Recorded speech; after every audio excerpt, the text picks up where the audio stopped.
At the HHN Group building in Soon, Gangduk Samdong, on the top floor, a young man is gaming in a high-end practice room, ranked as the world's top player. The game he's playing today is called Battle Rift, and the arch-nemesis he's looking to take down is a player named Jun Jijang.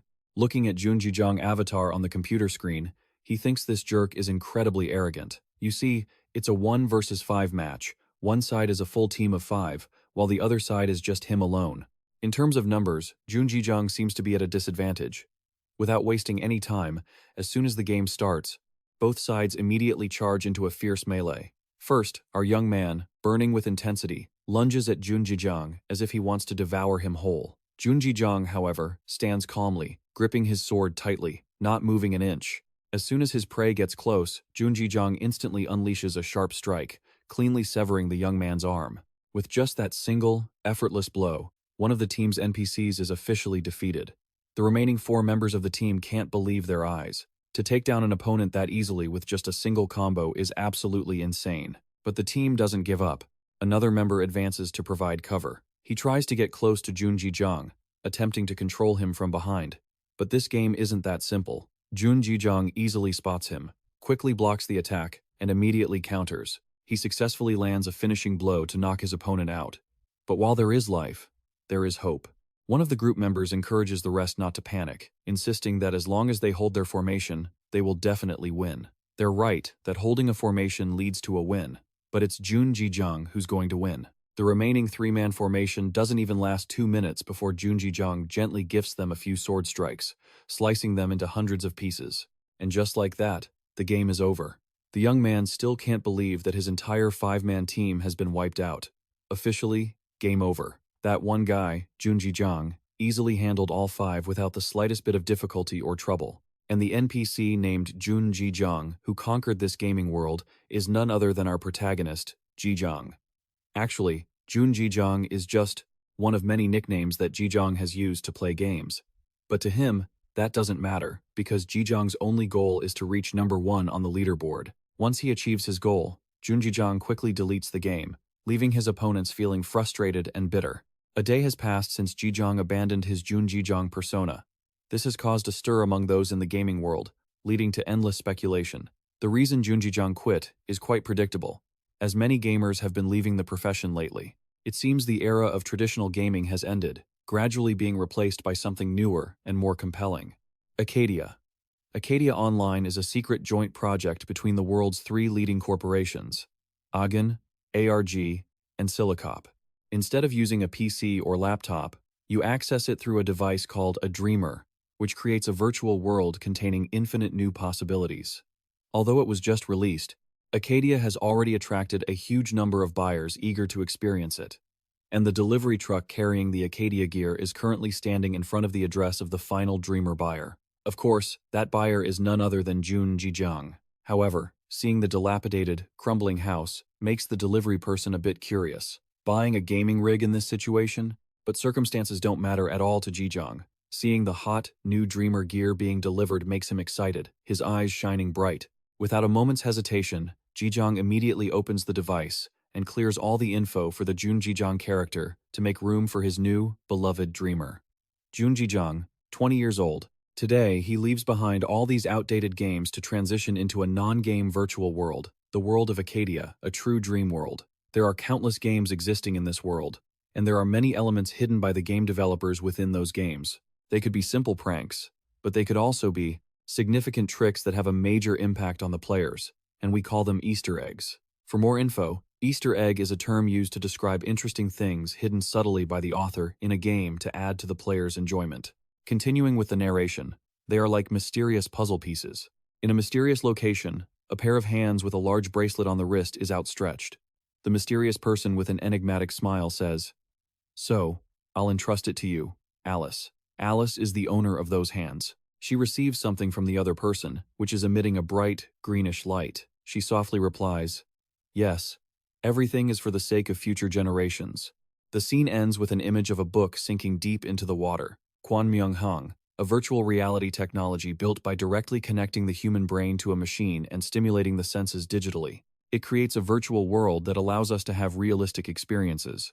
The claim that this virtual reality technology can be successfully built is no lie. The story shifts to a location in the virtual world where the protagonist, Jun Ji-jung, has appeared. He stands in a rather crowded area. In the crowd, someone shouts, "Anyone want to go hunting? We need to find more people to form a team for the daily quest to collect 100 slime cores." Another person calls out, "I'm selling stamina recovery potions." Then comes the voice of a customer. "Are you selling metal ore? I'll buy it all for 50 coins per ore." Jun Ji-jung wonders, "What is this?" In an alley, Jun Ji-jung opens his system level 1 with basic items. He thinks, "The interface isn't as complicated as I thought, is it?" His rookie quest is to kill a slime. I should finish the rookie quest first. He spots a blue slime. In Accadia, it's very difficult to move precisely. So, skills are created to assist in performing actions, such as dashing, moving backward, or swinging a sword. But for someone with extraordinary talent like Ji-jung, it doesn't take much effort or time. He makes one move and kills the slime easily and cleanly. The system reports that the rookie quest is complete. Jun Ji-jung smiles with satisfaction. I'm getting the hang of it. Time for the next quest. A new quest is generated. Jun Ji-jung is extremely confident in himself, thinking that no matter what it is, he'll handle it in the blink of an eye. His next quest is to read 100 books. This takes him by surprise, and he starts to sweat. He thinks to himself, "What a trash game." The scene shifts to another location where there are lots of books, a public library, where two girls are sitting. The pink-haired girl excitedly says, "Hey, look over there. He's quite unique, isn't he?" The purple-haired girl asks, "What's wrong?" The other girl says, "That guy. He's been reading books all day long. That is our Jun Ji-jung. He is doing the quest to read 100 books, and the number of books he has read has piled up into a very tall stack." The purple-haired girl smiled. "What's so special about reading in a library?" She said, "You know how it is. These days, even if players go on quests, they usually just skim through 10 books and leave immediately. Have you ever seen anyone read as intently as him?" Meanwhile, Jun Ji-jung was reading while cursing under his breath. "This damn game. I'm definitely going to wipe it out." She just clicked her tongue, thinking he would probably leave soon just like the others. Jun Ji-jung apologized and asked, "Do you have the second volume of this book?" As he asked, he pointed to a book. The girl was stunned. "Wait, what? The second volume? Why are you suddenly asking for the second volume?" She wondered if he was actually reading that book. "He wasn't just asking for fun, was he?" Jun Ji-jung said. "Well, there were some quite interesting things in the first volume, so I thought there might be more information in the second." The girl asked, "Interesting things?" Jun Ji-jung replied, "The History of Accadia, Volume 1, The Oldest Traces." "Edelin," he said, as the girl stared in confusion. She then brought him another book. "Here is your second volume. Read to your heart's content. Just make sure to bring it back." He replied, "Oh, okay, thanks." After receiving the book, he voiced a question that had been on his mind. "Oh, I'm just a bit curious. Why do you keep the second volume in a separate place like that?" The girl replied, "That's because this is a special book that can only be accessed if you ask me directly." Jun Ji-jung reached out to touch the book, and a very strange feeling emerged in a mysterious dimension where Alice was present. The rookie village of Edelin discovered a surprise event. The conditions for triggering a hidden quest had been met. By designating the player as a special subject for analysis, Jun Ji-jung took the book and smiled. A long time ago, there was a legendary explorer. He had hidden a treasure beneath the lake of the rookie village, Edelin. Its existence was only conveyed through rumors, and no one had yet been able to find the location of that treasure. One thing was certain: it was the oldest trace of darkness. It was rumored that the legendary explorer of the past, had hidden it near the lake next to Edelin. Of course, no one had been able to find the traces of darkness there. Thus, this legend had gradually been forgotten, and if it was the lake near Edelin, then it could only be Aran Lake in front of the village, right? The protagonist thought. He checked the map and looked at Aran Lake. Jun Ji-jung had reached the lakeshore, surrounded by natural scenery under the sunset in the north of Edelin. Aran Lake. He thought to himself, "I only came here because I thought it was interesting. There's no way the traces of that treasure would be in a peaceful lake like this." He activated the system. The final condition for creating a new quest had been met. A quest was created based on the relevant clues. Quest difficulty: B. Influence. A. Quest rank: B+. The main scenario has been triggered. Player Jun Ji-jung level has been analyzed. Level 1. A new quest has been created. B+ rank quest. Search for the traces of darkness.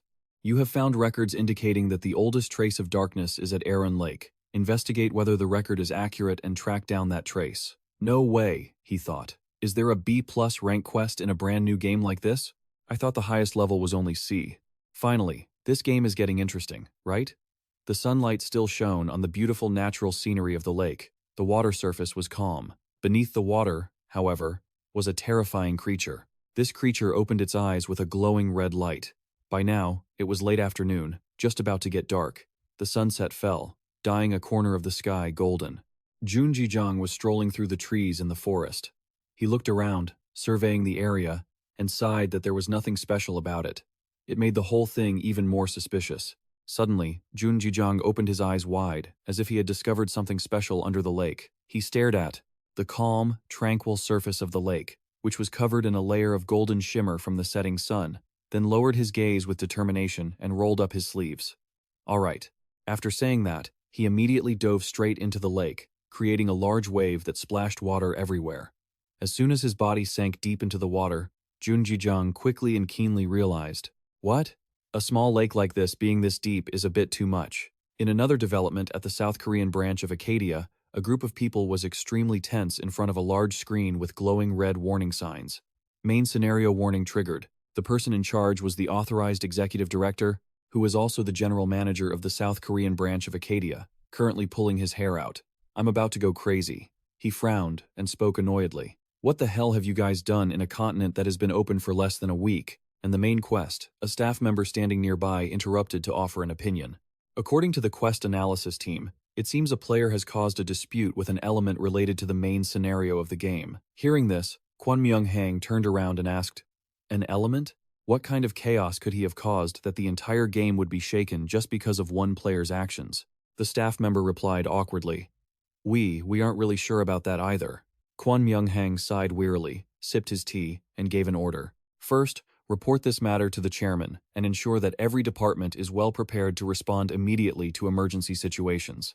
Understood? The group hurriedly replied, yes, and then walked away dejectedly. Only Kwon Myung-hang remained in the room, still deep in thought about the difficult problem at hand. The main scenario was triggered only 4 days after the launch. Even in the US, things were very peaceful despite it being open for over 3 months. Is this the result of a Korean server?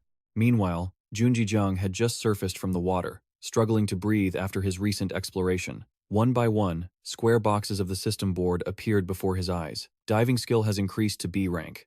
You can now dive deeper for a longer duration. Your cumulative points have increased by 1. Jun Jijiang, soaked and exhausted, sat on the lakeshore, thinking back on the memories from just before, and couldn't help but frown. Damn it, it felt like I dove 200 meters, but I couldn't even see the bottom of the lake. His gaze drifted toward the distant horizon on the other side of the lake, where the forests were dimly lit. His willpower began to waver. Should I just give up? He started to second-guess himself, wondering why, when the game had only just begun, other players were trying their best to reach the top. Wasting time increasing my diving skill at such an urgent time. Suddenly, he clenched his fist. And more importantly, the game console installment is $920 a month. A tense internal struggle began in Jun Jijiang's mind. I'm thinking of paying with items dropped in the game, but at this rate, I won't be able to earn nearly $1,000 a month. However, and more importantly, the $920 monthly installment for the game control room. A tense internal struggle began in Jun Jijiang's mind. I was thinking about paying with the items dropped in the game, but at this rate, there's no way I'll be able to earn anywhere near $1,000 a month. However, that hidden, unexplored secret was something special that made him feel so attached. A hidden quest, one entirely for him, a quest completely separate from other players. After hesitating for a moment, he stood up straight, looked at his own reflection on the water's surface, and continued. It would be heartbreaking if there were no reward. But suddenly, Jun Jijiang made up his mind, and he flashed a confident, triumphant smile. As a player, I can't just let this opportunity slip away. All right, I'll do everything I possibly can. Meanwhile, at the Silicop headquarters in Silicon Valley, USA, inside the CEO's office, a petite girl with blonde hair styled in cute pigtails was sleeping on the sofa. Her childlike appearance was completely at odds with her status. She was Jenny Pao, the head of the Silicop Corporation. Suddenly, something triggered her, and she opened her eyes wide, waking up from her slumber. In a room filled with adorable items, a scream suddenly rang out. Jack, what do you mean the main scenario was triggered in Korea? The man named Jack appeared on a large, pale blue screen, his hair covering half his face, creating a mysterious aura. he replied calmly. A Korean player has discovered a clue leading to a hidden class tucked away in the starting village. According to Alice analysis, there's a high probability this will lead to the main scenario. This is an unfavorable announcement for the corporation. Jenny Pao sat in front of the screen, scowling as she ruffled her hair. Did we really leave something that would cause such a major impact in the starting village? Jack smiled faintly and replied, Not us, that bastard left it there. As he spoke, a faint, unrecognizable silhouette appeared in her mind. Jenny Pao laughed angrily and gritted her teeth. That damn bastard? Saying that, she ran over and threw the items on her desk aside in a rush to find her tablet. She searched hurriedly, swiping back and forth for a while before exclaiming, Found it.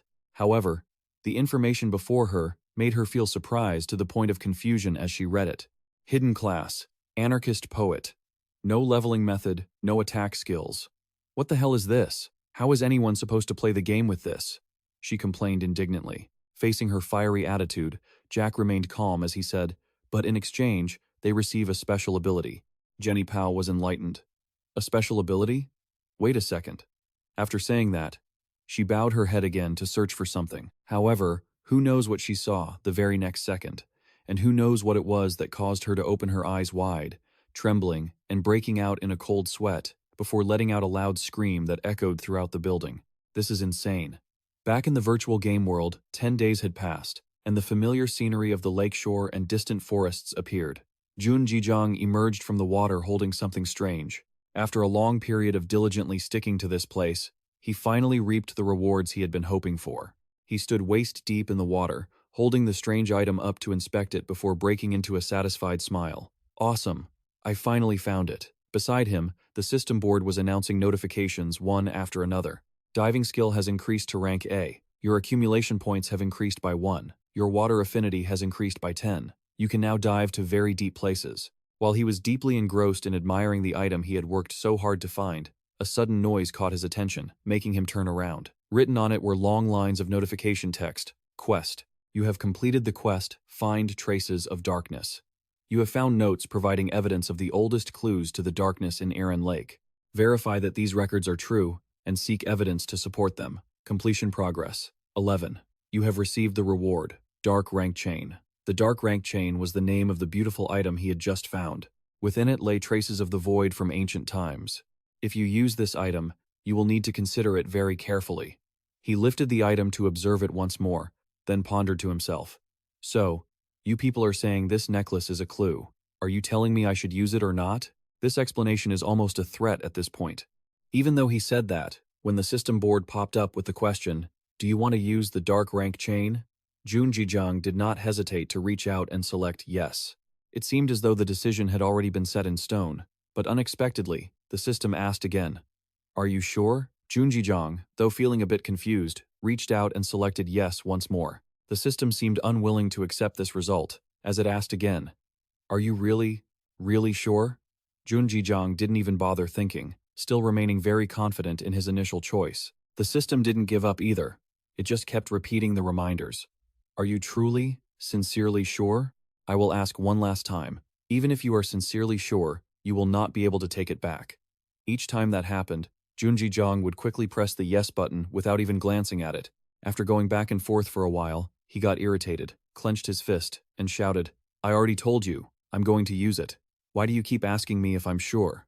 The system seemed to have compromised, as it said helplessly, You're just pressing yes like a madman, aren't you?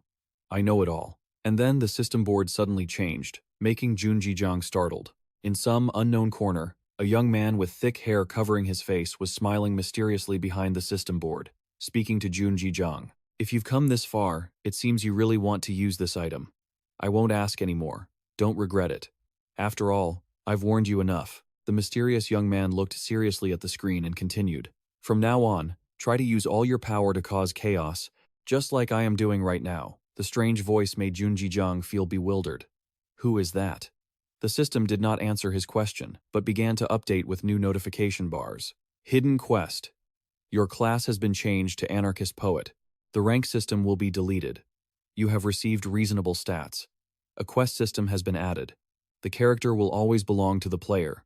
A new quest has been updated. He was stunned, eyes wide as he stared directly at the main screen in front of him. A hellish quest had been issued to him: kill beginners, destroy new players who haven't changed their class yet. Number of beginners killed, 0. Time remaining is counting down.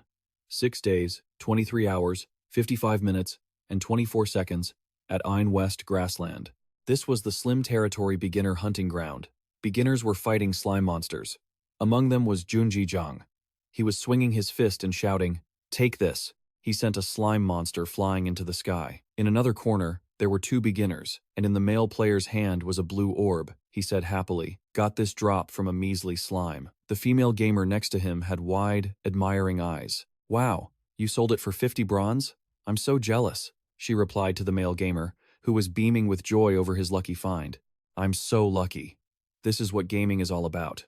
He struck a pose, holding the gem high, and boasted, "All right, I'm going to farm slimes all weekend to make some real cash." Watching his smug expression, she sighed and reminded him, "Hey, what about our exam next week?" The two chatted away, completely unaware that they were being watched by another player. Not far behind them, Junji Jang hid behind a tree, thinking to himself, "I have to kill those kids?" With a look of uncertainty, Junji Jang recalled what happened an hour ago, back when he was sitting in front of his PC. The screen displayed a message: "Cannot delete character." Junji Jang's face darkened. He was at a total loss, feeling like he'd stepped on a landmine. Previously, he had switched to a hidden class, and faced with a barrage of notifications, he had tried to delete his character for a very simple reason. When he checked the dashboard, his player info appeared. Nickname: Junji Jang, level 0, class Anarchist Poet. Junji Jang rubbed his chin, deep in thought. Just as I suspected, it's not here. The leveling system was gone. It was the most basic system in the game, yet it was missing from his profile. This meant his growth potential was gone, and that would create a massive gap. If other players kept leveling up, the difference would only continue to grow. He didn't want that to happen at all. But then he remembered what the other person had told him. Just keep doing your best. Like I am. Feeling dejected and broken, he thought he should have just quit back then. Blinded by his competitive spirit, he flopped down onto the grass, looking up at the blue sky. Junji Jang thought to himself, well, moping around won't solve anything. As sunlight filtered through his fingers, a flash of inspiration hit him. Anarchist Poet. No matter how bad it seemed, it was still a hidden class. It had to have some kind of benefit, right? He spent a long time scouring his stat window for useful information, and finally, he found something. The Anarchist Poet had a special attribute under the Abilities tab called Acknowledgement. Confused, he muttered, "Acknowledgement? What is that?" The system screen provided an explanation. Acknowledgement increases your ability to interfere with this world. By using this stat, you can alter the laws of the world yourself. Once used, the stat will be consumed. Junji Jang looked bewildered, his mind filled with question marks. Suddenly, the screen changed. Before Junji Jang's eyes, a new quest appeared. As he read the quest, his expression became indescribable. Kill a newbie. Kill a new player who hasn't changed classes yet. Will you be the one to kill, or be killed? Time remaining: 6 days, 23 hours, 55 minutes, 24 seconds. Back in reality, Junji Jang stood behind the tree, still in disbelief. So I have to kill those annoying newbies? Doesn't this quest affect game management? Junji Jang bowed his head, deep in thought. What should I do? Finally, he made up his mind. Well, let's see how this goes. He grabbed his blade with his right hand. He channeled his power, causing blue flames to engulf his hand and the sword. Digging his feet in to prepare for a dash toward the two gamers, he whispered, "I'm just playing the game." 2. But something unexpected happened. A guy with yellow hair attacked the two gamers first. He smirked and said, "Aha, I almost kicked that guy away." The blue-haired female gamer quickly helped her friend up and shouted angrily, "Who are you people?" The two thugs laughed. One of them, the yellow-haired guy, while the other hung his head, covering his face in shame, thinking, "Not again." The yellow-haired guy introduced himself with a grin. "Who are we? We're the owners of this hunting ground. Who do you think you are, hunting monsters here?" Nearby, Junji Jang was puzzled, thinking, "Who are they? The beta test just opened, and they're already fighting over territory?" The blue-haired gamer cried, angrily retorting, "This is a newbie hunting ground. It's a public area for everyone. Why would we need permission from anyone?" The yellow-haired guy narrowed his eyes, stepped closer to her, and said uncomfortably, "You're way too noisy, kid." Judging by his voice, he realized, "Are you guys from Soon High School?" Since they were talking about exams, they must be high school students. As he spoke to them, blood-red text slowly appeared above his head. Level 12, Crazy Monkey. The male gamer panicked. Red ID? That's a sign they've killed other players. This was a PK player. The blue-haired girl seemed terrified by Crazy Monkey words. If I look up your nickname, I could probably find out where you live too, right? She trembled, tears welling up in her eyes, unable to speak. The guy continued in a mocking tone. You catch my drift, right? Then, the three of them looked at the female gamer with murderous intent. Get lost if you don't want to die. Seeing this, the girl looked around, helplessly pleading for help from the bystanders. Help! Someone help us! Why was everyone just standing there watching? The male gamer stood up, covered in injuries, and tried to negotiate.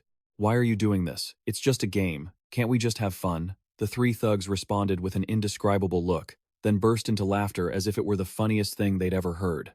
Crazy Monkey said with arrogant contempt, Like you said, this is a VR game. That's exactly why we're like this. Crazy Monkey explained thoughtfully, There are no rules in a game. Isn't power the only metric that matters? This is a game, after all. Then, a voice cut in. I agree. A blade flashed, and a thug's leg went flying into the air. A shrill scream of agony echoed as the other two turned around in shock. Jun Jijang smiled brightly, his voice full of regret. I almost killed you guys right there.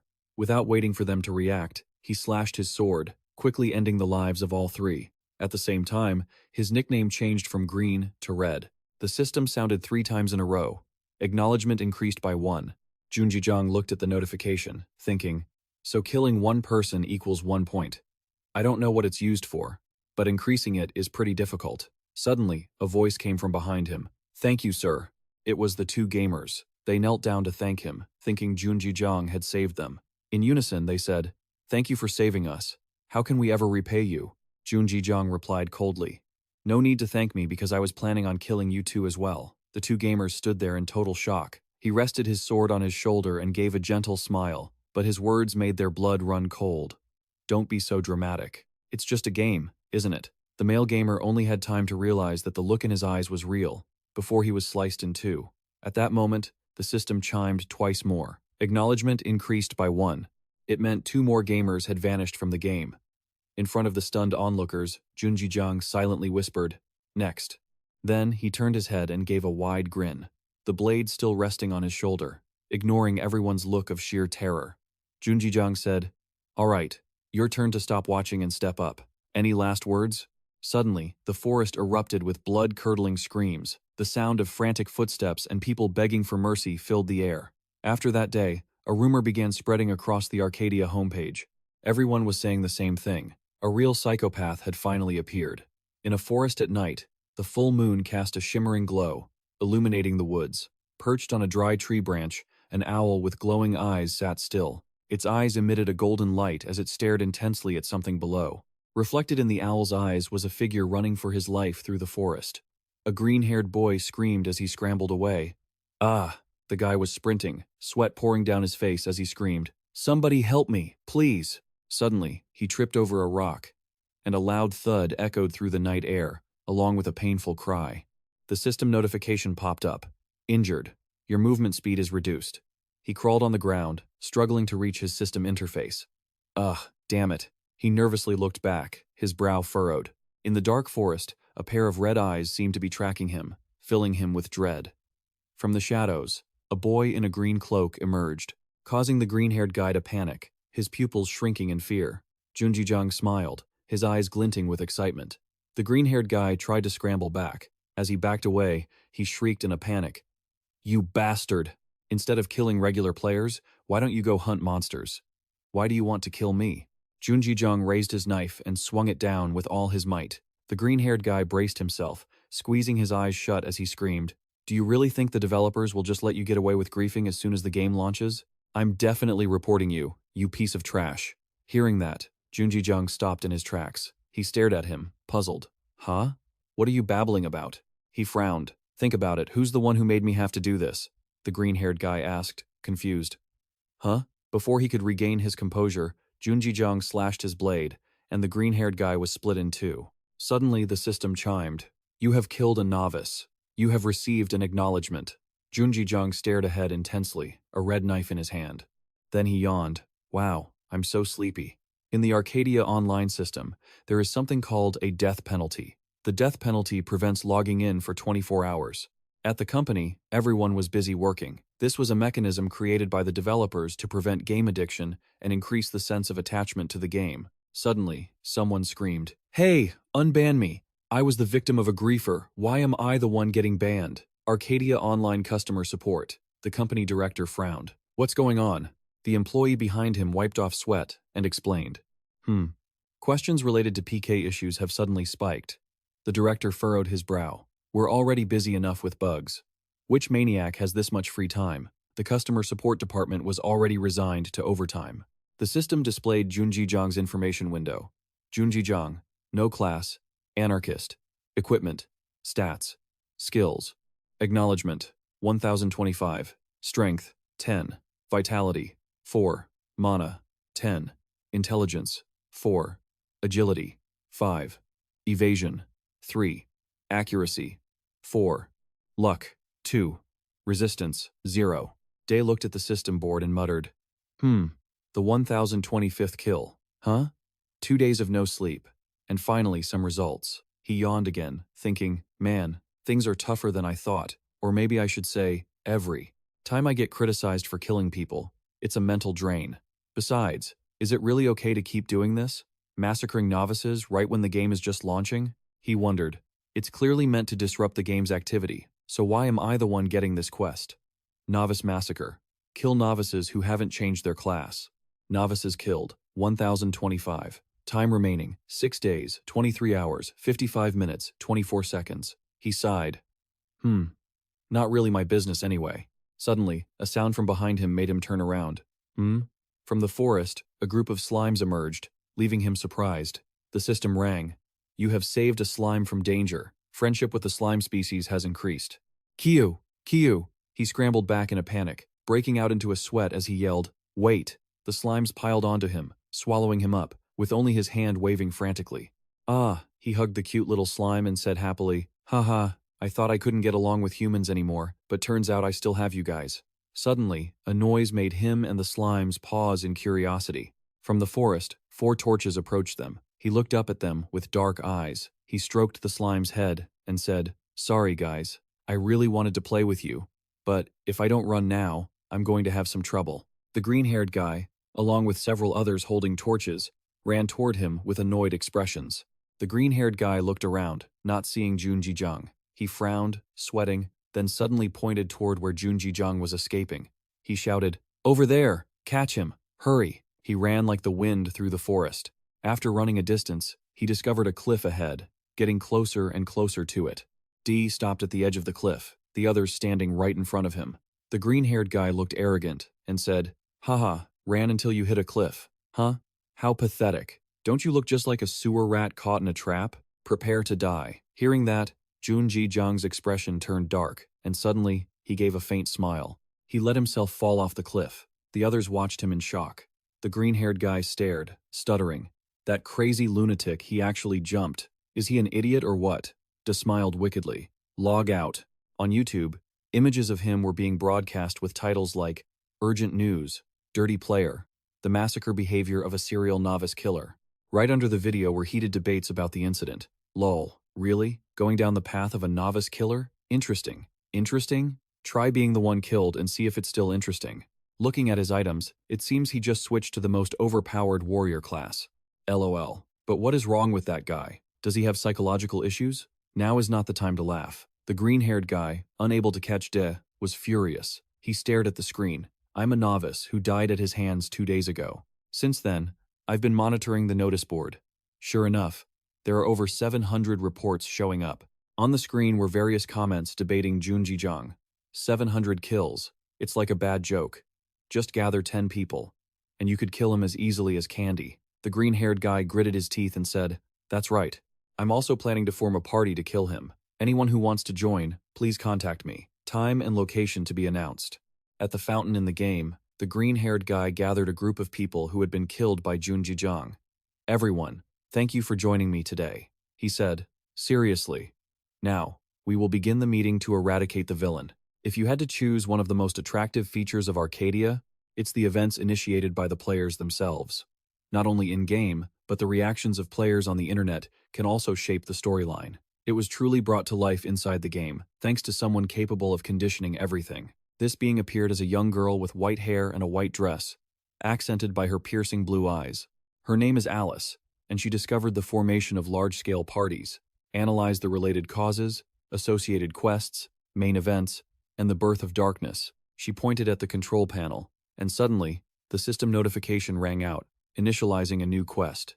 A quest board appeared before the blue-haired guy, catching his attention. Yes, the quest board was displayed to everyone present. Quest: capture the mass murderer of newcomers. Capture the unknown killer who is slaughtering waves of newcomers in the slime colony. Quest: capture the mass rookie killer. Catch the mysterious murderer roaming the slime colony killing newcomers. At the Korean base, the scenario team was planning quests and managing designs when the master game screen glitched, causing everyone there to panic. The chairman shouted. The quest was issued without any notification whatsoever. On top of that, it was sent to every single player. The employee beside him panicked. We're still analyzing the cause. The boss turned around and yelled, "Are you seriously going to take this lightly? We haven't even had the servers open for very long, and it's already a complete mess in here." Team leader and scenario director, Kang Tae-hoon, everyone there looked at him in resentful silence. They were incredibly anxious, sweat pouring down their faces. This was clearly an emergency. Even if a quest was suddenly sent to all players, if it were a normal quest, the whole room wouldn't have fallen into chaos. I'm certain this is a quest related to the main scenario in Scene 1. Hearing the screenwriter say that, the director stepped back, tensed up. Our scenario team's predictions were all incorrect. Within 2 days of the main quest's issuance, this quest has already begun. Issued and begun. There is an undeniable difference between these two concepts, just like a seed that doesn't sprout and bear fruit immediately after being planted. By the time the quest had been issued to all players as a high-priority quest via the ripple effect, many days had passed normally. The scenario team had predicted that much, and they all looked at the red screen in panic. Director Kang Tae-hoon stared tensely at the screen, thinking, a 2-day gap is too large to simply dismiss as an incorrect prediction. There must be a reason for this. On the screen was information about the game. What he had obtained was information about the rookie killer. He stared at the screen, furious. What the hell is this? The employee next to him replied nervously. It's one of the players wandering around killing others in the hunting grounds for newcomers in the slime colony. We predict that this player is directly related to this main scenario. But what about the killer's information? Where does he live, and what does he do? I tried to verify that, but currently, we can't check because there is a restriction set by headquarters. The director looked at the screen, resting his chin on his hand, thinking, headquarters? Why go that far just for a regular player? Who is that person? Suddenly, a piece of information shocked him. The screen displayed the number of players killed, 1,025. The scene shifts to the front of Jun Ji-jong house. He was fast asleep, with sunlight filtering through the door gaps onto his face. Suddenly, his eyes snapped open, saliva still running down his face. A new event appeared on the screen. Special event, Catch the Murderer. The Righteous Quest. Capture the murderer alongside Accadia online, and let justice bloom. Rewards will rain down. Defeat the evil PKer who has occupied the hunting grounds for newcomers. He stared at the screen, tensed, thinking, what is this? He frowned, trying to force a cynical smile. This is definitely talking about me, isn't it? In that post, the engagement was so high it shocked him. He shouted, hey, over 2,000 comments. He frowned, gnashing his teeth at the comments, saying, this is starting to become a nuisance. It's a bit embarrassing, but should I slowly stop everything here? But considering that, there's still so much to gain. He looked at the virtual world login terminal, his mind in turmoil. He looked into the game world where the slimes were playing happily. He pondered and said, what should I do now? I didn't expect them to create a quest to catch me. The slime colony, where slimes smile and play happily with each other. He slowly stood up and said, it's the best place to hunt newcomers. Should I find somewhere else? Suddenly, a sound from behind him caught his attention. He turned back to see a sad-looking slime. Coo, he looked at the slime, surprised. A slime? Oh, it's so hard to hunt. Hearing the noise, he lifted his head to look. There were 2 people walking and laughing. The orange-haired guy said, Kick. I told you to pick a class that isn't a mage. The brown-haired guy beside him replied angrily, holding a wooden stick. Damn it. I didn't know hunting a single slime would be this hard. The orange-haired guy gritted his teeth. Oh, he spotted a slime standing under Junjijang's feet. He shouted, I found the slime we were hunting. The two of them, one holding a sword and the other a stick, ran over. "Hey buddy, we're hunting that one. Don't you dare touch it. Don't you dare steal it. That's not nice. Don't touch that slime. Its HP is low. It might just die." Hearing them say that, Junjijang looked down at the sad little slime looking up at him. He bowed his head, then opened his eyes to look straight at the two of them. He pulled his cloak hood up over his head and slowly walked toward them. The orange-haired guy frowned, questioning, "What's wrong with that jerk?" The brown-haired guy beside him suddenly realized, "Wait, that appearance, I think I've seen him somewhere before." He tensed, looking straight at the two of them. The orange-haired guy frowned. He slowly took a few steps. The orange-haired guy reached out toward Junjijang. The red-haired guy frowned and shouted, "Are you deaf?" He lifted his face in silence. Suddenly, he smiled slightly. He used all his strength to shout, "It's a PKer." The orange-haired guy frowned, his eyes widening in shock. "What?" Junjijang flopped to the ground, feigning innocence. I'm going to die. The PKer is right here." The orange-haired guy standing nearby stammered, "Hey, what are you saying? I'll push you away." Junjijang kept shouting, "A PKer. The PKer is right here." Those looking for the PKer were nearby. Hearing that, their eyes lit up. "PKer!" They looked toward the two of them. The rewards made the orange and brown-haired guys panic, shouting to explain, "No, that bastard was blocking my way, so I just pushed him." The orange-haired guy turned back and shouted, "Isn't that right? Look, that suspicious-looking guy is the one." When the orange-haired guy turned back, it was the moment Junjijang and the slime had already run away. He screamed, "Ah! He ran away!" The people there ran crazily toward the orange-haired guy. "Shut your mouth and hand over the event reward. You murderer! How dare you target young newcomers? You lunatic! The reward! The reward!" The crowd glared at the two of them. The brown-haired boy breaks into a nervous sweat, thinking, "Wait, I remember now. I've been wondering where I saw that bleak appearance before. That person is the PKer everyone's talking about." The sky and the ground start glowing red, followed by their frantic screams. "Wait, we're innocent." "Shut up." The assassin scene shifts to another forest. Junjijang and the slime are sitting on a log. Junjijang is sweating and panting. "Phew, I escaped just in time." He picks up the little slime and smiles. "Huh, you followed me here?" The slime beams happily. "K." He cuddles the slime and checks on it. "Haha, you cute little thing. Are you okay? Any injuries?" The system notification starts pinging. "You have rescued a slime in danger. Affinity with the slime race has reached the maximum value. You have received the title, Friend of Slimes." He hugs the slime to his chest and looks up at the system notification. Oh. He looks up and says, "Well, I guess it makes sense to get this title, seeing as the number of slimes I've saved is equal to the number of newbies I've killed." He ponders while holding the slime. However, that doesn't change the fact that I've gained level 1 slime affinity. To keep playing this game, I need something to help me get through this situation. The system pings. "You have met the minimum requirements for recognition points. You have formed a mutual aid relationship with the slime tribe. You are now permitted to use recognition points to assist them." He stares at the system board, puzzled. Assist them how? Level 1. Slime HP 50. Mana 0. Attack power 10. Physical, defense 1. Recognition points, 1025. Recognition points, 1025. He looks at the slime in astonishment. Suddenly he starts to grin. He grins. "Ha ha ha. This game is going to be so fun and absolutely insane." So, are these recognition points made for this kind of thing? He channels a wave of orange and red energy into the slime, causing it to gradually turn orange. Recognition points, 1025. These points will be consumed permanently. "Are you sure you want to apply these changes?" He smiles, focusing on the notification. "Yes." Suddenly, a massive divine figure seems to appear above him and the slime, channeling power into them.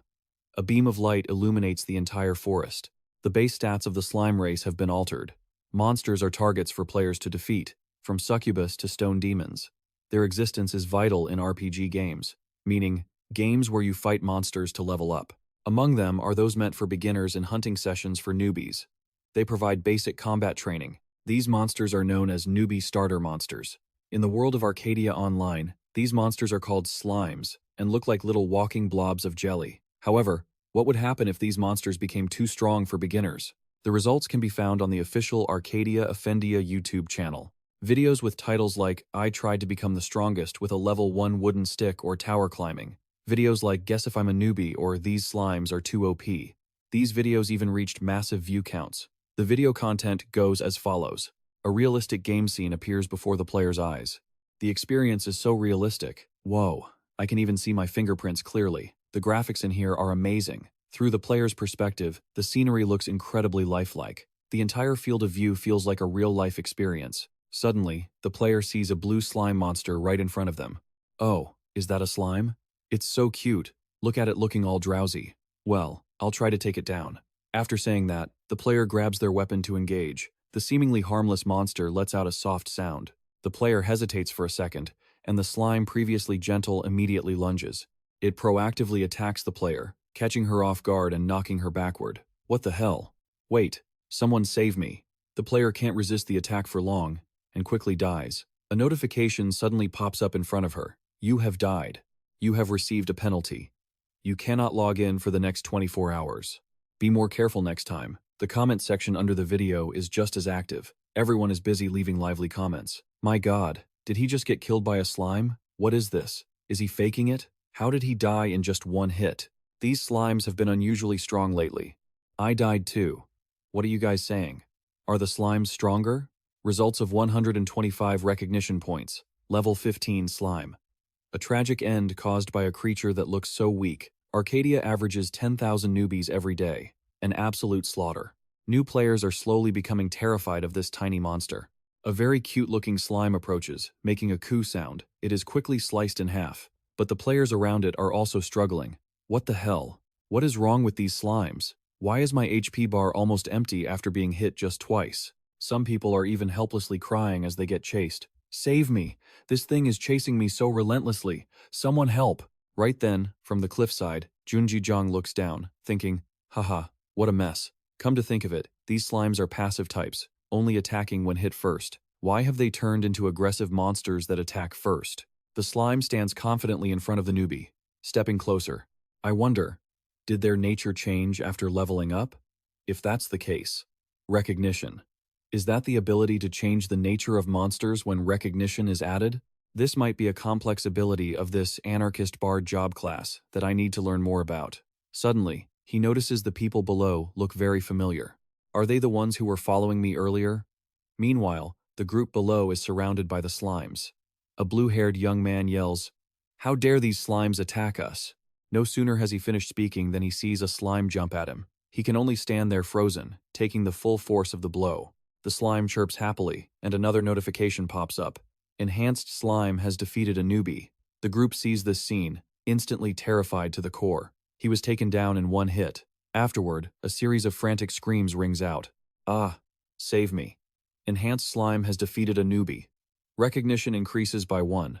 Enhanced slime has defeated a newbie. Recognition increases by 1. Junji-jong witnesses the whole thing and finally understands. He licks his lips cunningly. This is much more interesting than I thought. Just 2 hours later, his recognition points have climbed to 3,924.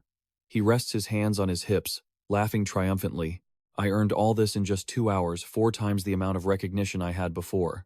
This makes the 2 days I spent assassinating newbies feel useless. My newbie kill count is at 4,949. I shouldn't just focus on doing quests anymore. Wouldn't it be better if I empowered the slimes as much as I could and reaped the rewards from them? The slime has reached level 15 and cannot be upgraded any further. Junji-jong looks at the notification, feeling dejected. I knew it wouldn't be that easy, but he wasn't the type to be stubborn either. Oh well, reaching this level is enough anyway, so it's fine. Junji-jong looked at the slimes in front of him and waved his hand. All right then, I trust you guys. The slimes jumped around in response. Okay, master. Meanwhile, at the South Korean branch of Accadia Online, Kwon Myung-hang's eyes went wide with rage. Report immediately. Yes, sir. Terrified, a brave employee stepped forward. Today, at the 1320th hour, we confirmed that the stats of many slimes have increased strangely. Because of this, a massive number of newbies have been taken out, and the situation is still ongoing. Kwon Myung-hang asked if there was any news from headquarters, and the employee honestly replied, regarding that, we have conducted many tests, but haven't received any answers yet. Kwon Myung-hang was furious. Damn it, I'll check it myself later. Anyway, how much stronger did those slimes get? If they hadn't gotten at least twice as strong, we wouldn't be in this situation. The employee stammered in fear. Well, about that 10 times. The other side was shocked. 10 times stronger? What did you say? Kwon Myung-hang turned his back to think. 10 times? Not just 2 or 3, but 10 times stronger? The staff behind him were terrified, bowing their heads toward the floor. Suddenly, Kwon Myung-hang shouted, "Wait! How much HP did the newbies have originally?" The employee replied, they have exactly 100 HP. Kwon Myung-hang was horrified. That meant that with the current strength of the slimes, the employee probably understood what his boss meant. Yes, for a level 1 newbie, a single hit is enough to send them back to the respawn point. Saying that, he quickly took action himself. Everything happening in Accadia couldn't just be a simple bug, because it is a world calculated extremely carefully by the most advanced technology. He opened the door to enter, but we can't just ignore this incident. Kwon Myung-hang decided to experience it directly. If I can't understand the report, then I will observe it directly inside the game. A blue light appeared right before his eyes, and the game began. A notification flashed before his eyes, confirming his authority. Level 3 Administrator, Executive Director Kwon Myung-hang, authorized for connection. He slowly stepped into the virtual reality space, face full of determination. I am here to find the truth. He called for Alice. The little platinum-haired girl appeared upon hearing his call. At the newbie hunting ground in the number 1 slime territory, Junji-jang was walking through a forest. He silently observed the path ahead. Junji-jang rubbed his chin and said, no one is here. Something must have happened. The system displayed a notification. Newbie Slayer. Kill players who have not performed a job advancement. Number of newbies you have defeated. 9,640. Time remaining. 1 day, 22 hours, 46 minutes, 17 seconds. He guessed the kill count was slowing down because almost no new players were coming anymore. I bet rumors about this place being dangerous are spreading. He observed other players fighting to kill slimes. Even level 15 adventurers had started coming here to hunt slimes. With his current strength, it was hard for the slimes to deal with them. He watched the other players so many experience points. Junji-jang realized, does this mean this place is no longer useful? But, well, it's not too bad. He looked up at the number on the system, 9,987, because the mission count hadn't stopped completely. The number slowly ticked up and finally hit the 10,000 mark. Immediately, a system notification appeared. You have defeated 10,000 newbies. This is an achievement few can reach. You have become a cruel killer recognized by all. Title earned, Newbie Slayer. Mission reward has been upgraded. You will now receive a mid-level reward. Another notification board appeared. This time, it's a reward chest. Accept mid-level reward? Junji-jang was overjoyed to receive the notification for the mid-level reward. A mid-level reward? I hit the jackpot.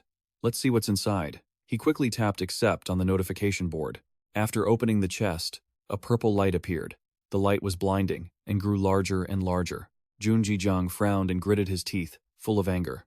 What is this? Is the mid-level reward actually a trap? Why is the light so blinding? After the light faded, only a black orb remained hovering in the air. He wondered, that black thing must be the reward, right?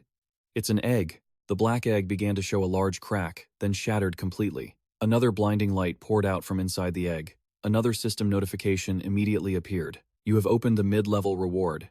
You have received a companion. A man with wings, of white, appeared from the light created by the egg. The man smiled, his fiery red eyes fixed on Junji-jang. Who are you? You dare to summon me? Junji-jang was frightened by the man's pressure and backed away repeatedly, yet he was extremely excited. The pressure is terrifying. What kind of monster did I just summon? Junji-jang's eyes widened in shock. He seemed to realize something. Wait, that's the King of Chaos, Demon King Satan. He looked at those fiery red eyes hidden in the purple light, utterly astonished. Demon King, Satan wore a very arrogant smile. I suppose summoning my full self is a bit difficult, huh? Looks like I've been summoned in a younger form. Demon King Satan now appeared in the form of a child with white hair, red eyes, and wings on his back. Even appearing in a small body, Demon King Satan was still extremely arrogant about his power. Whatever, this amount of power is probably enough to kill those damn angels. He coldly watched the Demon King, who was only as tall as his knees, waving his arms around. The Demon King was confused. Finally, the Demon King realized that his body had become extremely small. He looked at himself in a panic. Where am I? Whoa, what is this appearance? What happened to me? Why am I so tiny? The Demon King gritted his teeth, looking at him with hatred. Hey, you human over there. Junji-jang immediately replied. Yes? The Demon King asked angrily. Are you the one who summoned me? He scratched his head, a bit confused by the Demon King's question. Summon? I haven't done anything like that. I just opened the mid-level reward and you appeared, saying you're my companion. The Demon King was stunned, screaming internally. The Demon King found the whole thing unbelievable, and he kept questioning it. No, I am not a low-level imp. Why would I be someone else's companion? What the hell is this? How could I be bound by a contract without even having a discussion? I have ruled over many demons in the demon realm, so why now? Junjijiang looked at the tiny Demon King, who was kneeling on the ground. Junjijiang clutched his head. What is this guy talking about? He still found it hard to believe, muttering to himself. So, this is the Demon King? The Demon King recalled his once majestic and powerful appearance, but now he was extremely irritated, sitting on the ground with his face in his hands. What kind of bad luck is this? I ended up here, and then I have to deal with this nonsense? Seriously. After thinking it over, he irritably called out, Hey, human. He sounded suspicious. The Demon King floated in midair to be at eye level with him. Folding his arms across his chest, he coldly said to Junjijiang, No matter what, since I've been bound to this contract as your companion, I suppose we'll be sticking together for a while. Junjijiang replied briefly. Is that so? The Demon King used his tiny body to sit cross-legged on top of Junjijiang's head, so the Demon King looked down at him. He took the initiative to propose. Since it's come to this, let's try to get along. Junjijiang looked up at the Demon King on his head and didn't answer.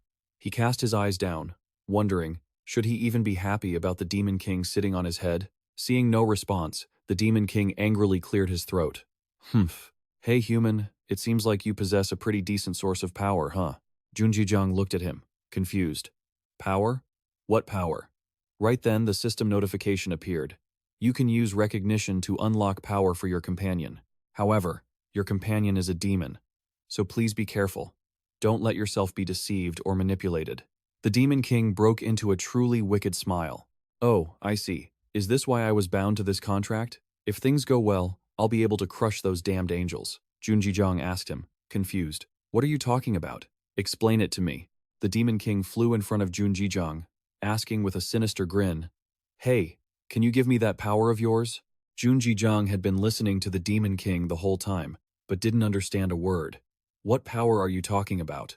The Demon King smiled and pointed at him.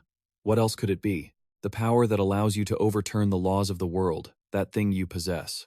Junjijiang was left wide-eyed with astonishment after hearing him. What? No way, he asked the Demon King. You mean recognition? The Demon King pointed at himself, trying to lure Junjijiang into giving him that power. Exactly. Besides, a human can only use that power to a limited extent anyway. Why not just give it to me? If you do, I'll reward you handsomely. Junjijiang thought of a mountain of gold and jewels. The system notification board appeared. Recognition, 8,975. 10. Evasion, 4. Accuracy, 10. Luck, 4. Resistance, 4. Junjijiang frowned, guessing that the stats the Demon King craved meant recognition was a special element in this game. So he asked the Demon King, What will you give me in exchange for recognition? The Demon King laughed heartily and summoned a magic circle to show him. If you give me all of it, a bright beam of light appeared from the Demon King's magic circle. He waved his hand and asked for Junjijiang's opinion. How about this? The system showed a notification. Nago's lamentation, Nago's cloak, belonging to the leader of the second-ranked force in the demon realm. Required level, 150. Physical resistance, 2,500. Magic resistance, 1,500. Special skill, energy absorption, ghost shield. A second-tier demon-type skill that protects the player from one fatal blow. Junjijiang was in disbelief. Required level is 150? That's insane. I heard that even the top-ranked players on the US server, who started earlier than the Korean server, are only at level 50 or higher, he thought to himself. And in the end, he still refused the item the Demon King offered. I don't need that. The Demon King gave a cold laugh. I guess it wasn't good enough, huh? Makes sense. It's not like someone who signed a contract with me would be satisfied with something like this. The Demon King asked him. Is there anything you desire then? Junjijiang didn't hesitate to tell him. Anything I want? As of now, I haven't really thought of anything. Suddenly, a thought struck him. Oh, there is one thing. He asked the Demon King. You can also increase the power of monsters, right? The Demon King was full of question marks at Junjijiang's question. Curious. Which monsters? Junjijiang mentioned a name. Slime. The Demon King was completely shocked by him. He was skeptical. Slime? Really? Then, the Demon King just started laughing uncontrollably, clutching his stomach. Ha ha ha. You're truly insane. June, you're really interesting. I'm not sure what kind of situation this is, but I've never seen a request like this. Jun Jijang ignored his mockery and coldly asked, So, can you do it or not? The Demon King pointed at himself, confidently asserting, There is nothing I cannot do. Fine, how much will you give me in return? Jun Jijang looked into the system. Recognition, 8,975. He laughed loudly and said to the Demon King, All of it. The Demon King also laughed with joy. They were standing in a magic circle, and the Demon King shouted, Form the contract. A massive beam of light from the sky shone straight down to the ground, lighting up the surrounding areas. Lightning bolts spread across the sky. The slime monster's body began to change. It took on a human form. The system displayed a notification. Queen Slime, level 100. A huge fire flared up violently. Fireball! A voice suddenly rang out. Ha ha ha. Piece of cake. A red-haired man carried a large sword on his shoulder. He said, I don't know what glitched, but overall, this situation is great. Killing a few of these will increase our experience points quite a bit. The burly man in armor looked at the slime monster with extreme contempt. Even if it were level 20, a slime was still just a slime. At the end of the day, they're just weak little monsters with simple attacks. The red-haired man continued. Thanks to that, the slime nest has become the perfect spot for us, even if they're quite terrifying for beginners. The girl smiled. Working hard to level up really makes one feel at ease. She asked her teammates for their opinion. At this rate, could we aim for the top hunter spots? The red-haired man laughed loudly. Ha ha ha, that's definitely a possibility. If we keep hunting here, we'll reach that goal for sure. But suddenly, the ground cracked open unexpectedly. The group fell straight down. The girl screamed in terror. What's happening? From the cracks in the ground, a strange voice suddenly emerged. Remember the cowardly rage of dying for no reason. The mysterious voice kept echoing. For the race that always lived in peace. For your own sake. Fight against the demons. Revenge. Blood must be paid for with blood. In that beam of light, many slimes appeared. Those slimes stared at the group with glowing eyes. The red-haired man's group gasped in amazement as they saw the scene, and the ground beneath them began to shake again. The girl shrieked in terror. The redhead guy asked suspiciously, Is this a tremor? An earthquake? Suddenly, his eyes widened in shock. Then, a blood-curdling scream echoed out. Oh my God! Right in front of them were countless slimes floating in midair. They stared at the three people with glowing, piercing eyes. The light emitted by the slimes was blinding. The redhead hurriedly used his hands to shield his eyes. His mind was filled with dread. He thought he was done for. Then he yelled, Ah! Somebody help! As if ready to face death, the redhead squeezed his eyes shut. But the death he had imagined didn't happen. The redhead curiously cracked his eyes open. Those slimes weren't attacking him at all. They were quickly flying past him to get somewhere. The redhead was completely stunned by the scene. He asked, bewildered, What are they doing? Where are they going? The guy in armor suddenly spoke up. Hey, look over there. There's something, right? A massive object suddenly appeared before the players. A system notification popped up in front of all the players. The girl asked, confused, why did the status window just pop up out of nowhere? The status window read, A race that loves strolling through green fields and cherishes peace more than anyone. They have been senselessly slaughtered by humans who suddenly appeared. After waiting patiently, the slime tribe concluded that they didn't need to be patient anymore. Now is the time to stand up and fight for peace. Thus, the countless slaughtered slimes have taken up arms, becoming leaders of their race to fight and forge new laws. A blinding light radiated from the chest of the Slime Queen. Level 100 Slime Queen. The Slime Queen was furious right now, letting out a roar of rage. She looked up at the sky and screamed. After the Slime Queen's roar, the surrounding trees shook violently. The sheer power of that roar echoed far and wide, causing trees to collapse and the ground to shake, as cries for help rang out continuously. Ken, I'm dead. Ugh, a tree fell on my leg. Someone help me move this tree, please. Ah, help me. I've only just gotten my death sentence. The redhead jumped to the ground. Beside him was his teammate, the guy in armor, who was crushed under a large tree with only one hand visible. The redhead's face was filled with nothing but fear. Facing the Slime Queen, the only thing he could do was let out a shout. My God! Jun Jijang and the Demon King looked down from above at the chaos and carnage below. Jun looked on in shock and disbelief, asking the Demon King, Tan, what have you done? The Demon King placed his hands on his hips and wore a smug grin. What? I just made the slime stronger like you asked. June said angrily. Wait, when I told you to make them stronger, I didn't ask you to make them overwhelmingly powerful like this. Suddenly, a roar with immense power rang out, nearly blowing the two of them away. June hurried away, gritting his teeth in frustration, while the Demon King was incredibly excited. Haha, she's got guts. If she gets any stronger, she might even earn a spot in the Demon World Army rankings. The Demon King chased after Junjijiang, excitedly telling him about the slime's future plans. He's even managed to make a name for himself on the Demon World Army rankings. The Demon King followed Junjijiang, excitedly telling him about all the future plans for the slimes. Slimes are just weak monsters, but when stirred by a desire for revenge, they become terrifyingly strong. They will definitely create their own laws. Junjijiang didn't understand this desire for revenge. What are you talking about? The Demon King winked mischievously at him. What else? Just as you've seen, these people showed up and killed many slimes. I just awakened their desire for revenge a little bit, and I also used the acknowledgement you gave me. June was shocked. Huh? The Demon King explained. Bringing a creature to the next level of evolution with a bit of acknowledgement. That is the power I possess. Acknowledgement. Down below, a massive army of slimes was pouring out continuously. Shouts immediately rang out. They're coming for us. Everyone, get into formation. A shield wall was erected in front of the players. They shouted, Ugh, hold them back. If they break through the defensive line, we're done for. The slimes began to attack. The players and the slimes fell into a brutal battle. The system displayed a notification. Main plot.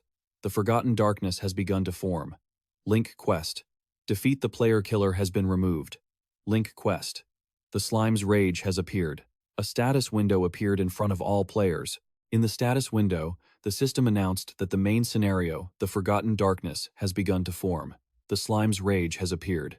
An evil darkness, forgotten since ancient times, has connected with the slimes and awakened the rage within them. Slimes consumed by rage will destroy everything that bears traces of humanity. Block their attack and protect your base. How to win. Protect the Newbie city and defeat the Slime Queen. Time remaining. 6 days, 23 hours, 57 minutes, and 24 seconds. You will fail if the city's guardian crystal is destroyed. If you fail, the Newbie city will be destroyed. After seeing the content of the status window, cries of shock rang out continuously. A main scenario? How can it be this unreasonable? The Newbie city will be permanently destroyed? What happens to us then? Ridiculous. What kind of hellish game is this? A loud scream suddenly rang out outside the city. K. A short-haired girl froze when she heard this cry. She looked to the side. The only thought in her mind was, it's over. The Slime Queen appeared, looking down at all the players in the city. The Demon King suddenly asked Junjijiang, So, what are you going to do now? Jun asked back, confused. What do you mean? Everyone should be busy trying to stop those slimes right now. The Demon King leaned in close, struck by an evil idea, and whispered to Junjijiang, If you secretly destroy the Guardian Crystal of the Newbie City, then everything will be over, won't it? Junjijiang shot him a sidelong glance. He thought to himself, this bastard is trying to manipulate me into doing exactly what he wants in every word he speaks. And, of course, he wouldn't do what the Demon King hoped he would. Jun replied, From now on, I'm just going to sit back and watch. The Demon King asked suspiciously, Watch? Why? The Demon King continued to smile wickedly, speculating, You want to wait until the very last moment to crush all their hopes, right? Hey, excellent. Truly a magnificent sight. As expected, you really are the true demon, aren't you? The Demon King was still cackling manically to himself. It's going to be such a fun day. Hee, KK. Junjijiang felt completely helpless watching him and just let it be. Just then, system notifications kept popping up. You have defeated a new player. Recognition has increased by 1. You have defeated a new player. Recognition has increased by 1. Day was surrounded by a flurry of notifications, and when he saw the contents, he was incredibly surprised. Tisk. It was just as he said. I have to make a decision now. Between the players and the monsters, which side will I benefit more from helping? Queen Slime, a monster created from countless innocent, small creatures that were slaughtered, bearing a strong will for revenge. She possessed an overwhelming massive frame with a distinct emerald green color, roaring in anger in the dark of the night. I have reached level 100. My stats are as follows. 12,000 HP, 3,000 megapixels, 250 armor, 120 magic resist, 5,500 physical attack, along with the ruler's roar skill. Leaping, and the shared consciousness trait of the tribe, allows for rapid regeneration, and especially due to this grudge, I am absolutely disgusted by humanity. This entire scene was being broadcast in a private conference room at the Korean branch under the leadership of Kwon Myung-hang. He was resting his chin on his hands, intently observing the situation, when suddenly, the lead scriptwriter, Kang Tae-hoon, who was sitting nearby, jumped to his feet. He spoke up anxiously. The server must be shut down immediately. Something is definitely wrong here. Otherwise, how could a level 100 monster appear in the starter village? Hwang Jie, the top designer of the design team, also voiced her agreement with his opinion. He's right. We've never designed a monster like that before. That means this monster wasn't designed by the Korean branch. I think this was planned by headquarters from the start. I think it might be best if we do something. Kang Tae-hoon immediately turned and reacted harshly. Executive Director, we must report this to headquarters. I don't know what the developers are thinking, but they must have specific policies for issues like this, specifically regarding abuse of power. Kwon Myung-hang lowered his head in deep thought. He recalled the unexpected events happening recently, the main scenario suddenly triggering, the investigation into that suspicious murderer, and finally, the appearance of the Slime's Rage Raid. After pondering for a moment, a bold thought suddenly crossed his mind, making him frown. Don't tell me, does anyone know what it is that our company really wants to achieve? Hearing Kwon Myung-hang ask such a question left everyone looking bewildered. Kang Tae-hoon asked in surprise, "Huh? What did you just say?" Kwon Myung-hang didn't care and continued seriously. "It is unlimited potential and absolute freedom. Do you all think things like this are our plan? I mean, the headquarters plan? Do you think those lazy people would come up with a specific plan and just hand it to us?" A barrage of questions was thrown out. Hwang Ji asked coldly, "What are you talking about?" Seeming to fear that everyone didn't grasp his thoughts, Kwon Myung-hang continued to explain. A single player caused all of this. The appearance of the main scenario, the newbie killer, manipulating the number of slimes, and the appearance of the boss monster. All of these things, everyone present in the meeting room was stunned. Murmurs and noise erupted. How could that be possible? Wait, if we check the quest logs, is that really possible? Kang Tae-hoon asked suspiciously. Does that mean the cause of all this is one suspicious player? Kwon Myung-hang replied, "In any case, if this situation was caused by a player, we cannot intervene, because that is the policy of Accadia." Even as he spoke, he looked down at the tablet on his desk. "We have to face the penalties for this. If your quest fails, the starter village will be destroyed forever." At this moment, the starter village was in a state of extreme chaos and danger. Large fires were erupting, engulfing everything, seemingly about to swallow all the houses there. The battle between the players and the slime monsters was still raging intensely, with no signs of stopping. Both sides were fiercely clashing and killing each other. Bayan rushed forward, slicing a small slime monster in half, thinking tensely. "Up until now, I've only managed to take down one. This village will be wiped out if there are no more adventurers here. And more importantly, their numbers. Where on earth are these slimes coming from? There are so many of them." While Bayan was lost in his thoughts, a slime monster appeared and approached him from behind when he least expected it. He panicked and turned his head. I'm done for this time." Unexpectedly, in that split second of life and death, a blond man suddenly stepped in front to block the attack and fight for him. He turned his head and shouted, "Use this chance to retreat, old man." Bayan suddenly snapped to his senses. All right, understood." Both of them immediately ran to hide in a small alley between the houses. Bayan clutched his arm, which appeared to be severely injured, and said exhaustedly, "Whew, I didn't think they would chase us all the way here." The blond man stood watching the situation outside while comforting him. "Tend to your wounds here. I'll keep going." Bayan looked up at the man and said, "Thank you. Thanks to you, I was able to survive. I don't know how else to thank you." The blond man turned back, gave a thumbs up, and smiled. "Don't worry about it. I'm just doing what I should." Bayan didn't take it as a small thing. He firmly said, "No, looking at you reminds me of the commander. He also used to go around and help those in danger just like you." The blond man, hearing that, shyly rubbed his head and laughed awkwardly, whispering to himself, Okay, this scene is actually more awkward than I thought." Bayan suddenly became more serious. "What brought me here?" Then he looked straight at the man and asked, "When you're free, could you meet me for a moment? The warrior's file is recorded in my grandfather's diary." The blond man looked at his system quest board. Hidden quest. The Savior.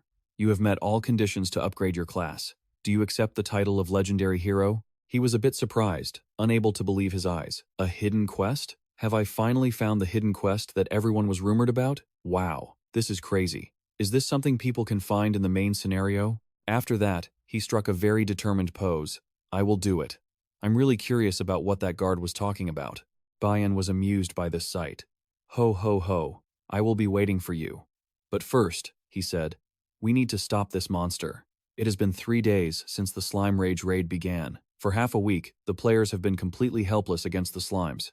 However, the Korean players didn't back down. The tide of battle turned when high-level players joined the raid. Newbies also formed groups and fought systematically. More importantly, killing 1,000 slimes grants the Slime Slayer title. This title increases the player's resistance to slimes by 30% and boosts damage dealt to them by 40%. Newbies who earned this title were finally able to slow the slimes' advance. With this, they started to see a glimmer of hope. A massive pile of defeated slimes rose like a mountain. The blond man stepped forward, planted a flag, and smiled in satisfaction. Excellent! Keep it up! Standing on a rocky outcrop, Junjijong watched his system screen intensely, observing his active quest. Slaughter the newbies. Kill players who haven't changed their class. Newbies killed. 32,576. Time remaining. 1 day, 22 hours, 46 minutes, 17 seconds. The Demon King, Satan, stared at the kill count on the screen, looking extremely pleased. He laughed heartily. Heh heh heh. To think you've killed over 30,000 people, this is what I call a real war. I've never seen a player as cruel as you. Getting even more excited, he floated over and patted Junjijong on the head while continuing to laugh. Heh, great, just great. Junjijong was stunned. It felt strange to be praised by a demon for doing such wicked things. He looked down at his quest points. Enough.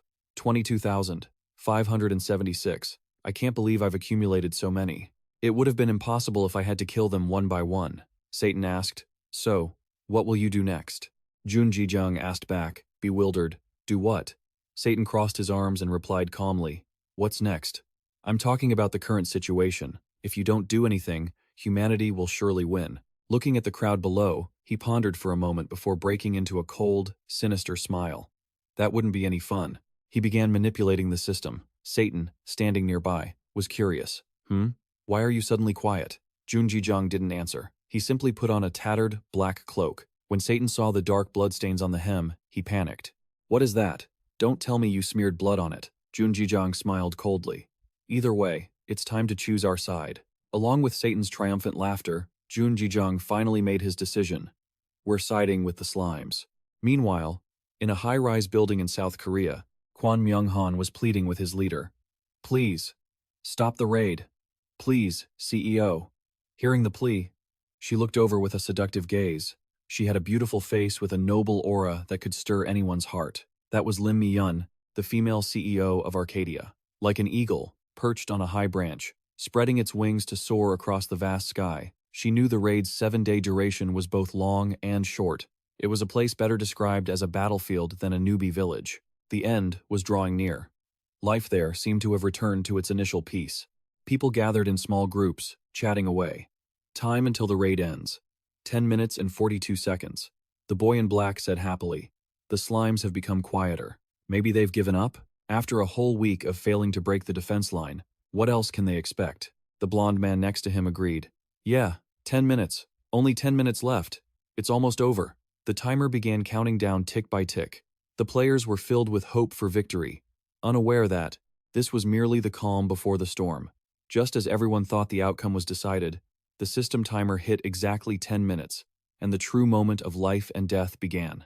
Amidst the panic and fear of those present, the sky gradually turned an eerie, dark crimson. Everyone was terrified. What's happening? Why is the sky suddenly blood red? I have a bad feeling about this. Everyone gather up. I have a terrible premonition. While the opposing side was in chaos, Junjijong wore a sinister smile. All right. He stood atop the Slime Queen and gave the order. Let's begin.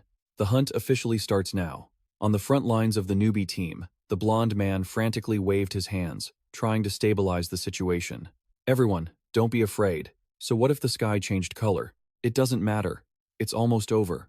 No matter what the slimes do, they can't do anything else now. He was cut off by a sudden sound. A guard named Bayan said nervously, It's moving. The thing moving was the Slime Queen. She appeared in a gigantic form, standing dozens of meters taller than the players' defensive walls. Humanity had killed countless innocent slimes for a long time. The slimes began to resist because they could no longer endure humanity's cruelty, and they decided to take revenge out of pure anger. To make a statement, the Slime Queen, the monster leader, had appeared. She let out a furious roar, a massive sound that echoed, forcing the newbie players to step back just to keep their footing. At that moment, the system timer was still counting down. Time until the raid ends. 9 minutes and 58 seconds. While the players were still terrified, the Slime Queen reached out with her slimy hands, smashing them onto the ground to release countless tiny, cute slimes. The number of slimes was so overwhelming that the players lost all will to fight. Most of them dropped their weapons, swords, and shields to run for their lives. Some were so scared they collapsed to the ground, unable to move. Another group just ran blindly. The scene immediately turned into a mess. "Ah, run! What kind of slime monster is that?" Seeing the situation, the blonde man shouted in a panic, trying to call them back. "Everyone, keep your formation. Don't run." He tried his best to reassure them, begging them to fight, to attack, to use everything they had. Magic or bows are fine too. "Are you guys really that scared? This is just a game. Why is everyone so afraid?" Suddenly, he felt pressure closing in, making him fall silent in terror. A black shadow loomed over his vision. He looked up and saw a hand. The massive, sticky form of the Slime Queen was slowly descending right onto his head. The man's eyes widened in sheer terror as he watched that hand gradually tighten its grip on him. He let out a desperate, muffled cry. "Damn it, they actually created this thing and expect us to defeat it?" His final words were completely swallowed up by the purple slime raining down from the Slime Queen. Just then, sudden attacks from afar launched straight at the monster, and a fierce-looking red-haired man roared, "Everyone, listen up." That successfully grabbed the attention of the scattered crowd. They looked up toward the source of the voice. The red-haired guy yelled aggressively, 5 minutes. We just need to hold out for 5 minutes. No need to kill it, just distract it and keep running around. We just need to make sure it hits the protective stone in the newbie village, and we win." The stone he was referring to was a large, purple spirit crystal emitting a faint, hazy glow, placed on a pedestal in the center of the village. Upon hearing his instructions, everyone snapped to attention. "We have to protect it at all costs. Let's put the reputation of Korean players on the front line." They exchanged looks, signaled with their eyes, and nodded in unison. Everyone grabbed their weapons again, then swarmed toward the red-haired man, roaring as they steeled themselves to keep fighting. Everyone was brimming with fighting spirit. "Damn it, don't worry about dying, just attack. Even if you can't deal much damage, it doesn't matter. Anyone with ranged attacks, get over here and strike." This is the human wave strategy. After successfully inciting the group, the red-haired guy wore an incredibly smug expression. "Looks like we've solved the most urgent problem just in time, nice." At this moment, both sides were in position, ready for battle. The giant Slime Queen faced the crowd of newbie players. Who would emerge victorious? The time for the final showdown had just 10 seconds left, and the countdown began. The Slime Queen started things off by dumping a massive amount of blue-purple slime. As for the players, she viciously swept her hand, crushing the defensive walls, and sent a handful of players flying into the air. The red-haired guy charged forward with his massive sword, even throwing out a challenge.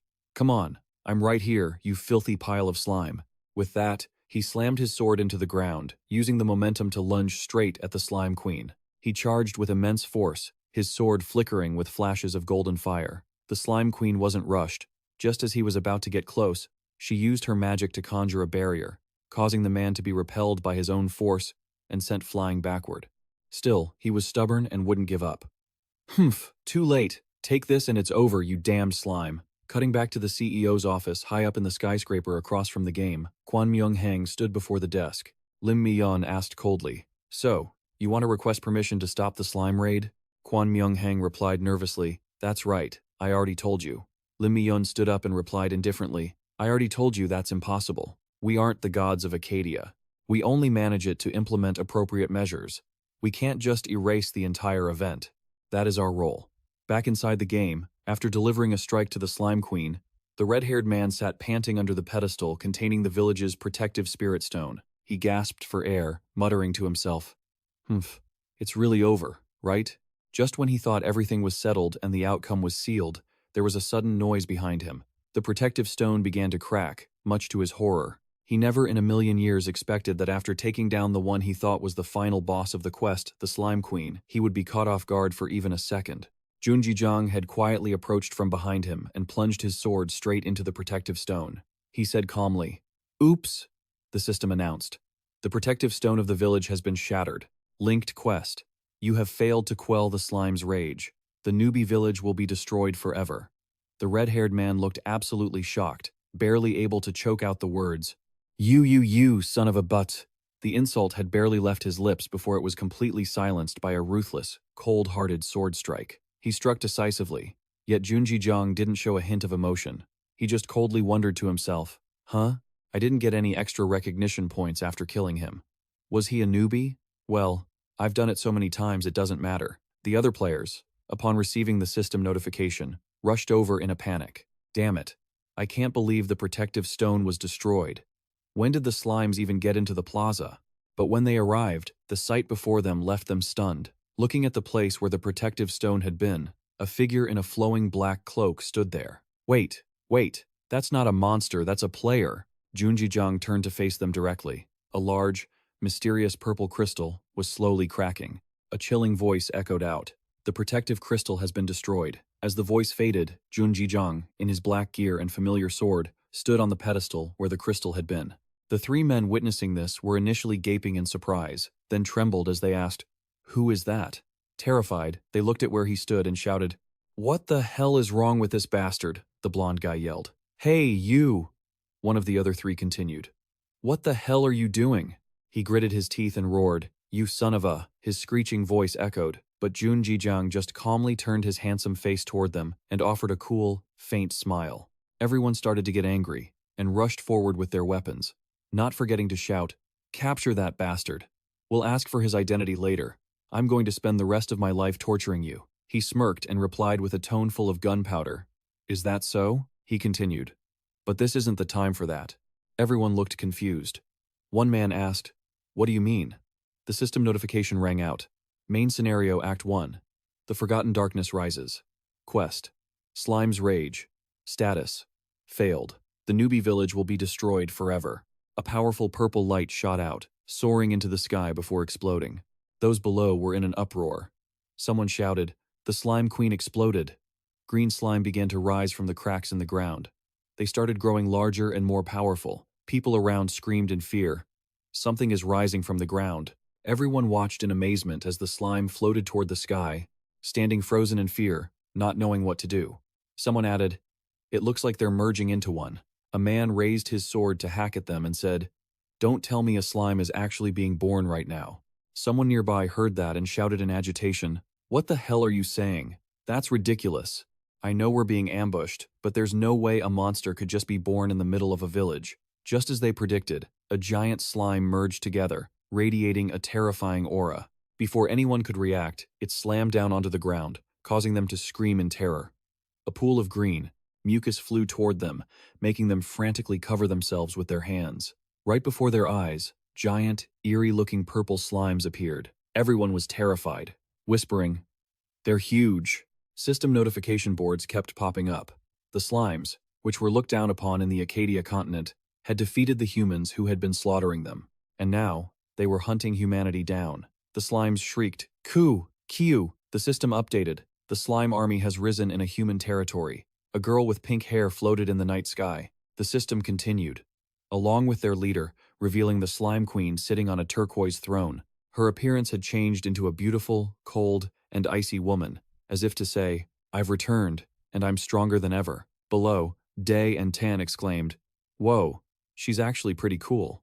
Now, the city no longer looked beautiful. Instead, it was a dark, slimy landscape covered by a giant magic circle and swarms of slimes. The system notification chimed again. The beginner village has been transformed into a slime colony. The announcement was broadcast to everyone in the city. Warning, you have entered a hunting ground for level 80 players. Be careful. Everyone gasped in shock, trembling with fear. Level 80? What the hell is going on? Ku? The sound of a slime behind a man made his hair stand on end as he shrieked. A massive slime army surrounded the three of them. Junji Jang smiled sinisterly and said, This is exactly what you wanted.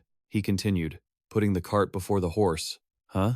The slimes began to attack, causing everyone to panic and run in all directions, screaming. The scene shifts to a blonde girl with a radiant face appearing. Here is today's gaming news. I'm your anchor, Mikon. It's great to see you all again. On the screen, she continued, Accadia is widely known as a realistic VR game. The events unfolding in the game are drawing many complaints from players. Because of the incident in the beginner village, the news continued to play, while he lay in bed, looking exhausted from staying up all night playing. He was catching up on sleep. A moment later, he woke up, yawned, and stretched. The news broadcast continued. Due to players failing the quest, the very existence of a village has been wiped out and transformed into a dungeon. This is truly breaking news. Even for someone who has been a reporter for 5 years and a gamer for 20, what do you all think? This is your correspondent, Mikan. Jun Jijong wiped his head with a towel while listening to the news, watching comments scroll rapidly across his phone screen. Whoa, for real? An entire beginner village just disappeared like that? What a joke. What are the developers doing? If this is how it treats beginners, there's no hope. So this is how beginners get greeted in the game?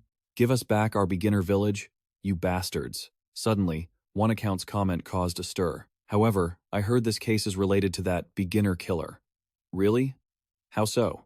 I heard rumors that a player destroyed the Guardian Crystal, not the slimes. They call that guy the beginner killer? Come on, how could that be possible? If it's true, that guy is a total legend. Brushing his teeth, he read the comments and thought to himself, things are getting pretty chaotic, huh? I should probably lay low for a while. He thought, it's definitely my fault that so many people lost their items.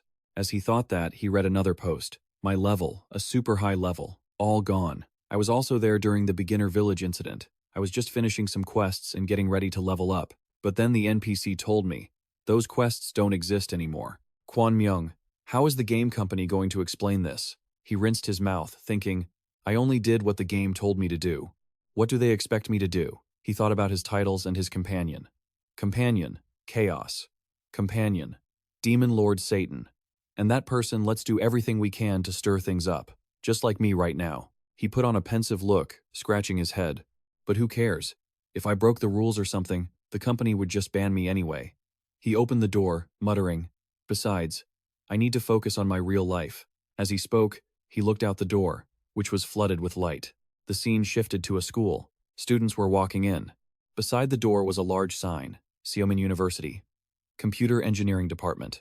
Junji Jung entered the lecture hall, pulled out a chair, and sat down, thinking, orienting as a freshman at Seomin Technical University isn't a big deal, but I do enjoy student life and stuff like this. He glanced over. He noticed the guy sitting next to him watching a video. He looked closer and realized he was watching a video of him. I meet a fan just by coming to school? He thought, realizing he was in the video. He watched it and thought, when was I even filmed? He was even more shocked to see the subtitle, 2 million views. He gulped, thinking in surprise, how did it get so many views? And more importantly, the money from those views. Suddenly, the guy next to him turned and asked, are you interested in this video too? Startled, he shyly replied, I'm sorry, I just caught a glimpse. The video looked interesting. He thought to himself, how could I not watch a video I'm in? The guy reached out his hand to introduce himself. I'm Ji-Un. Nice to meet you. Sitting at the same desk like this must be destiny. Let's be friends. He replied, oh, nice to meet you. I'm Jun Jijong. The guy with the curly hair continued. This is a clip from the game Accadia. You know about this game, right? Ji-Un excitedly continued. Everything in there is a mess. There was this beginner village, and suddenly the slimes rose up and burned it all down. He replied, oh, really? Thought he wasn't interested in me. But he keeps talking about Accadia. Suddenly, the guy changed his tone and said, do you know about that beginner killer? That question made him jump in fear. He broke into a sweat, thinking, the beginner killer? Why is he bringing this up? Does he know who I am? He looked at Ji-Un, believing in the theory that people who wear glasses are often dangerous.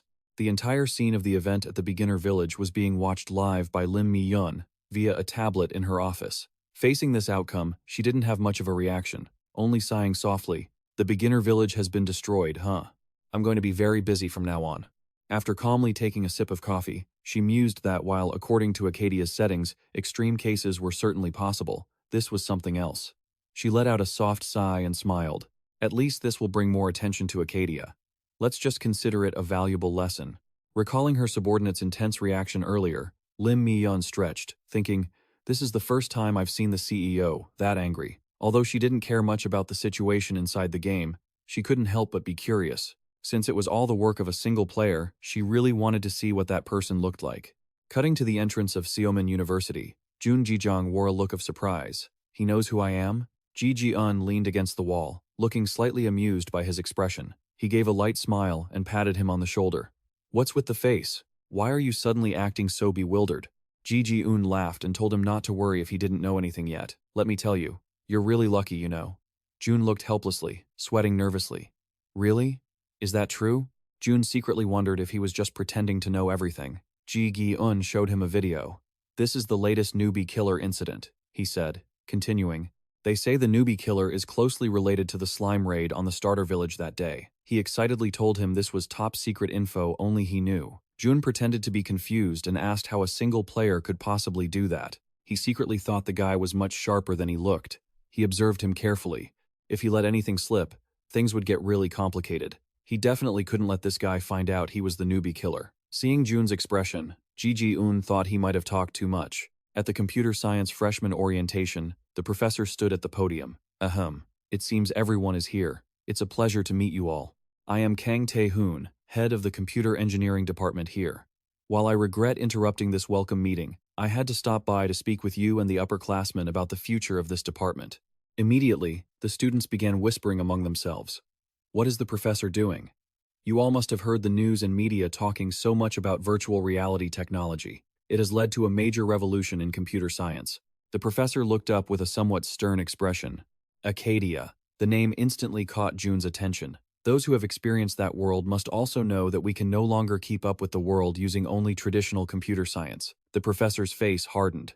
Therefore, after numerous discussions, both the department and the university have agreed that the current computer engineering curriculum can no longer keep up with the changes of the times. June rested his chin on his interlocked hands. The professor was right. All existing techniques had become old and obsolete in the face of this new VR culture. Professor Kim stated clearly. So, after a long deliberation, the school board and the Ministry of Education have decided that starting this year, computer engineering will be renamed Virtual Reality Engineering. This caused an immediate uproar among the students. Professor Kim continued, "I know this will cause confusion, but if we don't keep up with this great world revolution, we will definitely be left behind by the times," Professor Kim affirmed. During lunch break, students were rushing to get food, tables full of soup and side dishes. How unexpected. Ji Ji-un felt quite annoyed at the thought of the department name changing, while June, sitting opposite him, couldn't understand why he was eating with him. But Ji Ji-un quickly changed his expression. "And most importantly, I didn't expect the professor to mention Accadia right in the middle of the meeting.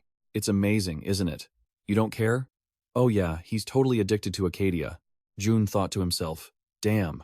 He asked, "By the way, now that I think about it, why aren't you playing Accadia?" This question made the piece of meat on his chopsticks drop, and he looked up in surprise. June tilted his head, trying to dodge the question. "I'd love to, but the equipment is too expensive, so I haven't tried it yet. Plus, I'm not very good at games." Ji Ji-un stared blankly. June thought, "Don't get caught. Don't get caught." He quickly decided to change the subject as naturally as possible. He glanced at Ji Ji-un. "But you play Accadia, right?" The guy, still with food on his mouth, laughed loudly. "Of course. And not only that, I'm constantly bragging about it. I don't look like much, but I'm actually really good." June acted surprised. "Really? But inside," he thought. "Whew, thank goodness that subject change worked." He kept eating and said, "Tell me when you start playing. I'll help you out. It's a bit hard these days because newbies are spawning in random places." June immediately replied, "Of course, if I play, I'll message you." After the conversation, he looked at him with a mix of sympathy and a wry smile. "He's actually kind-hearted. What a strange guy." Tan pouted, angry. "Why did you take so long? How dare you keep me waiting? Unbelievable." June, looking sleepy, yawned widely. "I haven't slept for days because of the slime raid, so I took a nap before coming here." Tan grumpily kicked him. "You're so weak. This is why I shouldn't make deals with humans." June only thought to himself as he turned toward him. He must be bored out of his mind. Suddenly, a scream rang out, approaching him with lightning speed. Before he could react, the slime queen lunged at him, her eyes bright with joy as she wanted to hug Jun Jijang. A second later, many other slimes rushed in from behind. This caught him completely off guard, and he fell over. The other slimes quickly swarmed him, pinning him to the ground. Faced with the overwhelming mass of slimes, he felt helpless. I can't breathe." Tan, on the other side, was also being smothered by a slime. "Ugh, get off me, you gelatinous blobs. You're all sticky and weird," he cursed grumpily. Once things settled down, June faced the slime queen. She pulled her apron up, held her hands to her chest, and bowed. The system immediately displayed a notification. The slime queen was expressing her gratitude toward him. The other slimes closed their eyes and bowed as well. The slime tribe would always remember your contribution in driving away humanity and creating a territory of their own. You are the savior of the slime tribe. Junjijang raised his hand, signaling for her to stand up. I'm not that great. The system immediately announced the switch from Slim's ally to Slim's savior, and the reward received was the Slim crown. A golden crown appeared in the air from the debris. It quickly materialized on his head, which took him quite by surprise. The system immediately announced that acknowledgement had increased by 2,413 points, and the quest, Complete Slim's Wrath, was updated. Day was taken aback and exclaimed in amazement, "Many rewards, actually."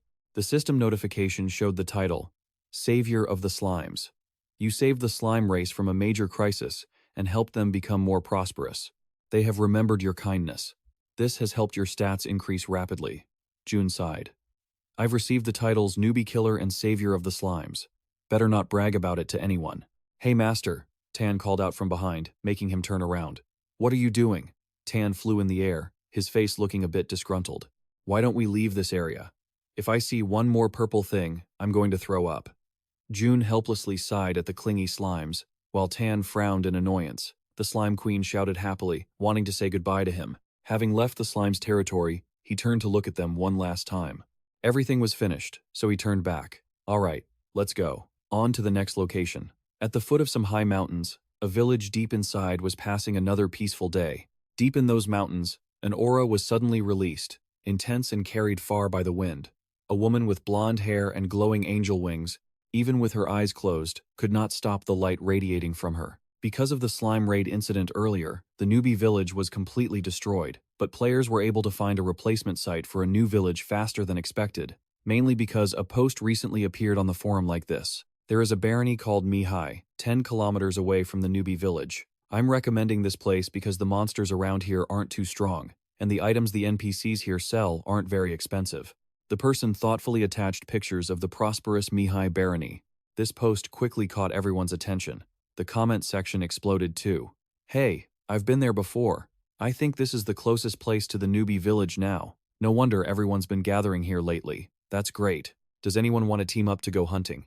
The rumors spread like wildfire, and the players gathered at Mihai barony. Everyone knew that. Just then, a pair of skinny legs suddenly stopped. That person was none other than Junji Jiang. His expression was emotionless as he looked ahead. Not far from him was the gate to Mihai barony. A grumpy guard called him to stop. What's your name? Suddenly, the Demon King poked his head out of June's cloak, glancing left and right, and briefly replied for him. June. He looked like he was deep in thought. Then he spoke in a booming voice. June Jijiang, you're from the newbie village too, right? He hesitated for a moment. Yes, I think so. The guard sighed. Phew, what on earth happened there? I heard something ridiculous went down, something about a slime rampage or whatever. He was secretly stunned. Do rumors spread among NPCs too? I need to be more careful. So he said, you'd understand if you were there. They weren't normal slimes anymore. He added, Edelin has turned into a monster habitat now, and the lowest level monster there is probably around level 85. The guard couldn't help but be shocked. 85? How is that possible? He seemed to realize his reaction was too much and quickly adjusted his tone. I see. Now I understand why everyone is gathering here. The reason you're here is to settle down, right? The guard added, Please wait a moment. I'll prepare some things and let you into the city. He happily replied, Thank you. At this time, the Demon King was still looking around. He asked, What are you looking for?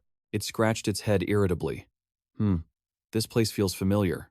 He asked back, surprised. Familiar? It mused. Whatever. I'm probably just overthinking it. Then it abruptly changed the subject. But why do you keep calling me Tan? I have a super VIP name. Satan. The Chaos King Demon Lord. Satan? He said, without thinking. I call you Tan because your name is so amazing that it would attract too much attention if I said it right. Hearing that, Tan laughed gleefully, drawing out his voice. Oh, is that so? I guess that's fair. Ha ha ha, he secretly thought. Look at how pleased he is. It quickly became serious again, and changed the subject. Anyway, Master, what do you plan to do with that? He hadn't reacted in time, so he asked, With that? It gestured with its hands. The power called recognition. It looks like you've earned more since we first met. He understood and said, "Oh, yeah." He answered it. The system board displayed, recognition 33,551. Junjijang stared at Tan, who was drooling, his eyes sparkling as he expressed his thoughts. "I didn't think you'd accumulated that much. If you sum up all the points you used before, you must have killed over 40,000 beings, right? Boo-hoo, am I right? But you're not planning on using it? If not, give it to me." He firmly shut down its train of thought. Unhappy, it went crazy and questioned him. "Why?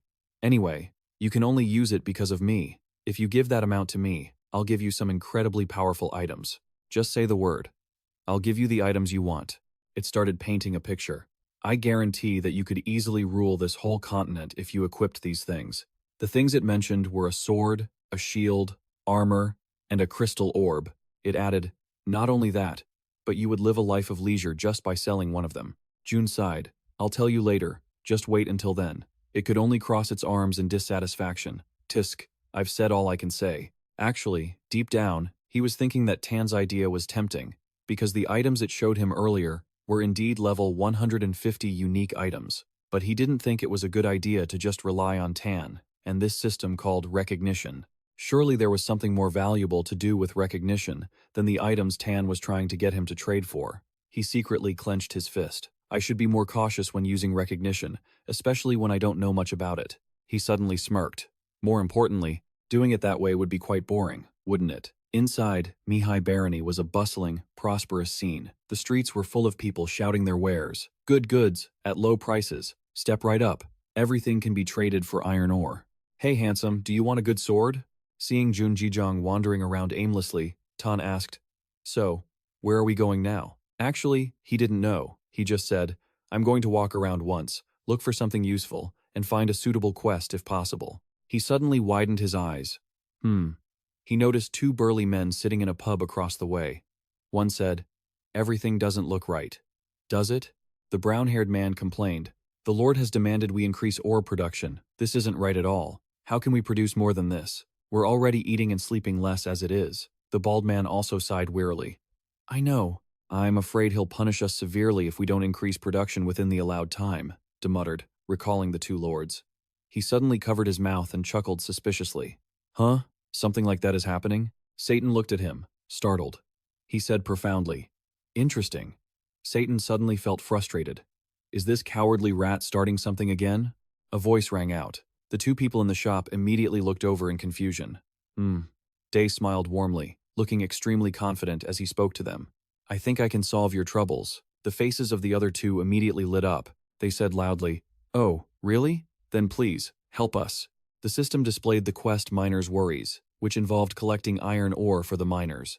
Those who had been ordered by Baron Maihai to increase iron ore production. The iron ore progress is 0 out of 20. You can receive additional rewards if you collect more iron ore than required.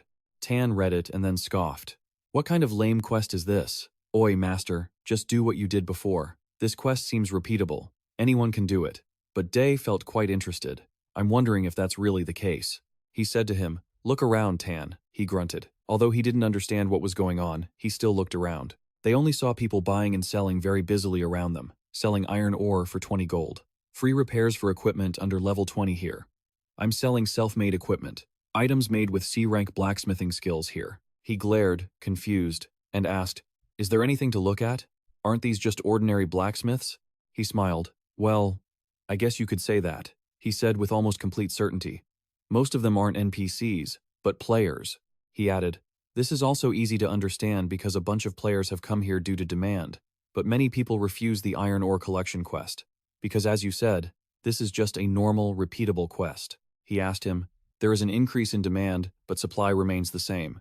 So what do you think will happen?" He had never thought about this problem, so he said, "I have no idea." Hearing that, he didn't explain further.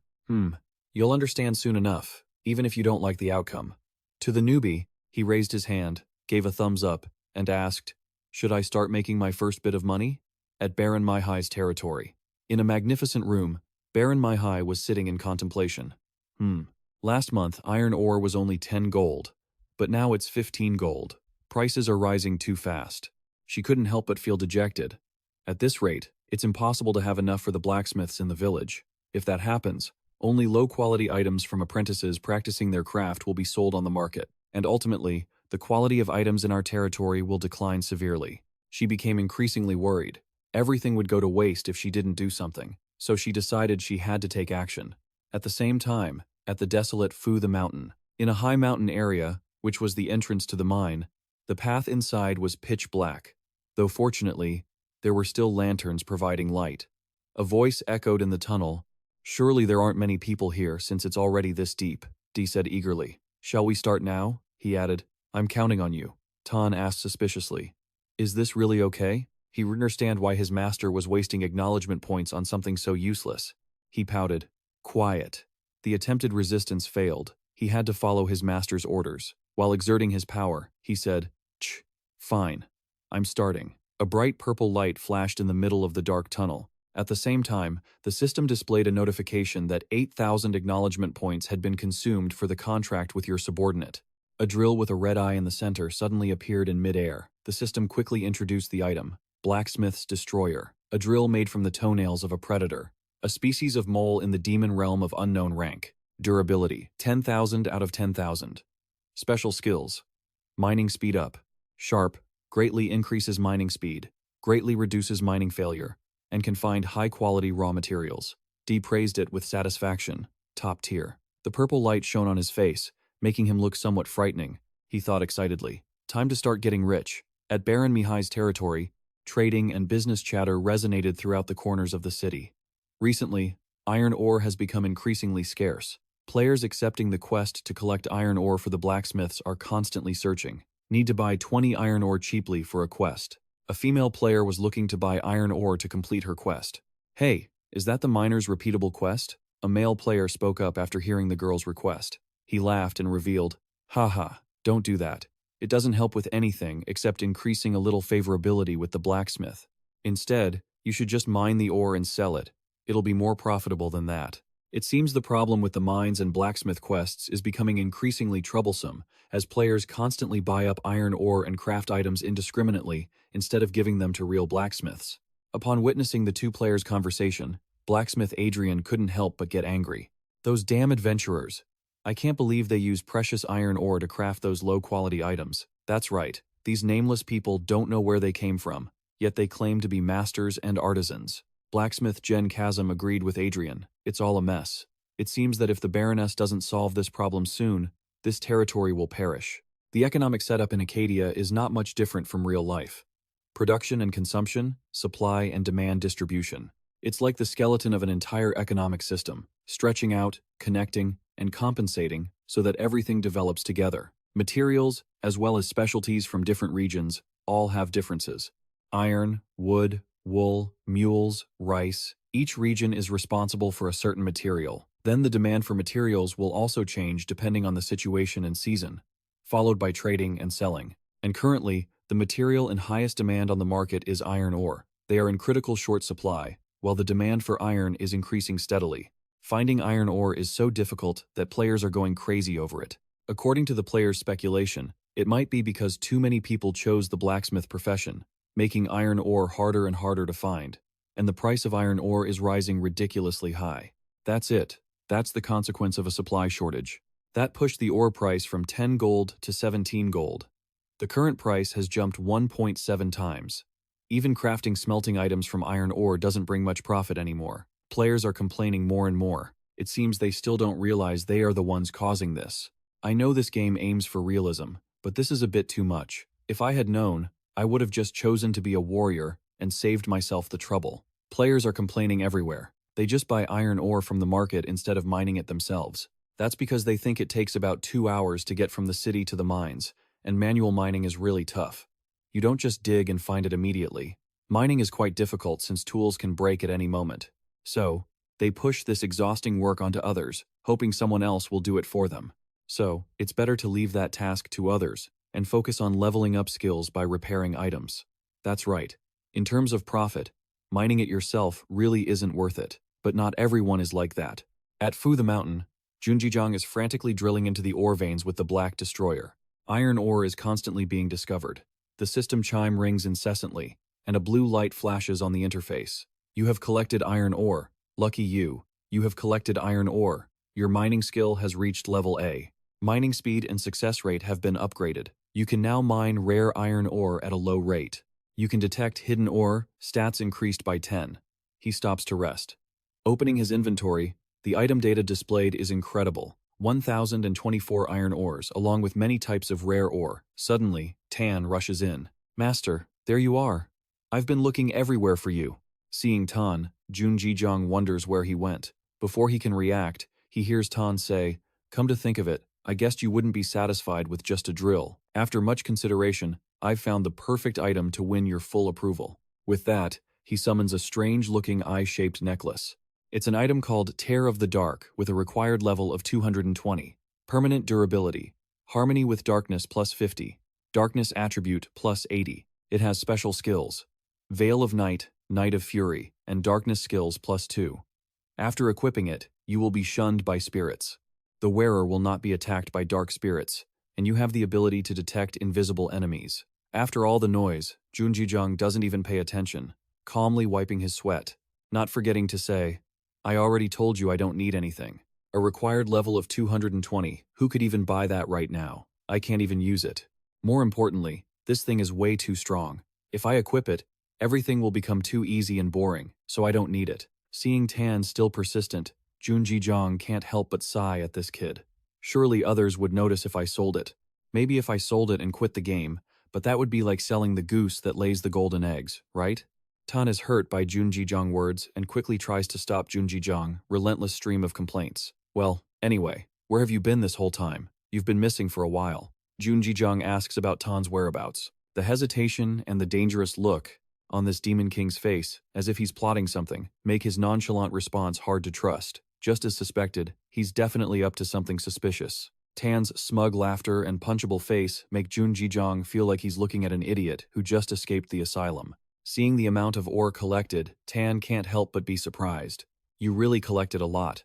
This might even be more than what the territory produces. According to Junjijang's plan, he will mine this much every day and sell it. He'll surely get tons of favorability points from the blacksmith by completing that quest." Repeatedly. And eventually, the Baroness's interest will be piqued. Over at the Baroness's side, a meeting is taking place. "Baroness, if we don't have enough iron ore supply this time, we won't be able to deliver on time as per the signed agreement. The situation lately is quite difficult. I might have to close the shop. I'm thinking about moving to another territory with more iron." Anxiety is etched all over the Baroness's face. She asks for everyone's opinions on the ore problem. And of course, the issue lies with the adventurers. Everyone thinks it's because a large number of adventurers are flocking here and choosing to become blacksmiths. Those adventurers are just apprentice blacksmiths. Everything they create is low tier. Even though their goal is to become artisans and masters, this consumes a huge amount of iron ore in the process. More importantly, the number of miners hasn't increased proportionally to the number of blacksmiths, because those adventurers don't like manual labor. In the end, the core problem lies with the adventurers. According to the regulations, you can't force them to mine, nor can you just sell refined ore to the artisans. Everything seems to be a dead end. The destruction of the newbie village forced adventurers to choose other places to continue their quests, causing a huge problem for Baron Mihai. As she is pulling her hair out over the troubles, a soldier suddenly rushes in, bringing major news. A mountain of high-quality, rare iron ore has been piled up. This causes a huge commotion. Everyone is fighting to buy the rare ore. And the person causing all that commotion is none other than Junjijang. He is currently sitting comfortably in a small alley, counting the money earned from mining for 3 days. The amount earned is 5 gold coins and 12 silver coins. If converted to won, it's about 512,000 won. And if he continues, he could earn about 5 million won. Not a small amount. It's a decent profit to pay for bills, rent, and tuition. But it seems a better way is needed, because if he keeps going like this, it won't work, since there are many other things to prepare. Lost in his thoughts, a voice suddenly speaks up. "Are you the one who brought all that iron ore here?" The first meeting between Junjijang and the Baroness marks the beginning of the realization of Junjijang plans. The system interface appears, indicating the person standing in front of him is Baron Mihai. Along with curiosity, the Baroness's friendliness level increases. Junjijang gives a winning smile. "It's me. I am Mihai, the Baroness of this territory. If you're free, could you join me for a cup of tea?" From the introduction and the Baroness's friendly invitation, it seems the plan is gradually achieving its goal. At Baron Mihai's villa, Lord Mihai and Junji Jiang sit across from each other enjoying tea. She says, "Go ahead and try it. This is herbal tea picked from Fian Mountain." He listens and takes the cup to enjoy it, complimenting, "It's truly delicious tea." She smiles and introduces, "Of course, that is one of the specialties of our territory." But immediately after, her expression changes. "How long did it take you to mine all the ore in the plaza?" He looks up at the Lord. "The ore? About 3 days." Hearing him say that, she jumps up, slams the table, and shouts in disbelief. 3 days? How is that possible? Then, seeing she was a bit rude, she clears her throat to calm down.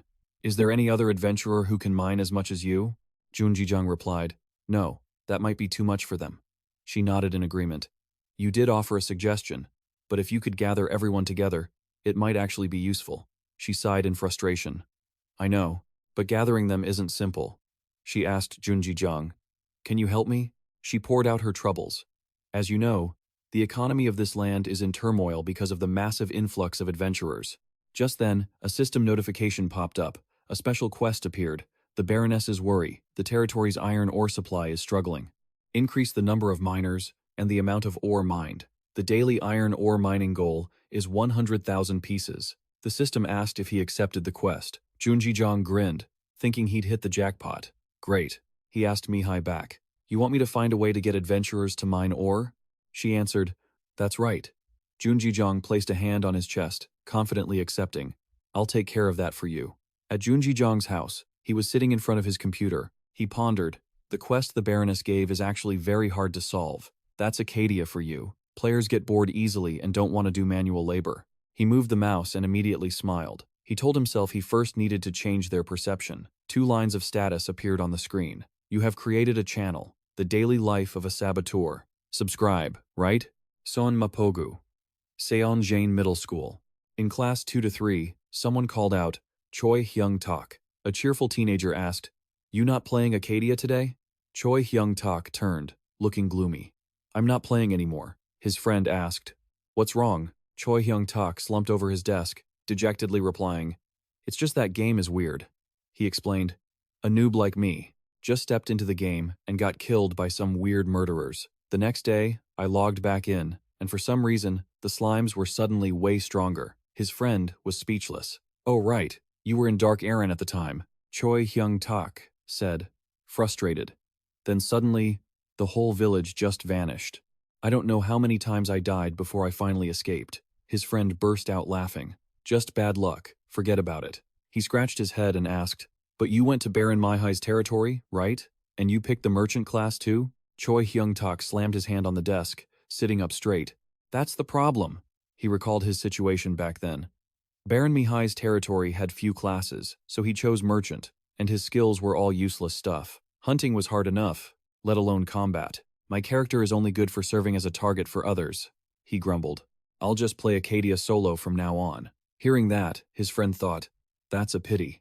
He told Choi Hyung Tak, "So you only went there to find something fun other than hunting, right?" Choi Hyung Tak looked at his friend sadly without saying anything. Then his friend held up his phone to show him. "There is something." He smirked, pointing to a clip on the screen. "Something you can do too." The video was titled, "You too can make a fortune in Accadia." The video started, and a voice came through. Hey, hello everyone, can you hear me? This is inside Phi Mountain, the place that's been famous these last few days. Everyone knows it, right?" Both of them watched the video intently. "What I want to introduce to everyone today is iron ore mining." Choi Hyung Tak asked, confused. "Mining? Isn't that just manual labor?" His friend didn't answer his question. The video kept playing. "You think so, right?" A bag full of gold coins appeared. "This is how much I made this week." At this, Hyung Tak sat up, suddenly exclaiming, "What? How is that so much money? That's insane. How did he do that?" His friend standing next to him crossed his arms, smiling victoriously. "See? Just keep watching." The video creator started instructing. "First, everyone starts at the miner rank. You'll earn about 20 pieces of ore in an hour, equivalent to about 400 gold. It depends on the price of each piece of iron ore though. Doesn't sound very attractive, right? But try increasing your rank. The speed and success rate will increase, and sometimes rare ores even appear." He held up a piece of red ore. "For example, I'm at rank A now, so I get at least one magic crystal or one diamond every day. Choi Hyung-tak was stunned. Magic crystal? Is that for real? Perhaps because no one cared to level up their mining rank. Nobody knew. The video ended. Alright, I'm going to keep mining now. Skip ahead, guys, or the video will just loop. The screen flickered. Next, an old, bald, bearded man smiled and said, Okay, I sold all the ore I mined today. I'll talk about how to negotiate with merchant NPCs and how to increase affinity later. He held a few gold coins to show off. This is the money I earned today. 1 gold coin and 82 silver coins. He asked, How about you? Making money isn't that hard, right? Seeing this, Choi Hyung-tak's eyes sparkled, his mind filled with gold coins. Amazing. He was determined. I want to try it too. The channel posting Accadia videos had just appeared and already became a rising star on YouTube. The daily life of a saboteur. In reality, most of what the video said was fake. The benefits from mining only existed when someone possessed a cheat item like Jun Jijang. In the video, such details were cleverly skipped to make people think anyone could earn that much money. Naturally, the video attracted the attention of many players. Comments started pouring in. Wow, that's epic. I have to try it too. Heard people talking about it, so I came to check it out. That's cool. Let's go mining, everyone. Let's form a group. This had a huge impact on Accadia players. A crowd rushed toward the blacksmith. They shoved each other, shouting, iron ore, mister. Do you have any pickaxes left? Does anyone know the way to Phi Mountain? After that, people flocked away to go mining. The scene was so chaotic and strange that people had to ask, why are there so many miners suddenly? Baron Mihai burst out laughing. Ha ha, great. It's truly unbelievable. I never expected those stubborn adventurers to all rush off to mine. It's not just those foolish blacksmiths, she laughed, clutching her stomach. Even the other classes are going mining now. How on earth did you pull this off? Junjijang sat with his arms crossed and replied modestly. It's not much, really. I simply took advantage of basic human ambition. Mihai looked curious. Basic ambition? He smirked and replied, Money. Even if it isn't money directly, it's anything that can turn a profit. Adventurers are just a bunch of capitalist pigs after all. Hearing his words, Mihai didn't understand a thing. Then she stood up with a cheerful laugh. Ha ha ha. I don't really get it, but I know we're on the right track. Junjijang reminded her that she couldn't fully rest easy yet. You need to prepare a few more things. He seriously listed the tasks she needed to handle and pay attention to. First, reduce the miners' wages, and in return, give them partial ownership of the ore they collect. That will boost the motivation of those who actually work and weed out the ones who are just slacking off. The Baroness nodded in agreement. I see. That's truly a viable strategy. He muttered to himself. It's just a simple efficiency management tactic you can see anywhere. And yet, this Baroness really knows nothing about economic management, does she? From now on, I'll have to actively teach her about the efficiency and ruthlessness of the modern economy. Just then, Mihai asked, In that case, what should we do about the price of iron ore? There still aren't any laws regulating the price. As you said, the price has skyrocketed to a level never seen before. I heard it surpassed 20 gold coins a long time ago. He answered nonchalantly, Leave it be. She looked puzzled. Yeah, just leave it. He explained to her that even if the price rises, those who need to buy will still buy it. The income of master craftsmen remains unaffected, right? In other words, the old price was actually too low. That's why no one thought of it as a real source of revenue. He rested his chin on his hand, deep in thought. When someone complained, Mihai immediately said, Who would dare to complain? Junjijang happily offered a solution. They'll just have to go dig for the ore themselves. You don't eat if you don't work, right? She pondered his solution to the problem, but finally, she laughed and patted his shoulder. Ha ha, you're right. Ha ha, Junjijang, would you like to become the financial manager of my territory? I will definitely pay you a generous salary. He gently refused. Ha ha, that's a tempting offer. But my journey hasn't ended yet. Hearing him say that, she cleared her throat in agreement. Right? You are an adventurer, after all. Forgive me. At this moment, Junjijang's mind was already calculating the next event. All right. The current situation is working in Baron Mihai's favor. Next, Mihai suddenly smiled and asked him, So, is there anything you want? I will give you anything, as long as it's within my power. He placed a scroll on the table. It was time to execute his plan. She picked up the scroll and asked, What is this? He replied, It's my business proposal. She looked confused. A business proposal? He stated confidently. After you read it, I'm sure you'll love it. She opened the scroll to read. Everyone's individual income has a limit. So how can you break that limit? It's simple. Just become a ruler. Mihai was shocked, and he laughed excitedly. Interesting, right? He then held a finger to his lips, cunningly making his demand. If you give me 10% of the profits, I'll give you full operational control based on this. Thousands of years ago, during the great war between angels and devils, the earth and sky seemed to tremble, with volcanoes seemingly erupting to add their heat to the conflict. The sky was a mix of gray, black, and white, devoid of hope, with only the flickering light of angels and devils remaining. The battle raged between the angels on one side and the devils on the other. Very quickly, and it was no surprise with just one move, the angel defeated the devil, blowing her away with a single blow. The king of chaos, or the demon king, began to seethe with rage, his teeth clenched tightly, grinding against each other. Is that spear Mjolnir? The archangel Michael pointed his sword at him without a hint of fear, ignoring the insults he was shouting. You filthy scum! How dare you bring a holy weapon here? A shrill, yet grave voice rang out. Demon King, Satan, in the name of Archangel Michael, I will destroy you. Satan was too weak to fight back. He could only watch as if it were a fleeting dream. He returned to the form of a child, his mouth still drooling, his face soft and confused. Looking at the busy crowd passing by, he cursed to himself. Damn it, is it because this place is in the vicinity? What a terrifying dream, he whispered in his master's ear. I just recalled some useless memories. Around them, men stood on the sides of the road, shouting invitations. Anyone want to go mining? Need to buy a large quantity of pickaxes, especially ones with high durability. The little demon king sat on his shoulder and asked, Hey master, what was in that business proposal you gave the Baroness? He laughed. Oh, are you curious? He continued, leaving her with a question mark in her mind. There was a saying, his eyes suddenly turned cold. Getting in is easy, but getting out is hard. She panicked, looking terrified, and cried out. Seeing that the teasing had gone far enough, Junjijang began to analyze and explain. Mining isn't as easy as people think. Even if they find a good spot and get decent results, an average player can only mine 10 ores per hour at most, he continued. And the reason why I often find rare iron ore is entirely due to the special traits of the item I possess, the excavation tool. Listening to the analysis, she understood a little more. Therefore, mining is just a form of low-productivity manual labor. The Demon King nodded in agreement. Yeah, that's true. She was a bit frustrated. There were many places with mines here. Wouldn't it be stupid to miss this opportunity? She asked Junjijang. But does that mean there's no way to make money from these mines? He shrugged. Not necessarily. There is a way. His face, beneath the thick hat, became even more mysterious. He chuckled. It's selling entrance tickets. Simply put, I'm selling the right to enter these mines. The Demon King was a bit skeptical. What kind of way is that?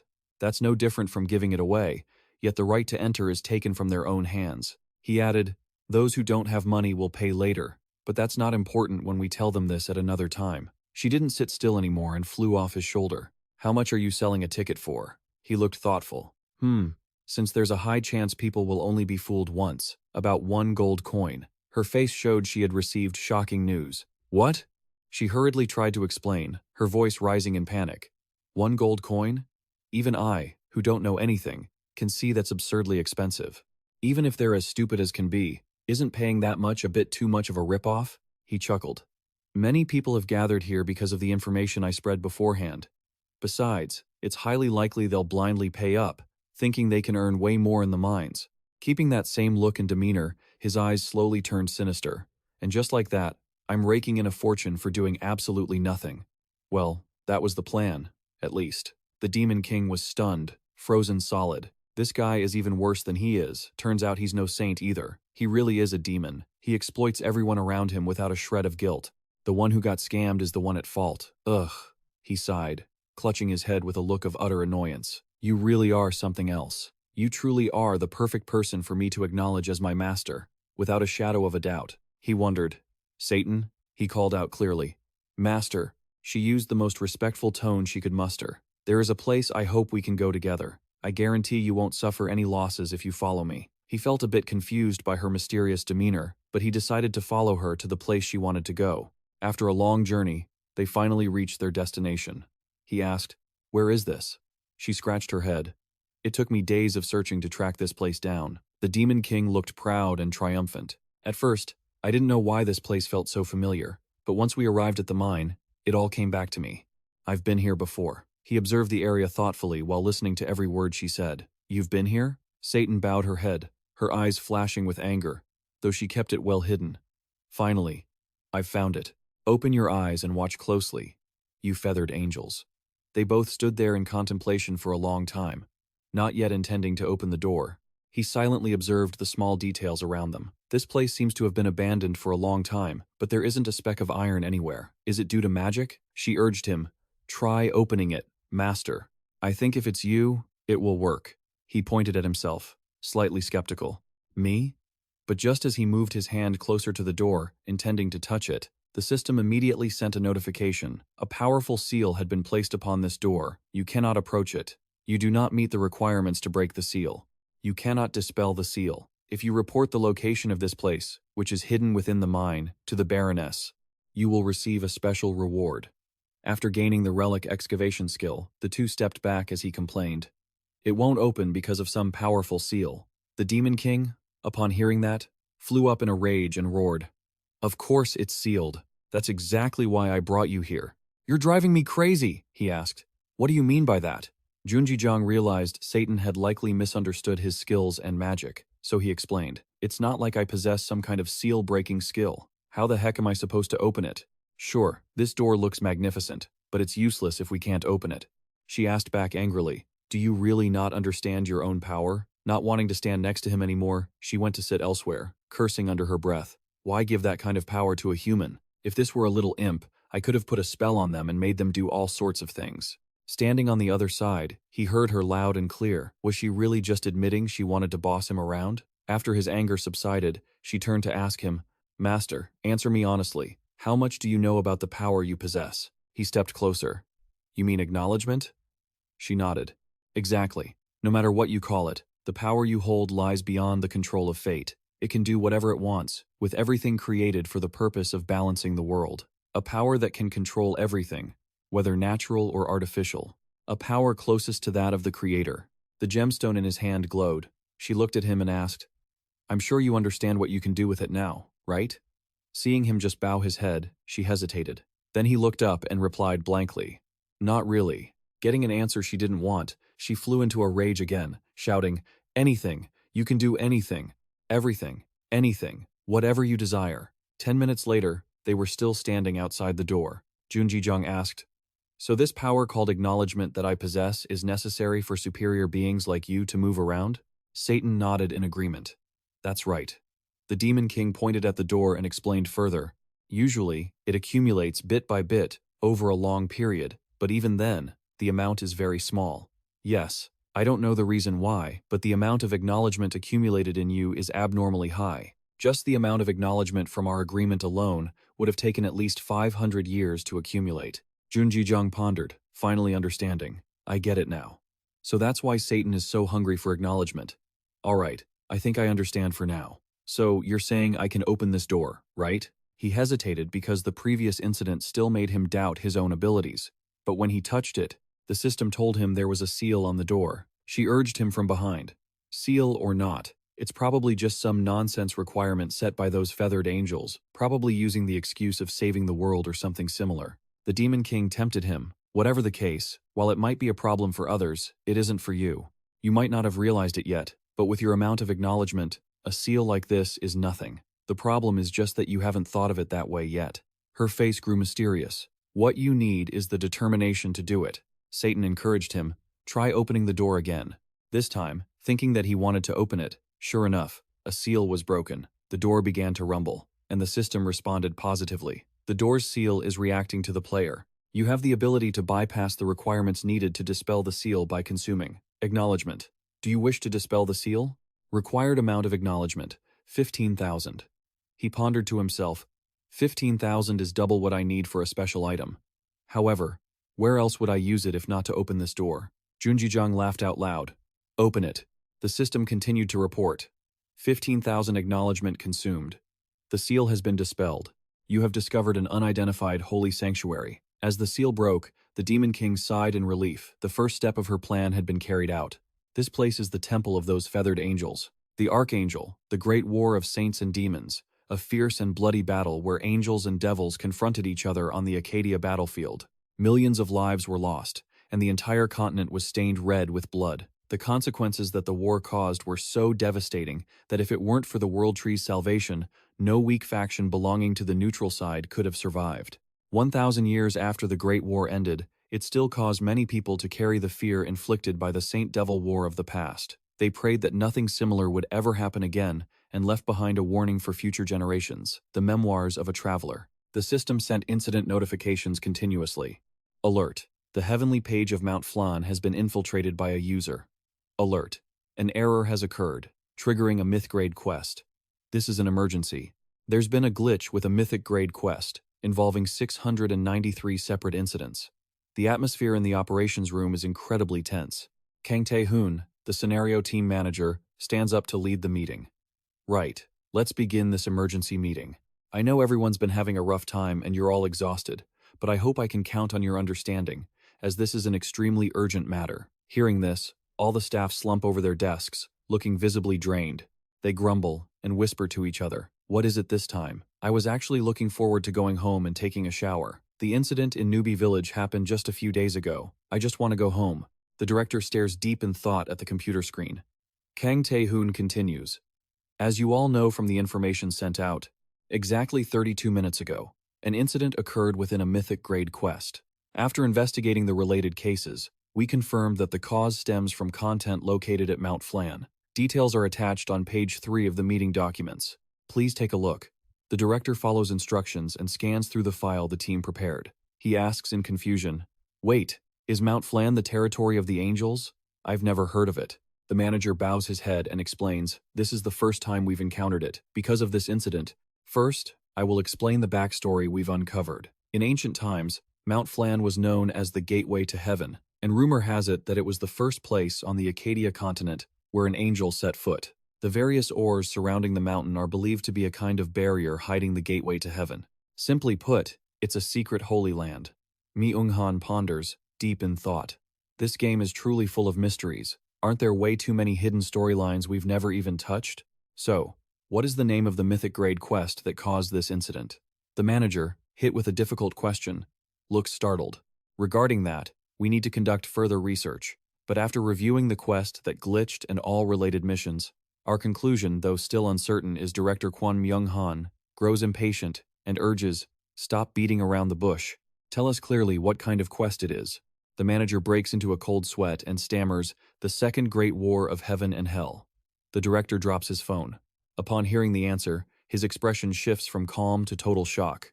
What? Meanwhile, inside the cave, Junji-jong and Tan have ventured deep inside, and a grand hall appears before them.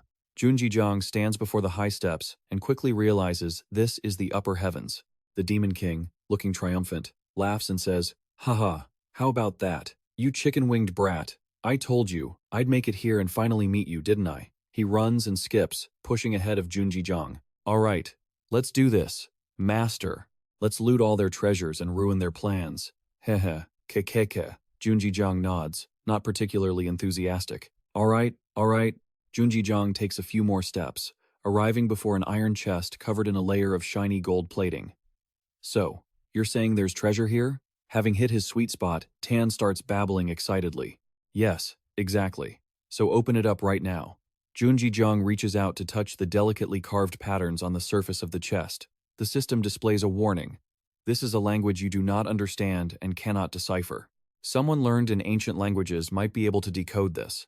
Divine power is surrounding your body. HP and MP recovery stats are increasing significantly. Further investigation into these ruins is required. Hidden ruins have appeared. Seeing the system warning, Junji-jong pulls his hand back, hesitating. This thing seems like it really contains a great item.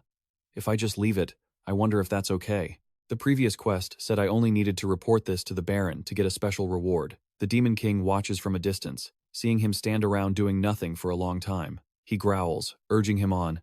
"Hey, what are you doing? Just open it already." Junji-jong composes himself. "Hey, just hold on a second," he thinks to himself. "Now that I think about it, there's nothing else I can do. If I didn't know what this place was, I would have continued the previous quest to get that special reward. But now that I've heard Tan talk, I can't do that anymore. Besides, a lord of a city like Baron Mihai could never grant me a better reward than the treasure in the upper heavens. Somewhere, Mihai sits in his castle and suddenly feels a shiver. Is someone bad-mouthing me behind my back? With his ears itching, Junjijiang continues deep in thought. More importantly, I've forcibly opened the door by using recognition. Essentially, I'm like a grave robber now. Instead of letting people know about the existence of this place, keeping it a total secret might be better. Deciding firmly, he no longer hesitates and calls out, "All right, Tan, let's open it." Hearing this, Tan is instantly energized, his gloomy look vanishing in a heartbeat. That's the spirit. That's my master. 10 minutes later, both have tried their best, but their strength is still like ants trying to carry a rock back to their nest. Tan shouts, "Use your back, master. Use your back to lift it up." Junjijiang, exhausted and drenched in sweat, replies, "I'm already trying my best." The chest remains exactly as it was, standing still as if nothing had changed. Both of them are on the verge of collapsing, lying on the ground, gasping for air. Huff, huff, damn it. It's not even budging. Is my strength stat too low? Tan sighs miserably. Damn it. If only I had my original body, this would be as easy as eating candy. Tan tears up, his nose running. It's so ridiculous. I had such a hard time getting here. And yet, I have to lie on the floor just because of one measly rock with exceptional weight? It's not even because of an angel's barrier or a seal or anything. Hearing him mention the rock, Junjijiang suddenly realizes something. Wait, the rock? He asks Tan. Are you sure there's treasure inside? Tan growls, already annoyed. I told you. I'm sure. If I were lying, why would I have tried so hard? Junjijiang puts on his glasses and replies confidently. All right, then I have no choice. The system announces, you have equipped the rock breaker. Junjijiang picks up a drill, preparing to drill into the rock. Tan looks embarrassed. Wait a minute, master. Don't tell me. Junjijiang ignores him, his expression solemn and full of aura, as he gives the order. The door that couldn't be opened, no matter how much you push, isn't going to budge anyway. Junjijiang lets the drill run wildly and exclaims, in times like these, destruction is the right answer. As the drill bit touches the surface, it spins deep into the rock, and debris flies everywhere. Tan, standing to the side and getting showered in dust, sighs. Humans are truly even scarier than demons. The system sends a notification. Special achievement unlocked. You have destroyed an ancient relic that no one else knew about. The Celestials are shocked by your actions. Your relationship with the heavens has hit rock bottom.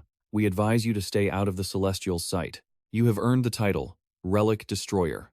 After finishing, he wore a satisfied smile. Phew, using that stone-breaking machine really feels better. But as he lifted the lid, he realized it was a coffin containing a skeleton draped in dazzling attire. He was stunned.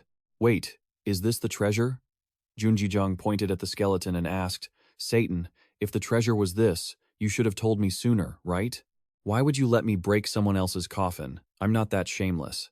Satan sighed. Oh, if you knew it was a coffin, you wouldn't have broken it? I don't think that would have stopped you. My bad. He shrugged. Besides, what's the big deal about this view? Just take that thing. Even I don't want to take everything the deceased was wearing. He chuckled dryly. Really? Haha, I've already got the answer right here. He pointed at the necklace on the corpse's attire. Take that necklace, master. Deep down, the Demon King was feeling triumphant. Haha, that necklace is a holy relic. It's something the angels prepared for the future. I'm certain that if an evil being like my master takes it, that damn angel's plan will be completely ruined. How about it? This is how I'm going to piss them off. You winged bastards. The system sent a notification. You have received the Heaven's Glory Medal. Divine power reacted to you, and a beam of light appeared, blasting everything nearby. Satan shouted, What is happening? A surge of light poured into Junjijiang's hands, but he couldn't move. He could feel something flowing deep inside him. At that moment, the system sent a notification, along with a shining gold medal. You have received the Heaven's Glory Medal. Simultaneously, Junjijiang received a response signal the moment he touched the medal. Divine power was resonating with him. His face was stunned as a flash of light erupted the moment he grabbed it. The Demon King, Satan, was also affected by the power radiating from the medal. He immediately crossed his arms in front of his chest and yelled, What the hell is going on? Junjijiang was still bewildered, not understanding what was happening, but as he felt the divine power radiating through his body, he silently thought he could feel it. From the medal, a figure of a god appeared, gripping a sword tightly. Junjijiang sensed something unusual, as if something was pouring into him. The figure of the god became clearer, with long hair flowing in the wind, and suddenly, the god's hand reached out toward Junjijiang. A blast of light gathered, forcing him to cover his eyes. the system suddenly sent a message. The special ability of the Heaven's Glory Metal has been activated. The hidden holy language layer has been bestowed upon you. A small flame slowly ignited, and in just a moment, it became powerful and surged inside him. Immediately afterward, a warning was sent. Your class is not of the divine type. A serious conflict has occurred. Fortunately, an emergency solution has been provided. The item will be temporarily disabled. Please send a request to resolve this issue to the customer service center. Jun Jijang went from one surprise to another, staring at the tiny flame coming toward him. A moment later, the situation became more positive. Demon King Satan, drenched in sweat after struggling, I almost bit the dust. I didn't foresee that it would hold such massive divine power. The Demon King turned into his small form, flapping his wings to hover, looking at the item in his hands with curiosity. Hey master, what the hell just happened? Even Junjijang didn't know, and neither did I. Let me check it out. He looked at the item he had just received and realized it was the Heaven's Glory Medal. However, according to the system notification, this is just an item that has stopped functioning due to a serious error. We will investigate this issue in detail and find a way to handle it. We apologize for the inconvenience. Jun Jijang felt a mix of surprise and anxiety about the future. Looks like this is way more complicated than I thought. Is it because of my class? He said to Satan, well, I'm sure they'll do something about this, right? Scene change. Baron Mihai's territory, the Stone Mountain mining area. A majestic landscape of mountains and forests with towering, massive rock formations. Suddenly, a voice called out, making Choi Hyung-tak freeze in surprise. Is there a problem? He thought to himself. Strange. Why are these guards blocking the entrance? The guard walked up, pulled out a paper, pointed at it, and asked, I've never seen you before. Are you here to mine in the quarry? Choi Hyung-tak answered honestly. That's right. Why do you ask? To his surprise, the guard demanded, Choi Hyung-tak, you have to pay a fee if you want to mine here. Do you two have a pass? Seeing this, Choi Hyung-tak's face turned pale. A pass? I've never heard of that before. He remembered a YouTube video titled Anyone Can Make Money with Accadia, which had 540,000 views and was one of the trending games. But he never expected to run into this when he arrived. What is this? This is the first time I've heard of it. The video I watched at school didn't mention it. Has the situation changed? The guard saw he was broke yet dared to come here and immediately scolded him. If you don't work, you don't eat. What can an adventurer like you even contribute by coming here to mine? To enter the mines owned and developed by Baron Mihai, you obviously have to pay, right? Choi Hyung-tak asked timidly. May I ask how much the pass costs? The guard immediately pitched him. Are you thinking of buying one? The pass expires in 1 month. And naturally, the price is quite steep. The guy said, it costs 30 gold. How about it? Cheap, right? Choi Hyung-tak was shocked, his eyes and mouth wide open at the number 30 gold. He thought of the payment as a high hill he could never reach. 30 gold meant he had to earn 1 gold a day, and 1 gold was 100,000. If the daily fee was 100,000, that would be 3 million a month. A high school student like me can't possibly pay that much. Thinking of the sky-high price, Choi Hyung-tak could almost cry. Do I have to give up my dream of getting rich by mining? The guard saw his expression and guessed it. What's wrong? Is it because you don't have enough money to buy the pass? Choi Hyung-tak wanted to negotiate, but he was afraid, his eyes constantly darting elsewhere. Right. I came here wanting to make money, so I don't have that kind of cash. He saw the guard smile craftily, as if some bad omen was about to follow. He patted his shoulder and laughed. Got it. You don't have much money, right? I could tell just by looking at your clothes. But there is a system that the Baroness has prepared for people like you. Choi Hyung-tak was instantly intrigued. The system is this really for people like me? The man then dangled a bait to reel him in. He thought, it feels like a buy now, pay later scheme, but he wanted to know more. Before he could finish, the man pointed to a house at the foot of the mountain and said, You, go to the consultation room for more details. As he reached the room, a cute girl with blue hair and fiery red eyes was sitting by the door. Seeing a customer approach, she gave him an innocent wink. It was Choi Hyung-tak's first time seeing such a beautiful girl. His eyes lit up like stars. The guard smiled to himself, thinking he'd managed to hook another one. What they were really looking for was a slave for the mines. Choi Hyung-tak walked toward the room, unaware that he was essentially walking onto a scaffold with a noose waiting for him. Deep inside Baron Mihai's stone quarry, there wasn't a soul in sight, and not a single ray of light from the outside could reach them. Only oil lamps flickered in the dark. The quarry was in a desperate situation, teetering on the edge of collapse due to a severe labor shortage. Yet, deep within the mountain cave, workers were toiling day and night, their voices echoing from within. Faster, keep digging. I have to pay back the permit fee so I can start making money. Someone was even chanting, magic crystal, please, I just need one. The blue-haired girl listened to all of this with a smile. Such passion, she mused, clearly amused. This strategy is simple. Once you're in, don't even think about getting out. I never imagined I could lure so many people. It's unbelievable that they don't realize they've become mining slaves. Their own desperate hopes were clouding their judgment. She was still trying to figure out who the mastermind behind this strategy was. This idea is far too wicked for the Baroness. I don't know who came up with it, but they must be someone truly terrifying. Meanwhile, Jun Jijong received a notification. You have mined 100,000 ores today. The Baroness's request has been completed. Find the Baroness to claim your reward. Upon receiving the news, Jun Jijong was surprised to have finished the quest. He walked over to Demon King Satan and said, "All right, let's finish this up." Demon King Satan flew over and asked, "Master, what are you planning to do?" Jun Jijong adjusted his cloak and replied, "What else? I'm going to do what needs to be done. Do you even know what we're doing here?" Demon King Satan didn't understand what he meant, but a bad feeling began to creep up inside him. Jun Jijong recounted his achievements. Aside from excavating the ruins, I stole an item after wrecking the place, and I even destroyed the remains while trying to grab the necklace. I've become a criminal worse than trash, Jun Jijong said, looking delighted. Demon King Satan sat on a coffin, listening to him with a sense of helplessness. You realize that yourself, don't you? Jun Jijong then hatched a devious plan. If people find out what we've done here, my situation will certainly become more complicated. I want the existence of this place to remain a secret. So, he stopped mid-sentence, leaving Demon King Satan even more curious. Suddenly, a purple light like electric current radiated outward. Jun Jijong drew his prized sword and slammed it into the ground, declaring, "I must erase all evidence." Hearing this, Demon King Satan was struck with terror. "You don't mean you're going to destroy everything?" Jun Jijong turned back with a friendly smile, though his heart was cruel. Exactly.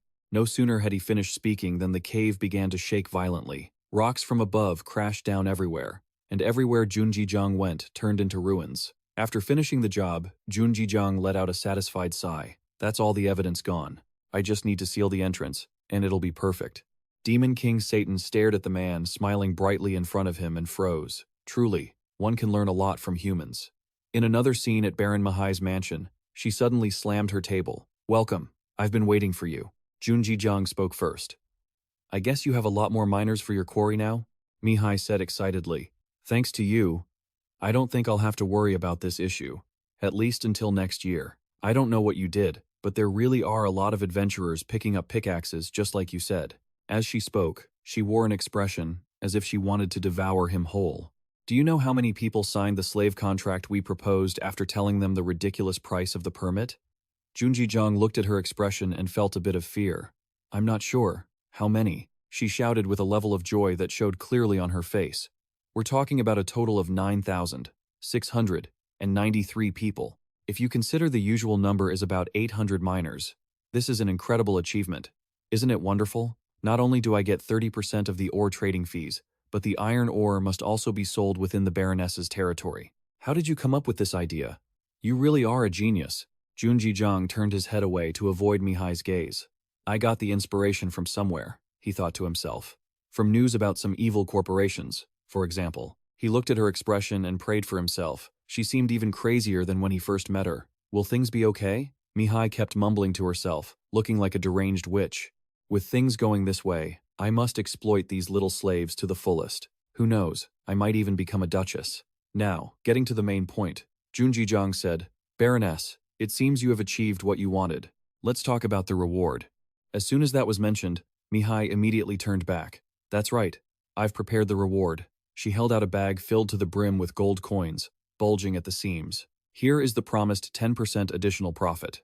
Immediately, the system sent a notification. "You have received 120 gold and 23 silver." Jun Jijong smiled, holding it. "That's about 12 million. I'll be able to pay off my capsule debt easily." But before he could stop, Mihai spoke up. She made a proposal to Jun Jijong. "Do you really not intend to work with me? I will treat you as a sworn friend and share equal power." He received a notification about Baron Mihai's offer. "Baron Mihai trusts you completely and is offering to partner with you. You will be able to exercise all the authority she has as her equal. If you accept, your rapport with Baron Mihai will also increase significantly." Along with that, there were two choices. One was no, and two was yes. Junji Jang thought for a moment. It was unexpectedly tempting. He wondered, what should I do? Elsewhere in the virtual reality of Accadia, a secret story was born in this vast world. It was funny that it all stemmed from one person. It was created for that very person. In that world, the silhouettes of a young man and a young maiden appeared. That is the creator of the virtual reality game, Accadia. He looks at Jennifer with deep affection. Thank you, Jennifer, for helping me find happiness in a world where I couldn't even move without permission. Words can't describe how I feel right now. So, just watch. This world was created for you, and it's called Accadia, a beautiful, dreamlike place. Jack, the creator of Accadia, stands in a space where data streams are displayed. Before him is the image of the administrator. Jack greets her. Alice, right? It's been a while. You seem busy lately. Is something wrong? Alice, on the other end, briefly explains the current situation. A serious discrepancy has occurred, and an issue requiring a fix has emerged. I can't handle this within my authority. I need you to come and take a look. As soon as she finishes, Alice shows Jack the report. Jack watches it and immediately feels excited. This is interesting. A new title has appeared, Chaos Poet, a hidden class. You have changed your class to Chaos Poet. Jack stares at the system information. This is a setting even I, the creator, didn't know about. His eyes show a hint of danger. A troublemaker has appeared in my world. This will be fun. Jack is quite surprised to see the image of the Chaos Poet. Hidden class. You have changed your class to Chaos Poet. That makes Jack even more intrigued. This is a setting even I, the creator, didn't know about. Looks like a troublemaker has entered my world. An image of Junji Jang appears. He stands inside a distorted space. Furthermore, there is other information.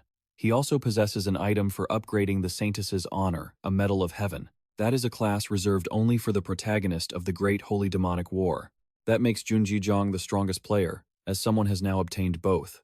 Jack immediately realizes there's a problem. That guy is clashing with my settings, isn't he? He points at the screen and bursts into laughter. Interesting. Creating Accadia was such a great decision, wasn't it, Alice? Alice responds from the other side. As long as you are satisfied. The administrator asks, what should we do next? Currently, we cannot grant the player the Saintess class. Please provide instructions. Jack ponders for a moment. Upgrading the class can wait since it's not really important right now. And since he already found it, we must reward him. In that case, he orders Alice, tweak the item stats a bit. Alice is confused. Regarding the stats, Jack continues. That's right. That guy, he walked away after breaking my world. I need to rebalance it. And the method he wants Alice to use is use Michael. Back to Junji Jang, where the notification regarding the Baroness's request is still displayed. After thinking it over, Junji Jang finally makes his choice. I'm sorry, but I must decline your offer. Mihai is startled. What? Why? Are you unsatisfied with the terms? But Jun just smiles, because his goal doesn't stop there. Like I said, I still want to travel across the continent. I'll think about this after I've fulfilled my wishes.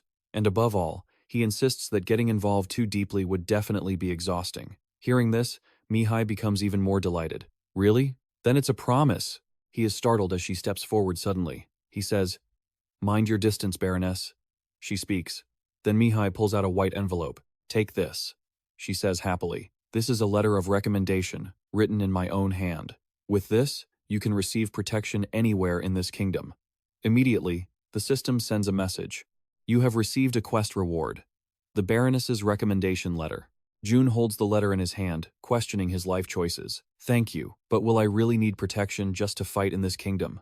Mihai explains it to him. Don't you know? The current state of the kingdom is quite chaotic. Even with a recommendation letter like this, it's not enough to guarantee a safe journey. Jun wants more information about the kingdom's current state. What do you mean? He thinks to himself, I've never heard of this. This information wasn't announced to the players. Is this inside info from an NPC? Mihai's expression is a bit somber. The truth is, the situation within the royal family hasn't been stable lately. The current king is too old, and the prince will need to take the throne, but he is still too young, and because of that, power-hungry masterminds from everywhere have started abusing their authority. They will stop at nothing to attack the young prince. Mihai even mentions a name. The worst of them all is Duke Burhan. He stands as the leader of the noble faction, gathering most of the nobles and working to turn the king into his puppet. She continues. The old man is no different from a cunning demon. Not only does he want to hurt the child, but he is also inciting war with neighboring countries. He is definitely trying to embezzle a massive amount of the budget whenever war breaks out. Mihai feels even more depressed thinking about the situation, unaware of how devastated the kingdom will become later. Jun feels uneasy. The situation is messier than he thought, and he doesn't want to get involved at all. Mihai suddenly shouts, "I will write you a letter to take to them. If you show it, even the royal family will respect you. First, go find Count Broken. I'm sure he will recognize your abilities and entrust you with important missions." She asks Junjijiang, "Are you willing to lend your strength to the kingdom of Meron?" Junjijiang is startled by the question. His heart only wants to say no, as he wants to stay out of this. And immediately, a new quest is sent. The kingdom of Mun is surrounded by aggressive neighbors and must always be on guard against these powerful nations. Recently, a new wind is blowing throughout the kingdom. Can a chaos poet really afford to miss this crucial moment? Step forward and become the protagonist of this new wind, contributing to the kingdom and the royal family. Depending on your actions, the quest content will change. Junjijiang looks at the quest in shock, because it's so unexpected, and the system didn't even ask if he wanted to accept it. I don't really have a choice, do I? Jun silently rates this damn game 1 star. Helpless, he can only accept it, though his heart is breaking. He has to agree. I'll do my best. Damn it. Mihai looked at him, feeling even more expectant of Junjijiang. I knew I could count on you. I also trust that you'll accept this mission. Junjijiang smiled and replied, "You can count on me, Baroness." Outside the Baron Mihai's mansion, everything remained peaceful. After the two of them finished their discussion, Junjijiang quickly departed. Mihai looked at him and waved. "Take care, Junjijiang." She added, "Contact me anytime. I'll always be waiting to hear from you." Junjijiang cheerfully waved goodbye. He really didn't want to get mixed up in anything. Damn it, it felt like he'd gotten himself into quite a messy situation. Mihai looked up at the clear blue sky with its fluffy white clouds, thinking to herself that this wasn't just a hunch. She reached up, trying to steady herself. She was certain of it, because even a fool could sense it after meeting him, that this adventurer was the key to changing the world. If you analyzed everything from the very beginning, Baron Mihai's reasoning made perfect sense. That adventurer was Junjijiang, no. The truth was that Day's actions had begun to change the world of Accadia, alongside his companion, the Demon King Satan. As things carried on as usual, it didn't really matter whether this was his intention or just the natural flow of destiny. His choices had altered the fates of countless people. That was the brutal reality of the impact he left behind. There were even some incredibly unlucky souls caught in the crossfire. Even though most of what was happening seemed quite illogical, this was a world created for players called Accadia.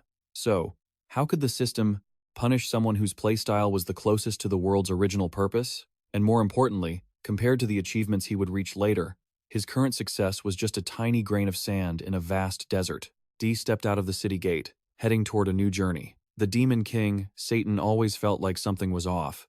"Master, are you really okay with this?" Day didn't understand what the Demon King meant. "What do you mean, okay?" "Demon King," Satan continued, "I know for a fact that everything gets complicated once you get involved in human politics. Even if it's for the good of the kingdom, don't you hate getting dragged into trouble?" Junjijiang looked out at the vast world in the distance. "True, but I've already decided to just roll with it. Since things have turned out this way, I have to keep moving forward." Day was very confident. "Isn't everything I'm doing just to gain recognition?" A stream of golden, divine power suddenly radiated out. At the same time, the system sent a notification. The issue regarding the system error had been resolved. The stats for the Heavenly Glory Medal have been adjusted. We apologize for the inconvenience and hope you enjoy your time here. For some reason, the medal suddenly glowed, emitting such a powerful divine force that Junjijiang had to cover his eyes because he couldn't stand it. Demon King Satan was just as surprised. "What is all that noise?" Junjijiang noticed the light condensing, and suddenly, a strange object appeared, a pair of white wings. Junjijiang's eyes suddenly turned gold under the influence of the holy power. Demon King Satan realized what it was, too. "Wait, no way!" Golden hair flowed out. A notification arrived. "Thanks to the effect of the Heavenly Glory Medal, you have been connected to a divine entity. A guardian angel has been summoned to protect you. The item is now permanently bound." Right then, the image of an angel appeared, sparkling in the sky. It was the star of holy light, Archangel Michael. Suddenly, the angel shrank down into the form of a little girl. The star of holy light and Archangel Michael, angels and demons, had always been at each other's throats like cats and dogs. You could call them natural enemies. Two races that couldn't stand one another. The meeting of their leaders was actually much messier than anyone would think. "Why are you here? Get lost." Undo the summon for me right now. Michael's shrill scream echoed through the night sky and the mysterious forest, piercing the silence. You're the one being loud right now, you know. Just buzz off, will you? Satan didn't back down and retorted immediately. Michael sneered. I was wondering what you were doing when you weren't hiding in your lair, but now I see you're here destroying our holy land. Have you gone mad? If it were you, you'd do the same thing. Satan stammered, gritting his teeth in response. Michael replied with contempt. Still haven't gotten any smarter, have you? Want to fight again? Huh, bring it on. If that's what you want, fine. Satan didn't hesitate to accept the provocation. Stop, stop, Junjijang interjected with a helpless look. He asked, what the hell are you two doing? Satan glared at Michael and replied, yeah, please step aside. Master, I have to slaughter this hen. Same here, Michael roared back. Ugh, so annoying. Just imagine if I were in my original form, Satan said confidently. With a nonchalant tone, Michael sighed. Stop talking nonsense. Do you think you're the only one who can't use your original form? And look at who's talking, you coward who ran away in the last battle. Wasn't that just because you brought your holy weapon with you? That's a blatant lie, you trash. Satan shouted back angrily. Michael teased him haughtily. Oh my, since when is there a rule against using holy weapons? I wasn't aware of that. Junjijang watched them, thinking to himself, holy weapons? They sound like two neighbor kids bickering. He broke into a sweat, thinking, or like those myths I read in the library. Just as he was thinking, a voice interrupted him. He turned around. Michael continued. You're the mortal who made a pact with Satan, right? He rubbed his chin and smiled. Ah, that's me. Actually, I was forced into it, so it wasn't really voluntary. Satan heard this and disagreed. Huh? But you've never had a problem using me to your full advantage before, have you? Michael calmly analyzed the power he possessed, saying it seemed to be called recognition. It can become a dangerous weapon if it isn't given to the right person, especially in the hands of that low-life, cowardly, treacherous bastard. Replacing her gentle tone with one of disdain, she insisted. Hearing that, Satan flew into a rage. Who are you calling a bastard, you damn chicken? Pretending not to hear, Michael continued. But oh well, I can't change a pact that's already in effect. So please, don't be corrupted by the sweet, honeyed words of that demon. I will become your guardian angel and lead you on the right path, Michael said with a gentle smile. Day seemed a bit surprised and said nothing. Pfft! A sound came from Satan, followed by a clearly contemptuous smirk. You idiot? You think you can? You? Michael retorted. What are you smirking at? Satan continued.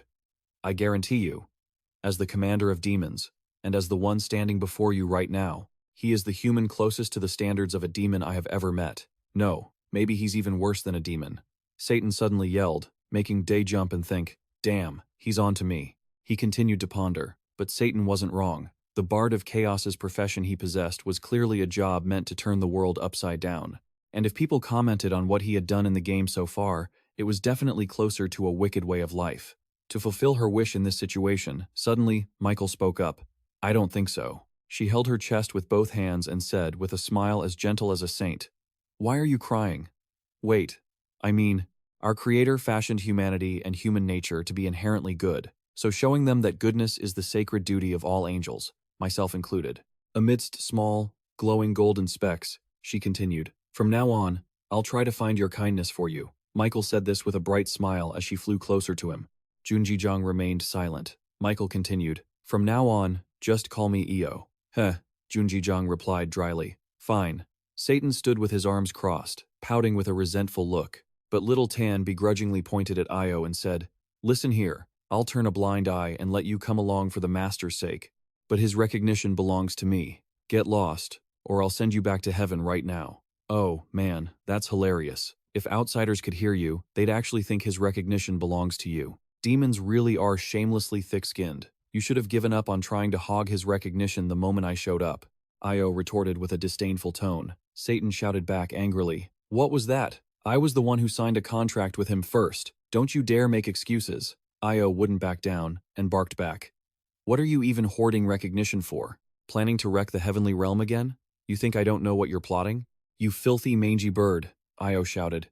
Don't call me a bird, you damn chicken. Watching the two of them bickering loudly, Junjijang could only stand there helplessly, thinking to himself that the number of noisy summons had just gone from 1 to 2. Then he called out, Michael, I am Io. Hearing his voice, she turned her head, shifting her attention from Satan to Junji Jiang.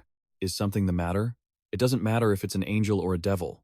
Unfortunately, this is a capitalist world driven by a market-based rat race for money. Speaking of recognition, I won't just hand it out to Tan randomly, Junji Jiang continued. So, here is the question. Exactly. What will you give me in exchange for my recognition? Junji Jiang smiled and asked, True, the most important law is give and take. Io looked blank for a few seconds. Then she smiled softly and answered, Heh, I see. A transaction, huh? That's common dogma in the heavenly realm too. There are some heavenly weapons that could be quite useful to humanity. Do you want those? No. Not items. Do you have things like skills? Junji Jiang asked, pausing. Sorry. What is a skill? Io wondered. Hearing this, he felt perplexed and thought to himself, uh-oh, does she not understand gaming terms? Then he continued, well, I'm pretty bad at combat. I need special abilities to help me withstand all kinds of strong enemies. Simply put, powers, abilities, talents. As she spoke, Io pondered, Chaos Poet. A system notification window appeared. Your class has evolved into Chaos Poet. This is a fantastic class. It allows me to receive the hidden ability, recognition, but at a very high price. I've lost the leveling system, he thought to himself. And all the skills I possess are non-combat oriented, like mining or diving. Of course, it's good that I can use the items exchanged with Tan, but there must be limitations if I can't make up for this disadvantage. As he thought about this, Io suddenly spoke up. Ah, I have something that fits. The system window popped up again. You have signed a contract with an angel. Skill. Heavenly Descent. You can use recognition to temporarily borrow the power of heaven. Io continued. With this, our contract is complete. As much power as you want, heaven will grant you. But the more you exchange, the more recognition it costs. Right? Junji Jiang thought and said, That sounds good. Junji Jiang smirked. Let's see. Heavenly Descent. A huge wave of light burst forth. It took Tan by surprise, forcing him to cover his eyes and shout, Ah! The golden light made the sky glow brightly over a large area. The powerful light attracted the attention of others. Among them were some ORC warriors. The scene shifted to where he was standing, as a series of names of great figures appeared. Farhan, Merlin, Basel, Miran. Heavenly Descent allows you to temporarily borrow the power of ancient heroes who once held faith and summons their souls for you, Io said with a confident smile. Junji Jiang chuckled and remarked, I see. This will be useful later on. Suddenly, a strange sound came from somewhere. Tisk, tisk. Human. Empty your pockets and give it all here. Junji Jiang heard the voice and turned around. An orc, 10 times the size of Junji Jiang, with light green skin, was carrying a massive cleaver. He continued, That's right. Tisk. Hand it all over, and I'll give you a painless death. Tisk. Instead of being scared or worried, he smiled slightly. Perfect timing. I was just looking for someone to test my new ability on. Heavenly Descent. Farhan. The rocky cliffs stood tall and proud in the clear blue sky. They were jagged, rough, and known as the Peak of Affliction. Contrary to its lofty appearance, deep down in a mine at the Peak of Affliction, a harsh struggle for survival was taking place. One of the unfortunate victims being sacrificed to the Lord.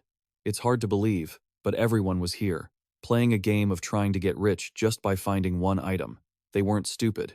Because of that, everyone realized they were chasing a pipe dream. Then he became even more determined. That's right. Everyone here was accepting the fact that they had been deceived. The number one slave was frowning and rubbing his overworked hands. The kid wouldn't stop moaning in pain. He bowed his head, gripping his tool tightly. In his heart, a stream of thoughts kept appearing. I want to quit.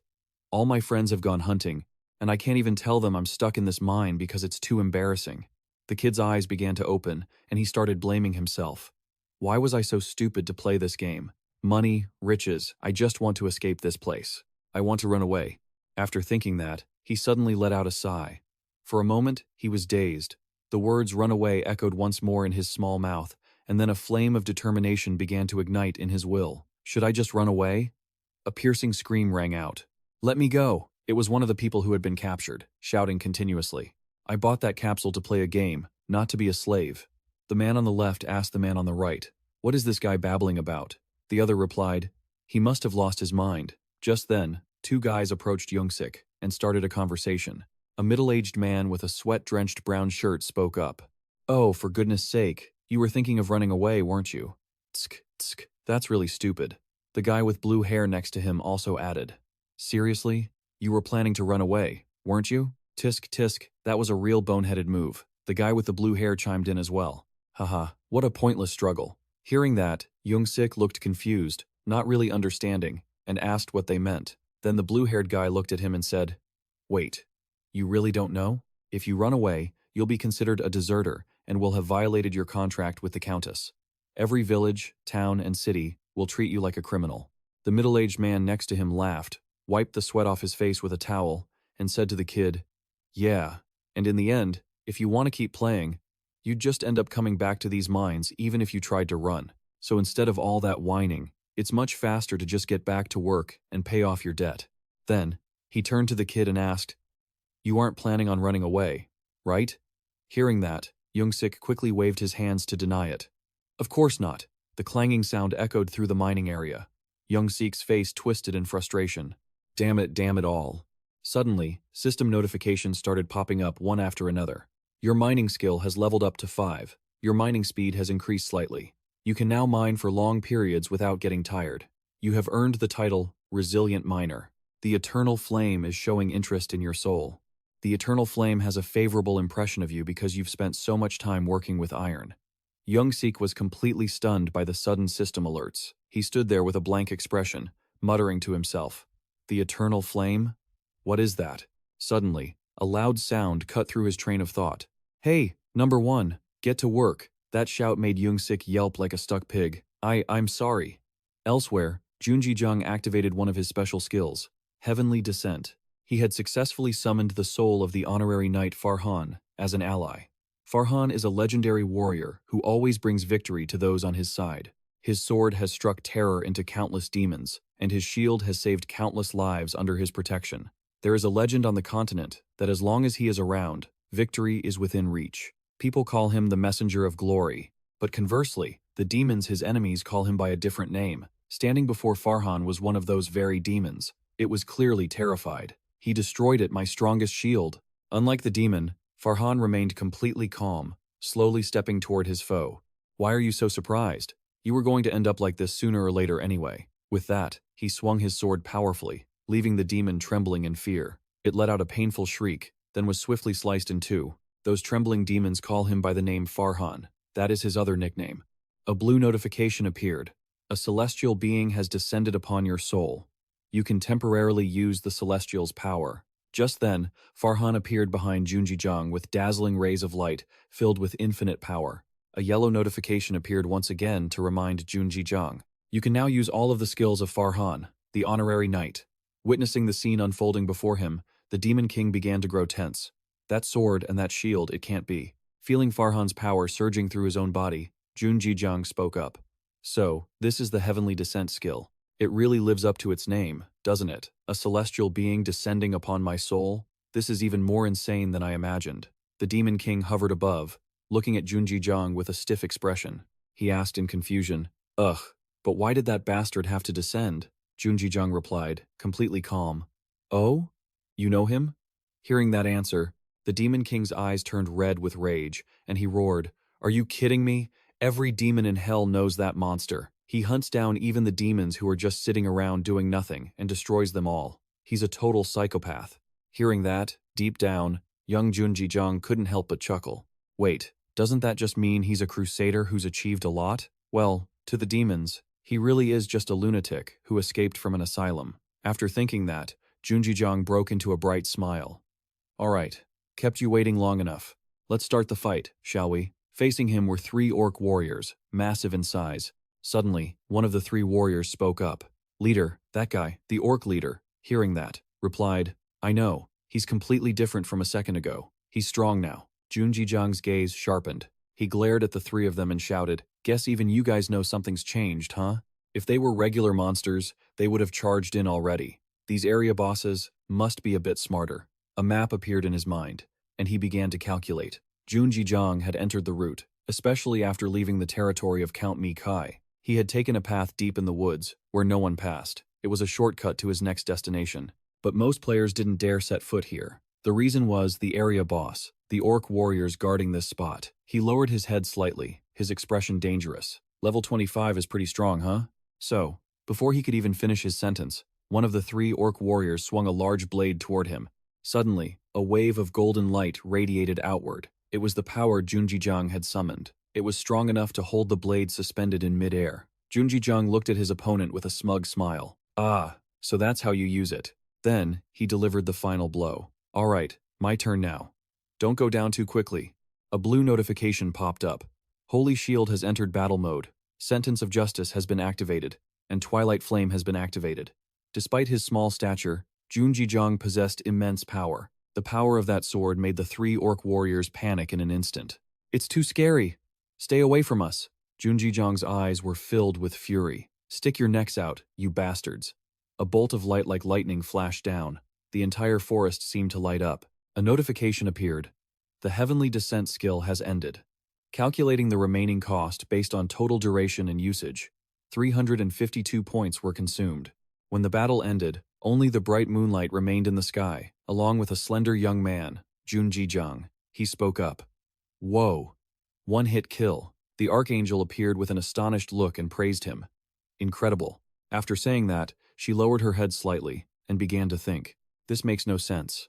Even if he used the Heavenly Descent skill, how could a mortal body withstand that much power? Thinking that, she suddenly realized something. Her eyes widened, staring straight at one point. She then placed her hand over her chest and whispered in gratitude. I understand now.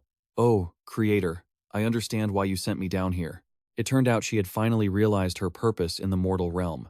She mused to herself, this human is the existence that will reverse the flow of the world. The eyes of the Archangel Michael as she looked at Junjijang had changed eyes filled with belief in his potential, eyes waiting for him to change the world.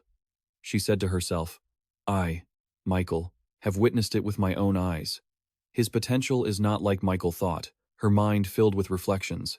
Our protagonist, meanwhile, was just annoyed that he couldn't go all out yet. He thought to himself, man, I really wanted a proper fight since I've been out of practice for way too long.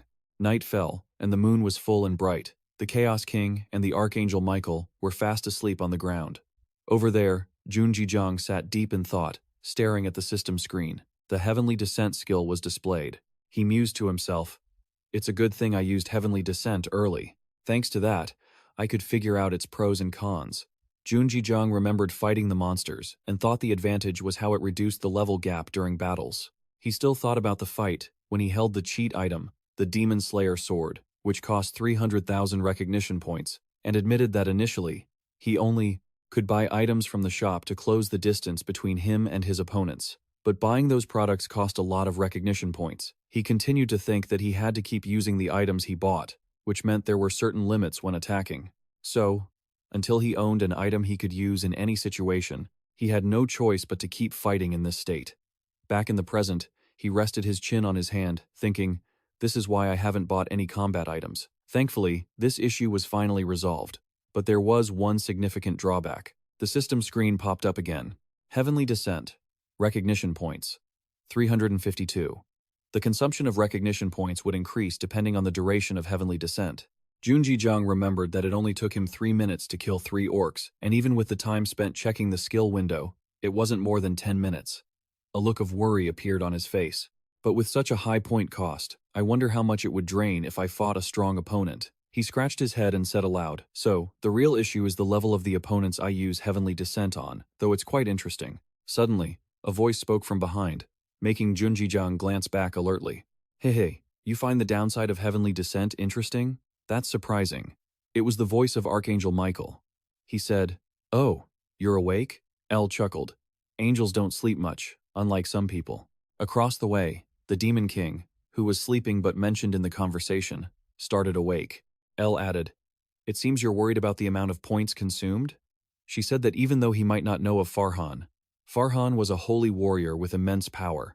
El smiled and said, if it only costs that much to summon someone like that to this land, it's not expensive at all. She continued, well, more importantly, the power of recognition is that it can make the impossible possible. Hearing that, he thought to himself, she's really good at persuading people. He sighed. Fair enough. Even though I feel like I'm being bled dry, I do have more options now. However, I will only use it in necessary situations and use it carefully. El heard Junjijang and said, that's a wise decision. Junjijang then asked, but El, do companions need to sleep? El replied, I'm not sure. What do you think? The Moran Kingdom. This is the main foundation of the Korean server in Accadia. Currently, the internal situation here isn't looking too good. Even so, they are still viewed as strong and kind by neighboring countries. It is located in the middle of Accadia's second continent and holds a geographic advantage. This place is a transit hub that facilitates trade with other kingdoms. They have made huge profits because of their strategic location. Consequently, many large merchant guilds have been formed in the Moran Kingdom, and in the GM Merchant Federation, people were busy with their work. An angry voice suddenly rang out. Hey, this is too much. An angry merchant shouted loudly. I brought so many goods here, yet the guildmaster won't even show his face? I know this merchant federation was founded by adventurers, but this is going too far. From behind the merchant, a man stepped forward and said, I apologize for this disrespect. The merchant calmly turned around and asked, who are you? John Smith bowed politely. Although I am not the guildmaster, I hope you will allow me, the branch manager, to take care of you. John Smith's eyes turned dark as he said, Our guildmaster is currently in a meeting elsewhere. Duke Burhen pointed and said, The guildmaster of the GM Merchant Federation. Surely you can guess that a great war is about to break out between the Moran Kingdom and the Park Kingdom. That is inevitable to settle old grudges and make the Moran Kingdom richer and stronger. Choi Ji-woo smiled and said, Of course. So, can you support the GM Merchant Federation in the future? He frowned, thinking to himself, Tsk, these villainous NPCs really have sharp tongues. Choi Ji-woo continued to thank Duke Burhen if he wants to. He can control the entire army of the Moran Kingdom. That is the core of the Korean server in Accadia. This is a dangerous character. There are even rumors that he's trying to seize the throne because the king is incompetent. Choi Ji-woo and the Duke stared at each other seriously. Choi Ji-woo thought. But for the GM Merchant Federation, this is a partner that could help us earn millions. Choi Ji-woo's face tensed up. He continued to think, I didn't expect to meet him this early. Luckily, I investigated beforehand. I should reward the strategy department. Choi Ji-woo was the youngest son of the GM Group's chairman. He remembered being scolded by his father. Choi Ji-woo, how many positions have you tried and quit? CEO, department head, team leader, you just make a mess of things and walk away. Do you know what people in the company think of you? If you fail again, there won't be any place for you in this company. Choi Ji-woo replied timidly, Yes, father. The great commercial organization had established a solid stronghold in the Moran Kingdom, the GM Merchant Federation.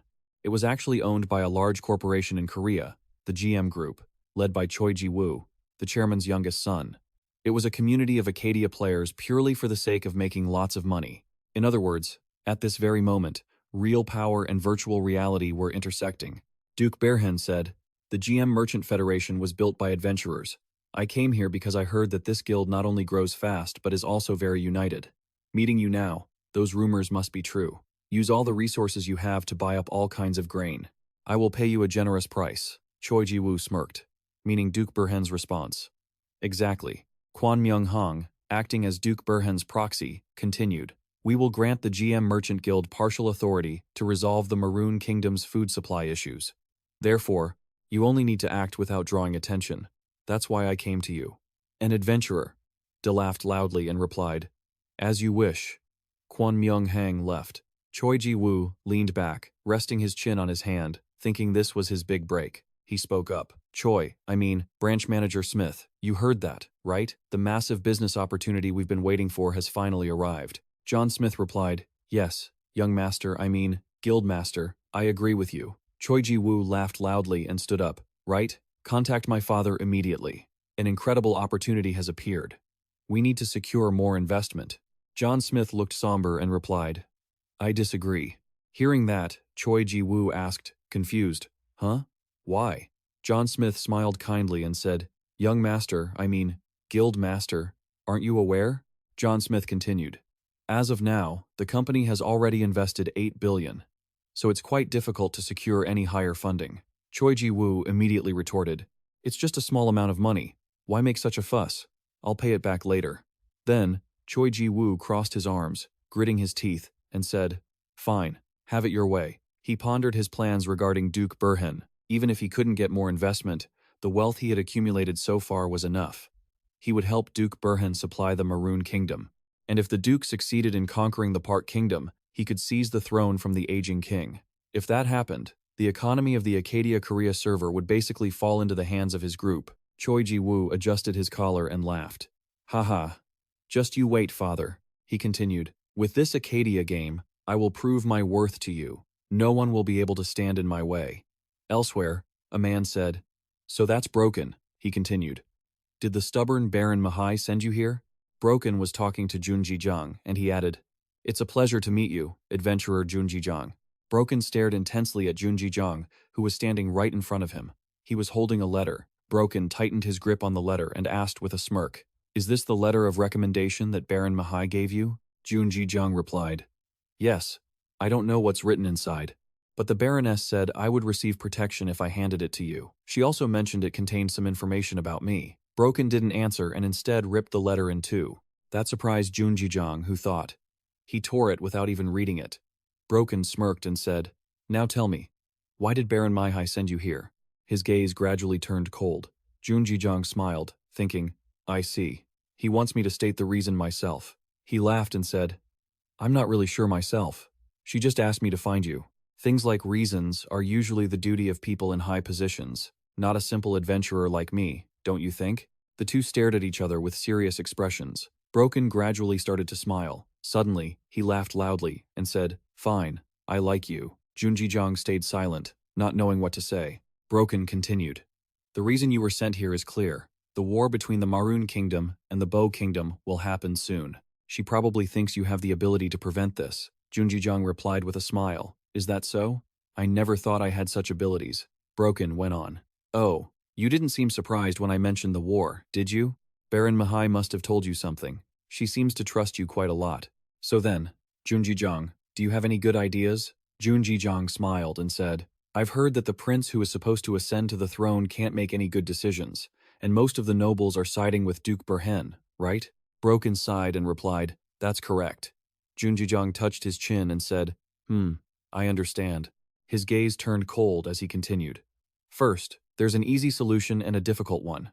Broken asked, There's an easy solution? Junji Jang pointed to the sky and laughed. You said Duke Burhen is the ringleader, right? Usually, when the leader is eliminated, the organization falls apart. After hearing this, Broken stiffened and asked, So you mean we should kill Duke Burhen? Junji Jang said, Naturally. Why not? Broken laughed loudly. Baron Mihai really has an eye for people. You are quite interesting. His booming voice startled Junji Jang, who thought, His voice is so loud, just like his muscular body. Broken closed his eyes and said, I've thought about that too, but do you think carrying out an assassination is easy? He talked about Duke Burhen's guards. The Duke's guards were master knights and sorcerers. No matter where they were always on high alert. Broken crossed his arms and said, In a situation like that, if some crazy person could pull off an assassination, I'd want to meet them in person. Junji Jang pointed at himself and laughed. Let me do it. Broken asked back, You? Did you hear what I just said? Junji Jang kept pointing at himself and said, I did. Broken worriedly pressed a hand to his face. Don't misunderstand me. From what I can see, I doubt you could even scratch the Duke's clothes. He thought about Junji Jang level and said, How on earth could you kill him? Junji Jang smirked and said, What's wrong? Do you think I can't do it? Hearing that, Broken was extremely surprised. He said, Haha, a young calf isn't afraid of the tiger. You're certainly very confident. Broken stood up, glanced at Junji Jang, and smirked. Follow me. They went out to the training yard. Broken said, If you're that confident, fight me to prove your strength. Broken closed his eyes to warm up and said, Baron Mihai might be impatient, but she's definitely wise when it comes to judging people. I trust her judgment. Junji Jang's expression turned serious. Broken continued, So, he swung his sword, Don't let me down. Junji Jang smiled and activated his special skill. A burst of power flared up around Junji Jang. He held two swords in his hands. The energy radiating from his body surprised Broken. A look of bewilderment appeared on Broken's face. He thought to himself, What's happening? His entire aura has completely changed. Just a moment ago, he looked like someone who had never held a sword. But now he looks like someone who has spent his entire life practicing. Junji Jang, feet gradually lifted off the ground. A system window appeared. The Kophilus has merged with the player's body. Another window popped up. You will temporarily be able to use the power of the descended god. Junji Jang smiled and said, 5 minutes. His words baffled Broken. He continued, I will end this fight in 5 minutes because it consumes too many admission points. Broken asked, What? System windows appeared one after another. You have activated Speed Boost. You have activated Will of the Decisive Battle. You have activated Wind Sword. The Earth Spirit is protecting you. Junjijiang dashed toward Broken at lightning speed. Broken raised his sword to block the strike. He thought to himself, that attack is incredibly strong. Junjijiang smirked. I attacked with the intention of ending this fight, but I guess a master swordsman is on a whole different level. Then he stepped back. Beads of sweat rolled down Count Broken's face as he cautioned, You're no ordinary adventurer, De laughed and replied. Only now realizing that? Broken continued.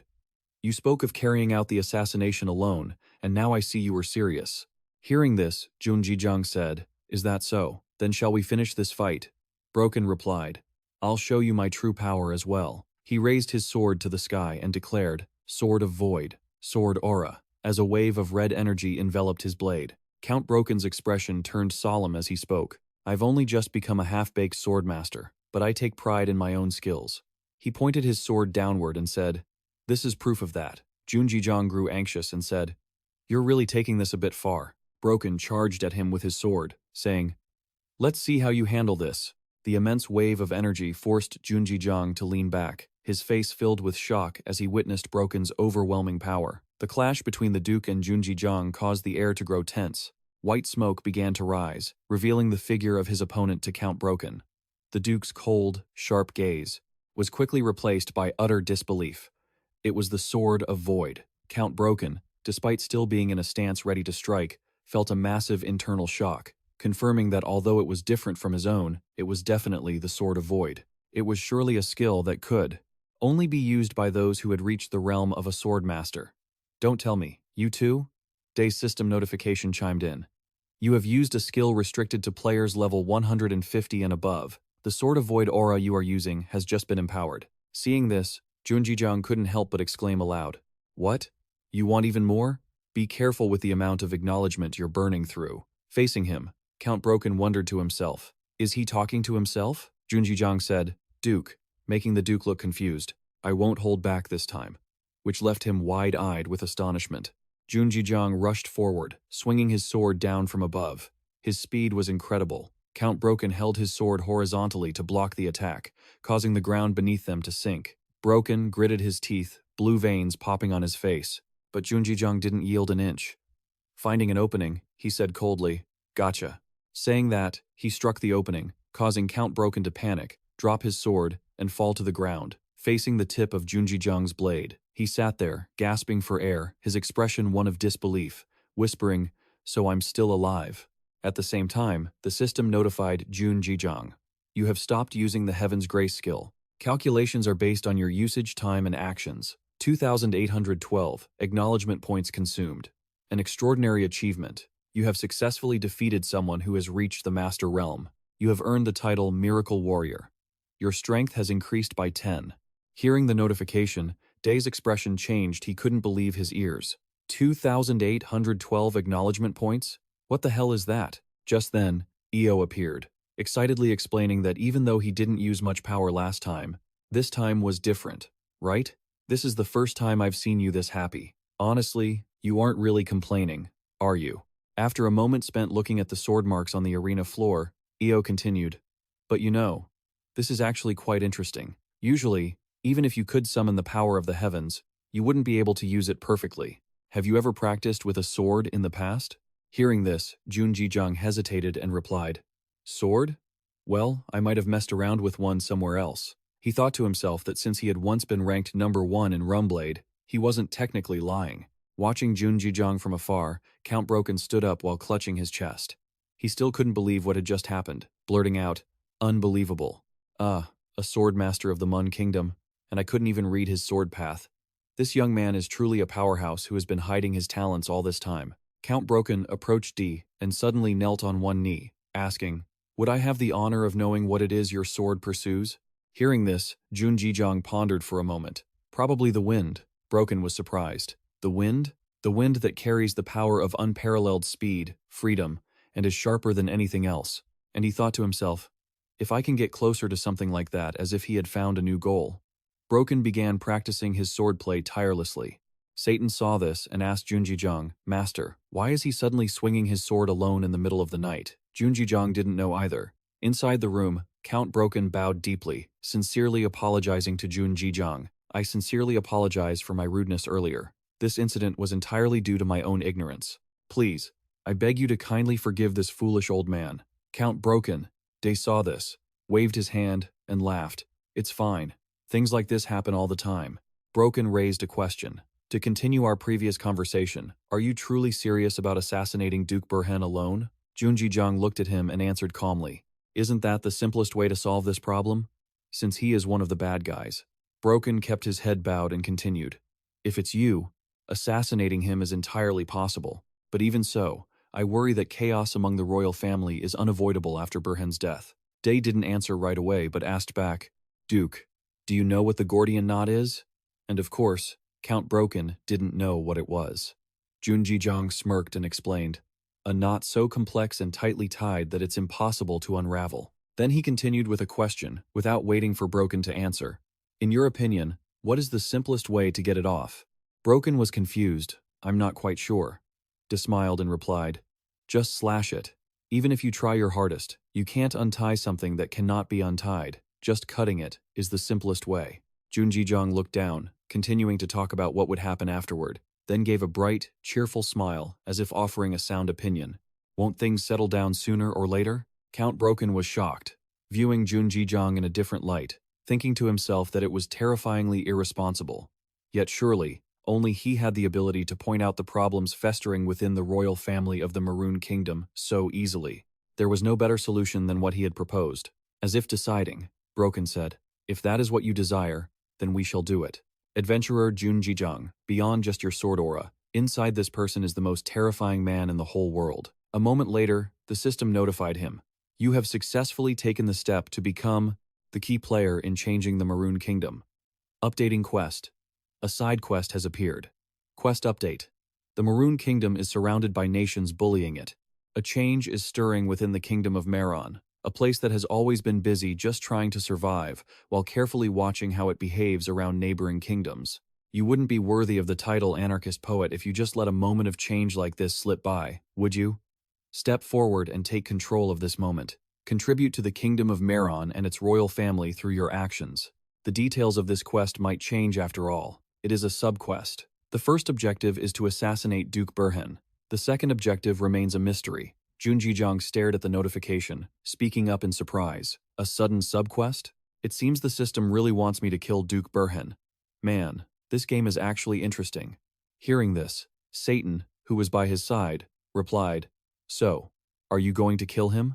Eo also pressed him. You're not actually considering it, are you? Hearing Eo's question, Satan retorted angrily. What? Do you have a problem with that? Or are you going to spout more nonsense about how killing is wrong again? Eo, also fuming, tried to reason with him. Why would you use such a low, cowardly method, like assassination?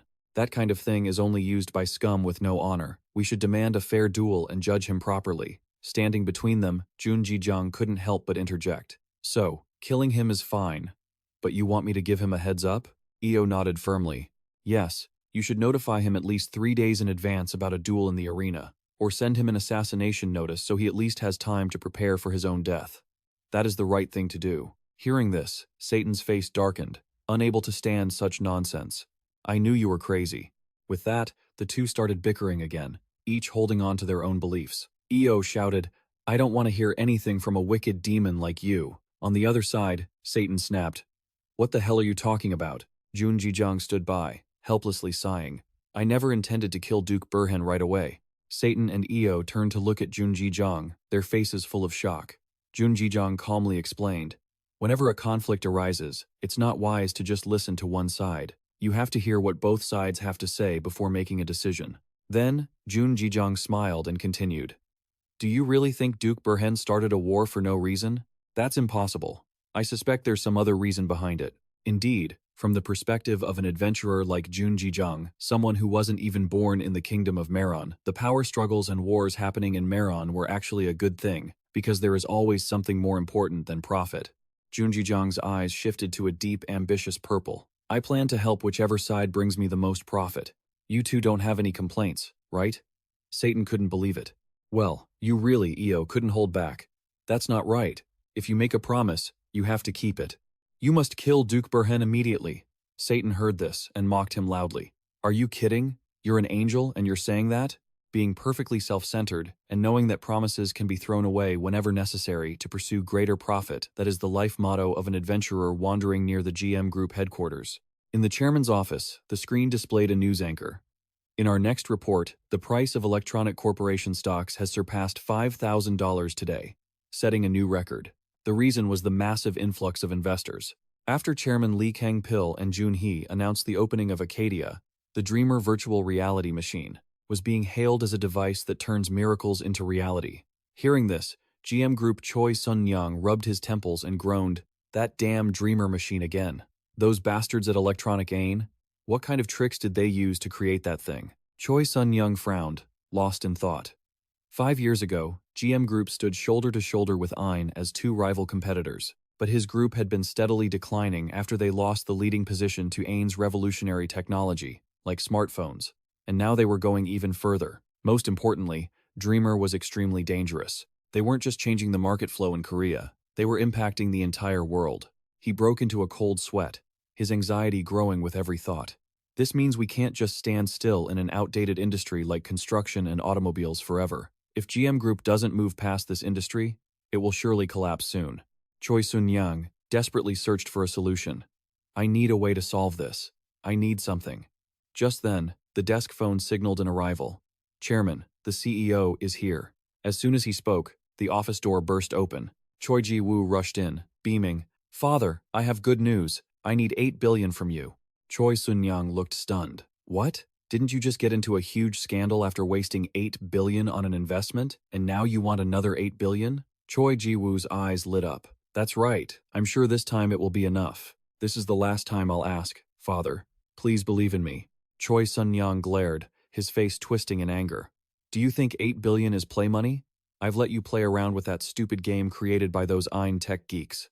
Have you lost your mind? If you want more investment, submit a report first. Suddenly, a stack of papers slammed onto the desk, catching him off guard. What is this? Choi Ji-woo said with a confident grin. Read through this before you start complaining. Hearing this, Choi Sun-young picked them up. What's this? The headline says, Kingdom of Meron, Colonial Project. A moment later, Choi Sun-young looked up at his son. Is everything written here true? Choi Ji-woo placed his left hand on his right chest, looked at his father, and said, Of course, father. I have already spoken with the person with power in the Kingdom of Meron, Duke Burhen. Everything is proceeding according to plan. That means if things go well, we will be able to turn Accadia, the pride of Ain Tech, into our own. Choi Sun-young replied softly, 50 billion. Ignoring Choi Ji-woo's shocked expression, he continued, Take it with 50 billion. I can't give you any more than that.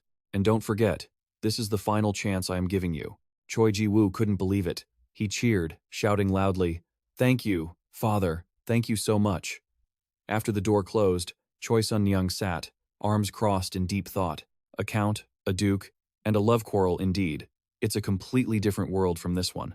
He laughed at himself, thinking, I actually thought games were just things for kids. Then, Choi Sun-young turned his chair toward the window, sighing, It seems the world is slowly changing, doesn't it? Elsewhere, at Duke Burhen's estate, in the Duke's study, a conversation was taking place. Kwon Myung-hong, Duke Burhen, looked closely at Knight Leonid. The secret envoy from the Haman Empire watched with cold, piercing eyes. Duke Burhen, you must have had a difficult journey coming all the way here from the far north. So, what is it you wish to say to me? Duke Burhen asked. Knight Leonid tried to negotiate. Duke Burhen, I know you are preparing for war. We, the Haman Empire, have a proposal. If you promise to hand over the HO planes to us once you win the war, we will do everything in our power to support you. And if you wish, we will also help you become the king of the Meron Kingdom. Hearing this, Duke Burhen fell into deep thought. That plain was a stretch of land, nestled between the steep mountain ranges bordering the Meron Kingdom and the Haman Empire. It was only natural that the Haman Empire would want that land to bolster their defense. The chance of this being a trap was quite low. It was a mutually beneficial deal. The agreement was sealed. Duke Burhen and Knight Leonid shook hands. Duke Burhen smiled and said, I'm glad to have such a reliable ally by my side now. I look forward to working with you, Knight Leonid replied, frowning as he spoke honestly. I hope you don't lose sight of your original intentions once this is all over. I look forward to working with you too, Duke Burhen. Knight Leonid left, his heart still heavy with worry. Left alone in his study, the Duke wore a sinister smile, his face full of ambition as he thought about how everything was going according to plan. Second to none, yet above all others. A person whose existence is just below one, but above everyone else. That is exactly how my status should be described. Burhan sneered. There was only one person currently ranked above him, but it was just an 8-year-old brat who still had snot on his nose. What a joke, the ambitious Duke Burhan thought. This country needs a real king, not one who only has the title without the actual power. And that real king is me. Just then, a voice rang out from behind him. I'm glad to see you in such a good mood. Burhan was surprised. GM Trading Company? Why have you come here in person? Young Master Choi Ji-woo replied calmly. The bigger and more important the deal, the more vital the updates are. Choi Ji-woo continued. I have pre-purchased all the food rations to be produced in the future from the territories that the Po Kingdom is currently buying from. I have also purchased large quantities of grain on the current market without causing any major issues. Duke Burhan praised him. You've completely cut off the supply lines and resource reserves of the enemy, so they cannot stabilize their internal affairs. You are quite a capable adventurer. However, he was puzzled. But I have never heard of pre-purchasing food rations. How did you manage to do that? Young Master Choi smiled and explained. This strategy is known as a futures contract for adventurers. It is a convention where people sign a contract in advance to trade products on a specific date in the future after agreeing to sell a certain product at a set price. Hearing this, Duke Burhan stroked his beard and laughed. What a brilliant idea. It seems the title of adventurer is incredibly useful, it appears. Choi Ji-woo humbly replied. You flatter us too much, Duke Burhan. As you predicted, the GM Trading Company has invested everything we have into this deal. If you don't mind, could this help solidify the significant power you promised me earlier? Hearing Choi Ji-woo say this, Duke Burhan stood up with a faint smile, his expression unchanging, and replied, Now, adventurer, aren't you being a bit too impatient? I'm afraid I'm busy with other matters that I need to resolve right now. He turned to look at Choi Ji-woo and offered a suggestion. Don't you think it would be more appropriate to discuss this after the war is over? Hearing this, Choi Ji-woo hesitated. But Duke Burhan, before he could finish his sentence, Duke Burhan's expression shifted, his gaze turning icy. Are you doubting me? Choi Ji-woo panicked, breaking out in a cold sweat, thinking to himself, damn it, he saw right through me. Outwardly, he still had to remain submissive. Of course not. But his hands were clenched tightly. After that, the Duke returned to his smiling persona and gently ushered his guest out. In that case, please excuse yourself, as I have another appointment. Even though he was reluctant, Choi Ji-woo had to accept and leave.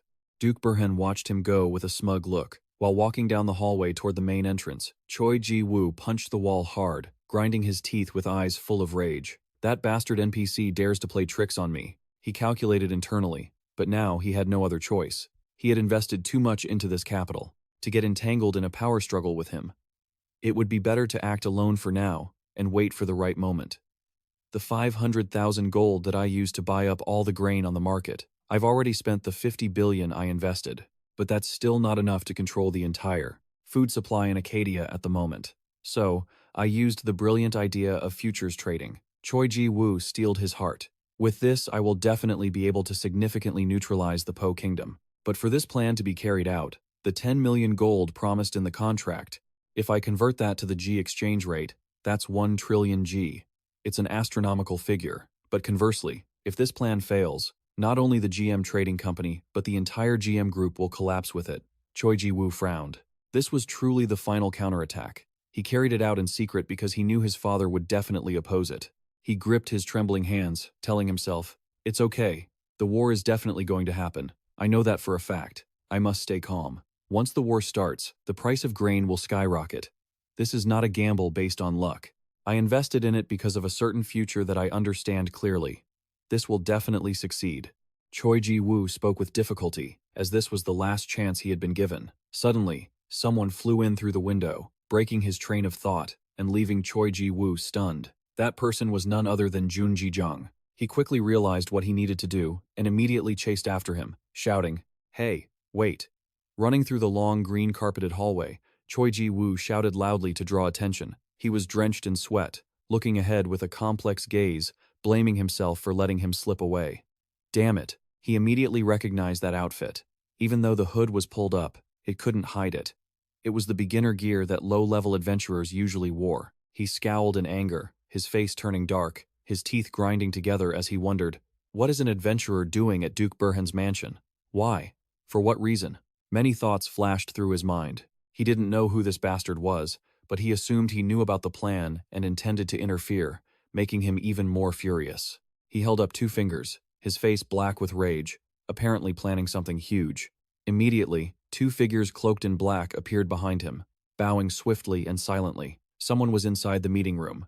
Keep a close eye on him, he ordered. Bring him to Choi Ji-woo the moment you confirm those 2 are the same person. The black-clad figures, wearing white masks, bowed in unison. As you command. He gritted his teeth, his face twisted in intense rage. I don't know who that guy is, but I won't let him get in the way of my plans. In another room, a voice welcomed him with a cheerful tone. Oh? A distinguished guest? Kwon Myung-hang? You're holding a white scroll, and you were even recommended by Duke Burhan? His eyes are usually so picky, you know, he said with a mocking tone. But Burhan quickly changed the subject, asking what had led him here, his gaze hardening slightly. Unless you're trying to intentionally insult my reputation, by wasting my precious time, you'd better have a damn good reason. Interrupting him, he cheerfully announced his intention to assassinate Count Broken. Burhan was shocked. He actually said it, and he seemed to think it was a perfectly valid reason. Once he regained his composure, he finally understood. So, he smiled and spoke to him. He told him that Count Broken believed the only way to stop the war was for his lordship to die, and so, the Count was even planning to assassinate him. This immediately grabbed his attention. The cheerful, frank tone from a second ago vanished, replaced by an expression of pure fury. Listen here, you adventurer. Do you really think I'd believe such nonsense from you without a shred of evidence? His words were dripping with murderous intent as he stared him down. Naturally, he wasn't about to back down. Well, if we're talking about evidence, I think there's already something you can look back on, don't you? This caught his attention again, his eyes gleaming with a strange curiosity. He seemed to realize he wasn't lying. Burhan chuckled faintly. Heh, you're not wrong. Tan, standing nearby, couldn't help but shout in his ear. Hey, you're the one who wants to kill his lordship. He muttered that Count Broken was just thinking about what to do, but he immediately retorted. Huh? Is that really the point? It's obvious he's going to decide to take his lordship out anyway. Tan fell silent, but it seemed that after his own words, he immediately realized something. Wait, did this bastard do this on purpose? Junji-jung, standing to the side, noticed he had figured it out, and just smiled at him. Burhan couldn't help but feel astonished that Count Broken would actually make such a decision. He had always been so firm about his sense of justice. He just smiled and said that people will do anything when pushed to the edge. Very quickly, his intentions were laid bare. Very well then. Count Kwon Myung-hang smiled, glancing up at him. Why are you telling me this information? Realizing the prey had taken the bait, Junji-jung smiled with satisfaction. Isn't it obvious? He spoke immediately. I think it would be better to leave the throne of the wise king to someone wise and experienced, rather than handing it over to an immature child. This statement hit Burhan right in the core, causing him to flinch. He bowed his head and smiled, while he continued to pour oil on the fire. I think this kingdom would be better off under your rule. He laughed loudly, his laughter echoing throughout the room. Burhan widened his eyes and asked, What is your name? You're quite bold, aren't you? Junji-jung. Just that one word echoed. The two quickly moved toward a partnership, shaking hands. Burhan stood to the side and said, Frankly, I have a very good feeling about our relationship. This remark immediately made him feel quite intrigued. Then I hope I can live up to your expectations. The scene shifted to the outside. He was leaving the mansion. Io stood high up, praying silently. Oh, I didn't think he would talk so much trash. Oh gods above, please forgive the sins of this young man. But Tan, standing nearby, immediately shouted in his face. Hey! What are you going to do now that you've decided to work for both sides? This news left him feeling quite weary. He turned back and snapped at them. Do you really not understand? I'm just testing out all possible scenarios. Io and Tan still didn't get it, their faces blank. War is inevitable. The question is, who will be the one to start it and fire the first shot? But in the end, it won't matter who started it. He raised his hand. There is only one thing I can be certain of. He smiled, glancing upward. There will be even more responsibilities placed on my shoulders in the chaos caused by the war. And along with that, I can benefit so much more just like that slime incident. Tan looked at him in surprise. So you mean to say that if a war breaks out, it'll be profitable for you? If that's the case, why didn't you just cooperate with the Duke from the beginning? He asked, feeling frustrated. He chuckled lightly. That wouldn't work, Tan. If I did that, there would be no one to oppose them once Duke Burhan regains his position. First, I need to be on Count Broken's side. Tan asked in surprise. What kind of crazy logic is that? He immediately realized. You mean war doesn't just come from external forces or foreign enemies? That's not the only kind of chaos that exists, is it? Civil war or internal threats can be even more chaotic. His eyes gleamed with intensity. Chaos created simultaneously by two wars, and the benefits I can reap from them. Can you imagine it? He said in a carefree tone. Double the war, double the recognition. These words immediately made Tan, a demon, feel nothing but astonishment. This crazy bastard. Suddenly, a book appeared, looking as if it had been scorched black. Tan, in his small form, held a large pen. If you're going to betray someone, don't take any side at all. Io, nearby, was surprised. What are you doing? Tan wrote with a look of shock and fear. Only act for your own benefit. That is what a demon should do. Junji stood to the side, chuckling happily. So, the recognition is piling up, huh? A voice called out to him, and it caught his attention. Two figures in black robes appeared, looming large before him. Let's have a little chat. It was the two black shadows that had appeared while he was talking to Jun. Their eyes glowed bright red. He just gave a faint smile. Things are about to get fun. At the G.M. event in a shabby room, there were 5 people wearing white masks and robes that covered their entire bodies. A voice spoke up. Welcome to the G.M. Choi Ji-woo asked, why don't you have a seat? Junji replied, it's an honor. You provide escort services even for a company this big? He shrugged and replied, well, we have plenty of people to spare. It's simple. Both of them looked at each other, sharing the same thought. The character's identity is hidden as expected. He is truly special. He spoke first. So, why did you want to meet me? He responded, I'd like to check a few things. Pardon my rudeness. De repeated, annoyed. Check a few things? Nice excuse. What exactly do you want to check? He frowned and replied, Duke Bayan. What did you tell him? De smiled cheerfully. Who knows? I have no reason to tell you anything. Choi Ji-woo slammed his hand on the table, furious. He barked at Junji. You don't seem to know your place, do you? Intense, killing intent radiated from him. The Demon King appeared, panicked, and whispered, Hey master, what the hell are you doing? He's snapping, Michael agreed. Indeed, even God wouldn't forgive such a provocation. De frowned. Ugh, he's so annoying. If you think that, what should I do? He remembered the 2 figures in white masks who brought him here. Then he realized his situation. There were 5 people outside the gate, and at least 7 here. He looked at Choi Ji-woo and his entourage. He couldn't see their character names, but if he was acting like this, it meant he was incredibly confident he could keep him here. A few sparks of fire flickered from his hand. Left with no choice, if pushed into a corner, he could use the heavenly grace. At that moment, John Smith spoke up.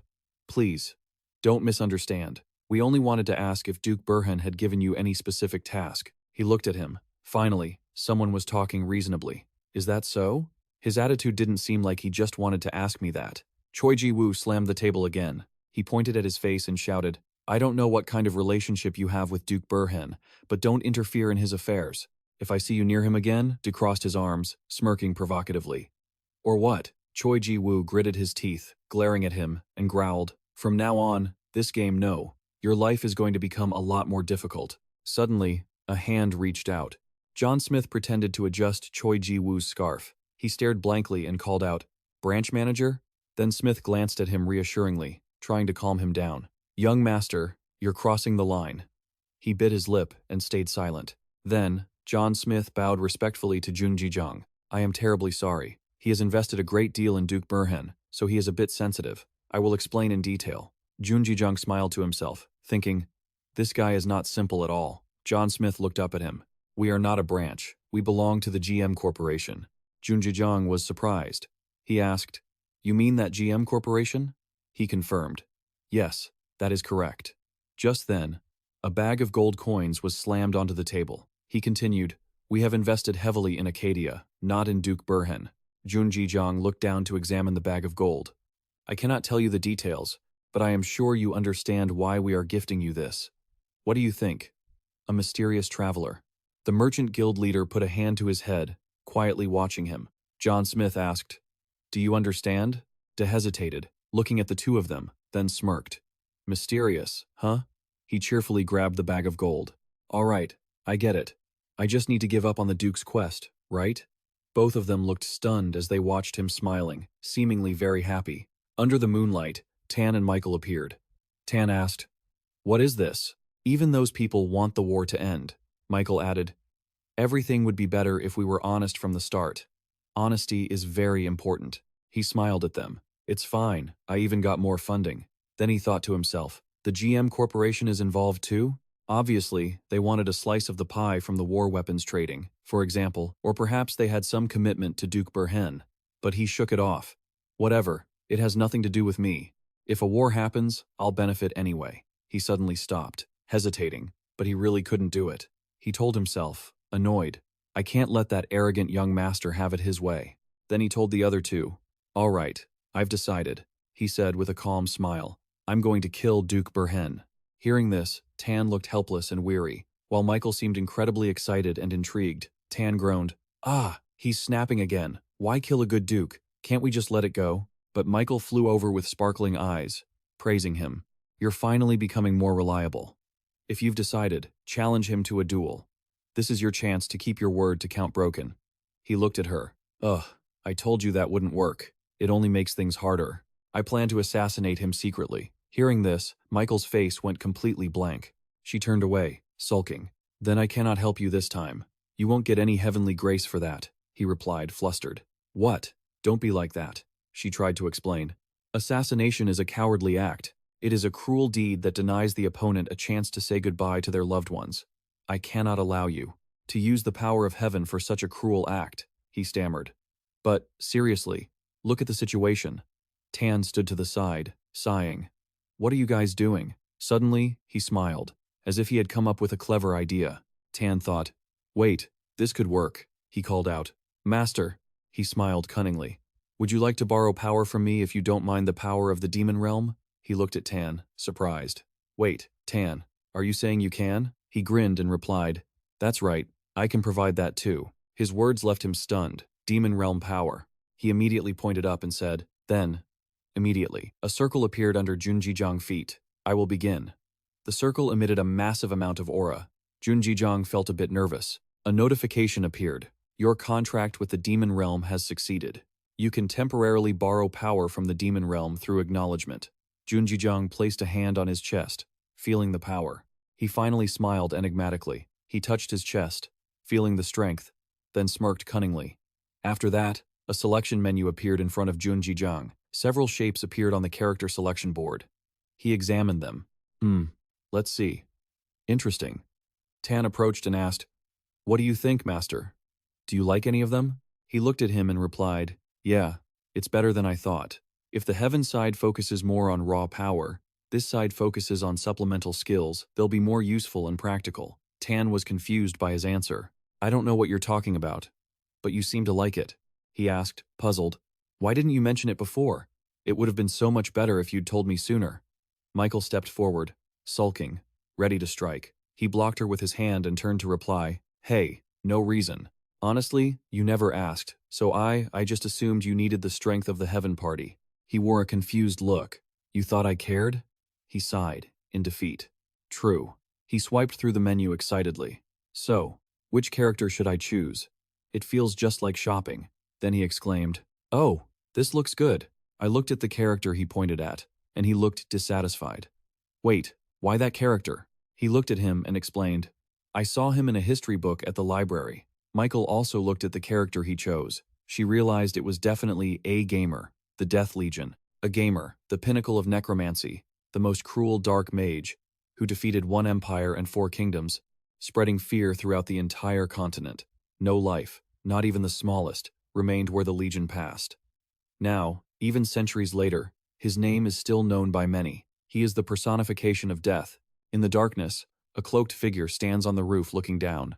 That is Junjijiang, and he is observing the situation on the enemy's side. He mutters, "2 guards, perfect for testing." One guard spotted him and wondered, "Huh?" The leader heard the noise, turned around, and asked, "What is it?" The other couldn't believe his eyes, stammering, "Is that a human on the roof?" At that moment, Junjijiang commanded the A-Gamer descent. Immediately, a skull monster erupted from his body with a deafening roar. The guards panicked, not understanding what was happening. They asked themselves, what is this freezing cold aura? A system notification popped up.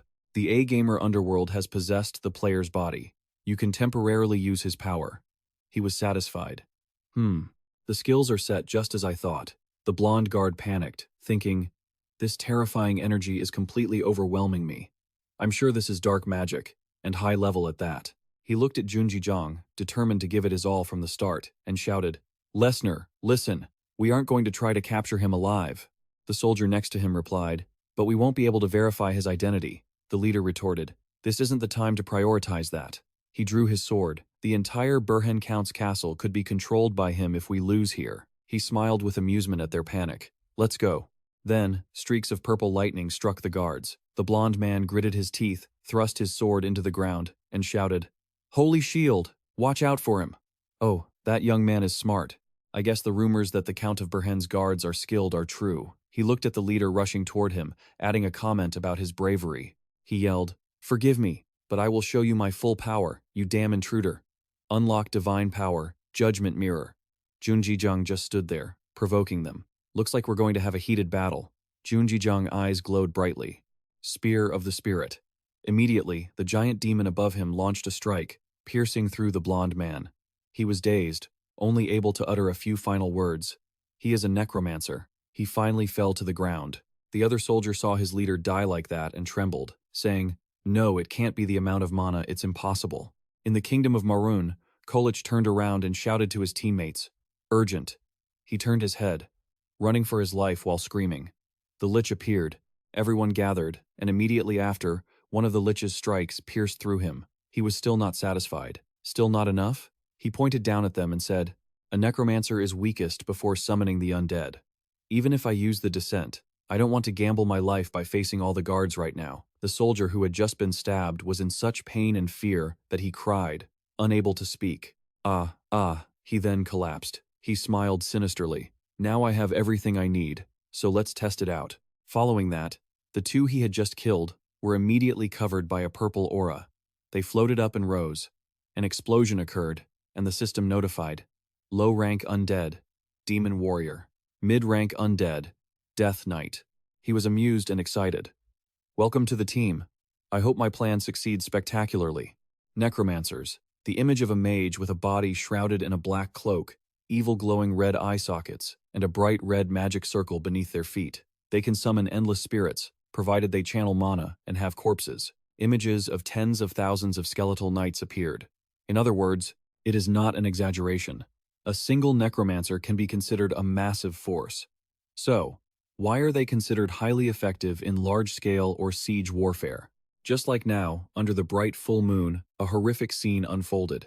The dead transformed into skeletal monsters, picking up swords to slaughter those who were once their comrades. A soldier screamed in fear. Save me! Junji Jong hovered high above, observing the entire massacre, thinking to himself, it seems the link is completely broken. What a relief. Otherwise, it would have really become a trouble later on. It seems the decision to launch a quick ambush was the right one. A soldier saw the skeletal monsters approaching, waved his hands, and shouted, Damn it! Where did that undead army come from? Is this an ambush from the Bakko kingdom? Stop them. If we let them take this place, we will be completely isolated. We have holy knights right here.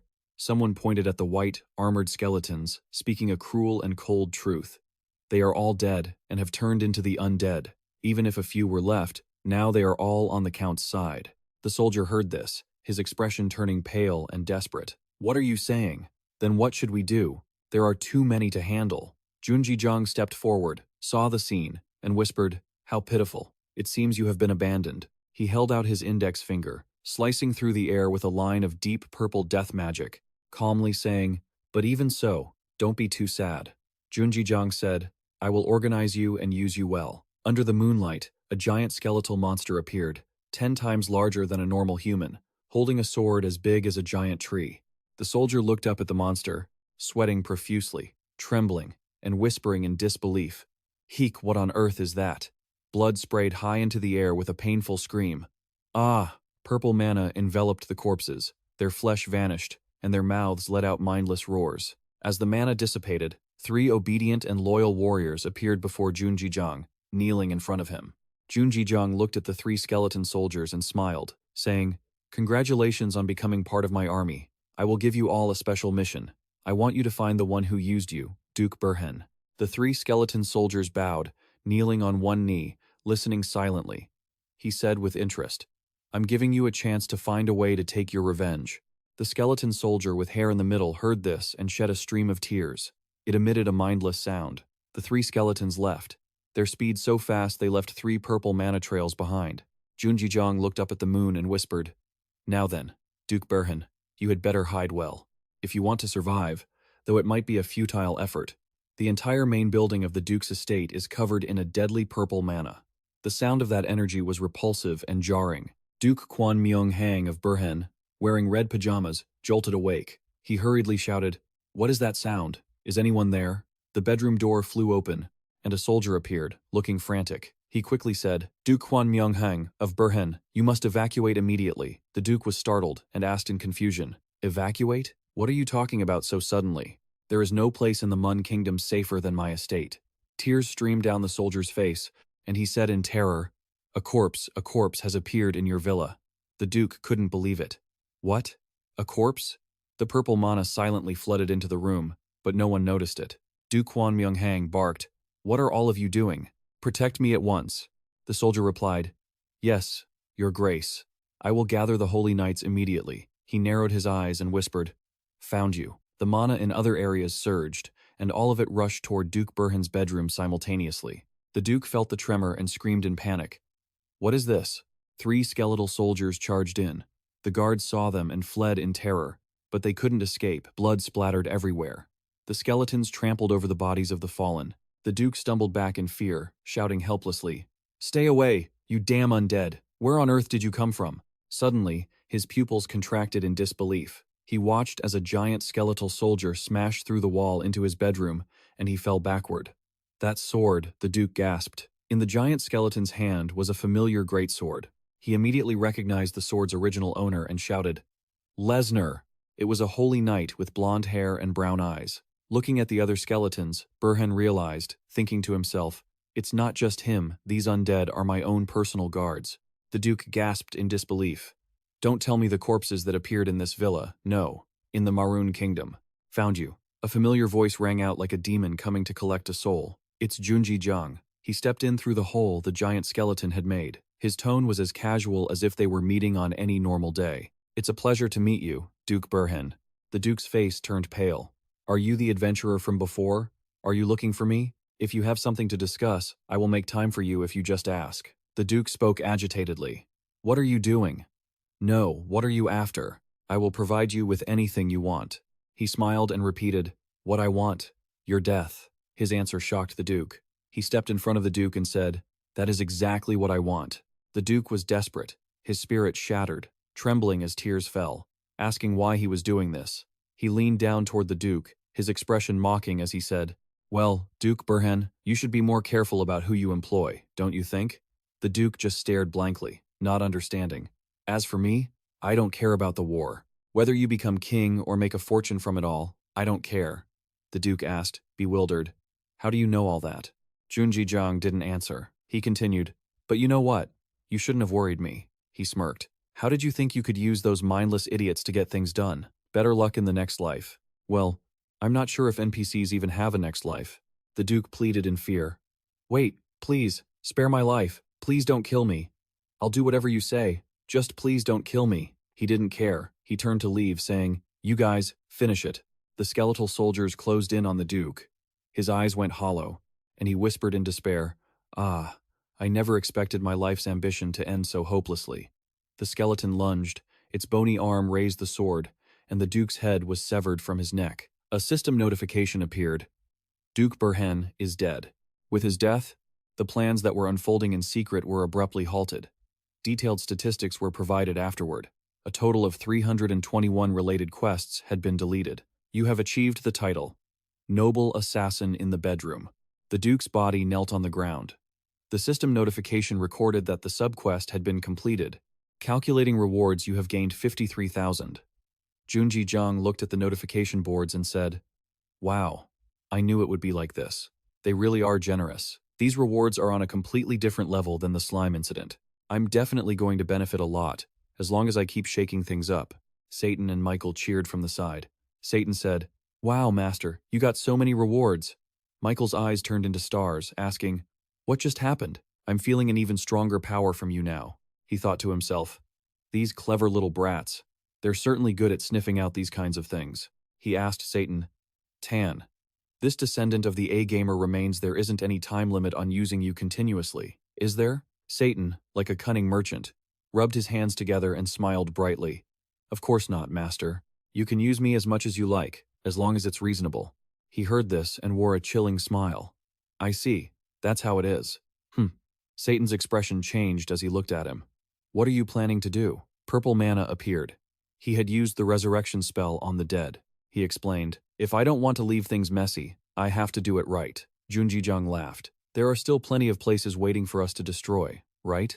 He said, "Just you wait, young master of the GM group." In the night sky, a full moon shone, illuminating a majestic palace. This was the holy temple of the Holy Empire. Silver moonlight shone through the window into the room. Inside was an old man with white hair. He thought anxiously, "I truly can't sleep tonight. I hope there are no lost sheep tonight." He was Pope Amen of the Holy Empire's temple. Suddenly, a voice called out, "Your Holiness." He was intrigued, glanced behind him, and hummed softly. A young girl in a white nightgown opened the door and stepped in. With hair down to her calves, a cute face, and beautiful purple eyes, she was the saintess.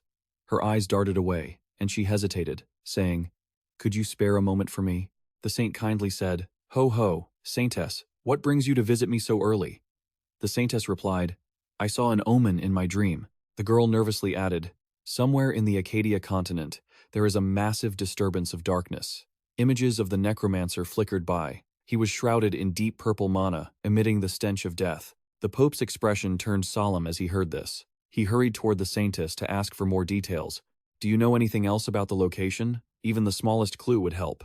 The saintess clasped her hands together, struggling to think. She whispered, hinting at the location. Her eyes filled with fear as tears spilled out, and she said, "You let out a horrific scream right before he died. Duke Burhen." The Pope couldn't believe it, thinking to himself, Duke Burhen, the real power behind the Meron kingdom.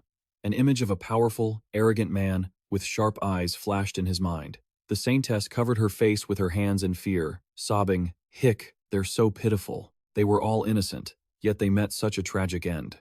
The Pope stepped closer to comfort the saintess, telling her it was okay and she didn't need to be so afraid. He pulled her into an embrace and reassured her, "God is using this to warn everyone. It's not real. We are safe." A moment later, another voice spoke up. "I request an audience with the Pope and the saintess." A man with hair as red as fire knelt on one knee, his tone respectful as he said, "I, Agudiel, have arrived as summoned by you." He had a square-jawed face, and he said, "Please, give me your orders." The Pope looked at the knight and said, "Thank you for coming, Agudiel. The saintess has received an omen from God." He commanded, "I want you to investigate what happened to Duke Burhen and search for any traces of darkness." Under the moonlight, the entire mansion was covered in deathly energy that made it decay, with skeleton soldiers patrolling the area. The system notifications kept popping up, and Duke Burhen was deeply troubled. Production capacity dropped by 85%, and military strength by 98%. The people in the territory were terrified, and were slowly abandoning their homes. At the peak of a roof where the flag representing the Burhen territory was planted, Junjijang walked toward it. He raised his hand, unleashing mana. "As I said, that's all for now." Under the influence of the mana, the flag was incinerated. A new notification appeared. "A remarkable achievement. You have single-handedly subdued the territory of Duke Burhen. You have received the title Wicked Necromancer. The Duke's secret plan has been completely destroyed. You have gained 14,000 recognition points." D stood on the roof, looking down at the deathly scene below. He said, "Isn't this a magnificent sight?" He smiled and took off his cloak's hood, saying, "Becoming a necromancer is pretty great, isn't it? If I'd known, I would have played as a necromancer sooner." Below on the ground, the army of skeletons moved incessantly. He said, "But having to look at corpses every day is, in a way, quite difficult." The skeleton behind him raised a bony finger, pointing at itself. He thought to himself that the Lich's undead army was truly a massive and useful power, and since he had earned 60,000 recognition points, This could be considered a huge achievement. De suddenly narrowed his eyes, realizing something was wrong. He thought it wouldn't be good if this situation lasted any longer, because this was a power borrowed from someone else that he was using through the celestial skill. The longer he used it, the more recognition points it cost. It might even end up costing more than the reward he gained. He turned to ask Satan, Tan, how many recognition points have been spent so far? Satan replied, Huh? You want to know? He took out a calculator from nowhere, typed away furiously, and said, Wait a second, let's see. You killed the Duke, dispersed his army, destroyed part of the territory. Wait, let's just say you destroyed the whole territory, shall we? Regardless, based on the number of casualties, finally, Satan gave a number with a cheerful expression. It's about 42,284 recognition points, you idiot. I mean, dear customer. Day looked at Satan suspiciously and asked, Did you just call me an idiot? Satan feigned innocence, saying, Did I? I don't remember saying that. Junjijang said, That's too expensive. Give me a discount. Hearing this, Satan's expression was one of disbelief, as if he'd been struck by lightning. What? He hurriedly said. Wait, customer. Do you think this is a market? There's no bargaining here. Since you needed it and used it for your own purposes, you have to pay the corresponding price. Don't you think so? Day picked his nose, ignoring him, and stubbornly said, I'm a VIP anyway. Don't you have special offers for me? Or send me some discount coupons. Satan clenched his fists, veins popping on his face, and gritted his teeth. You really treating me like a department store? Junjijang sneered. If you don't have any offers, I'll only trade with Archangel Michael from now on. Michael, hearing this, had his eyes sparkle and asked, Really? Seeing this, Satan gave in, held up 4 fingers, and said, 40,000. Day wasn't satisfied and said, 35,000. Satan said, 39,990, and he immediately lowered it to 36,000, 39,980. Hearing this from Satan, Day looked at him suspiciously and asked, Are you kidding me? Satan clenched his hands, gnashing his teeth, and finally, he gave a price of 36,500. Michael was shocked and cried out, Oh my God! Satan flew in front of Junjijang, angrily saying, I can't give you any more discounts. Do whatever you want. Junjijang smiled and said, All right, that's enough. The two then shook hands to seal the deal. What an extreme discount. A system notification appeared. Celestial skill has ended. Beginning calculation of time and actions. You have consumed 36,500 recognition points. You have successfully completed a negotiation with a demon. A deep purple board appeared, recording a transcendent achievement. You are the first person to haggle with the Demon King. You have received the title Negotiator. You can even haggle with the Demon King. Your negotiation skill proficiency has increased significantly. You can gain an advantage when speaking with normal NPCs. Your negotiation skill has increased by 7 levels. Day looked at the pile of notifications in surprise, thinking to himself, the negotiation skill was only at rank F, and now it increased by 7 levels at once? He thought that was an amazing feat to achieve with Satan as the target, wasn't it? Satan, on the side, was annoyed, clutching his head and shouting, Why do I have to suffer such a loss? Damn it. Michael, on the side, laughed in satisfaction. That's the price you pay for stealing other people's ideas. Sighed and said, Well, he looked at the territory filled with deathly energy and monsters, saying, The current state of this territory has really become a mess, hasn't it? Told Satan and Archangel Michael, I'm going to leave for a while. Wait for me here. Satan shouted, What? So suddenly? Where are you planning to go? Michael added, If we aren't by your side, we can't do anything. But why are you leaving so suddenly? Day said, I need to finish a few things. Michael didn't understand and repeated, Finish a few things? He smiled and said, By the time I'm back, you'll know the details. Just wait. Having said that, he selected the log out command. His gaming pod sat empty, illuminated only by streetlights and moonlight filtering in from outside. The hum of his computer filled the room, its screen glowing brightly in the night. He accessed the official game site for Accadia and immediately saw the latest news flooded with information about the event he had caused in Duke Burhan's territory. Reports claimed the Duke's land, part of the Maron Kingdom, had been destroyed by undead. Others were calling for the necromancer who summoned the undead army, demanding to identify him. There were even questions like, Is this the arrival of a special monster for a new main scenario? One article featured a photo of Junjijang standing on a roof, looking down. Because of his cloak, His true identity remained hidden.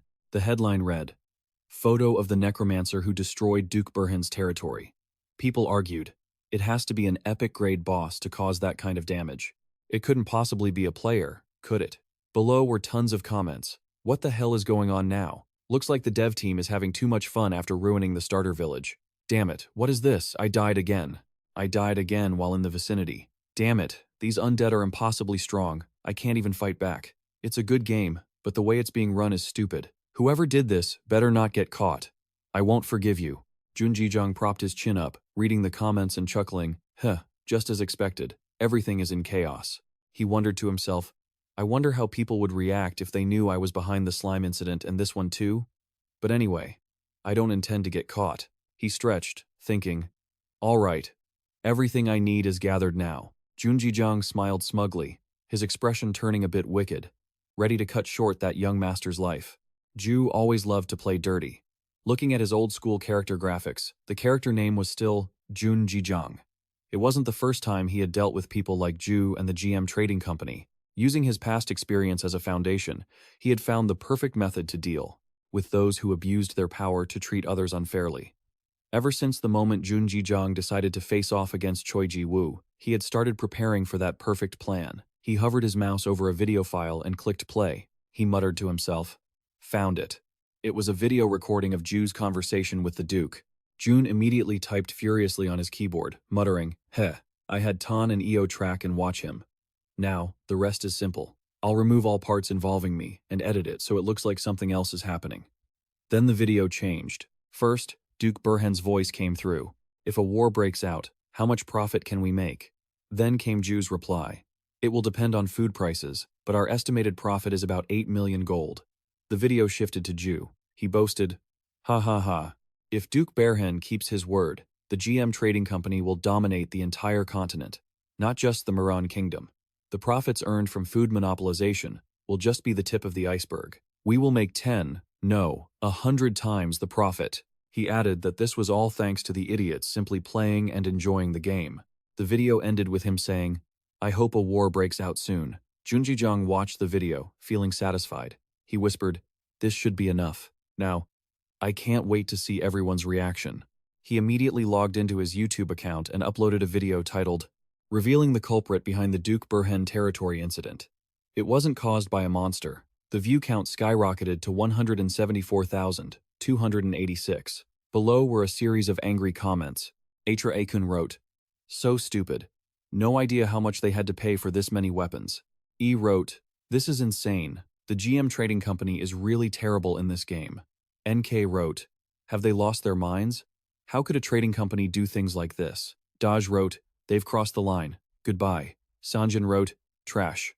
Ju read all those comments. His face turned pale, and he broke into a cold sweat, desperately saying, I'm ruined. John Smith appeared behind him, hand on his chin, saying, it seems they have discovered you. Choi Ji-woo turned to look at him, pointing at the computer. What the hell is going on? How did our conversation get leaked?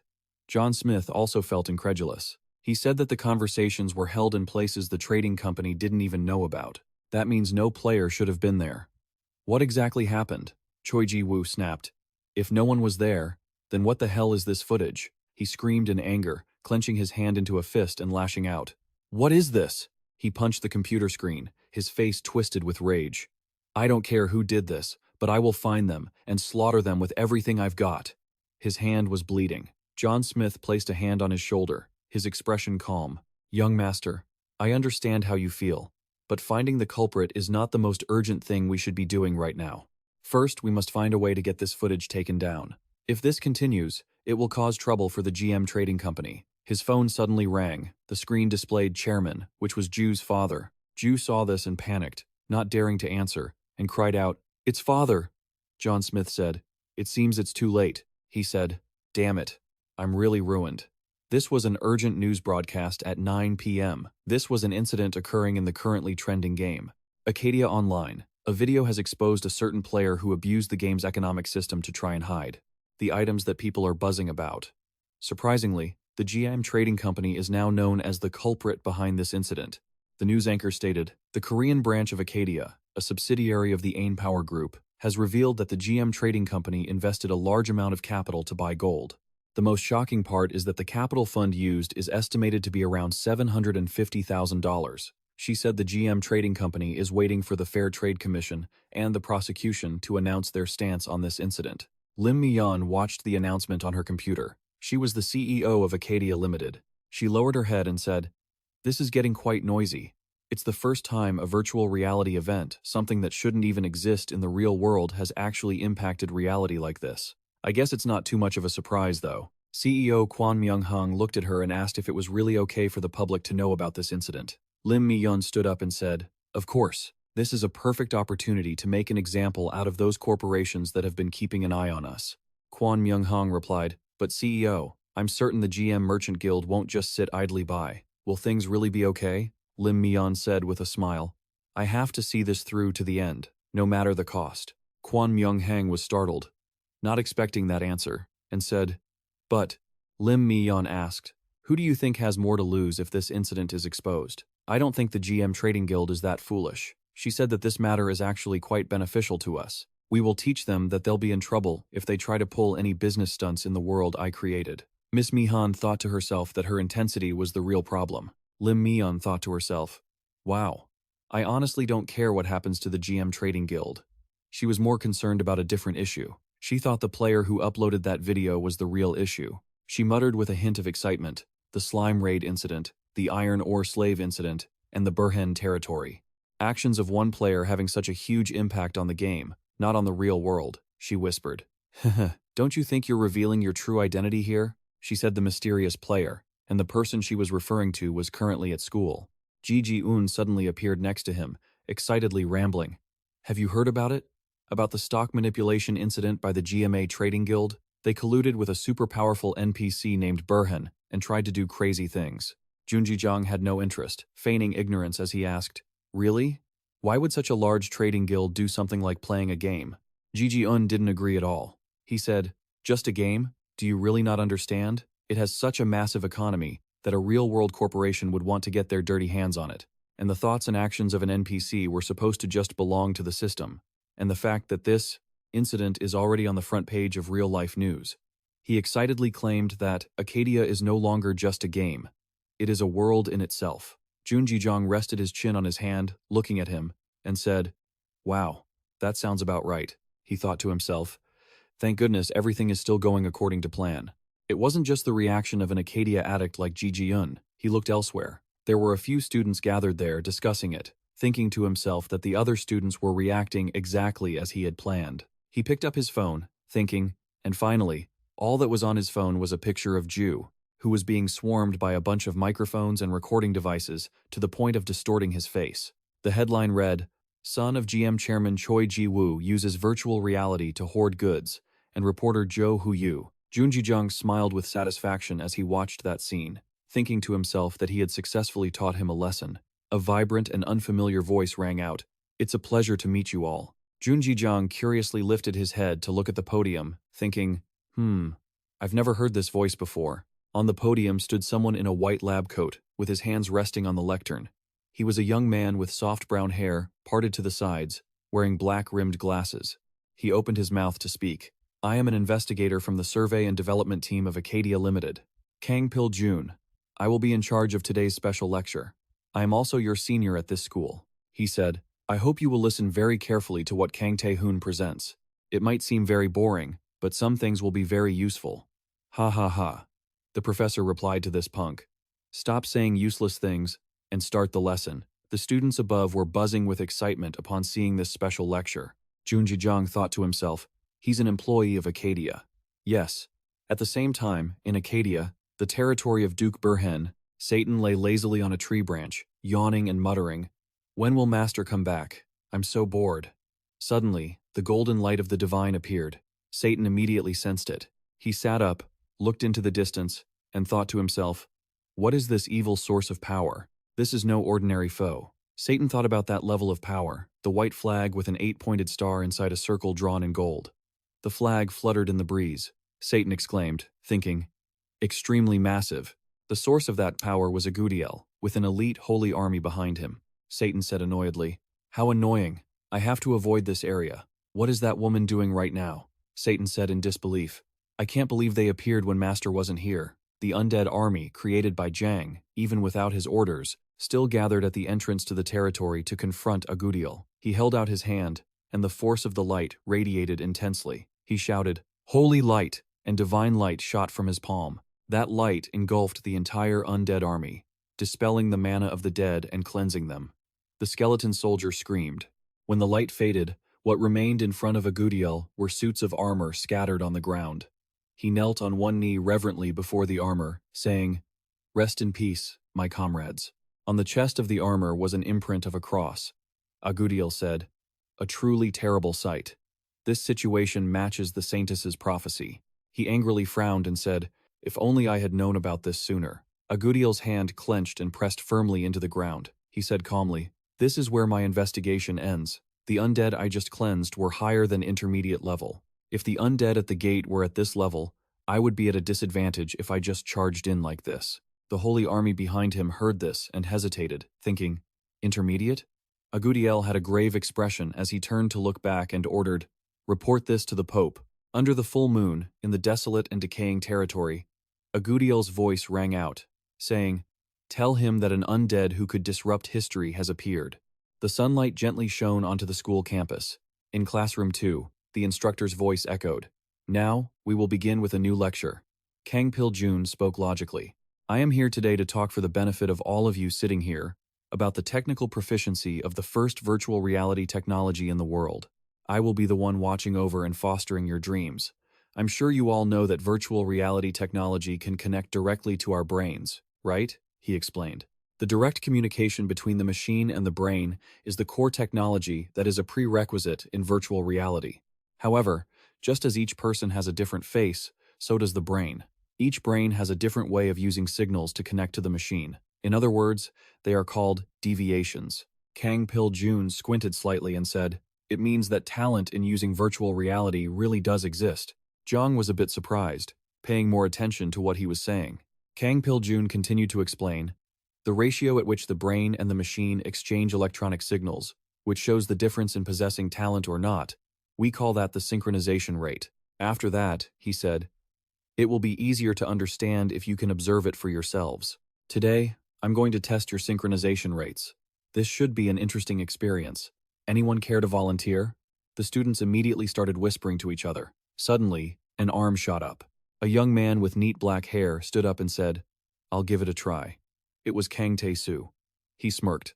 "Sounds like fun, right?" A girl nearby whispered to her friend, "Wow, he's so handsome." "Ji Ji-un," exclaimed in confusion. Jun Ji-jong, standing next to him, heard it and asked, "What's wrong?" But then, realization dawned on him. Come to think of it, the guy who just raised his hand, I heard he was in the same high school class as Ji Ji-un. What was his name again? The leader of that group, the one who likes the girl Ji Ji-un has a crush on. Jun Ji-jong didn't think much of it. He simply rested his head on his hand and thought, well, it's got nothing to do with me anyway. Unexpectedly, as the guy walked past him, he introduced himself. "I'm Kang Tae-soo." Jun Ji-jong looked over at him. Kang Tae-soo sneered, glancing down at him, and said, "I look forward to being classmates with you, Mouse's friend." Kang Tae-soo walked down to the podium and said to Kang Pil-jun, "Sorry, my seat is further away than I thought." Kang Pil-jun replied in a friendly tone, "It's fine, come on over." Jun Ji-jong watched him, his face seemingly veiled in shadow, muttering, "What the hell is with that attitude?"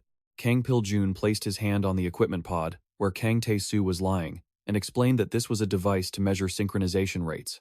There are better machines for this, honestly, but this will do. Since this is just a simple test, the precision might not be top tier, but for measuring synchronization, it'll be just fine.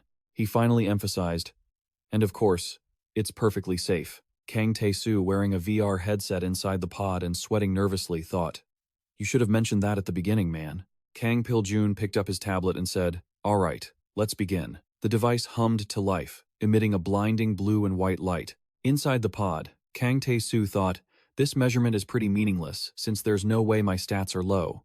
But whatever, I'll use this chance to show everyone that not all wheat is created equal. Images of Ji Ji-un and Jun Ji-jong walking together flashed through his mind. He muttered to himself, especially that mouse. Ji-un and that punk in the hoodie who's always clinging to him. I can't stand them. More importantly, he remembered Junji-jang's vacant, indifferent eyes. He thought angrily, that guy's eyes look like he doesn't care about anything but himself. Kang Tae-soo smiled arrogantly, thinking, I'll take this opportunity to completely trample him. A moment later, the display on the pod showed a number, 21.35%.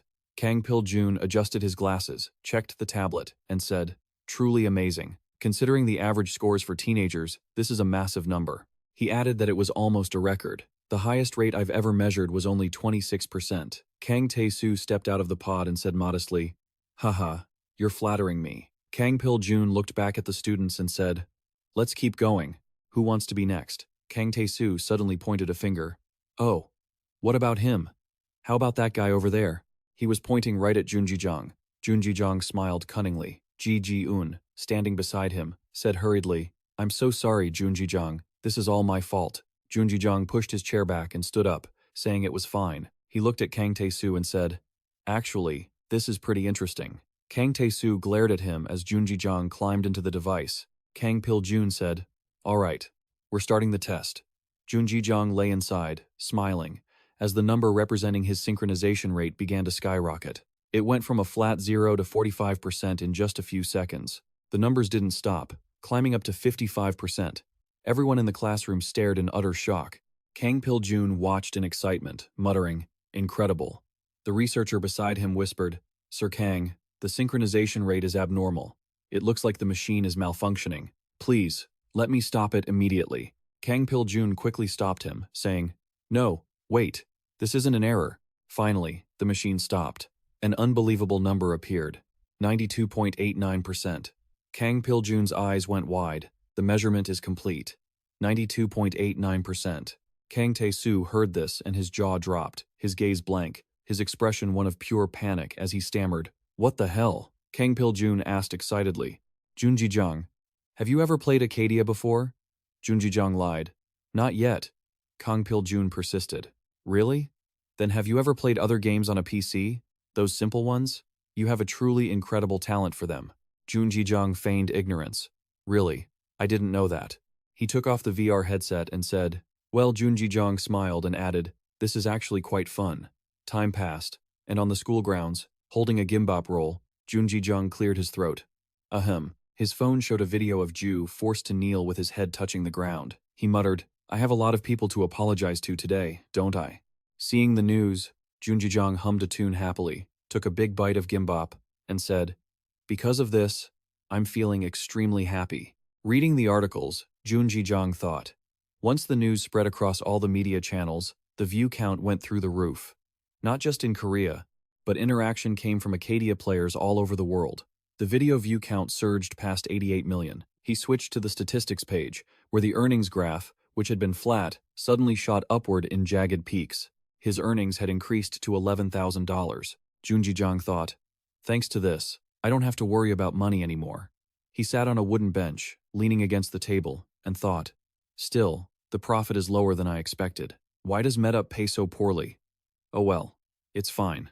I won't have to worry too much about rent or the debt for the equipment anymore. He suddenly remembered the gear, the 7-colored winged sword, the skull-headed axe, and the blue greatsword that the tanks and Michael had given him to celebrate his recognition. He whispered to himself, if I sell the items I got from the recognition exchange for cash, haha, this might be the last time. I have to eat gimbap like a broke college student. A voice caught his attention. There you are. It was Ji Gi-un. It looked like he had just finished running. He was panting, hands on his knees to catch his breath. Junji-jang looked up and asked, what's up? Ji Gi-un said, that was insane earlier. You hit a 92% synchronization rate. Even Kang Tae-soo only got 21%. Then Ji Gi-un added, oh, and I only got 15%.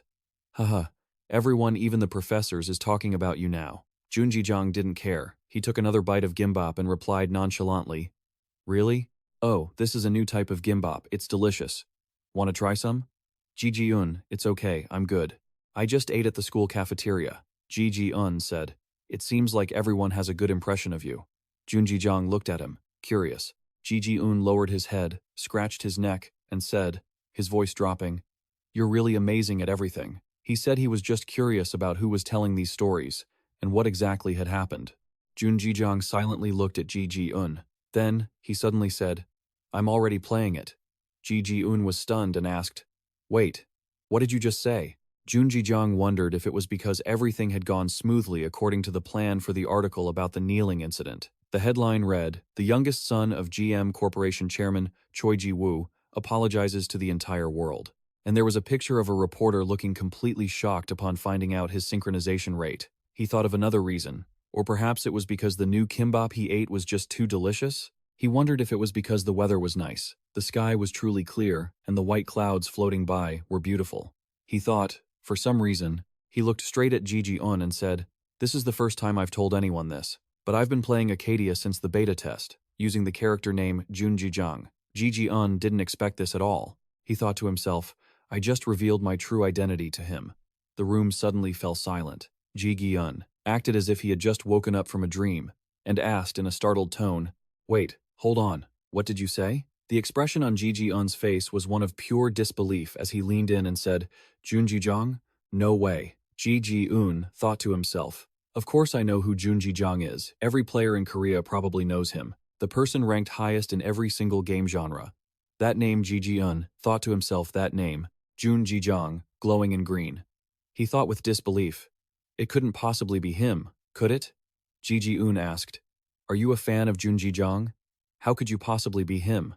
Jun Jijang replied, It's the truth. I deleted my account, so there's no proof left. Ji Ji-un looked as if he had been struck by lightning and jumped back. Then, he thought about that insanely high synchronization rate. Ji Ji-un slumped to the ground, thinking, That is the proof. Jun Jijang jumped in surprise and asked, What's wrong? What happened to you? Ji Ji-un's face looked blank as he said, Please.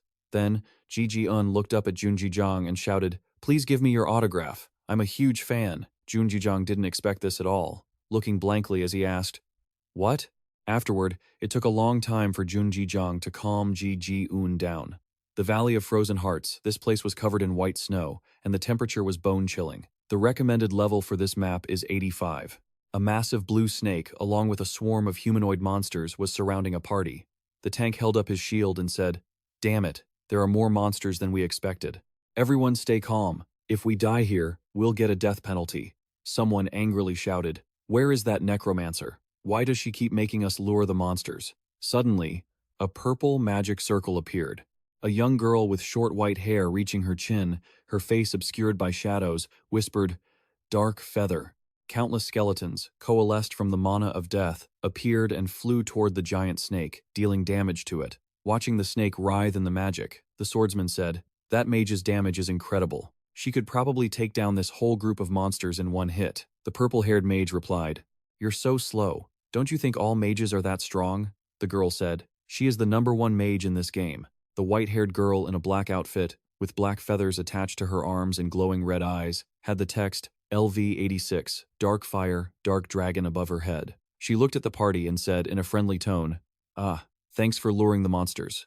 The swordsman said, I know you're amazing, but I just thought you were a regular user. I'm very sorry for not recognizing you sooner. Dark Dragon didn't mind, saying, It's okay. You don't need to recognize me. Everyone will be farming monsters this fast once your levels are higher. She said, Since you know who I am now, let's help each other out. The party felt moved, thinking she was a truly kind person. Darkfire, Dark Dragon immediately made a request. In that case, could I ask you guys to lure more monsters for me? The party agreed without a second thought. Of course. The swordsman suddenly asked, I'm just curious. Did you use a high-level skill to kill those monsters in one shot? Don't you need cooldown time? Is it really okay to keep luring monsters right now? Dark Dragon calculated for a moment and said, My skills will be off cooldown by the time you're done luring, so it's fine. The swordsman was astonished and exclaimed, What? That fast? The blonde swordsman calculated in his head. High damage, wide area skills, and extremely short cooldowns. Is this how a top-tier mage levels up in Hell mode? Looking at Darkfire Dark Dragon's back, the swordsman thought, So this is why everyone says you should party with a mage. Dark Dragon called out, All right, I'm coming, she shouted, waving her hand, and deep purple magic was unleashed. The party said, Thank you for helping us level up quickly. They bowed politely to Darkfire Dark Dragon, saying, It was really fun. We'll get stronger to help you next time. She replied embarrassedly, Don't worry about it. It was just a hunting party after all. The three of them waved goodbye. Dark Fire Dark Dragon stood there, smiling and waving back. The ice palace made of black stone became silent again. Dark Dragon let out a long yawn, breathing out a puff of white smoke, and muttered, "So boring." Her hand slid across the system menu, thinking there was nothing interesting. Suddenly, a quest popped up. The title was, "A terrifying rumor has spread across the Maroon Kingdom network." The content was, "Rumor has it that Duke Burhan died at the hands of an evil mage. Find out if the rumor is true and identify the mage." Reading the quest, she pondered deeply. Burhan, he was a rather noisy NPC. He contacted me before, but I didn't care at the time. She sat on her bed and thought for a moment. This is quite interesting. Even the clever Accadia community couldn't find his identity. I can't do this alone. Forget it. I'll just ignore it. She looked up at the quest board, doubt and curiosity tugging at her mind. Dark Dragon wondered who the culprit behind everything was. She speculated that if this wasn't a plan by the Accadia game operators, and was just the unique action of a specific player, Dark Fire Dark Dragon thought, her body leaning back before she started to lean forward and hunch over, but then she let out a weary sigh. "Bored," she said. "That's just wishful thinking. Even a high-level player like me can't do that." Suddenly, a system notification popped up. She was startled and exclaimed, "Huh?" Looking toward it. On the board, it read, Act 1, The Forgotten Darkness. Requirements for a link quest have been met. The Hunt the Witch link quest has appeared. Selecting the number 1 ranked mage, Dark Fire Dark Dragon. Link quest initiated. Dark Dragon didn't understand anything. Completely clueless, she shouted. "What is this? Why am I being assigned this quest?" Elsewhere, in Burhan's territory, the entire sky was covered by an aura of death. Satan and Michael appeared. Satan said hurriedly, "Master, where have you been? Some crazy things have been happening here." Michael added happily, "Junji Jung, you're finally back. I've been waiting for you. You're later than me, you know." Satan said agitatedly, "Listen to me. After you left, the Empire attacked. Those damn Holy Empire bastards. Even though they violated your territory, they're just doing it all in the name of their faith." He quickly raised his hand to stop him, saying, all right, slow down. One thing at a time." Satan replied, "Master, you truly made a mistake using a gamer's power, creating chaos in the human kingdom. Those humans won't just sit back and do nothing." Michael chimed in calmly, "I actually agree with a few things that damn bat said. Even heaven has blacklisted a gamer. He's shunned everywhere. Even the power he uses is the dark arts of the demon race. I really don't encourage you to use it at all." Hearing this, Satan flew into a rage and shouted at Michael, "What did you say? You damn dark demon. What are you blabbering about, you lunatic?" Michael shrugged. "Lunatic? Thanks for the compliment. I get goosebumps whenever a damn bat like you gets hot-headed over something so obvious." Satan laughed in fury, veins bulging as he said, "I think I've been too kind to you. Do you want to taste some real pain now?" Michael didn't back down, provocatively challenging him. "Bring it on. It's 1 win and 1 loss right now, Mr. Demon King." Immediately, the two clashed, feathers and debris flying everywhere. He couldn't help but sigh. It was exhausting. He couldn't have a single peaceful day. How magnificent. A battle between an angel and a demon. He thought to himself, staying cautious. According to them, everything was going to plan. It seemed reasonable to leave the undead here. He mused, all right, a gamer, the great villain who makes history. Let's announce his resurrection to the world. He smiled and muttered, I'm wondering just how strong the hero's reaction will be when they find out about this. Elsewhere, at the Holy Empire's cathedral, sunlight shone down on the majestic white architecture under a clear blue sky. Angelos paid respects to the Pope and the Saintess sitting above to report the situation. The Pope said, I understand. So that's how it is. Agudiel reported that after investigating the incident at Burhan, the main culprit was indeed a gamer. The Saintess heard this and covered her mouth in fear, unable to speak, her face turning pale.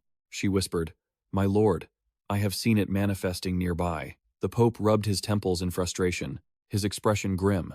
It seems that is indeed the case. He thought to himself, we, the Holy Empire, have always stayed away from the petty squabbles of the empires on this continent. The reason is that we follow the teachings of God, who loves his followers and guides us to do what is right, leading the lost to enlightenment and repentance. He imagined a cruel, deadly scene, countless undead legions stepping over the corpses of soldiers. He thought, but in the end, the demons show no mercy. They have brought chaos to this world once again. He spoke immediately. Agudiel, I address you as the executor of God's will. Agudiel replied, Yes, your word is my command. The Pope, with the authority of the Holy Empire, wore a look of hatred and determination, clenching his fist. I want you to judge and banish all the demons from this holy land. Ensure victory belongs to the Holy Empire, understand? Agudiel replied, Yes, my lord. Here we go again, Agudiel thought with a serious expression. A battle between angel and demon. Agudiel watched as golden and purple powers swirled into a vortex. Quest board. Act 1. The Forgotten Dark Witch Hunt. The quest objective is A Gamer, the villain who polluted the continent with darkness in the past. Traces of his resurrection have been discovered once again, and thus, everyone on the continent has united to deliver justice. Step forward and lend a hand. The victory conditions for the good faction are clear. Eliminate 500,000 evil ones and a gamer. The evil faction's objective is hidden. The quest board also notes which faction you belong to. Dark Dragon froze, staring at the quest board. What the hell? She exclaimed. Meanwhile, Junjijang looked very happy and satisfied, plodding away as his plan unfolded. Images of the completed forms of Michael and Satan appeared. Both were armed. There were two main groups existing in the final great war of gods and demons that took place in Accadia. The angel faction, holy knights wielding great swords and white armor and gentle priestesses holding scepters, and the demon faction, demons with black horns, wearing evil black armor, accompanied by black-haired dark witches. Both sides held deep grudges against the other, although this was the type of role-playing game that players quite enjoyed. Several comments appeared. John Holy wrote, Come on, stealing and daring to block the NPC escort? Don't waste your lives like this. Seriously, Docment wrote. Why are you making such a fuss? If you have an escort quest, we have a looting quest. Or someone named Holy Knight Execution Squad wrote, Holy Knights should really be nerfed. How is it balanced to have a skill that clears all debuffs? And Datu123 wrote, Yeah, the necromancers are even more broken. Did you see what happened at Burhan? Conflicts were inevitable because the roles the players played were different. An image appeared of a holy knight in armor, sword and shield in hand, fighting a dark witch. Conflict between players was an everyday occurrence, and sometimes, things could even lead to players killing other players. But even that was fine. More importantly, there was no major reason to lead to an all-out war between the two sides. That was due to the rules they had observed. A notification board appeared, stating that killing other players inside the city was taboo. This was because the city was considered a place for beginners and to create a better space for all of Accadia. If you broke this rule, you would be put on the wanted list by the NPC guards. But now there was a reason for war to break out the Act 1 Link quest, where the winning condition for the good side was to kill 500,000 of the evil side and a gamer. And the rules disappeared. A warning board appeared. The Pope has announced that all evil will be judged in the name of God. The ban on killing in the city area will be temporarily lifted. Even worse, the balance of power had completely shifted. An image of a scale appeared, with the orange-gold flame weighing heavier than the dark purple flame. In the endless snowy mountains, under a clear blue sky, Blackfire Dark Dragon walked, leaving footprints in the snow. She read the notice, thinking, 50 million? That's almost equal to the current population of South Korea. Are they planning to kill everyone from the evil faction? She bit her nails and muttered, What kind of crazy quest is this? Have they lost their minds? Looks like I'll have to lay low in the city for a long time. She headed toward the city gate. As soon as she stepped through, a red barrier shimmered into existence. A bright red system notification popped up, stating this was a kill on-site zone. It warned her that if she didn't want to fight, she should go elsewhere, which startled her. The Dark Dragon Black Flame opened her eyes wide, looking at the notification in shock, thinking, a kill on-site zone? Where did the rule against killing within city limits go? If this is the case, cities where people gather could become death traps. Divine Judgment, a skill name echoed, followed by Holy Light striking like lightning. A paladin player wielding a spiked mace smashed someone from the evil faction. A system notification appeared. The first judgment had been passed on a villain. The Holy Decree has witnessed this great achievement of yours. Your faith points have increased by 1. After passing judgment on all evildoers, you will receive a special reward based on your level of contribution. The paladin panted, staring at the notification, and said, A reward? Huh. He smiled in a terrifying way, looking in a certain direction, his eyes cruel and bloodthirsty. The dark dragon saw him staring at her, completely startled, the hair on her arms standing on end. Actually, it wasn't just him. Many others were staring at her like bloodthirsty beasts spotting their prey. Dark Dragon hurriedly said, Wait a second. Let's talk about this. Unexpectedly, an NPC guard named Khan shouted, "A dark mage has trespassed into the city. Kill her immediately." He gave the order. Dark Dragon thought in disbelief. Even the NPCs are acting like this? The disguise potion stopped working too. She closed her eyes, waiting for death, screaming in fear. But it didn't come. She shouted, "Piercing darkness." A thick, deep purple liquid appeared, sweeping through the righteous knights. System notifications rang out one after another. You have killed a guard of Dew City. All NPCs in Dew City will now be hostile toward you. Other city guards are hunting you. If you die, you will receive additional penalties. Please remember, you have killed a player. You are now a red-named player. The notifications finally stopped. Dark Dragon stood before a deep purple swamp, bubbling and dissolving everything trapped within it. Her hand was outstretched. She was panting heavily, instinctively thinking she had no choice but to kill them all. Countless voices rose. That dark witch has revealed her true colors. Let's slaughter the evil faction. That dark witch just killed an NPC. Is she crazy? Isn't she the #1 dark mage? She thought to herself. I need to run now. Someone shouted, "Hey, she's running away! Chase her!" In the vicinity of the Burhen area, where tall pine trees grew, continuous notifications for the quest The Forgotten Shadow Witch Hunt appeared. There was a notification distinguishing between the righteous and evil factions. Please choose a side and roleplay your character. Day looked at the board and said, "What is this?" Satan, standing nearby, saw the notification and shouted, "Oh, not this garbage again. This is exactly why I told you not to push things too far." Day heard this and replied, "Push things too far? It's not like I wanted to do those things. It's all for the quest rewards." Satan looked at him in disbelief, thinking, is he a psychopath or what? He felt troubled, clutching his hair and thinking, damn it, we poked a hornet's nest. I should have stopped him from using the A-Gamer's power. If those idiots go crazy, I'm going to be worked to death. Suddenly realizing something, he shouted, "Right!" Satan turned to Michael and said, "Hey, you, step up as a mediator. Revert to your base angel form and tell the holy nation to chill out for me." Michael pointed at himself in confusion and asked, "Why should I do that?" Satan leaned in close, shouting, "Why? Can't you see a full-scale war is about to break out? You don't want to suffer just because the Master used our power, right? Besides, isn't it an angel's duty to stop people from shedding blood?" Unexpectedly, Michael smiled terrifyingly and said, "Actually, this is pretty great. We can take this opportunity to wipe out all the evildoers. Honestly, I've been looking forward to it." Satan looked at Michael in despair, thinking, right, she's a psychopath too. A notification appeared, stating the Pope's rule. To judge evil, we must sacrifice everything we have.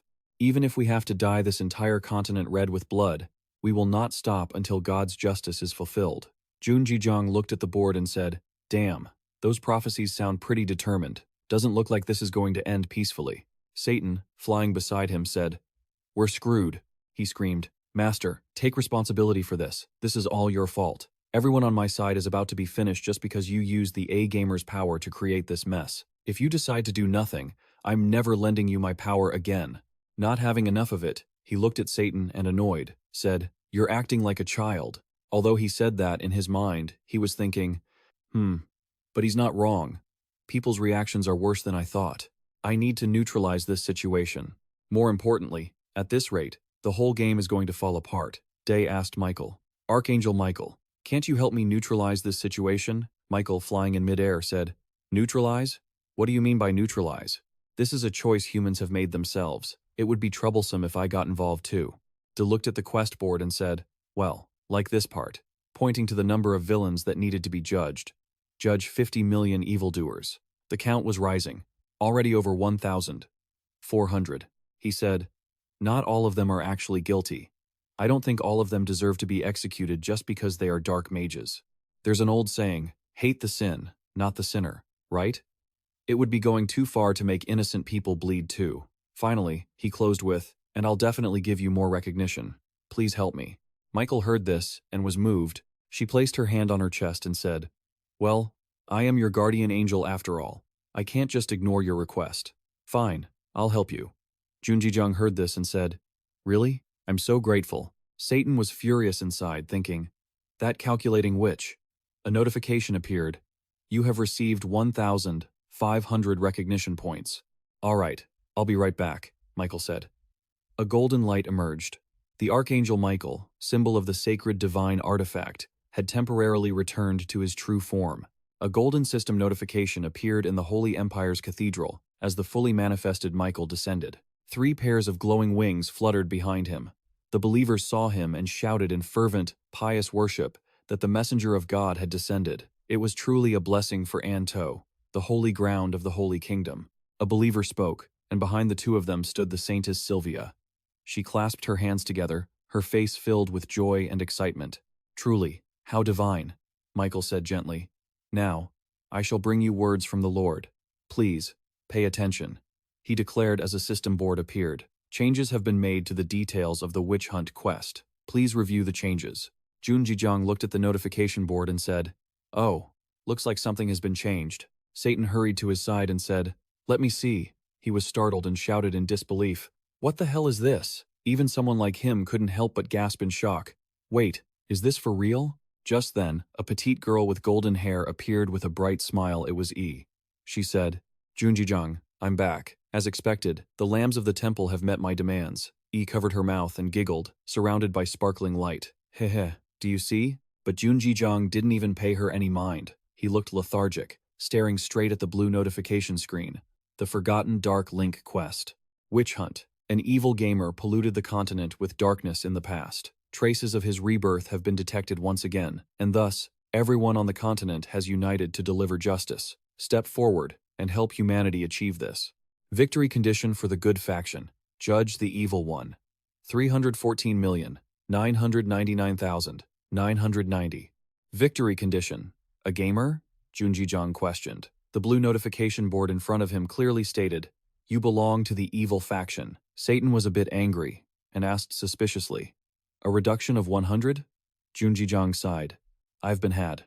"What the hell? Only a reduction of 100? I knew she wouldn't listen to me that easily." E remained innocent, hands clasped together, her eyes sparkling as she asked, "What's wrong? I reduced it by a whole 100 people for you, didn't I? Don't you think I'm merciful? How about it?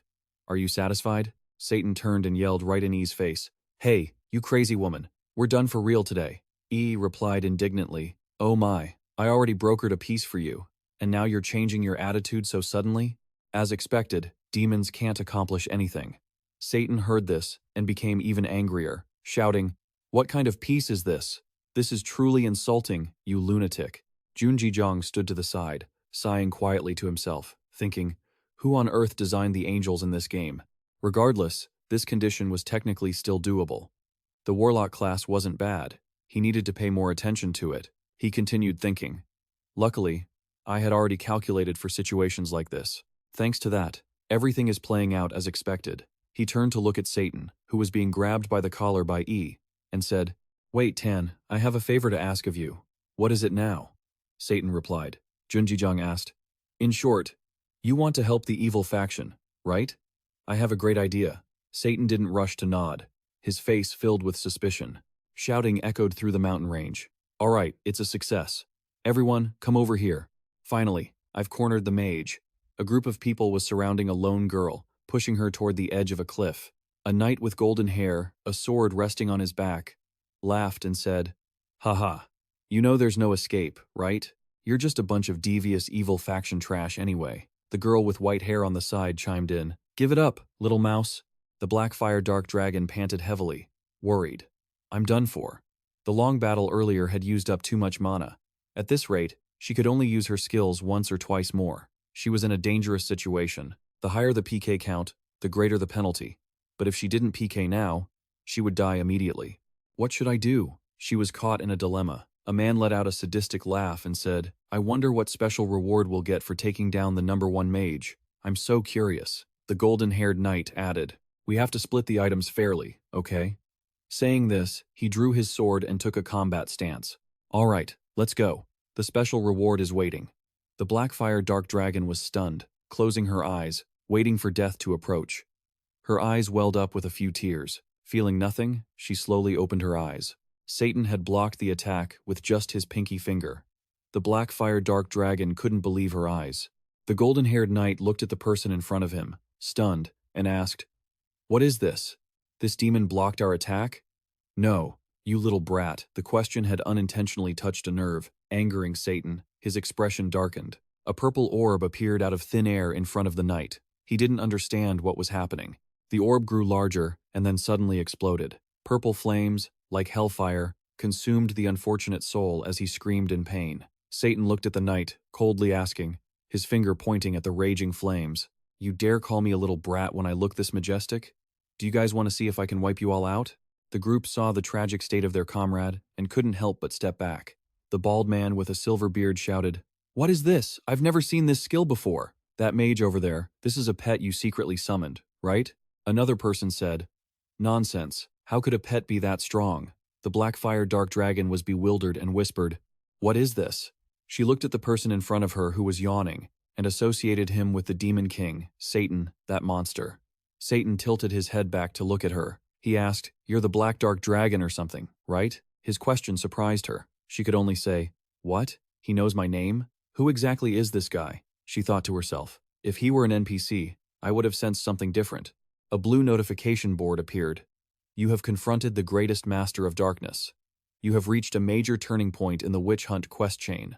The quest may change depending on your playstyle. Please be careful with your choices." The Blackfire Dark Dragon looked at the notification board and muttered, "The greatest master of darkness?" With doubt in her heart, she suddenly realized, her voice trembling slightly, "If so, that thing no.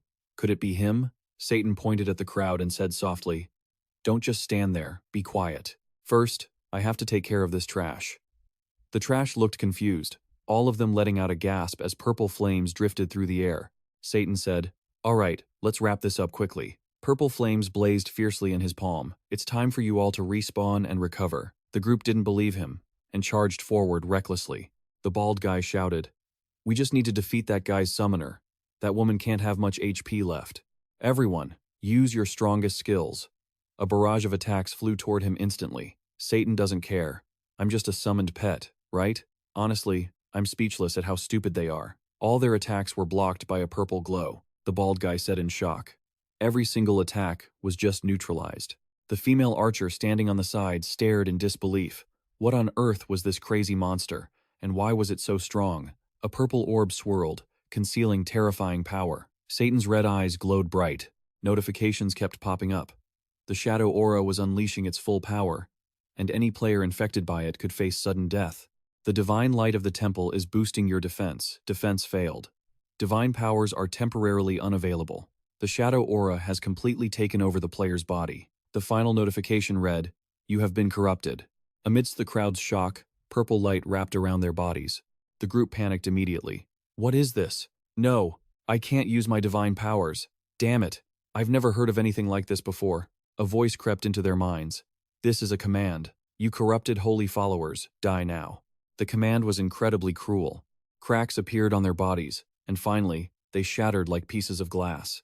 Satan picked his nose, looking bored. "I actually expected these guys to have some real skill, but in the end, humanity is just a backward species. Nothing worth paying attention to." Just then, Darkfire Dark Dragon knelt down and said loudly, "Great Demon King, it is such a huge honor that you have saved this lowly one." Satan asked, "What? We just met, and you're already brown-nosing?" Her face remained indifferent. "Yes, if I chose the Dark Mage class, it would be strange not to know the Demon King." She continued, with a look of extreme devotion. "Great Demon King, I am your biggest fan. It is such an honor to meet you." Satan was a bit pleased to meet a fan. "What? Haha, no need for that. At least you're not a stupid human. So, let me confirm. You're the strongest Dark Mage on the continent, right?" Darkfire Dark Dragon replied immediately. "Yes, well, but I'm not even worth the Demon King's toenail." She humbled herself to the lowest level to flatter Satan. Satan, hands in his pockets, looked at her and remarked, "What kind of strongest dark mage has zero muscle like this? Is that why you get beaten to a pulp by noobs every day?" Stunned, Darkfire Dark Dragon hurriedly replied, "Yes, that is my weakness." Satan said, "Should I grant you a bit more power?" Darkfire Dark Dragon was still dazed when he continued, "All right, listen up. You're going to work with me." "Work doing what?" she replied. "Darkfire Dark Dragon, top-tier mage."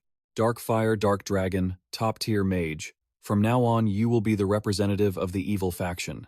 She whispered back, "The representative of the evil faction?" A gamer, through a contract with the devil, became a rare immortal mage. But once he stained the continent red with blood, a sword stabbed through him under the blinding light to finish off the Lich. That scumbag had committed an unforgivable sin.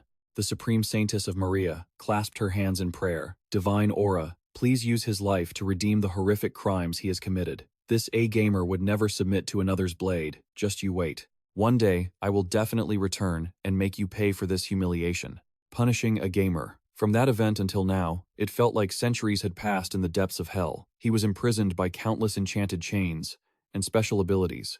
The skeleton whispered in the darkness.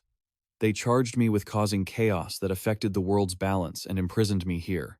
It's a pity. I couldn't realize my ambitions and had to endure such a helpless time. Once or twice would be enough. Just give me one more chance. Suddenly, a voice spoke up. Hey, you bag of bones. A gamer was immediately drawn to it. He looked at the person in front of him, stunned. My Lord Satan? Oh, I couldn't even hear your footsteps. A dragon really did visit a shrimp's house. Satan interrupted him. Enough with the smooth talk. That's enough. You are going to do something with me. The yellow eyes in the empty skull glowed bright. He hurriedly asked, You mean? Has the Holy Empire finally reached its collapse? Give me a chance. I swear to climb mountains of knives and descend into seas of fire for you. Satan was a bit short-tempered. His purple hand gripped the other's head, shouting, Are you out of your mind? Making him choke out a sound. Satan said, Do you know what the chances are of me letting you back into Accadia? The skeleton replied completely off topic. Are you planning to go there and cause trouble again? Satan's face turned fierce. That is my responsibility. Do you understand? You mindless pile of bones.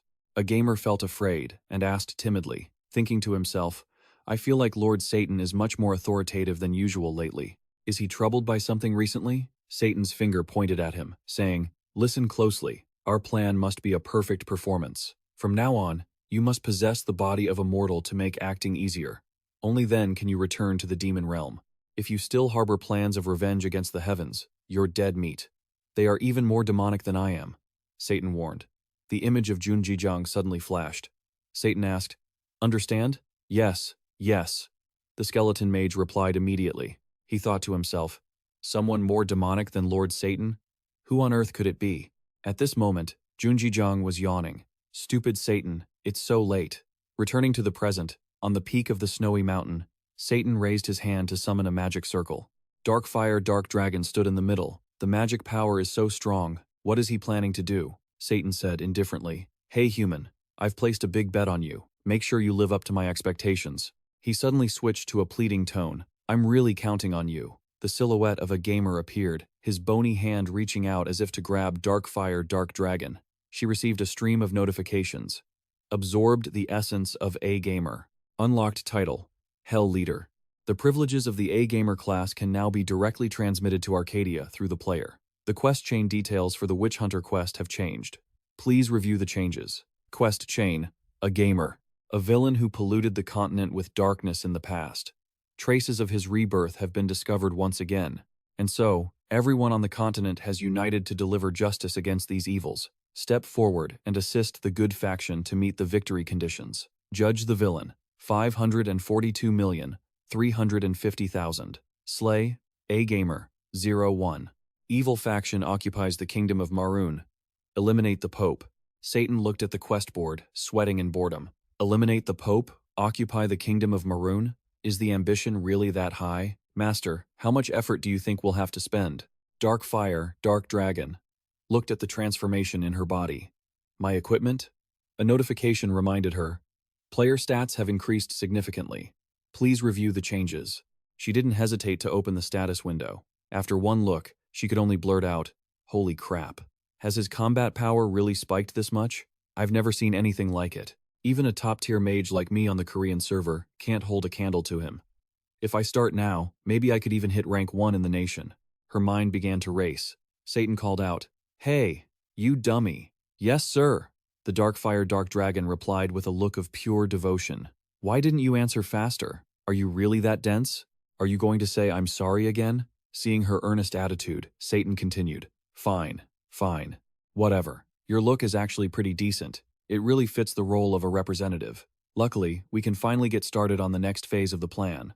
A scroll bearing a demonic seal floated over. The Dark Fire Dark Dragon opened it, and Satan said, From now on, Prepare exactly according to what's written here.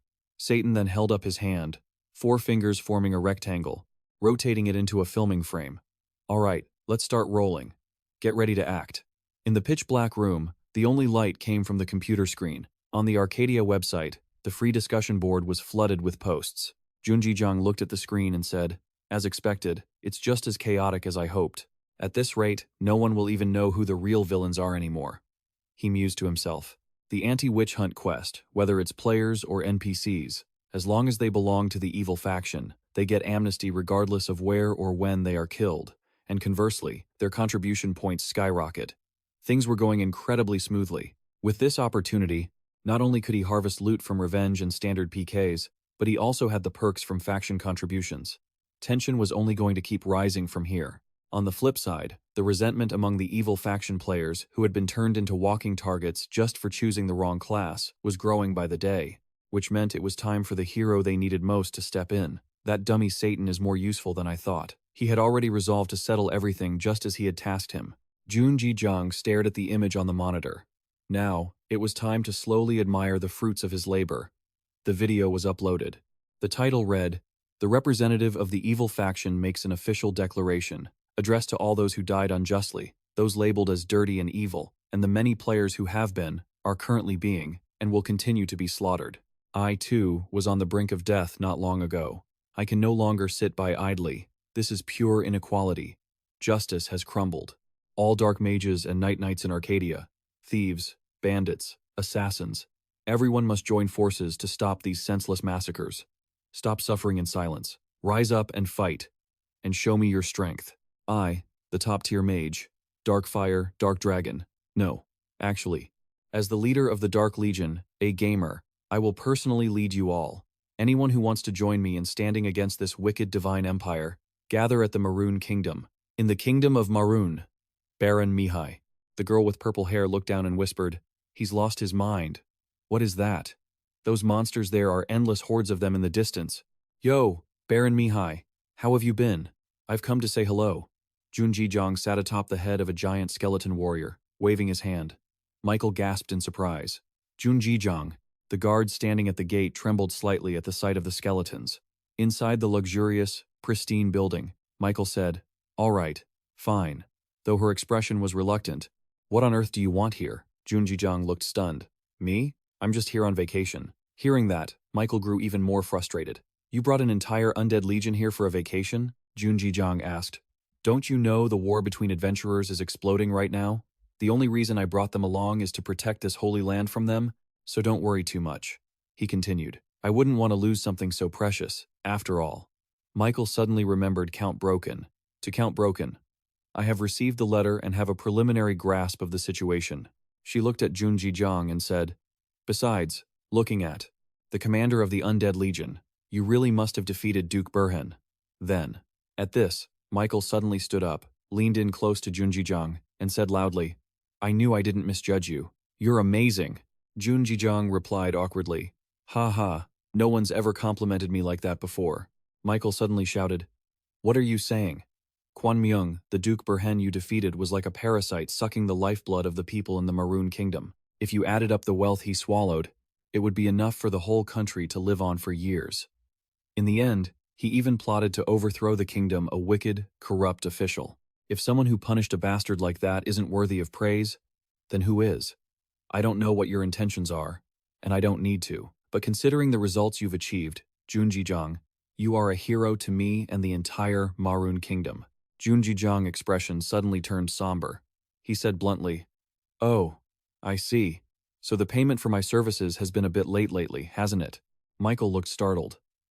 There's just been so much work lately, I apologize. I'll make sure it doesn't pile up again, so please, just save me."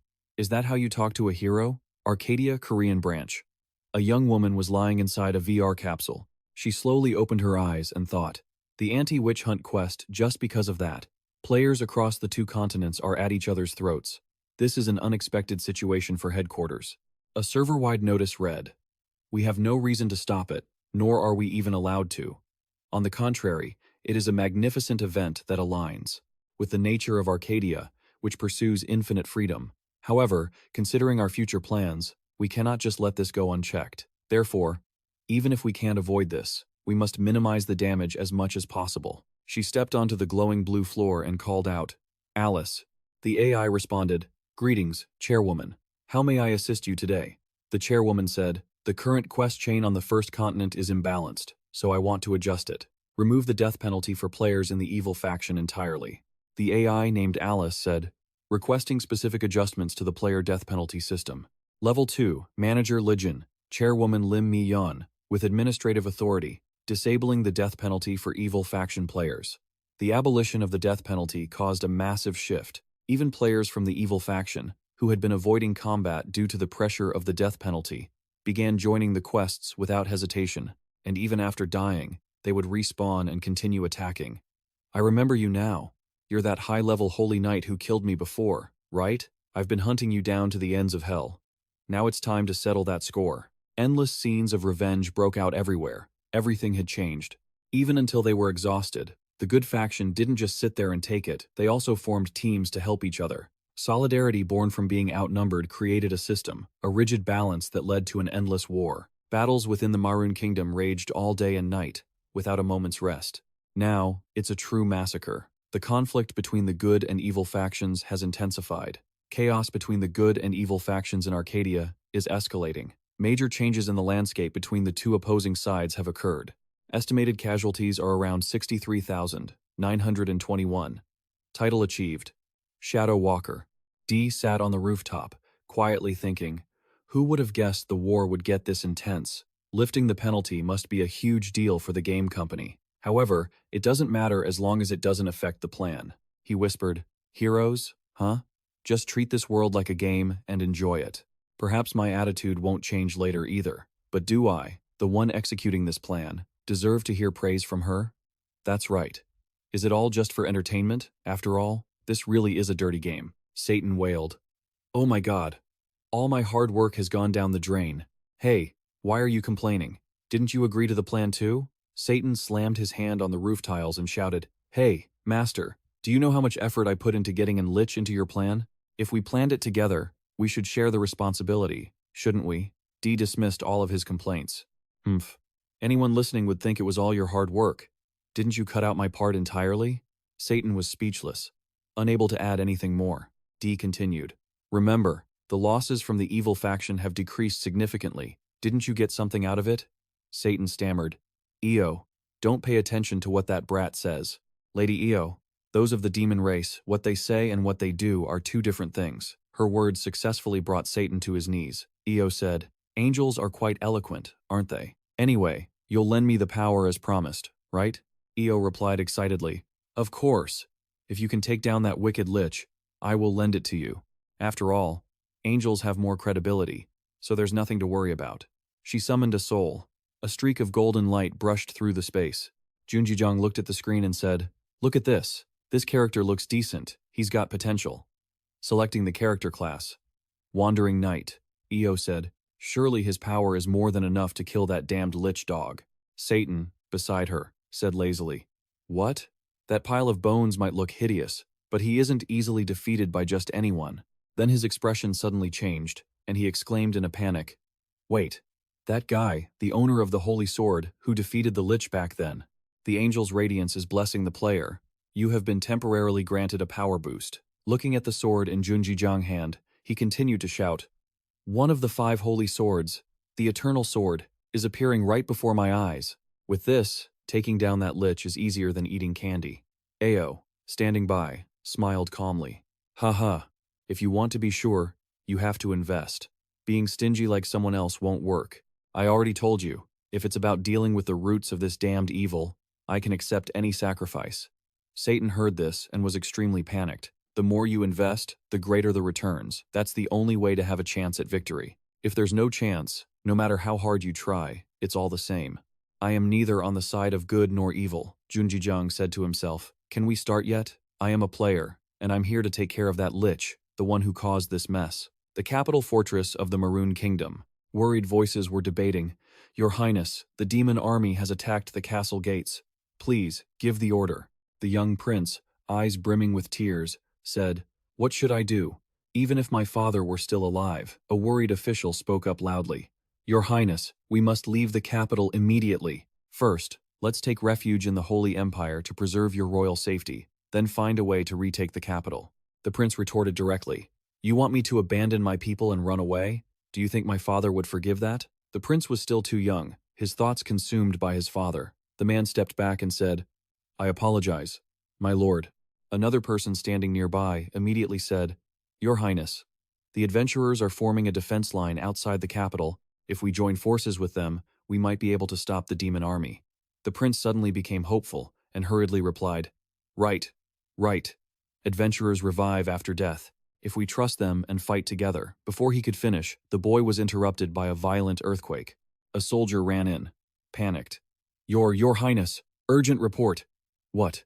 What is it? The soldier hurriedly said, Outside, there's a giant army. An endless, powerful, and terrifying army of the undead is marching this way. Leading them is the Blackfire Shadow Dragon. The prince, with his childish nature, was extremely terrified, his face deathly pale. Quest chain. Act 1. The Awakening of the Forgotten Shadow. Hunt the evil A-Gamer, the witch who dyed the continent in shadow in the past. Traces signaling his resurrection have been discovered. Everyone on the continent is united to bring the verdict of justice upon the remnants of evil. Fight together. Victory condition. Good faction, 48,931,235. Verdict of justice. Execute a gamer. Eradicate the Holy Empire and occupy the Maroon Kingdom. This is worse than I thought, the Blackfire Shadow Dragon thought to herself. If I'm careless, I might fail before reaching the throne, and 50 million people will perish. Could I have been too complacent, thinking that even if I die, there's no penalty? I heard someone died over 1,000 times just to chase down a priest, so it's all been said. But this is the perfect penalty to test my strength. A gamer's silhouette appeared right behind her. The two factions were extremely tense before the bloody grand battle. Blackfire Shadow Dragon asked, Are you ready, A-Gamer? The skeletal figure replied, Anytime. He shouted, Dead Space, Night Festival, Whispers of the Dead, the omen of vengeful souls, greed of the soul, hatred of life. As Blackfire Shadow Dragon raised her arm, dark magic emerged. A gamer said, Excellent. The contractor of the Dark Mage has pushed my power to this level. Their army cannot defeat me now, unless their strength rivals that of an angel. There is no mortal power that can stop us. It was true. The good faction was extremely weak against the massive dark army. Blackfire Shadow Dragon ordered, Begin the battle. All troops, advance. Countless skeletal soldiers charged forward. The player faction felt helpless. No way, how can we? Blackfire Shadow Dragon wore a blissful smile. Screams of despair echoed throughout the battlefield. The crescent moon cast a purple glow across the space. Inside the castle, it was silent and deserted. When Blackfire Shadow Dragon stepped inside and looked around, she thought to herself, How pitiful. Even though they are NPCs, I didn't expect that king to run away. It's truly a shame for the lives of the soldiers guarding the city gates. She sneered and said aloud, A king like that shouldn't have been ruling the kingdom in the first place. She stepped toward the throne as the dawn light began to rise. From now on, she would take her place on the throne of the Maroon Kingdom. The Maroon Kingdom's throne recognizes her as its new master. The kingdom has been completely conquered. Quest chain. The evil faction has achieved the victory conditions for the witch hunt. The faction has won. The evil faction's death penalty has been reactivated. Take note, player. The title, Master of the Throne, has been acquired. She has gained control of the Maroon Kingdom. Darkfire Dark Dragon sat on the throne, noble and powerful, like a true monarch. Deep down, she silently cheered. Success! I did it. This was the first time she had conquered an entire kingdom in this game. She began to daydream. If she became the Queen of Maroon, how much money would she make? So exciting. What should she do first? That's right, the treasures. Let's find the castle's treasure before collecting taxes, and then punish the other countries. Suddenly, a voice rang out, cutting through her train of thought. Being a king must be fun, huh? Darkfire Dark Dragon looked up in surprise to see the silhouette of a person holding a sword. Behind the stranger were piles of defeated skeletons. She quickly shouted, Who? Who's there? Facing the question, the newcomer only smiled. Where are the guards? How did he get in? As she spoke, Darkfire Dark Dragon raised her hand to channel her power. With the cursed arrow, her magical energy transformed into purple arrows that tore through the air. Dee whispered, Audrin's Godspeed, step. As he leaped up, the arrows slammed into the ground, causing a massive explosion. Dark Fire Dark Dragon's face turned serious. What? Who is he? She had never seen him on the rankings, but that movement skill and, above all, that expression, he was strong. De held his sword level with his head, his hand braced against the ground, and asked, "Having fun, feeling high and mighty, aren't you?" It was only natural. Having the power to break the balance and master an entire kingdom would make anyone satisfied. You got a hidden class, right? If you're planning to grind more here, you're being too greedy. Dark Fire Dark Dragon shouted in panic. How? Who are you, anyway? Day acted mysterious. He jumped down from the ceiling, his golden sword slashing straight down as he said, "A creditor has come to collect a debt." The eternal sword emitted a divine golden light. A gamer felt panicked. He thought to himself, what is this? That intense divine power, could that sword be? Perhaps he was starting to recall the final moments before he was killed by the eternal sword. Successive notifications rang out, and a colossal divine power dazzled the player. The end of eternity had designated the player as the target of its judgment. Status anomaly. The death's execution mark had been carved onto her. A gamer's soul was filled with astonishment. Dark Fire Dark Dragon gritted her teeth and said, What is this? Junjijang smiled and said, well, quite a surprise, isn't it? Now is the time for Cinderella's magic to be unleashed. Dee's power is truly terrifying. He wore a smug smile and said, a mage, indeed. But you can't use any skills when an enemy closes in, can you? It's a good thing you couldn't switch to the Soul Reaper class. While struggling against the overwhelming power of Junjijang, Dark Fire Dark Dragon gritted her teeth and yelled, Stop laughing. I'm ranked among the top mages. I am a vessel chosen by Satan. How could I lose to you?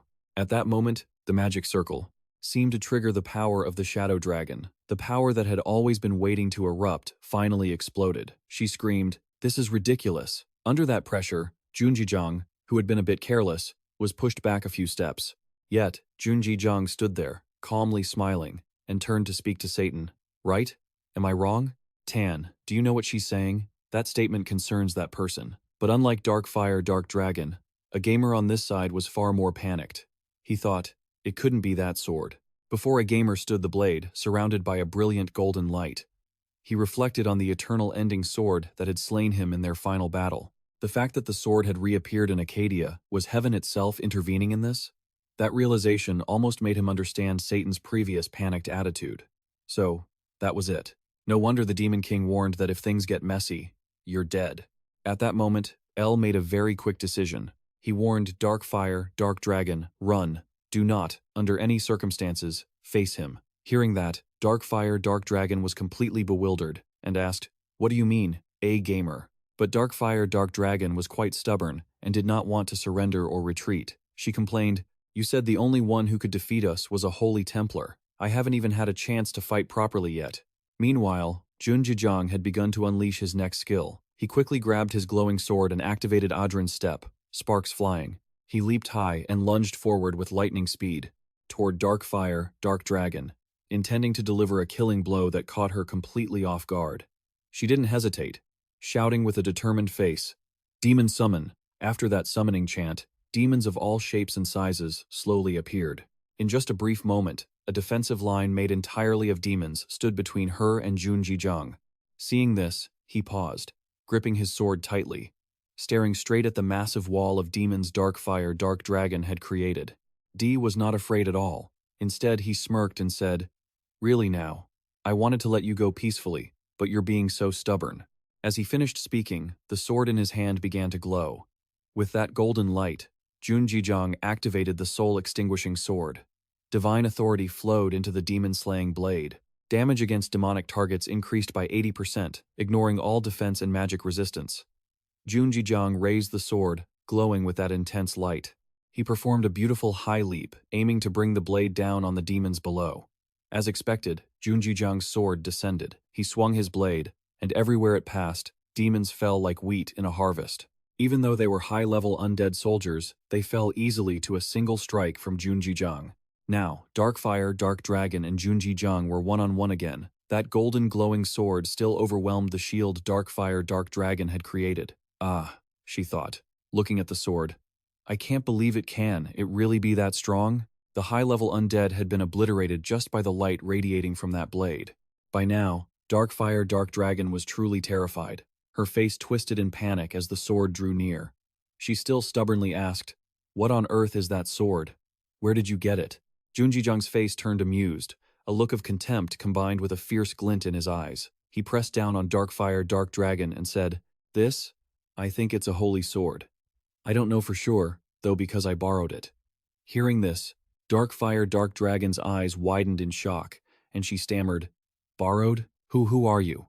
"Really?" He continued to wear a smug grin he couldn't quite hide and replied, "Exactly.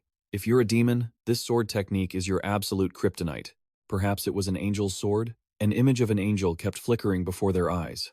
Outside the palace, the fierce and fiery battle between demons and adventurers was still raging on. Suddenly, with a loud crash, something smashed through the castle wall, bringing all their actions to a screeching halt. The intense battle between the devil and the adventurers raged on. Suddenly, with a loud crash, something smashed through the city wall, bringing all their actions to a standstill.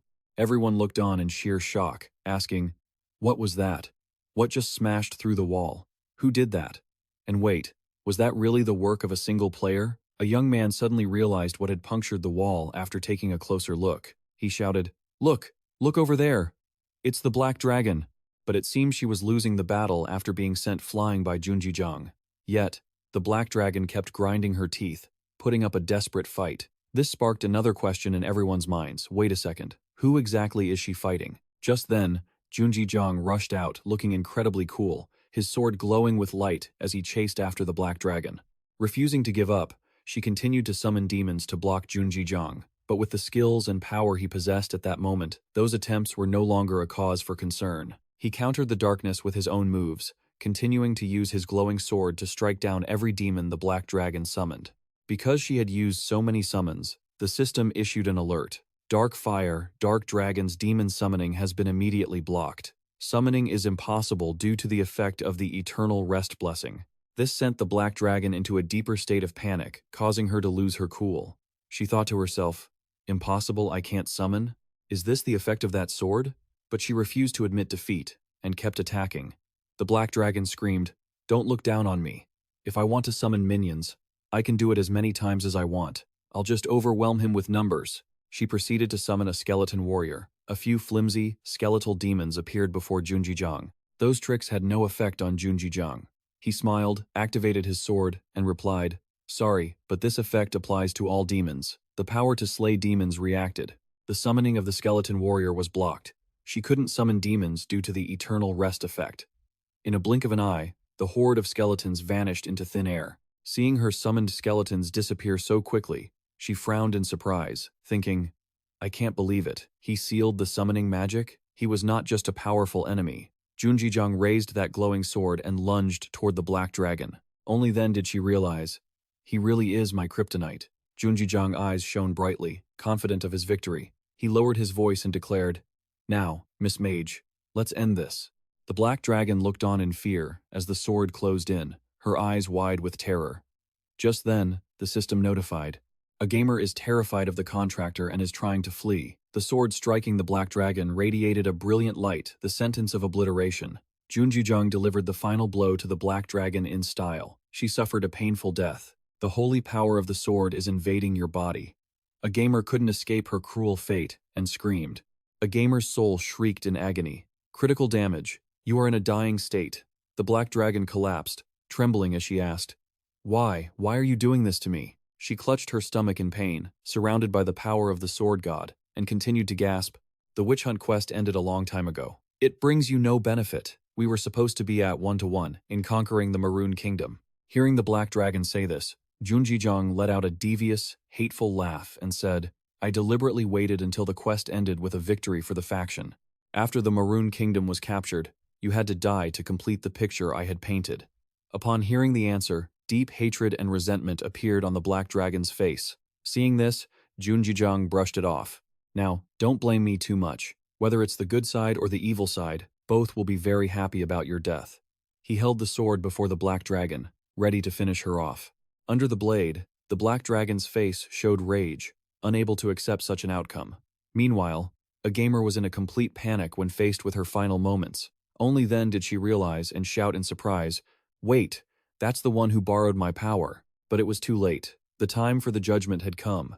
A single strike from Junji Jang finished off the Black Dragon, and she screamed in agony. The system announced the instant kill effect, and the effect of the sentence of time being applied simultaneously, creating a synergy that caused irreversible damage to a gamer's soul.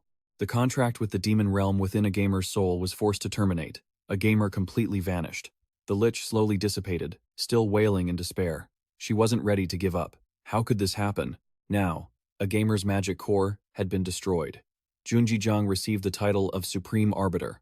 With an emotionless face, he said, "It's not unfair, I had already planned this out before the battle even started. It's your failure for valuing power too much." At that moment, the Black Dragon still tried to muster the last of her strength to stand. Her eyes dimmed with sadness as she thought, "So frustrating, I lost." But the entire sky was covered in purple, and a smile flickered on the Black Dragon's face as she whispered, "I will return." And so, the battle ended. Junji Jang stood there, surrounded by a stream of light. He let out a sigh of relief and said, "It's over." A gamer would rest in peace forever. The quest chain for Junji Jang appeared.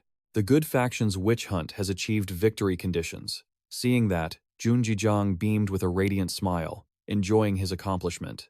"Let's see here," he continued. "How do I reach a conclusion from such an ambiguous situation?" Suddenly, the Accadia system displayed a strange notification. "Conflict detected. A conflict has occurred because both sides have met the victory conditions. A conflict has occurred because both sides have met the victory conditions. Emergency alert. Red alert. The current situation is a high-priority issue. Alice used her power to analyze the battle. Victory conditions.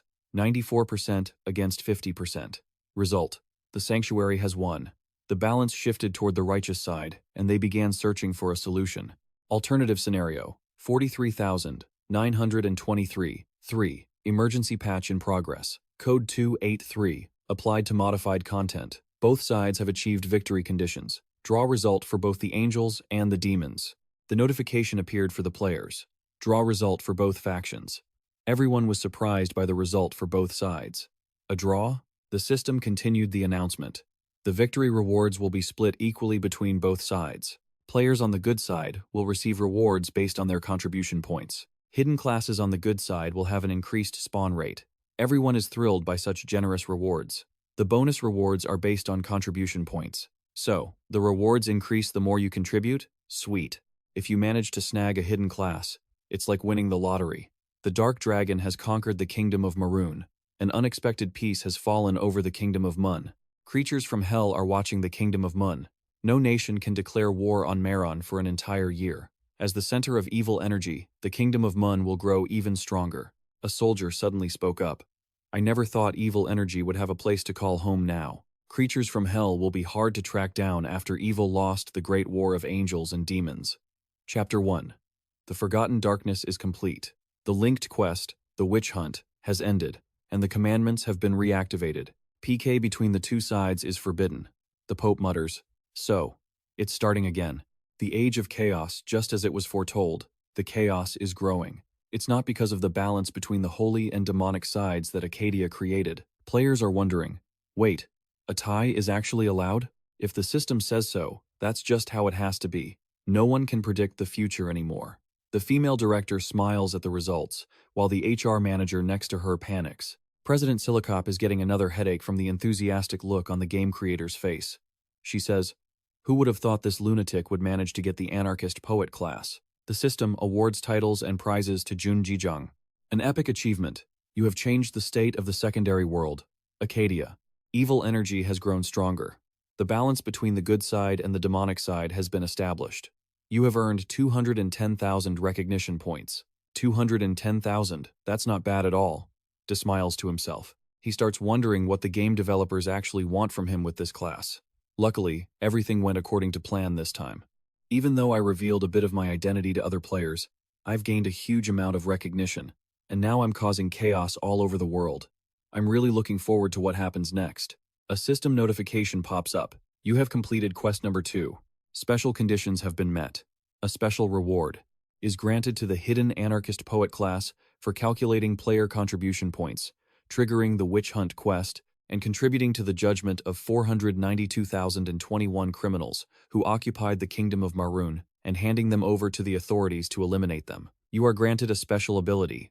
Junji Jang is gifted with tremendous power, A special ability, he asks suspiciously.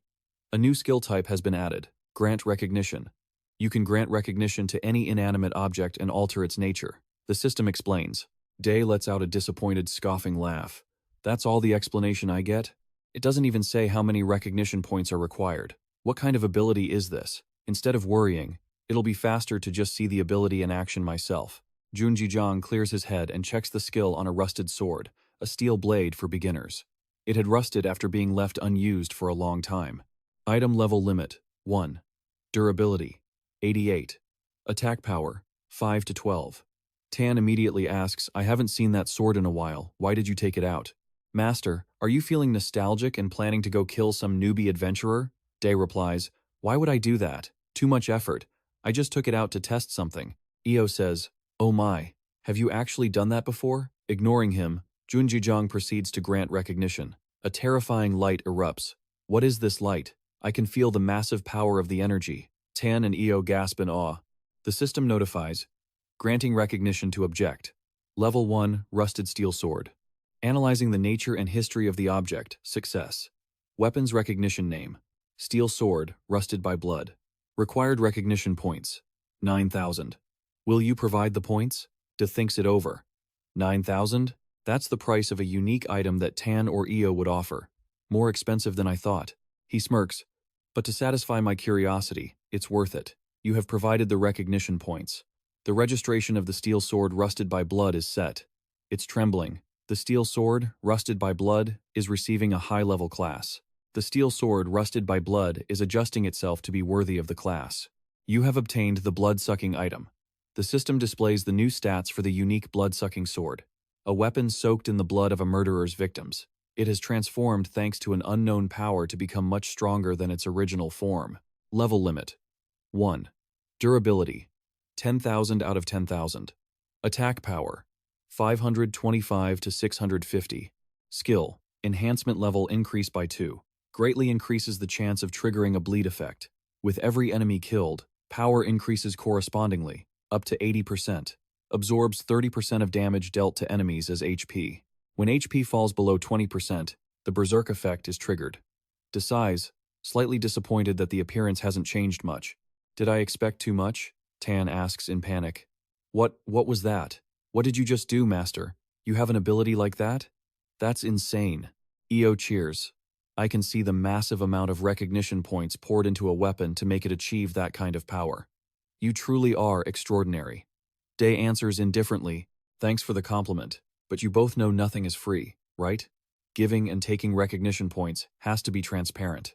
Tan and Io feel a sudden pang of guilt. Anyway, this grant recognition skill can make an object incredibly strong. Junjijang thinks to himself that even though there's a level limit, its stats are similar to a level 70 rare item. De ponders, what if I did this at the marketplace? A wicked idea forms in his mind. Tan and Io are left speechless. Hey, our crazy master is at it again. Junjijang continues his experiment. If a normal item can change like this, then what about this? The info for the drill appears.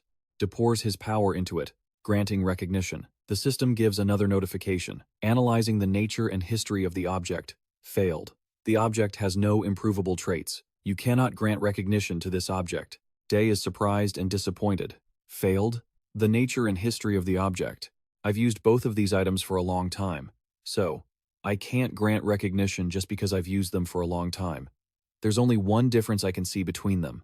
Junjijang brightens up with the conclusion he just reached regarding the item's influence on the world of Accadia. At the same time, Tan and Io look back at Day's sword and start critiquing it. This still looks like a rusted steel sword. But what is that red energy? It's like a vampire's. Day suddenly puts the item away. Alright, I basically get it now. Tan asks in a panic, why did you suddenly put it away? I was looking at it. He calmly replies, why are you looking at that when there are better items in your storage? And don't worry about it. I'm planning to sell it anyway. The Demon Realm guards are stunned by his answer. Don't sell it yet, he urged. Master, are you short on cash? I'm loaded. You should have just asked. Should we trade it for some recognition points instead? I'll give you a good price. Heh. A didn't want to lose either. There's plenty of money in heaven too. We'll offer a great deal as well. Do, replied indifferently. I don't need money right now. From now on, a huge sum will be coming in every month, both from Mute Up and the contract with Baron Mikhail. Tan yelled in shock. Wait, then why are you selling it? You should be using it. Are you crazy? But he just smiled and replied, obviously, because it's a unique grade item. It's the only one in the world, and its stats are high enough to break the game's balance, even with a level 1 requirement. What do you guys think will happen when we put this up for auction? Tan and A were in chaos, all normal. Junji Jung happily held up a finger to them. See, we're going to shake up the auction house with this unique sword. This first semester is turning out to be more work than I thought. Next semester, I definitely need to choose classes that start in the afternoon. Junji Jung grumbled, then suddenly, a voice shouted out. It grabbed Junji Jung's attention. Junji Jung was yelling at him. What have you done? He asked blankly. Huh? Is that you? What's going on? Junji Jung continued loudly. Don't play dumb. Your account name is displayed as the seller. Where on earth did you get this insane, unique grade sword? The image of the unique sword he put up for auction appeared. Auction house. Unique blood-sucking sword. Seller. Name. Junji Jung remained calm. Oh, that? Yeah. Junji Jung was completely panicked. I've never even heard of the unique grade. Did you get some kind of hidden production-related class? After that question, he tried to dodge it. Well, I have my ways. Like a bolt from the blue, Junji Jung couldn't believe his friend could be like this. He kept pestering him. What is it? What way? Tell me. I'll keep it a secret. You know I never leak secrets, right? I haven't revealed your identity to anyone, Junji Jung teased. Isn't it obvious? The auction for the sword had begun. A man shouted to his wife in amazement. Honey, this item is incredible. Get the savings. The wife snapped back. What? Are you crazy? The current price is 872 gold. An employee was trying to borrow money to buy the sword. Hey, Young, how much money can you mobilize right now? Take a credit loan from the financial association. No, borrow it from anywhere. Just send it all to me. The current price hit 3,000 gold. A man told his guild, no limit. I will provide unlimited financial support to you all. At any cost, we must bring that item into our guild. The current price reached 5,231 gold. The system issued a warning. People were buzzing about the price of the sword at Accadia's headquarters in South Korea. It's already at 5,231 gold? 1 gold is worth 100,000 gold coins. An employee said to his boss. Boss, does a unique grade item even exist? The boss replied dejectedly. No, that's impossible. There are only 8 grades. Normal, magic, extraordinary, rare, special, epic, legendary, mythical. Even the highest grade items ever put on the auction house were only rare. The employee asked again, if that's the case, then what is this item? Looking at the sword being sold, the boss held his head and muttered, is this a bug? Soon after, the auction for the blood-sucking sword was suspended, and the item was confiscated. Although this decision caused a lot of complaints, the Accadia management had to stop this item from destroying the game's balance. After that, players kept talking about the item, and naturally, everyone's attention turned to the seller. The seller, Junji Jung. A girl with red hair panicked when she heard the name. Wait, Junji Jung? You don't mean that Junji Jung, do you? The guy next to her asked. Huh? Who's that? The girl explained frantically. You don't know Junji Jung the Invincible? He's a reclusive genius gamer, the father of professional gamers. The guy replied, I don't know. Outside of Accadia, I've never played any other game. Annoyed, she said. Tsk, you should really do some research. Regardless, I've been wondering why he's been so quiet lately. The girl spoke with excitement. So he switched to Accadia too. To some, he was a legend. The unlucky guy from earlier admired the sword and praised it. It's amazing. To some, he was a mystery. The pink-haired girl was suspicious of the name of the seller of the blood-sucking sword. To others, he was a bitter rival, and other players spoke the name Junji Jung with hatred. Junji Jung, and that was how Junji Jung showed the whole world he had appeared. In Accadia, standing before the rooftop with that familiar silhouette, Du was that man. Du was planning his next quest. All right, what should happen next? At Accadia's headquarters in South Korea, the executive director was worried about the appearance of the blood-sucking sword. There was no doubt that the sword, it was identical to the one the newbie killer held in the video. He remembered Junji Jung and that terrifying image. At that time, with his administrative authority, there was no way to find the identity of that murderer. And the creator of the item was likely the same person. It was almost certain they were the same guy. You, Junji Jung. With a fierce expression, he mentioned him with deep hatred. You, Junji Jung. You sold an item for a record price of 5,000 gold. Of course, we want to confiscate it. His determination was intense, his palms clenched tight. he said, with a look of victory. If you want to get it back, show yourself. You're just a beast that has walked into a trap. The auction for this item has been suspended by the management. Please contact customer support regarding this issue. Du was suspicious. What is this?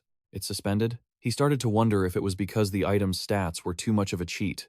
I did think they would find a way to intervene to some extent, but I didn't expect them to suspend it directly like this. Suddenly, Tan appeared and asked, Master, what's wrong? Du replied quickly, the sword I crafted earlier, it seems like it's been hijacked. Suddenly, Tan shouted, What? How the hell? Then let's just go rob it back. Do you know how much recognition it's worth? I don't know who they are, but they're definitely thieves. I'll help you out. You just have to ask, and I'll give you a discount right away, Master, Tan shouted. But Du didn't care, and thought to himself. He reassured Tan, It's fine, let them keep it. I'll just make another one and sell it. I have enough recognition points anyway. Tan was helpless. You're too rich, aren't you? Du smiled calculatingly. By now, the game company must see me as a thorn in their side. Besides, they have no way of finding info on me. He seemed to have anticipated the management's next move. He had listed the items he crafted and identified through their admission on the auction house, all while revealing his account name. In other words, at the very least, the management now knew his account name. He smiled, like a true winner. Jun Jijang muttered to himself that things might have gone differently if the management had just negotiated to buy these items. Instead, they chose the extreme route of forced confiscation. As for him, the seller, there were no penalties or any form of contact initiated. This meant that, even though the management knew his account name, they still had no idea who he was or where he lived. They couldn't even track him down within the game. Dee thought with a mix of irony and anticipation. That was precisely why they couldn't take any forceful action against him. Was this the true power of the hidden chaotic bard class? A power that could cause chaos even outside the game and keep the management from acting recklessly. Just what kind of madman created this class anyway? I really want to meet whoever it was. Well, either way, this confirms that my identity is still safe. He was already preparing for the next round of chaos. Should I stir up even bigger trouble from now on? At the Accadia headquarters in South Korea, the CEO looked completely exhausted from the recent incidents. His unsteady gait made the staff wonder, what's wrong with the CEO? I don't know. I heard the customer service team has been working through the night and hasn't gone home all week. A staff member whispered, sounding anxious. What the hell? Was he acting like a high schooler waiting for a text back from his first love? The CEO kept mumbling the name Jun Jijang over and over. In the CEO's office, he reported the situation to the chairwoman. Even though we haven't been able to identify who he is, it is certain that these items were created by a user. The witch hunt, the ongoing incidents, and now this issue with the items. These are things the management team could never have predicted. Predicting them doesn't change anything. We're just being swept along because we can't grasp the actual situation. We need a countermeasure. Please, make a decision. He pleaded with an annoyed expression, begging her to pay attention to this incident. The beautiful chairwoman didn't look the slightest bit worried. She asked him, CEO Mi-Eung-han, can you predict the future? He replied, surprised. What do you mean? She said. We aren't fortune tellers. We are a management team. So, obviously, we can't calculate these incidents and know every user's actions in advance. However, letting things continue like this is a mistake. Catch him this time. He was stunned by her response. The chairwoman continued calmly.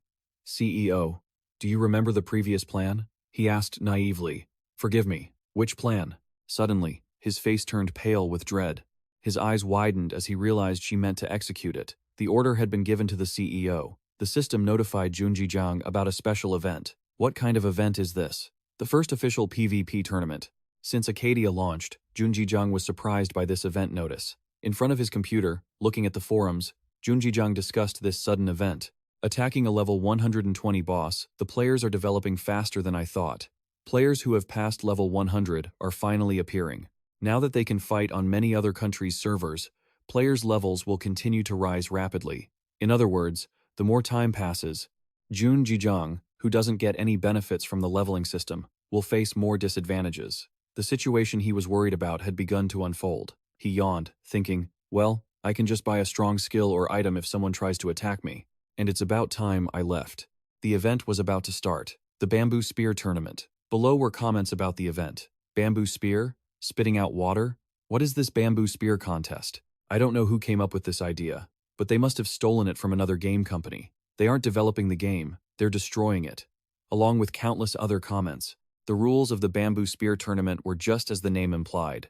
It was a PvP match where you could only attack with a bamboo spear. The last person standing wins. Day read the rules and pondered. You can use items, abilities, or skills, but only the bamboo spear can cause damage, and the damage amount is proportional to stamina. In other words, it doesn't depend on your level. Everyone has a chance to win. His eyes suddenly became even more suspicious. The last one standing. This event happening right now, it's likely a trap to catch me. However, the reward was too good to pass up. The rules were as follows. If you are the last survivor in the bamboo spear tournament, you can receive an item belonging to the person you defeated as a reward. That does not mean your items will be stolen. All your items will remain safe. Dee smiled. How interesting, he said with a manic look. It would be quite rude of me not to participate. In Junjijiang room, he waited for the fun that was about to begin. The battlefield Junjijiang entered the channel on the 17th of January, a week later. With fireworks in the sky, the bamboo spear tournament event map was crowded, showing how lively the festival was. Everyone was whispering about the name Junjijiang. Did you hear? Junjijiang appeared on the battlefield. Of course. I heard he's been hunting people all week. Well, he's simply unbeatable in a survival game. You can't just keep defending if there are 30 people left. And this isn't even a team game. Haven't you heard?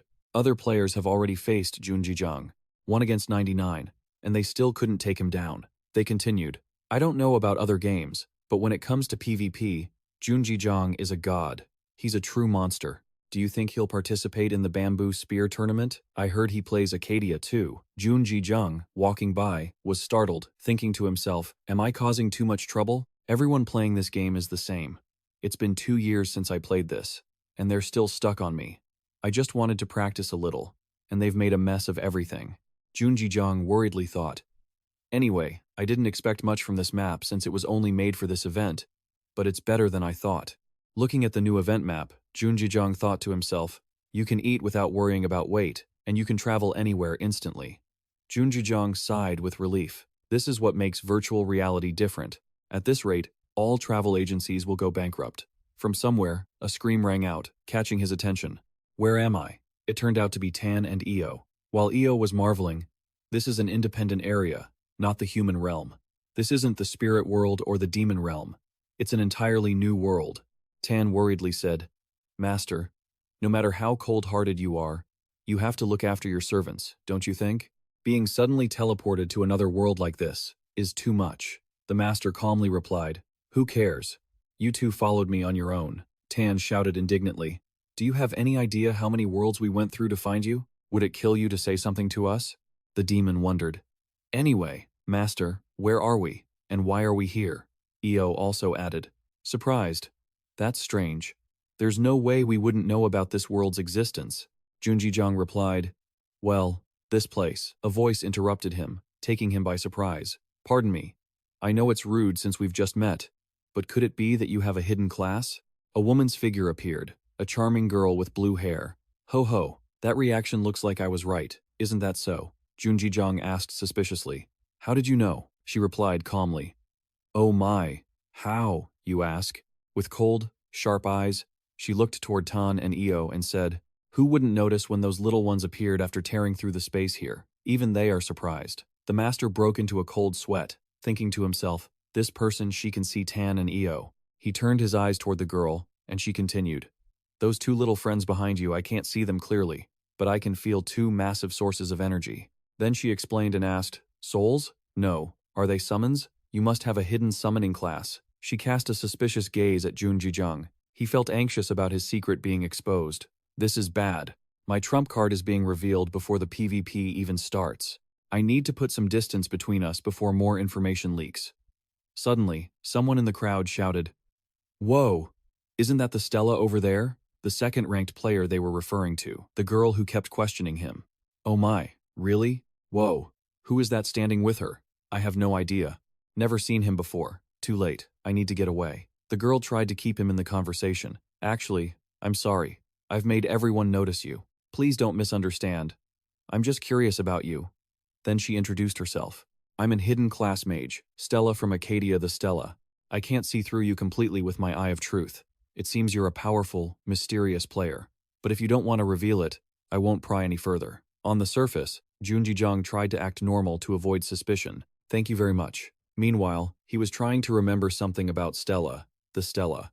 I've heard of her. She's the talk of the town, and very famous on the forums. Along with that, her fans were closing in. Excuse me, Stella. Are you participating in the bamboo spear competition? Can you take a photo with me? Hee hee. One person at a time. Stella glanced at him, along with the scene of him dodging the crowd. Ready? Take this chance to leave. I'll be watching for the surprises you bring once the match begins. See you later, mysterious player. Tan said, annoyed. What is up with her? Io chimed in. I didn't expect her to see through the perception barrier. What a strange person. Junjijang thought worriedly. I thought she would become a major nuisance, but I didn't expect to meet her before the event started. Have I already been marked by a top-ranked player? Amidst the blazing fireworks, Junjijang thought about his next plan. Perhaps things wouldn't go smoothly this time. From somewhere, an NPC appeared and opened the event. All right, everyone, have you all eaten and played to your heart's content? You've waited a long time to participate in the competition, haven't you? The little girl said excitedly. There was some chatter about the girl. What? Is that a goblin? So cute. The system displayed information about the bamboo. All right, let's start right now. Round 1 of the long-awaited bamboo spear competition is beginning immediately. Right at that moment, the bamboo spear item appeared. Junjijang smiled. Finally, it's starting. My body is buzzing after not fighting for so long. So, before the bamboo spear competition begins, let's throw away the useless stuff. The little MC transformed her club into a giant one, surprising everyone. Give me some gold. She smashed it down onto the ground where the players were standing. Screams rang out. They constantly wondered, what the hell is this? Is the map changing? Meanwhile, the map was gradually shifting. Stella calmly flew up. The girl named Cassia said, So, has it started? The other players were shocked by the change. Hee hee. The master, with a serious expression, looked towards somewhere he was watching the carousel slowly collapsing. The map's architecture changed, reverting to an old house. The players were confused to see themselves transported to a strange place. Where? Where are we? Why did the map change all of a sudden? The little MC looked down at the players unconcernedly. You have received the bamboo spear item. A bamboo spear, a spear made of bamboo. It is covered in energy, representing fairness. Players stabbed directly will die instantly. It ignores all defense and magic resistance. The master excitedly said, What should I do with this overpowered item? The little MC was thrilled. 3,292,000 participants. This competition is absolutely insane. This must be a terrifying survival game. Alright, here are the rules. Along with the participant counter, 3,292,671 survivors. And from that moment on, the little girl's expression turned ferocious, instructing the players to slaughter each other, until only 1,000 remained. Everyone began to scream and get incredibly excited. They lunged at each other, screaming, One life for one. Everyone raised their bamboo spears.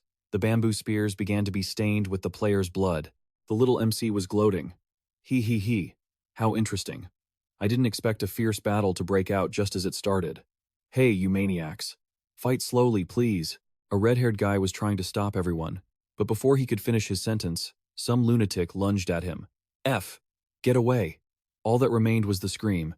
Ah, that madman. That bamboo spear. I killed the 19th ranked player. I stepped on. He couldn't even enjoy his victory for a second before being killed by someone else from above. The little MC mocked him. Too bad. Wasted all that energy at the start. Those are just idiots who don't know how to calculate to reach a high rank. It's pathetic, but whatever. Hee hee hee. Anyway, they're not the only failures here. She turned her eyes toward Casillas and Stella, who were fighting off other players, and Junjijang, who was bored with the game. They lost. Junjijang started thinking and observing. Having this weapon means they have power in their hands. It can kill with a single stab. It's only natural they can't control their desires. Suddenly, something rushed toward him. He turned his head and reacted, successfully dodging the surprise attack. It was only natural that they couldn't control their greed. Suddenly, something lunged at him.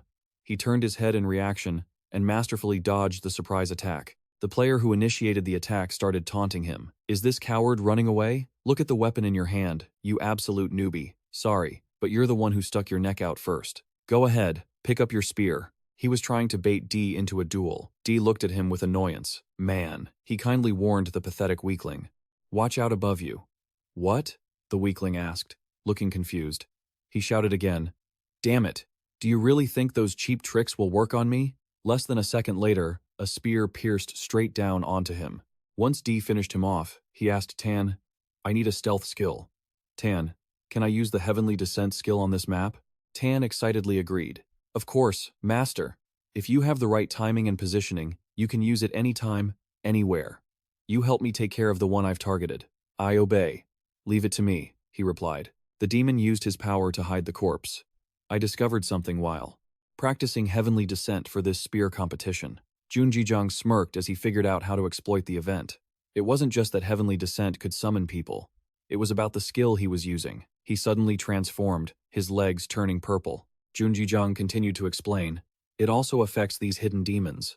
The Black Fog is a special trait of Heavenly Descent created specifically for this event. Physical attacks are completely useless against it. Heavenly Descent granted him power that made him overpowered in this event. Even when other players attacked, Junjijang didn't feel a thing. What the hell? Why did my spear break? I thought one hit would be enough to kill you, the other player said in shock. D turned around and replied, Didn't you see? I didn't even get stabbed. The man was stunned, sweating bullets as an object suddenly flew rapidly toward the unlucky young man. What kind of skill is that? He screamed his final words. It's no different from the battle royale I expected. In a game like this, killing enemies is just a side quest. Junjijang thought to himself, staying alive is what really matters. Nice, now I can finally show what I've got. He was pleased with this test run. Tan appeared and praised him. Master, you are amazing. Then Tan asked curiously, Are you planning to hide to analyze the moves of the strong opponents? Junjijang replied, What are you talking about, Tan? I have the Heavenly Descent skill, so I should be enjoying this event. Before the little demon could look suspicious, he explained. In short, no witnesses is basically the same thing as not being caught. A wicked expression appeared on his face. The demon panicked. Master, are you planning to all right? I must start this match quietly, like a true master. Before Tan could finish his sentence, he quickly moved on, a killing machine. In the quiet night sky, a light flickered. You sought me out, so I decided to face you. But you don't have the guts. A magic circle appeared along with his contemptuous words. What a coward, Stella sneered, standing nonchalantly in front of a pile of corpses. Just as I thought, only one person can satisfy me. Stella mentioned someone with excitement. Her face twisted when she thought of that person. I'm coming for you, my precious little mouse. Spear sect, spear sect. That very spear sect was being worshipped by everyone. The leader of the group of bald men in white robes held his staff high and shouted. Before this, everyone was equal. Having received the grace of the spear sect, people must rise up in anger. He roared even louder. I will finish off those bastards who hold rank and enjoy dominance in the name of power. They were all wearing exclusive event gear. The leader stood opposite a young man in a purple cloak and said, We, who were born for this, call upon the revolutionaries of the spear sect. Forgive us, but please become the spearhead of the nameless players' revolution. He sighed and muttered, Good grief. There are all kinds of people here. The man leading the gang pointed at him and yelled, All right, revolutionaries, teach that reactionary a lesson. As he finished speaking, the followers of the spear sect charged forward, repeating joyful chants. Spear sect, spear sect. Yeah, one kill, one kill. He looked at them with a bored expression. As the spears thrust toward him, his body dispersed. One of the attackers looked confused. Huh? Spear sect equality. How? He smirked. A message appeared on his status screen. You cannot attack them. The stealth skill was activated. The other guy stood there stammering. That isn't that cheating? He immediately retorted. Why would you call it cheating? It's just a passive effect. If it were a real hack, he paused for a second. A spear just like theirs appeared in his hand. He attacked them with the spear, not forgetting to finish his interrupted sentence. It should be like this. As the move landed, a series of people fell. The leader was also deeply shocked. He thought in fear. He killed 4 people at once without using a skill? What kind of sync rate do you have to possess to pull that off? Before he could finish his thought, he saw Junjijang dashing toward him. He smiled in satisfaction. The next blow couldn't be blocked. The leader was sent flying far away and disappeared before he could utter a final word. The action window displayed the message. Spear Sect Revolutionary has been eliminated. He cursed softly at the unfair, stupid game. Afterward, the anonymous player just sighed in exasperation. Those bastards attacking only relying on the Spear Sect are so boring. Standing with his back to the light, he continued, The fact that they only showed themselves now is proof of their cowardice, so I think it's only fair. As soon as he finished, the status window popped up with several notifications that annoyed the anonymous player. When will this end? But finally, I've reached the milestone. The notification bar showed 2,813 survivors. He contemplated this number. At first, tens of thousands of people were eliminated every hour.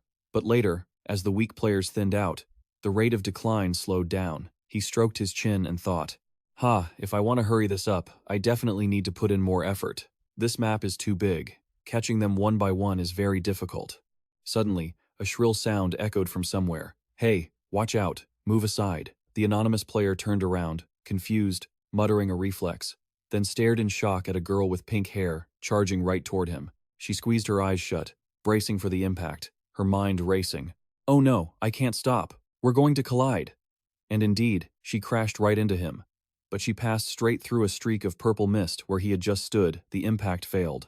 The pink-haired girl face-planted into the ground. He looked down, genuinely concerned, and asked, "Are you all right?" She turned to look at him, filled with frustration. "What are you? Some kind of ghost? I thought we were going to crash. Are you a spirit?" That question made him feel guilty, so he gave a vague reply. Yeah, something like that. That's what he said out loud. But inwardly, he told himself that it was just his passive skill kicking in. I shifted my focus back to that girl. But what's wrong with her? She looks like a total newbie. I wonder how she even survived until now. Another female voice rang out nearby. "Oh, we meet again." You turned your head in confusion and let out a single grunt. She seemed to ignore you and continued. "I felt something off about you when I greeted you last time. The fact that you're still alive means you must have something special." The one speaking was the number 2 ranked Stella. Stella, you kept your composure after hearing that, but the pink-haired girl looked up in a panic, crying out in fear, "Please, help me." You just glanced at her without replying. Stella just kept smiling ahead. Observing the situation, a thought flashed through your mind. I get it now. You asked the pink-haired girl, "Why should I help you?" She seemed stunned that you would answer that way. She gasped. "Just a tiny, huh?" Junjijang continued. "Given the current situation, it seems like you're being hunted, so I'm asking why I should get involved and save you." Stella burst out laughing upon hearing this. You assessed her, making a mental estimate, not to mention the opponent was ranked 2nd, and a mage at that. If you didn't die from being attacked by things other than spears, her magic would still be effective, making her quite a nuisance. A magic circle appeared under Stella's feet. She spoke to the player known as Nameless. "You're even stranger than I thought. I think I like you. You didn't want to get dragged into this, so you waved your hand, preparing to leave. Whatever, I'm out of here. You two can sort it out yourselves." You reasoned in your head that confronting a high ranker wasn't necessarily bad, but it was too early, so it was best to just walk away. Seeing you leave, the pink-haired girl could only watch, hoping for some help. Suddenly, your status window updated with a new quest. Seeing the content, your expression turned shocked. Meanwhile, Stella prepared to finish off the pink-haired girl, who was actually Angelina. She closed her eyes to brace for it, but suddenly a spear appeared. You sighed helplessly. Damn it all. You immediately grabbed it and rushed in to block Stella's attack. This stunned her. What are you doing?" You gritted your teeth and answered, "I don't even know myself. Something is telling me I have to protect her." Stella mocked you with contempt, calling you a foolish brat, while Angelina stood there, stunned and motionless. You attacked while cursing this stupid game's software. Stella looked down at both of you with arrogance. Just then, your quest window lit up with the objective to turn the person with the special icon above their head into a partner, and depending on the partner's strength, the recognition gained would vary. Sure enough, above Angelina's head appeared a pale yellow icon in Accadia, a mysterious otherworldly realm. Angelina's first impression was, is this really a game? Standing in the middle of a sea of strangers, she felt like she shouldn't be here, as this was an incredibly unique world. Indeed, this world wasn't meant for someone like her, someone who had only lived a very ordinary life. And the person who taught her how to change herself was none other than a special NPC. A female voice echoed in Angelina's past subconscious. "It seems you are feeling lost." That person was dressed in antique aristocratic clothes, a black outfit that radiated mystery. She continued, "This can also be considered a form of destiny. Would you like to become my disciple?" She looked at that person blankly and asked herself, "Me?" In the past, she told Angelina that when it came to magic, opening one's mind was the most important thing. Don't just look at this land alone. If you direct your vision and perspective to the vast world out there, you will reach enlightenment. Look up at the sky, just like the stars and the moon shining brightly. But are they truly beautiful? To Angelina, She was a great mage, captivated by the moon and the stars that always shone. Unlike others, the special magic and enlightenment she attained, she passed down to two disciples, those two being the Stella and the moonlight mage Angelina. The woman with the jet black hat covering half her face said gently to the two of them, "Take these. Now, I will embark on a long journey. This is the final gift I give to you both.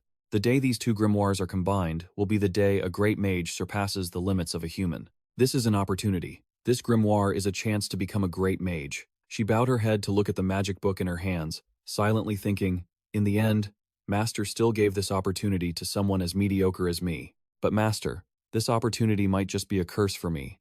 In a place where her master couldn't see, Stella looked at the magic book in her hand with greedy eyes and an evil smile. Back to reality, Angelina was still shaken by what was happening before her eyes. Junjijung stood opposite Stella and grumbled, "Ha, this game is so annoying." She frowned and questioned, "Are you kidding me? You just said you wouldn't interfere." "It's true that I said that, so now I have to try to justify it. For some reason, things turned out this way. Can't you just leave?" Stella stared wide-eyed and countered, "And what if I don't want to?" Junjijung pupils tightened slightly. He smirked provocatively. "Then I'll reluctantly have to use force to remove you." Before he could finish his sentence, a whirlwind rose around the bamboo staff.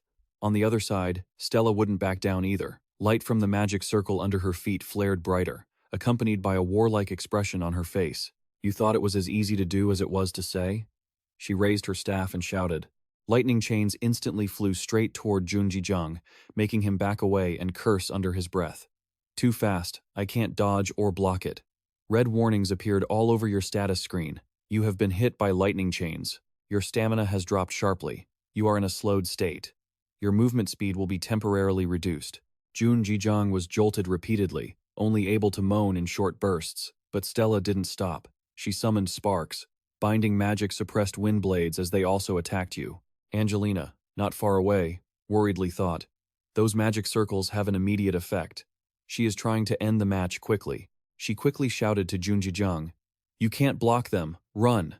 The words were barely out when a loud explosion rang out. She widened her eyes.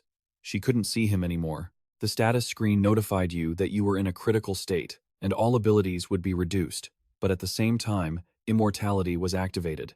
"Death is temporarily disabled, be careful of the spears." Only then did Junjijung slowly stand up from the smoke and dust. He wiped his face and said in a slightly trembling voice, "What a fair event. So, if it's not a spear piercing me, I can't die." Stella's silhouette vaguely appeared before his eyes. He winced in pain, groaning as he dropped to one knee. Stella stood over Junjijung, looking down with pure contempt. "I was worried over nothing. I actually thought you were hiding some real power. I never imagined you'd fall for such sloppy attacks." With that, she raised her staff, a triumphant smirk spreading across her face. "Don't be too sad about dying by my hand next time we meet. After all, it's your own fault for meddling in my business." He braced a hand against the ground, panting heavily as he replied, "Right. This is just an event, so there's no need to hold a grudge." Stella narrowed her eyes, laughing. "Ho ho, you're quite an interesting person. Well then, goodbye." She swung her staff down hard. But to her shock, her status window flashed that she couldn't attack, causing Stella's eyes to widen in disbelief. She muttered in confusion, "What kind of notification is this?" Suddenly, she felt a jolt of impact. As Stella looked down, she saw that latex had pierced right through her. He managed a painful smile, just as he had promised earlier. Don't hold a grudge about dying by someone else's hand. In the end, it's just an event. Seething with rage, Stella shrieked, her face twisting in fury. "You coward! What kind of trick did you use?" Junjijung stood up, watching Stella vanish before letting out a breath. "Phew, if it weren't for that immortality effect, I would have been done for." Angelina had been watching the whole thing, her mouth agape. Her shield dropped as her mind raced. He defeated Stella, a second-rank player. Even I, the one he helped, never thought he could win. Who even is this guy? Sweat beaded on Junjijung's face. He sighed. "Ugh, I'm so dizzy. Is this because of the debuff effects?" Seeing this, Angelina rushed over, asking urgently, I'm so sorry. Are you okay?" He turned to her, replying, "I'm fine, though I almost lost my life there." She stopped a few steps away from him, bowed at a 90-degree angle, and chirped, "Thank you so much for saving me." He felt a bit awkward, but he replied, "No need to thank me. But why were you being hunted by a second-rank player? Tell me about it." She looked up, hesitating. "Well, that's a long story. A short while later, Junjijang had summarized the situation. In short, her master had left behind 2 items before disappearing, claiming that whoever possessed both would become incredibly powerful. And now Stella was hunting her down to kill her and steal them. Angelina said, fidgeting with her hands. Yeah, that's right, Junjijang asked.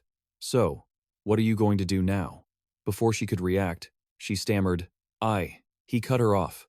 Your opponent is a second-rank player. How do you plan to play when you're constantly being hunted? Do you even dare to go out and hunt? Angelina hung her head and muttered, I'm not sure. Hearing that, he sighed and asked, What level are you right now? She replied, Level 43. He thought to himself, that's vague. Not too low, but not high either. More importantly, he looked at Angelina and said, The outfit you're wearing is a level 20 set, right?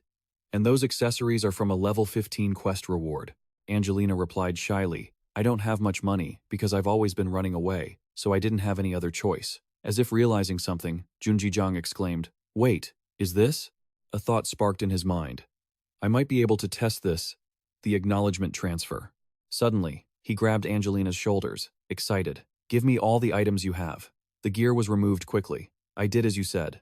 Angelina was left in only 2 black undergarments. She blushed, asking, There's nothing weird about this, is there? He turned his face away, telling her to stand to the side, and she complied. Her eyes grew slightly teary. Noticing he wouldn't even glance at her, Angelina felt like a fool, realizing he was much more trustworthy than she had thought. Based on what she told him, he realized these items had been used by her for a long time. He understood the problem now. Red energy surged on his hand, the acknowledgement transfer. She panicked, asking what that was. Suddenly, a beam of light poured down from the sky, a powerful golden pillar piercing through everything. As the light faded, the system displayed a notification, and the dark staff revealed its full, detailed information. Next was the tattered cloak. It also displayed its stats and info. Finally, the tattered shoes. Their details were also displayed clearly.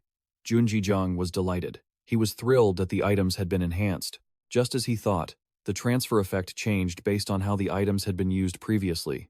Angelina was stunned. She never expected her old, worn-out items to be glowing now, feeling like they had jumped several tiers. He explained simply that they had been strengthened by the effort she put in while using them. While not perfect, they were perfectly usable now. She bowed in thanks, secretly feeling immense gratitude toward him. But being a girl, she couldn't understand why he would help her. Angelina asked, Who are you? Really? Junjijang was taken aback. Me? He took off his hood with his other hand and laughed. To be honest, Junjijang stepped closer and told her he was her partner, which caught her completely off guard. He even promised they would see each other a lot in the future. Just then, a system notification popped up. He wanted to add her as a friend. Angelina was dazed, her mind still struggling to return to reality. She had been rambling incessantly while walking next to him. She had thought his sudden kindness, and the gift of these extraordinary items made him suspicious, but that mystery was now solved. She said excitedly that she never expected someone as famous as him to be her friend, which thrilled her. He looked at her suspiciously, not quite understanding why she reacted that way. He just reminded her not to talk about him everywhere, and Angelina promised she wouldn't. Deep inside, he felt uncomfortable. He worried if he was being too reckless, as he usually didn't like revealing his identity, but Junjijang just dismissed it, telling himself he had his reasons. He thought about the incident at the auction house. His presence in Accadia was already public knowledge, so hiding his identity from a trustworthy person was pointless. The real problem was that he wasn't sure how he wanted others to perceive him. After walking a short distance, Angelina suddenly shouted, Look, the system notification says only 1,002 people are left. Just find 2 more, and we'll have found 1,000 out of the original 3,000.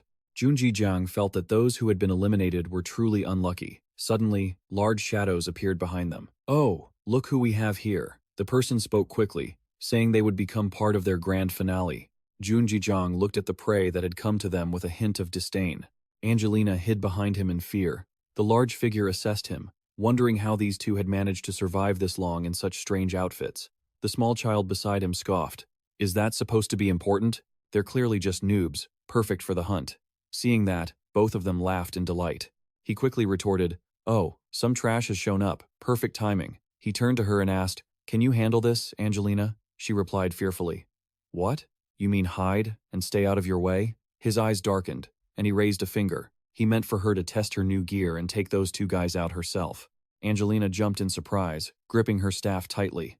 What? The two guys, tired of waiting and feeling insulted, quickly flew into a rage. They lunged at her, trying to end her with one hit. Angelina startled, gripping her staff, as the system notified her that she had equipped the shabby staff. She immediately activated all her skills. Angelina screamed, holding her hand forward. Shield! The direct attack was blocked by the barrier. The other guy laughed contemptuously. How cute. Do you think you can block our sword attacks with just a first circle shield skill? Once the shield broke, he would deliver the finishing blow. As he spoke, her shield began to crack. Angelina closed her eyes, thinking to herself, it's cracking. If that was the case, she had no choice but to use the method he taught her. Angelina shouted continuously, shield, shield, shield. Waves of shields appeared like offensive spells, appearing one after another, knocking the opponents back. Both of them were stunned, unable to understand what the heck was happening. Watching from the sidelines, he evaluated the gear, admitting it was a bit vague and wouldn't be able to deal with high-level monsters.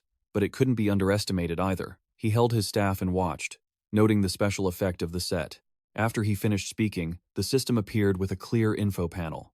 He smirked, a look of victory appearing on his face. The result was that Angelina could use infinite first circle magic. Angelina faced the remaining opponent. Purple circles surrounded her, and the opponent quickly got into a defensive stance. He cried out, looking on in helpless shock. Were they all firebolt spells? No sooner had he spoken than a white beam of light descended on his head, a hit that completely knocked him out. The system announced that 1,000 survivors remained. The first round of the Battle Royale ended.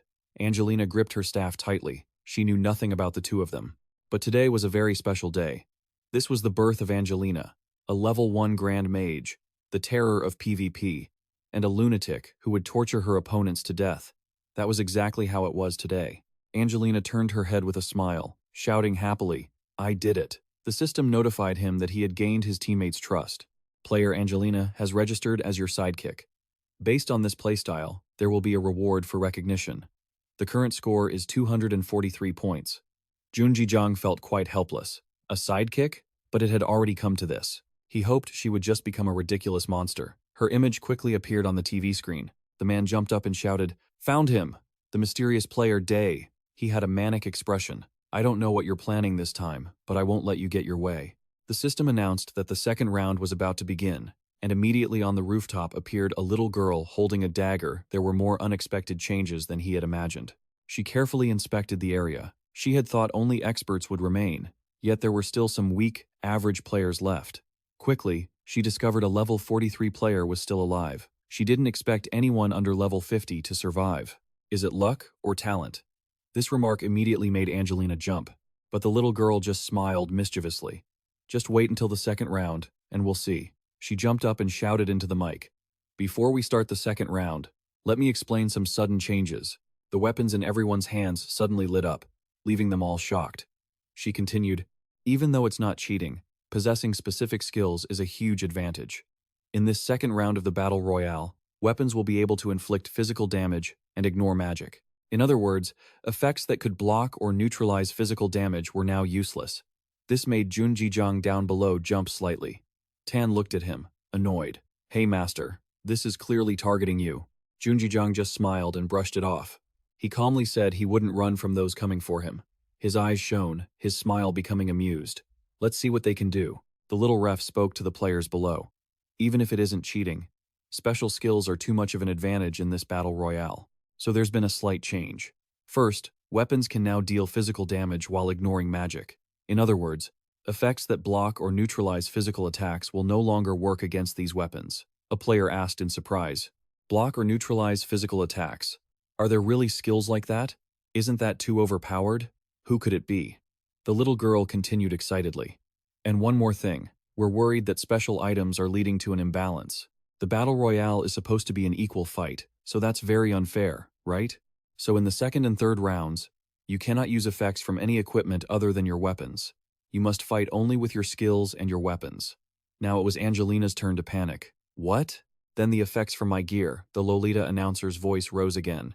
That's the entire change. Now, the second round will officially begin. Nobody has any complaints, right?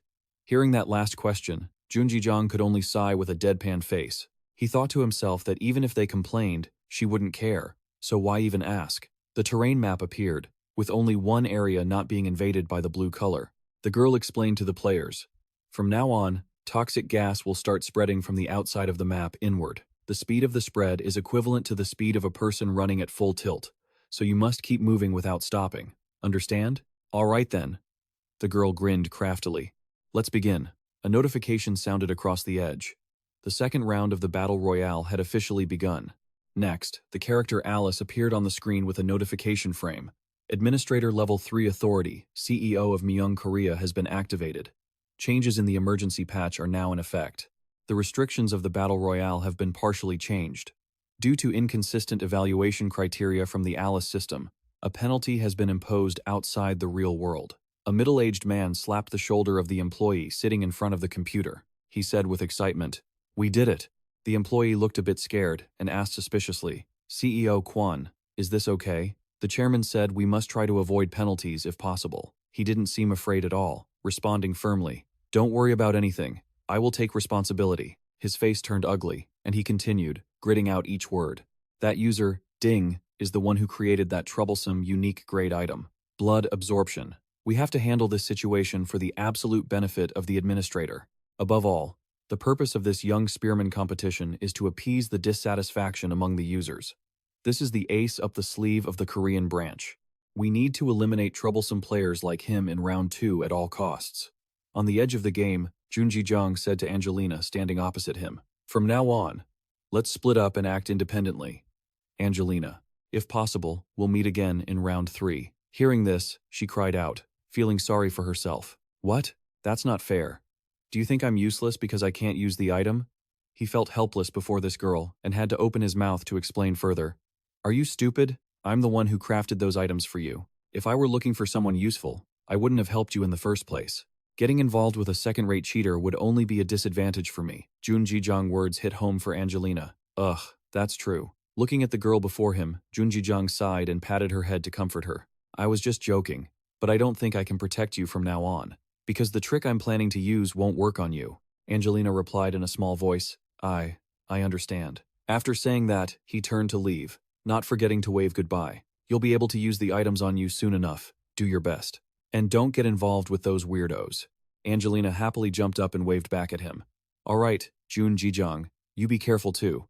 Let's meet again in round 3. Watching his figure gradually fade into the distance, Angelina thought to herself, "A passive skill?" He said that was the reason he didn't take any physical damage. Is there anything else? But immediately after, she dismissed her own thoughts. No way. Even for Junji Jung, he can't be that overpowered. Junji Jung muttered, "Vicious Poison King, come forth." After that call, a person wearing a green robe and a crow mask appeared.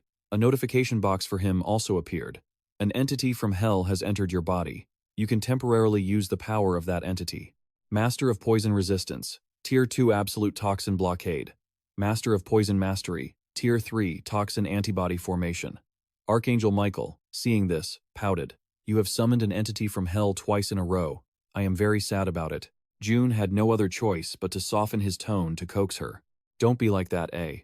I only do it because the abilities from hell are truly very effective in this situation." Saying that, he turned to ask the little demon next to him, "Besides, Tan, is there any problem with my idea?" Tan was slightly surprised when asked, and he answered slowly, Well, it's correct.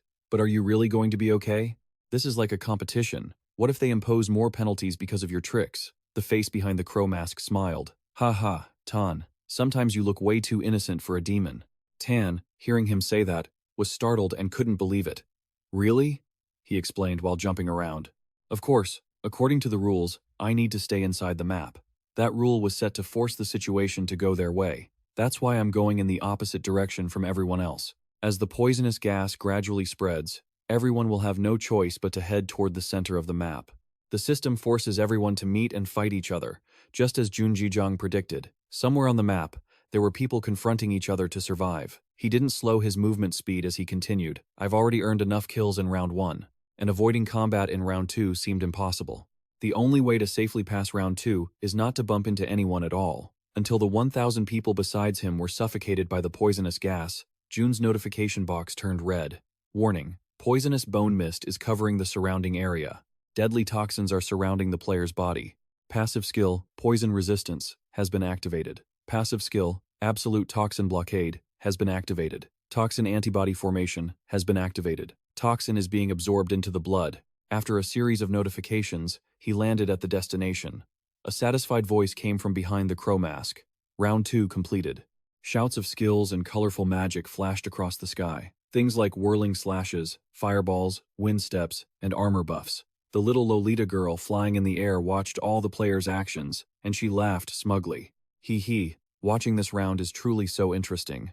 Unlike the previous round, only talented players remain, and even the skills being used are on a different level. However, in any group of people, there are always some who go beyond the usual standards. Her turquoise eyes stopped on a player nicknamed Cassius, holding a spear and walking leisurely toward a group of 4. She took a stance and shouted, "Dancing, sword, chaos!"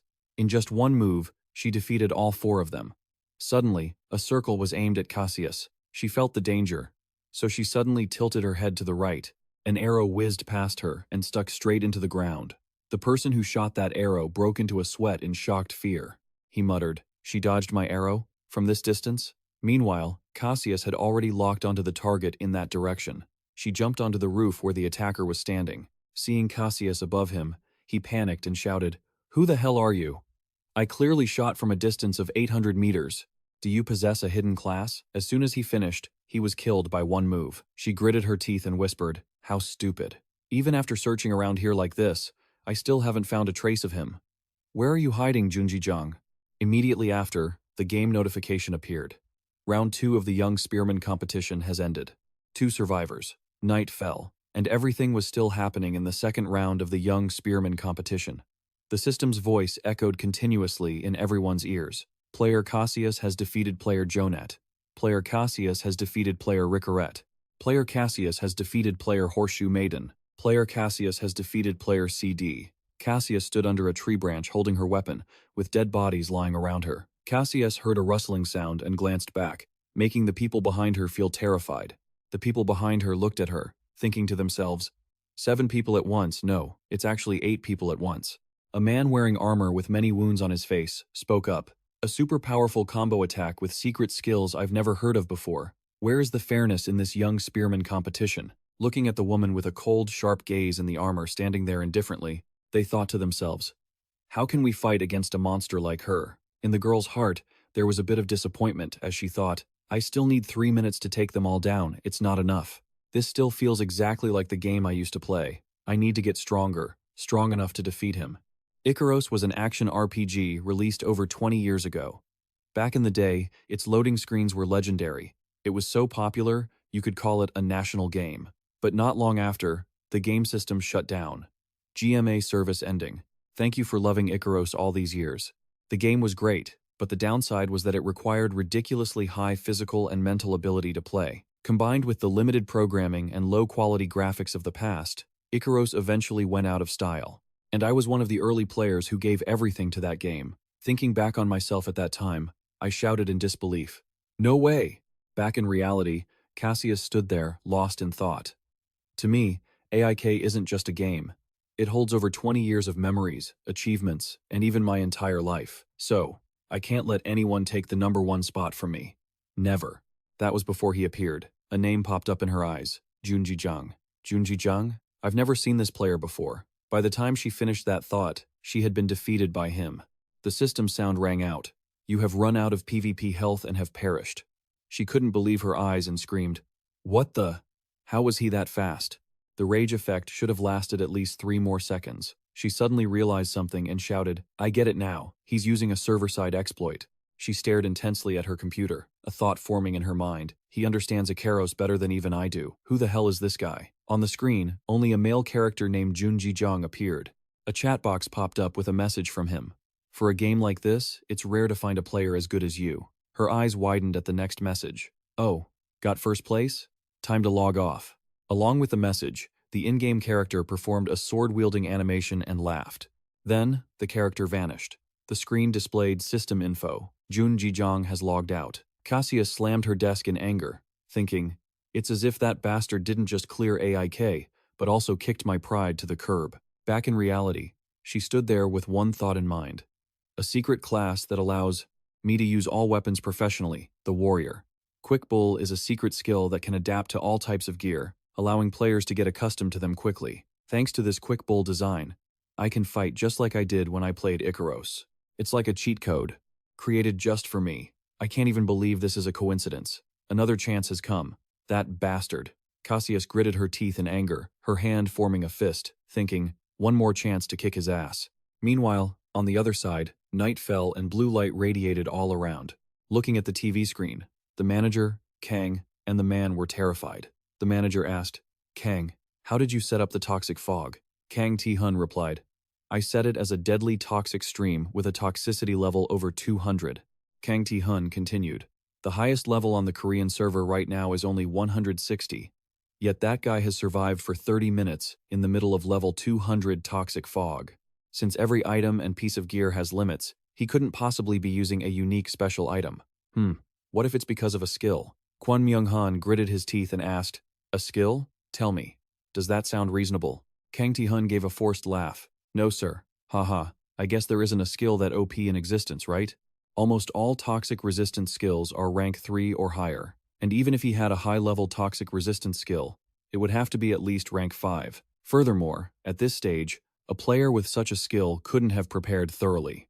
Looking at Kwon Myung-han's fierce face, Kang Ti-hun thought to himself, his eyes are bugging out like he's about to go crazy. How terrifying. Kwon Myung-han's eyes darkened as he said, at this rate, it won't be long before that guy completely overcomes the toxic fog we worked so hard to prepare. In the end, he will be the winner. Kwon Myung-han continued, I can't let that happen. He opened the software. A girl appeared. The system voice rang out repeatedly. Administrator Level 3, Director Myung, is using administrative rights. Toxic fog adjusted to the highest rank. Activating override of all toxic resistance skills, adjusting toxicity to the maximum level. CEO Helenia was using her administrative power over the poisonous mist, which had been adjusted to the highest rank. She activated the disabling of all poison-resistant skills and cranked the toxicity to the max. You have used administrator rights, but this behavior is for personal gain and is targeting a specific individual. The system board turned red, issuing a warning. The system will impose appropriate penalties. This is the second time you have used administrator rights unfairly. This request may be denied and you will lose your current position. The girl kept issuing warnings. The system brought up another red warning board. The penalty will include salary reduction, forfeiture of annual leave, and an appearance before the board of directors. As Kwon Myung-han heard the system voice echoing in his ears, he gritted his teeth and firmly said, I am willing to accept this penalty. In his mind, only one thought cycled. Jun Ji-jang, I won't let you run wild in this game. Soon, the entire Accadia staff will regret creating it. He continued, I am ready to take full responsibility. The system board popped up again. The effectiveness of the toxic fog has been significantly increased and has the power to pierce through all types of toxic resistance skills. Jun Ji-jang saw the system notification and frowned, lamenting, what now? Another update? The rank of the toxic fog has increased to this level? Good grief. Now they've switched to aiming their blades directly at me. The Demon King was startled by the increase in toxicity and said, even the Demon King Ajako would struggle with this thick fog. What should we do now, Master? Jun Ji-jang spoke loudly. What else is there to do? I didn't think I'd have to use my trump card until the very last minute. He continued, let's get serious and put an end to this. The Demon King looked at him, startled, and asked, are you truly serious? Jun Ji-jang looked at the system board in front of him and said, yeah. An old rival has appeared. He donned a black cloak, stood in the thick toxic fog, and said, the system board displayed the number of survivors. 2 survivors remaining. Number 1, Cassius. Number 2, Jun Ji-jang. He reached up to touch his mask and said, I wonder how far she has managed to go. The third round of the competition is about to begin. On Cassius's side, seeing the system notification, she became angry, her sharp eyes glinting as she gritted her teeth. I knew it was you. I've been waiting for you forever. At this moment, the 3 of them, Jun Ji-jang and the others, jumped down from a high ledge. The Demon King asked, Master, do you really intend to fight here? That doesn't sound like your style at all. Would you like me to find some PvP angels that fit the mode? Feel free to take your pick. I'll find something good for you. Jun Ji-jang glanced at the Demon King and said, forget it. I'll pass this time. I've already got a plan laid out in my head. Jun Ji-jang turned to the girl beside him and asked, Ayo, could you lend me some of your power? The girl looked at him in surprise as she heard his request. Io instantly blushed and shouted happily, "Of course! The heavens are always ready to assist you." Junjijiang let out a sigh of relief as he thought to himself, "I'm sorry for leaving you alone during the competition, Ao. It was all because of my own weakness." A sword radiated a brilliant, heavenly golden light. The war god Calypso manifested, wielding a glowing golden sword. The system voice echoed, "The heavenly resident Calypso has descended into the player's body. You will be able to utilize the power of the god possessing you for a short period." A skill card instantly appeared before his eyes. King of 10,000 Weapons, Extra Skill. A weapon without a fixed form, created from mana. Its shape changes based on the user's will. Junjijiang reached out and grabbed the skill card. It immediately erupted in golden light. The light took the form of various weapons. Junjijiang looked at the weapons and said, "So, this is how it works, huh?" The Demon King said in astonishment. "My god, what kind of ridiculous mana usage is that?" Io also looked on, frightened. "It's incredible. Even Calypso, the original owner of this technique, wouldn't be able to manifest weapons this fast." Junjijiang held a weapon in his hand, chuckled, and said, "All right, that's enough practice." Junjijiang's expression turned eager, his pupils turning golden, his gaze sharp. "Shall we fight then?" The system voice rang out repeatedly. Skill activated. Explorer's instinct. Champion's eyes are analyzing your opponent. Kezia stood in the vacant lot when suddenly, a golden streak of light lunged toward her. Cassius glanced back quickly, only to see Junjijiang in midair, striking down at her with his weapon, creating a piercing sound. She glared at him and gritted her teeth. "So you finally decided to show yourself, huh?" Junjijiang just laughed at her. "What about you? Aren't you acting a bit wild yourself? Huh? A veteran player from a game that tanked because it couldn't keep its users? But thanks to that, I've already finished analyzing your hidden class." Cassie, furious, manifested another weapon in her other hand and shouted as she attacked. Blue light instantly formed countless weapons, slashing fiercely at him. He used his weapon to block the assault. He smirked and said, "Damn, that weapon switching speed is pretty fast. Seeing it up close, it's like actual magic." In Junjijiang's hand, a golden light formed a sword, blocking her attack. Junjijiang held the blade, his pupils glowing gold, his gaze sharp as he murmured, "I've got something just like yours, too. Look, isn't it cool?" Cassius gritted her teeth, thinking. His weapon's shape changed. Could this be his hidden class? Instantly, blue and silver light clashed as they traded critical blows. A combo of chaotic, unrestricted attacks rained down, with one blast hitting the roof, shattering the tiles. Cassie struggled to sit up, injured, thinking to herself, "He's using the same method as me. This bastard, did he do this on purpose?" Junjijiang's eyes glowed as he smiled. "Hey now, it'd be embarrassing to lose twice, right? Try harder, you challenged me, Cassie." She forced herself to stand, pointing her sword straight at him. Cassia lunged at him with all her might, unleashing critical strikes while screaming. Cassius gritted her teeth.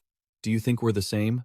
Whether back then or now, the fight was always unfair. She remembered herself sitting in front of the computer for hours for the game she had poured her heart into. Her skill allows her to switch between weapons quickly, but this guy's weapon can change its shape. Junjijiang's eyes were sharp as he readied his weapon. Cassie stood there, staring him down with an intense gaze, thinking, even if someone is fast, I can't keep up with his pace, but I still have to win this fight. Junjijiang held his sword, looking toward her, and said, "What's wrong? Giving up already? If so, that's disappointing. I expected so much more from you." She looked him straight in the eye, her inner turmoil screaming. Cassius looked at Junjijiang and asked, "What is that skill?" Junjijiang replied, "Oh, this? This skill is called King of 10,000 Weapons. Not bad, right?"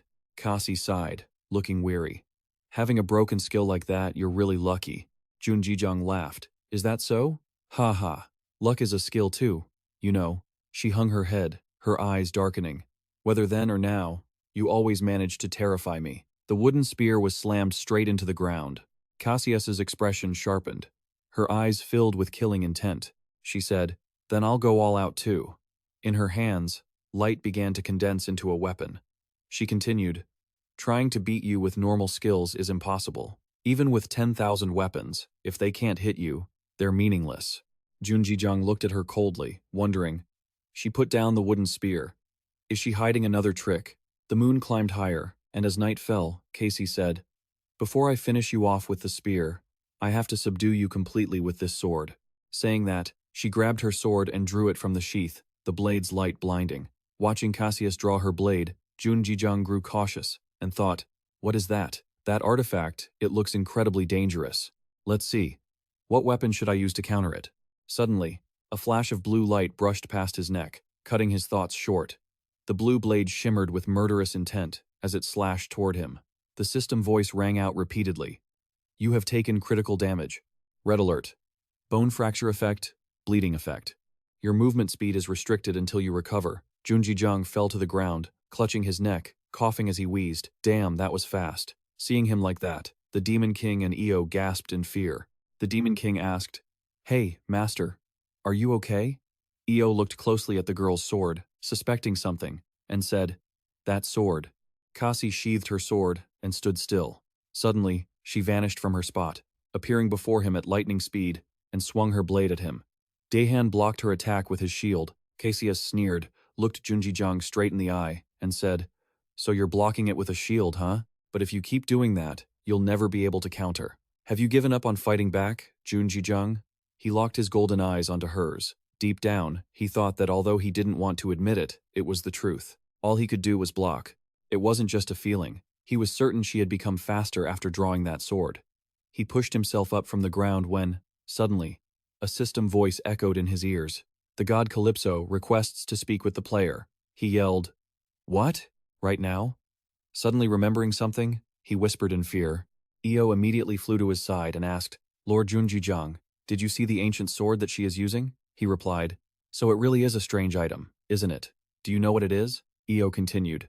The weapon master Calypso left a message, saying that the sword once belonged to him and it was left for the one who would inherit his will. He glanced at Io and asked, Oh, so what? Io continued.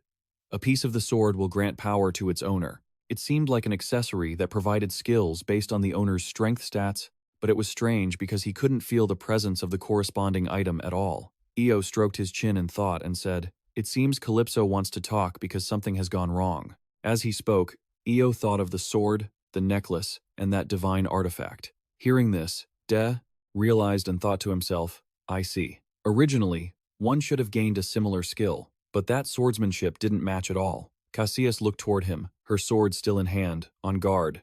She muttered, What's going on? The atmosphere suddenly changed.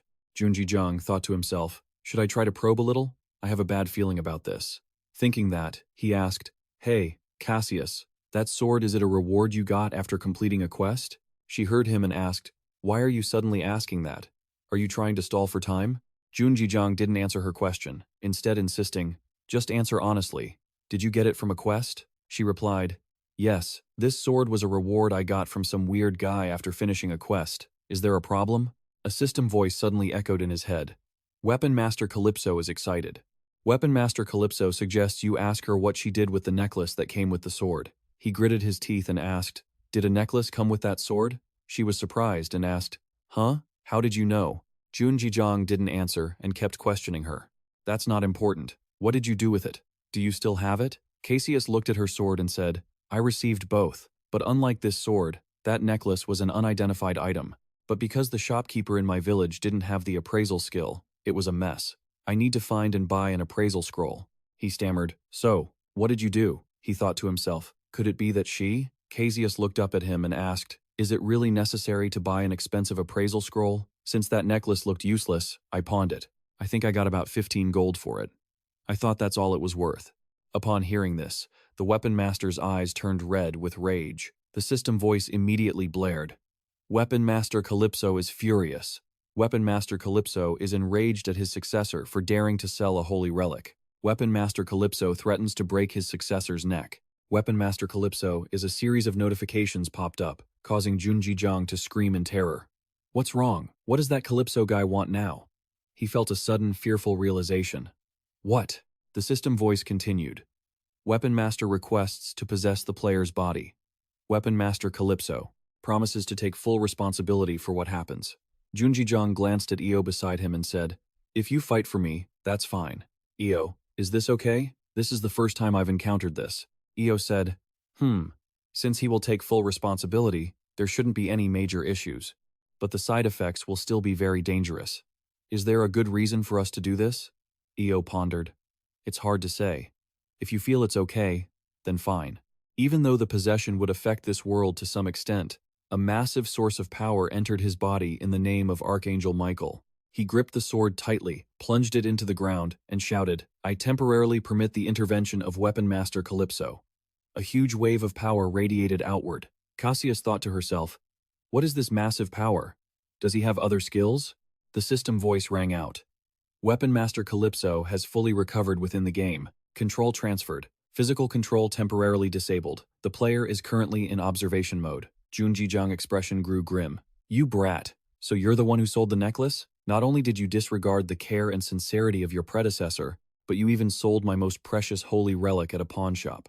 Suddenly, a massive force struck her, forcing her to raise her hands to block it.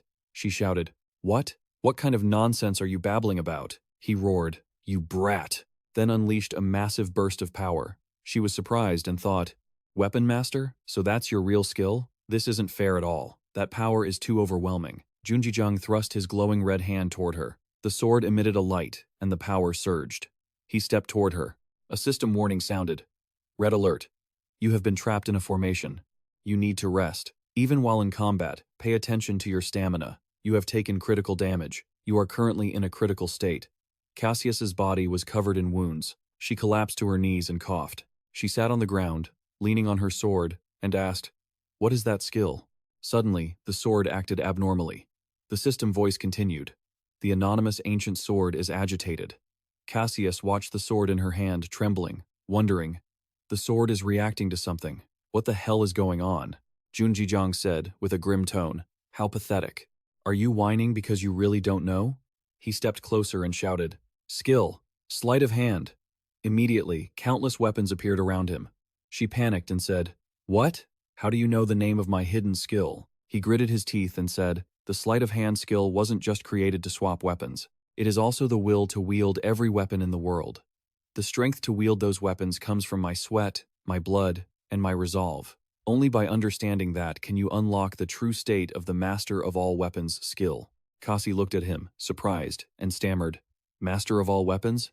He clenched his fist, glowing with red light, and said, "In short, this power." He pointed at her and added, "Is something you can attain if you are willing to follow my teachings." Hearing this, Kasi's face darkened. "Junjijang, you," she said, looking straight at him. "Who are you really?" Kasi doubted. "Junjijang, no, who are you, really? Who are you to know the name of my skill? And why is my sword reacting like this?" He replied coldly, "It is morning." "Right. You are sad because you lost your friend, aren't you?" Kasi thought, panicking. "A friend?" She said, "If I had enough time, I wouldn't have chosen someone like you as my successor, but someone with more ability and talent," Junjijang said. "Unfortunately, I don't have that much free time. You should feel grateful to the one who lent me this body to meet you." Junjijang took off his hat, revealing his snow-white, glowing hair. "The nameless sword is feeling sad." He smiled. Even though this brat was clumsy and foolish, at least her heart was in the right place. Falling into her hands must have been fate, and it is the only choice we have. Kasi was confused. Wait, is he really talking to his sword?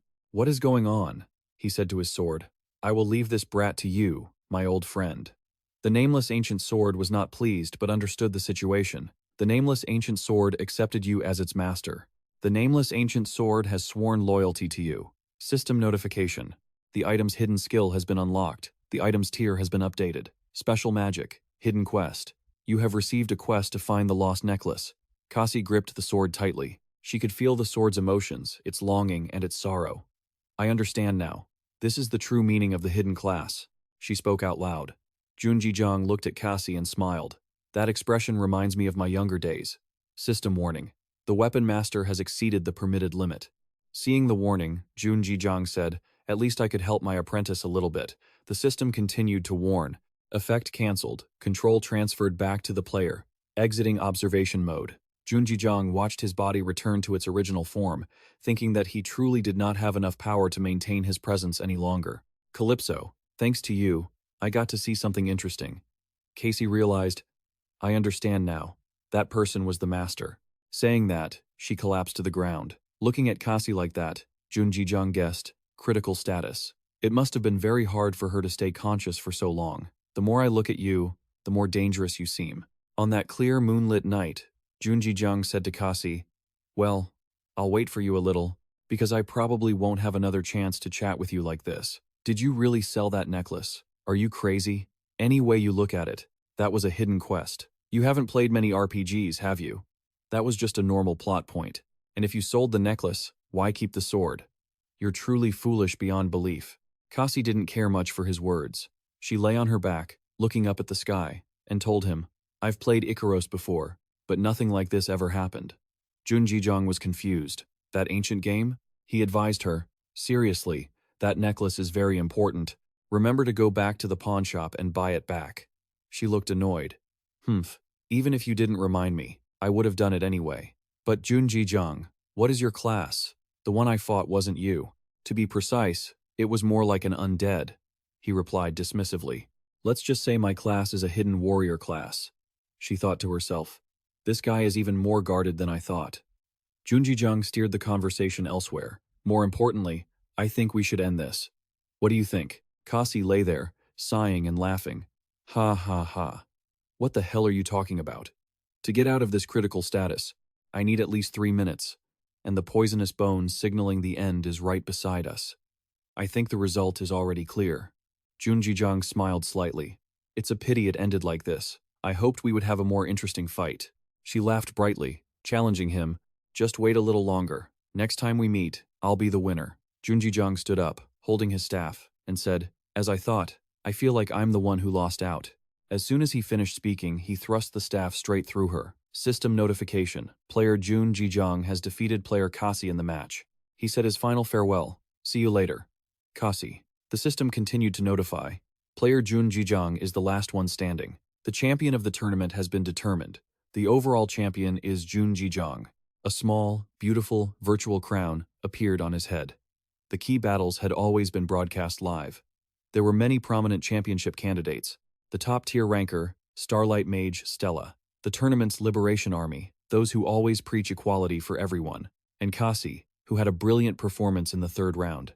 No one expected Jun Jijong, a player who had only just become famous recently, to win. But the users' reactions were different. Some cheered, yes, yes, yes, I believe in you. Does he really play Accadia? So the unique items he crafted last time were also, but what is that class? Haha, it's too overpowered. Are we even playing the same game? Others said, but in this game, choosing a class is also a type of skill. Can't argue with that. The other person replied, and look at his settings. Doesn't it look a lot like the player who appeared at the final moment of the witch hunt? Wait, Cassie is runner-up again. Haha, but what were they saying to each other at the end? Bummer, we couldn't hear any audio. They discussed it excitedly. The nickname Jun Jijong sparked so many rumors. A woman looked at the user comments and smiled. So the person I faced was that guy from the rumors? I finally feel more at ease. This woman was Darkfire Dark Dragon. Her real age is 24. She stretched after that suspenseful match. Luckily, I didn't participate in the tournament, or I would have almost had to face someone I never wanted to meet again. Back in the game, a girl with 2 buns on her head appeared, holding a mace. Congratulations. Yes, congratulations to the champion. Now, let's move on to the awards ceremony, shall we? Saying that, she swung her mace and shouted, show yourself. 1, 2, a mysterious box drops down. It's a box crafted with Okabe's mystical powers. Is what I'm looking for really in here? The girl with the twin tails continues. Inside this box are the items belonging to those you've eliminated. Jun Jijong grabs the box, looking surprised. The little elf smiles at him. Choose one item, and I'll create a replica of it right here. I hope you make a wise choice. The black crocodile armor, mermaid's tears, or even rare items like Aramcha's leg guards, the royal magic sword. The girl looks at Jun Jijong with a confident smirk. What is she thinking? Most of these are incredibly rare, hard-to-find items. Just looking at them is enough to make anyone drool. Jun Jijong stares at them for a while, deep in thought. Most of this is just junk. Nothing actually useful. Is that it? Nothing decent? Wait. Suddenly, he spots something that catches his eye. He double-checks. Excuse me. I can choose any item from those I've eliminated, right? The girl crosses her arms and laughs loudly. That's right. Seems like you've already made up your mind, huh? Let's see what you pick. She looks at what Jun Jijong chose and her jaw drops, leaving her speechless. This item is, well, how should I put this? Are you questioning me? This is an item from a player I eliminated, isn't it? Great elf, keep your promise. This forceful tone from Jun Jijong makes the girl shrink back in fear. Dark Dragon. watching the chaotic item selection process, is also curious. What's wrong? The arrogant elf who was so high and mighty throughout the tournament is acting scared now. What on earth did he ask for? The girl with the twin tails presents the item Junjijang chose and says, "Here's your item." With a less than happy expression. It's a bamboo spear. A spear crafted from bamboo, radiating an energy that symbolizes equality and fairness. Whoever is pierced by it dies instantly, ignoring all physical and magical defenses. He laughs, his eyes lighting up. Wow, is it really that good? Kwon Myung-hang is left speechless by the situation. At the Accadia Korea branch meeting, Director Kwon Myung-hang says, "Thank you, everyone. Even with your busy schedules, you made it to this emergency meeting. I will explain our current situation. The bamboo spear event we put so much effort into ended a few hours ago. There is a major issue with the reward distribution." A staff member raises her hand. "We couldn't monitor the event due to other tasks. But what do you mean by a major issue?" The director hurriedly explains. "Simply put, the gear the winner chose isn't quite what we intended." The manager beside him chimes in to help smooth things over. "Yes, it's easier to see it than explain it. We'll put it on the screen now. This is the item the player selected." Everyone looks up at the screen. The bamboo spear. A spear crafted from bamboo. It's covered in a source of energy. It symbolizes equality and fairness. Whoever is pierced by it dies instantly. It ignores all physical and magical defenses. Everyone is shocked. The bamboo spear, that gear was among the options? Someone says, "No way." So that's the bottom line? The secretary says, "The most serious problem is the unique attribute of the bamboo spear, instant death. The issue is that we never specified which targets this effect applies to." The girl who spoke earlier chimes in again. "Wait, hold on a second. Does that mean it can be used not just on low-level red bosses, but even on bosses with immortality settings?" The director replies, "Yes, that's exactly it. If he stabs an immortal boss, for example, the guardian dragon god Gondrea, the opponent would likely be killed instantly. Although it's not 100% certain, looking at the system code, I believe there's a high chance that's the case." Everyone whispers in panic. This is insane. Except for Gondrea, if he stabs a main NPC, the storyline will be changed forever, won't it? Are we even going to have a home to go back to? The director tries to appease the crowd. To avoid further anger, even if we were monitoring it, it's my fault for not spotting this. As things get chaotic, Lim Mi-yeon speaks up. Highly likely. To prevent the worst-case scenario, we need to intervene. She picks up her phone to call Alice. The screen lights up. Second-tier administrator. Manager Lim Mi-yeon, verified. "How can I help you?" She says, "I want to ask about the bamboo spear event." Specifically, before she can finish, the system speaks up. "Your request has been verified. Requesting a reset of the event rewards." Suddenly, it errors out, saying it cannot be executed. She is baffled. "Why? I'm asking for an explanation." The system says that a previous record shows this player was treated unfairly, and a promise was established that no further unfair patches would occur. "I will provide proof. I understand. I promise.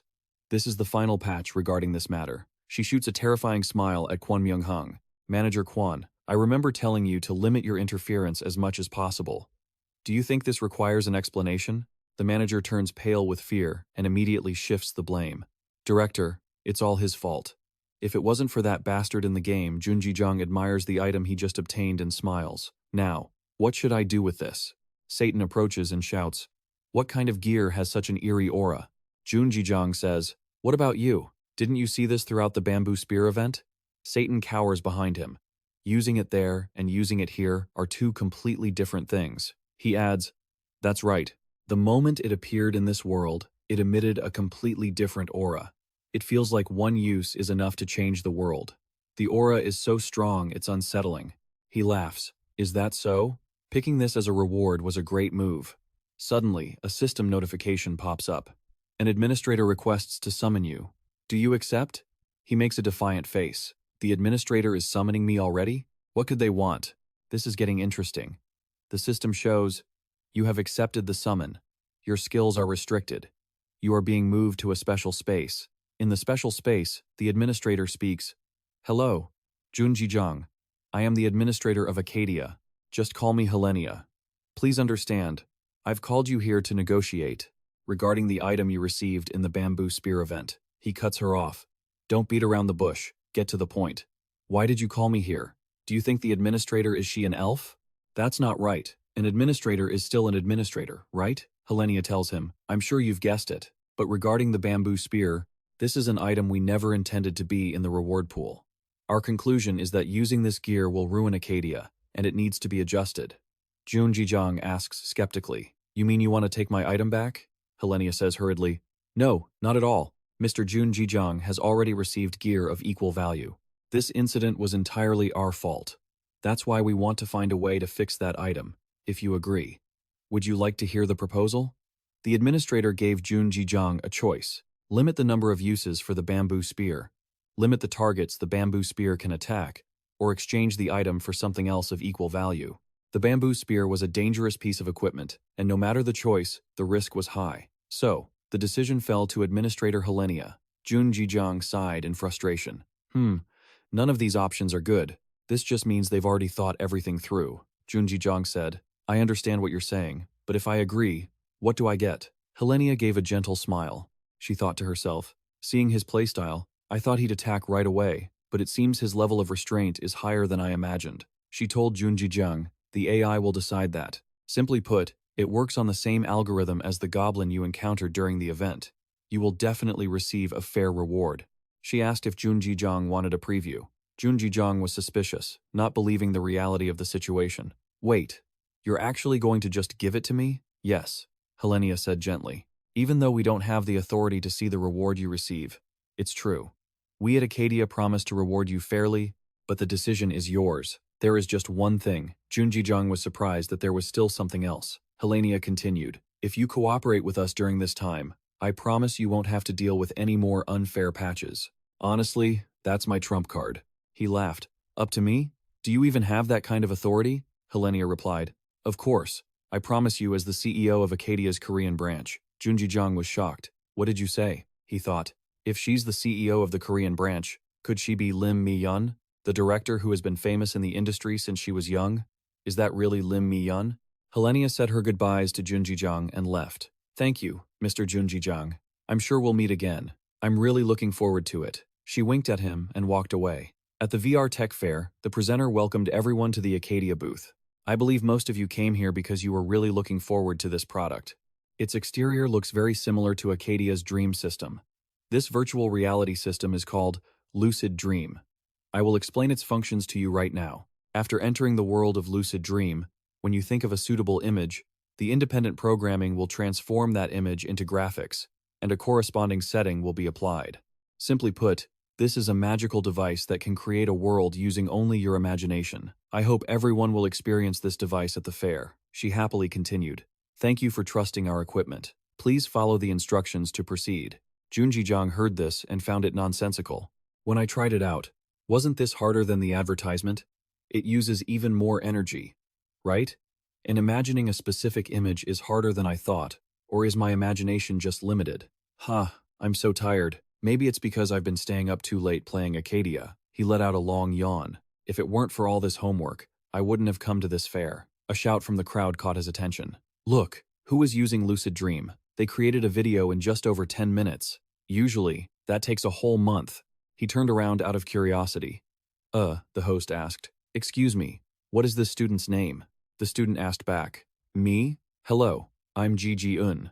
Is something wrong? He laughed, thinking, he must have discovered his own talent. He said to Ji-un, that's truly impressive.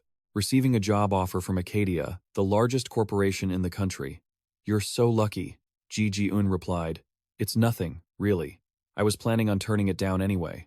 Being 20 years old, it's a bit too early. He looked happy and excited.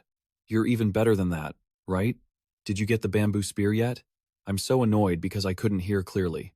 Tell me, what was the result? Jun Jijang replied.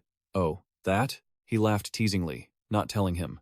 The system displayed that an agreement to modify the item had been made. The bamboo spear item had been turned into a one-time use piece of equipment. The compensation reward was 1 million in probability points. Full compensation for the emergency patch has been received. You have received 10,000 gold. Special item. You have received a secret note. At that moment, when Helenia met Jun Jijang, she had left him a note that read, If you have any problems, contact me. Helenia. The system announced an emergency meeting. A mysterious figure appeared and said, Greetings, comrades. I'm sure you all know why we received news about this issue. I'm sure everyone has been waiting for this moment for a long time. In short, Junji has appeared. All forces are to focus on academia. In a seemingly peaceful village, a young man's voice echoed, "Ah, it's so warm today. Academia is truly wonderful. In the real world, it's pouring rain. But here I am, basking in the sun." The girl sitting across from him agreed. "Yeah, in this day and age, I feel like traveling is meaningless. By the way, did you see it? The broadcast about the bamboo spear event final?" The man's face lit up upon hearing that. "Of course, I didn't expect Junji to participate. Thanks to him, the event was so much more exciting." The girl said, "Choosing the bamboo spear as the reward, wasn't that a fresh idea?" The man put his hand on his chin, acting knowledgeable. He said, "I thought of that too. I just didn't win. If I had won, I would have chosen the bamboo spear as well." The girl mocked him. "Pfft, stop lying. You would have had dollar signs in your eyes and picked whatever special item was worth the most. Am I wrong?" The man looked like he had been caught in the act. "Huh? No way. If it were me, I would have chosen one. Actually, no. Maybe 2 or 3 bamboo spears." As they were chatting enthusiastically, the girl looked over in surprise. "Wait, hold on. Isn't that Junji?" Everyone on the street turned their eyes toward him. As for Junji, he walked along, complaining, "Ah, this damn live streaming system. This is the exact reason I tried to hide my identity, but now all my effort has gone down the drain. With this situation, anything I do will just attract attention." Suddenly, a beam of blue light erupted, and everyone panicked. He disappeared. Inside a forest, the life of the wandering knight Kophilus, the sky's protege, had ended. The tribe's skill had ended as well. He had used 1,400 acknowledgement points. Junji walked over and said, "There shouldn't be anyone around here." Satan appeared and asked, "Master, how long do you intend to worry like this?" He only dared to take off his hood after returning. He said, "I'm just concerned about the crowd looking at us." Satan folded his hands, confused. "Is that so? I didn't know you were that worried. But is the protege title that troublesome? You should just enjoy your fame." Also added, "I can sense fear. What are you worried about?" Junji replied, "It really is terrifying." While Satan and didn't understand what was going on, he continued, "I've been followed by some pursuers for a few years now." Satan asked back, unsure. "You?" said, "What are you talking about?" At a restaurant, a large man threw a chair and said, "I heard Junji was here, so I'm going to search the place." The woman examined a man's face and remarked, "Let's see, your face doesn't look like Junji." The guy was terrified. "Who are you people?" The woman laughed out loud. "Everyone has to go through an identification process, you know. Show your face. If you cooperate, there won't be any bloodshed." The man, now scared, yelled in anger, "What do you people want? Why are you suddenly looking for Junji?" The girl replied, "I've heard about it. There's a group of crazy fans stalking Junji, that new, notorious guild. They're obsessed with Junji underwear. Let's just call them the Junji Panty Squad." Satan crossed his arms and thought, I see now. You've had it rough, my lord." "Master," asked, confused. "What do you mean?" Satan laughed teasingly. "Ah, an ugly chicken like you wouldn't understand. Every creature has followers if they're special enough to attract attention." Was furious. "Oh, you mean crazy fans? That's all because of us, you stupid buzzard." Satan, angered, lunged forward. "Huh? You idiot. Are you looking for a fight with me again?" retorted. "I'm just speaking the truth." "Annoyed? Are you? You fool." Junji stood in between and sighed. "What a pain. Based on experience, those guys won't stop hunting me, no matter how much I hate them. What should I do?" Hearing this, the two stopped fighting. Satan said, "I've been in this situation before, Master. Before I became the Demon King, there was a war for the throne. There were lowlifes who dared to eliminate me for their own gain." Satan suddenly remembered, "Actually, I killed them one by one, but I don't think it'll be that easy next time. So, I spent a lot of time crafting something. The mask of the legendary deceiver. The mask is stitched from the skin of a high-ranking demon, hiding the truth and showing others only a lie. No level limit, infinite durability, special skills, deception, disguise, and disabling identification and clairvoyance skills. With the mask on, no one could see the truth." Junji picked it up, expressionless. "What's this? None of this is suitable for combat, and such a trivial item is a legendary grade item?" Satan, seeing Junji belittle his work, scolded him angrily. "Hey, don't judge it by looks. It's worth way more than you think. Do you know how many demons I had to kill to craft it? I can't say much more, but I can vouch for its power. Whether they use skills or sheer power, they can't pierce through this mask to see your true identity. Satan smiled proudly. In short, unless you want them to, nobody can recognize you. Master, if you need it, I'll lend it to you. How about it, Junjijang? How much are you willing to pay? It is a legendary grade piece of equipment, after all. Satan hurried to explain. Look, if you don't use gear, what if someone recognizes you? If you get caught by those girls again like last time, you'll be in big trouble. You should use something good. Just 100,000 recognition points. That's all it takes to use it forever. How about it? It's a steal. Junjijang stared at the mask for a long time, thinking, 100,000 points is a burden, but I did receive 100,000 points from the religious event. Plus, this mask seemed like the best way to lose those crazy stalkers. The system reported, Legendary grade item, Mask of the Deceiver, has been equipped. The power of deception and disguise surrounds the player's body. A fake persona hides the player's true identity. He put the mask on. The Junjijang Panti squad was still harassing people. Junjijang isn't here. Search the tavern. He's not in the weapon shop either.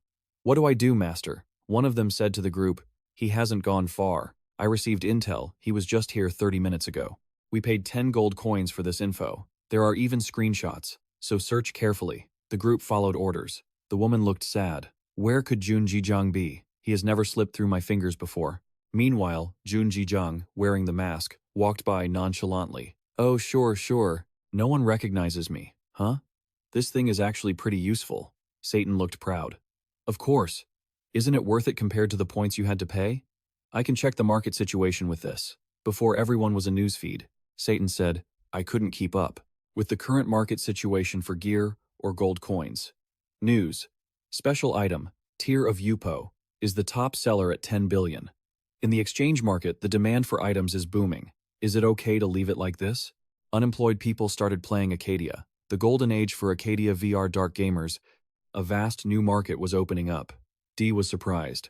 A special item is worth about 10,000 points? So this mask is worth 10 billion? I knew it was expensive, but seeing the price tag with my own eyes is... The Junjijang Panty squad looked at Junjijang with some suspicion. Junjijang walked past them confidently. The giant said he was someone else. Junjijang chuckled at that. As he passed, the giant whispered, Why did I suddenly mistake him for Junjijang? The woman standing next to him said, You think you were wrong? Me too. Junjijang laughed, satisfied, and said to Satan, I have to say, this thing is really top-notch. Satan puffed out his chest proudly. I told you, didn't I? It's always the best stuff. D asked, So who is this? This handsome guy here. Satan thought, who was it? Then he suddenly remembered, that's right, this face belongs to a vampire named Rot, who fought and died by my hand. D gasped. Huh? Satan continued. Looking into his red eyes, I just remembered his appearance was quite forgettable. Unlike someone perfect like me. Junjijang said to Satan, Tan, you're a bit too overconfident. Passers-by whispered, Who's that? I don't know. Is he a model? So handsome. Should I talk to him? Junjijang heard them and complained. Walking around with this face just makes things more exhausting. Satan said, If you don't like this look, just change it. Day was surprised. You can do that? Why didn't you say so earlier? The system announced. You can choose the person you want to disguise as to select a fake identity. Junjijang realized, I can see the people I can impersonate. Satan seemed to understand what Junjijang wanted to ask. That's right, you can transform into anyone you've killed. De laughed. Oh ho, this will be interesting. Awesome. I've got a treasure in my hands. Doing quests and getting loot, let's go. Quest 3. You bring chaos to this world, but doing it alone makes it hard to give this world the thing you seek to create. Gather reliable allies who will help you. Those who become your allies will have a mark. The amount of recognition points granted will vary depending on the ally's influence. Additional quest. Register as a subordinate of Cassius. Signing up as a sidekick in the current area, the town square, is annoying. Keisha wanders around, showing people a piece of paper, asking, Have you ever seen this necklace? Baron Mahal stands on a mountain of gold and shouts, Get back to work, you slaves, I mean adventurers, ha ha ha. In the forest, Angelina asks Junjijang, looking confused. What's wrong? You haven't said a word since the Trial of the Cross event. Junjijang sits on a rocky ledge, offering a faint smile. Oh, it's nothing. Just got a few things on my mind. She scolds him. Fair enough. You're quite famous, but you shouldn't just ignore my messages. He looks at her with a sharp gaze. The reason I called you here is to talk about the second-rank player who's trying to take your life. The starry sorceress, Stella, watches Angelina, who seems completely clueless. Junji-jang continues, "It seems like you're planning to use the items I gave you to try and survive, but that won't work. Their mana control and combat perception are miles ahead of yours. Compared to them, you're just a newborn baby. Besides, you couldn't even survive the second round of the Trial of the Cross, could you?" Angelina listens to Junji-jang and asks, "So what do you think I should do? Just give up?" Junji-jang grins craftily. "It's simple. The grimoire is the reason you're being targeted. Just hand it over to me and train your skills until you're truly ready. That's why I've arranged for you to meet this person." Keisha appears from behind Junji-jang, looking incredibly cool. She says, "Who are you calling this person? Say my name properly." Keisha steps in front of Angelina, looking her over. "Is this the girl you want me to train?" Angelina says shyly. "Oh, hello." Junji-jang says, "Right. Her skills aren't bad, but she lacks experience. I want you to take her under your wing and teach her a thing or two." Keisha asks Junji-jang, "If I agree, will you keep your promise and let me meet my master again?" Junji-jang stands behind Angelina, smiling brightly. "Don't you worry about a thing. One day, I'll arrange for you two to meet again." Angelina is surprised, not knowing how long he's been standing there. She exclaims, "Junji-jang!" Junji-jang beams at Keisha. "Now, go find that necklace first. Instead of crying and whining about nothing, why don't you find it? It won't be too late to meet Calypso after that." Keisha retorts angrily, I was already planning on finding it. This thing has been causing such a ruckus." She looks at the sword she's wearing at her hip. Junji-jang keeps smiling.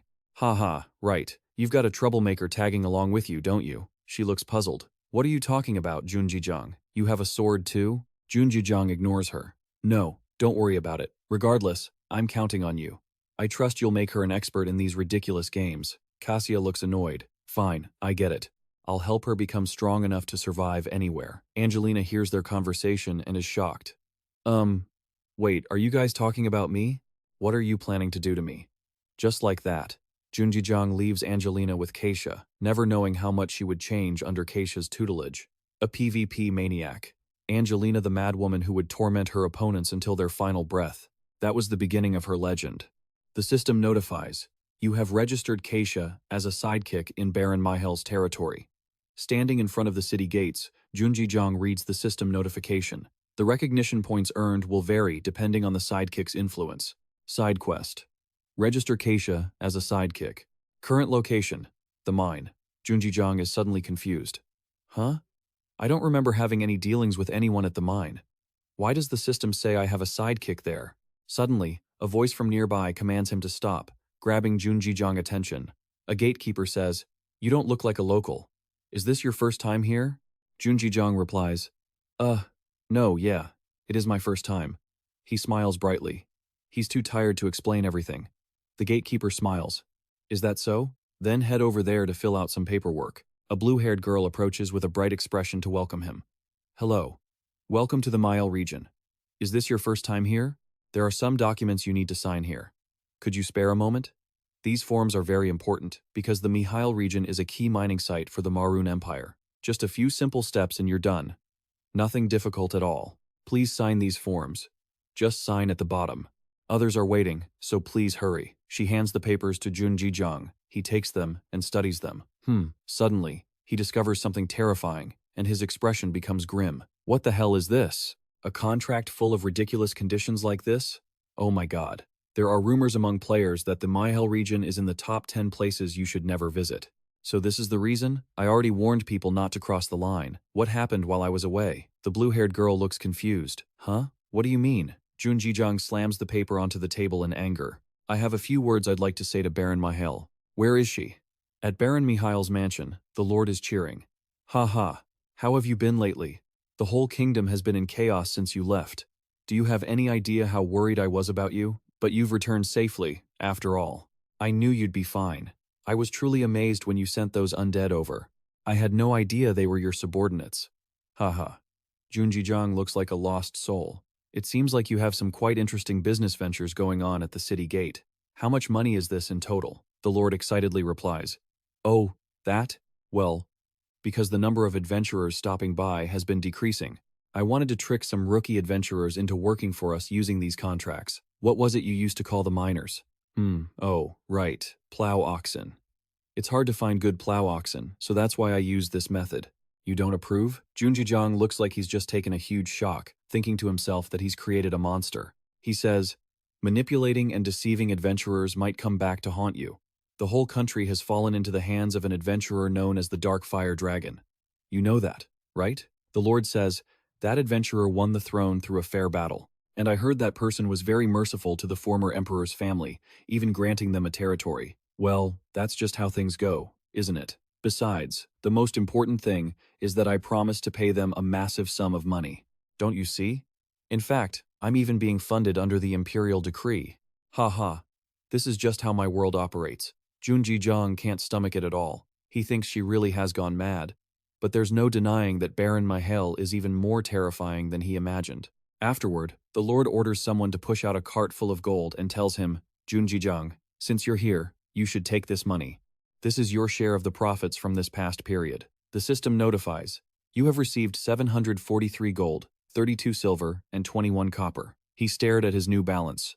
No way. 10 gold turned into 700 inches just 3 months? How is she squeezing players for this much? The Lord rested his chin on his hand, looking confident.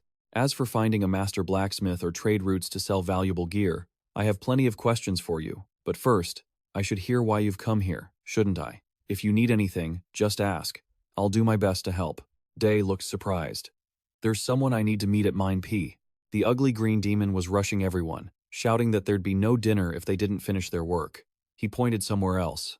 You there, the newbie. Do you think I'll go easy on you just because you're low level? I'll be watching you. Get a move on. Everyone worked as hard as they could, with some grumbling. Huh, is this really a game?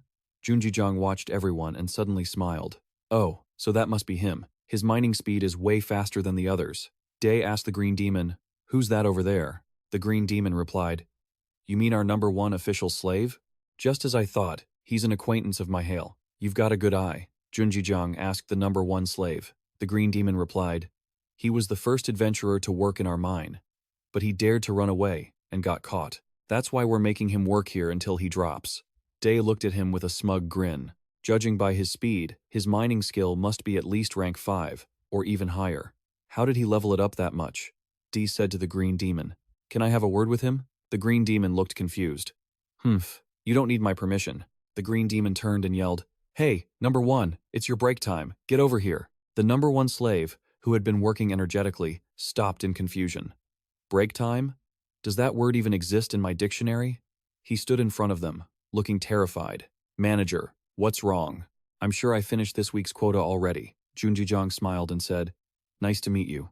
Can we talk for a bit? He was beaming, but the kid looked terrified and asked, Manager, what's this about? Does this guy think I'm a player? He said, who are you? Day kept smiling brightly. Me? I'm the one who's going to set you free, the slave said. I was caught while running away, and have been working here ever since. Junjijang was surprised. Then why did you sign such a garbage contract? You should have realized it the moment you read it. The slave replied, I signed it without thinking much. Junjijang asked, how old are you? Really? The slave hid his tears and answered sadly, 15. Junjijang held his head, looking frustrated. Even if it's just a game, is this all my fault? Now he understood why the system insisted he'd already acquired an assistant. Helenia stood in the corner and suddenly said, wait. This scent. She whispered to Junjijang. Junjijang. That person smells like fire.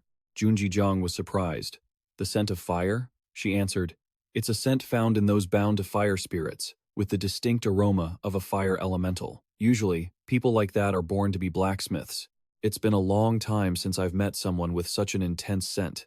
He thought, if he's guided down the right path, he could be very useful. Junjijang told the slave, hey, rotten hand, what if I set you free? The slave's face went blank. He couldn't believe his ears. Day continued, will you do whatever I tell you? The slave didn't hesitate and agreed immediately. You're not even going to listen to the conditions first, Junjijang. The slave's jaw dropped. Anything is better than this. Junjijang said, hey, if you act like that, you'll get scammed forever. I'm telling you this as a friend. Before he could finish, the slave knelt and bowed his head. If you set me free, I'll follow you unconditionally. Please, take me with you. I don't want to mine anymore. Sigh. This reaction caught Junjijiang off guard. System notification. The contract between player Rotten Hand and Mine P has been terminated. Rotten Hand has been registered as your assistant. You can now view the stats of your level 24 assistant, Rotten Hand. Skills. Weapon crafting rank C, weaponsmithing rank D, mining skill rank 2, trait, ancient fire container. Note: closed beta tester, first player. Junjijiang read it and was shocked. Wait, the first closed beta tester? Accadia was kept secret until its official launch. A closed beta tester for a game like this, kid? Who are you really? His tone turned sharp and his gaze icy, making the boy tremble in fear. Well, a friend gave it to me. Just a friend? Is your friend Argos? Or the secret chairman of Silicop? Or something? Maybe the hidden grandson of the AIN Electronics chairman? No, it's not like that. I have a very smart friend, but it's a secret, so I can't say much. Alright, I get it. Seeing the kid so anxious, he trusted he wasn't lying. Enough small talk. Kid, why don't we test things out right now? The level 32 Kovi was slashed cleanly across the chest, and its massive body collapsed. Haha, I killed it. I killed a Kovo with my own hands. This is the first time I've ever killed one. Did I do a good job, mister? Yeah, you struggled a bit, but you did it. His combat skills are all over the place, and his artifact-related skills aren't great either. Truth be told, artifact crafting was a difficult field, so there weren't many skilled players. It's strange. He's been in this state since the closed beta. Why is this kid my assistant? Is this some kind of punishment? The Archangel suddenly appeared, cutting in and making him jump. Do you really think so? What do you mean? Oh. To become a blacksmith, one needs skill, talent, and an artistic sense to breathe soul into their work. But in my opinion, those things don't make a blacksmith. You see, standing over raging flames to forge metal, holding a hammer in the sweltering heat, one must have the determination to keep going and never give up. It takes hundreds, no, thousands of hammer strikes with unwavering resolve before a sturdy piece of armor is forged. Every blacksmith must go through this. That child has endured hardship without giving up. At the very least, I believe that boy has more potential than anyone else. Oh, how much do you even know about blacksmithing? To be so interested in him when you ignore everything else? That is difficult to say.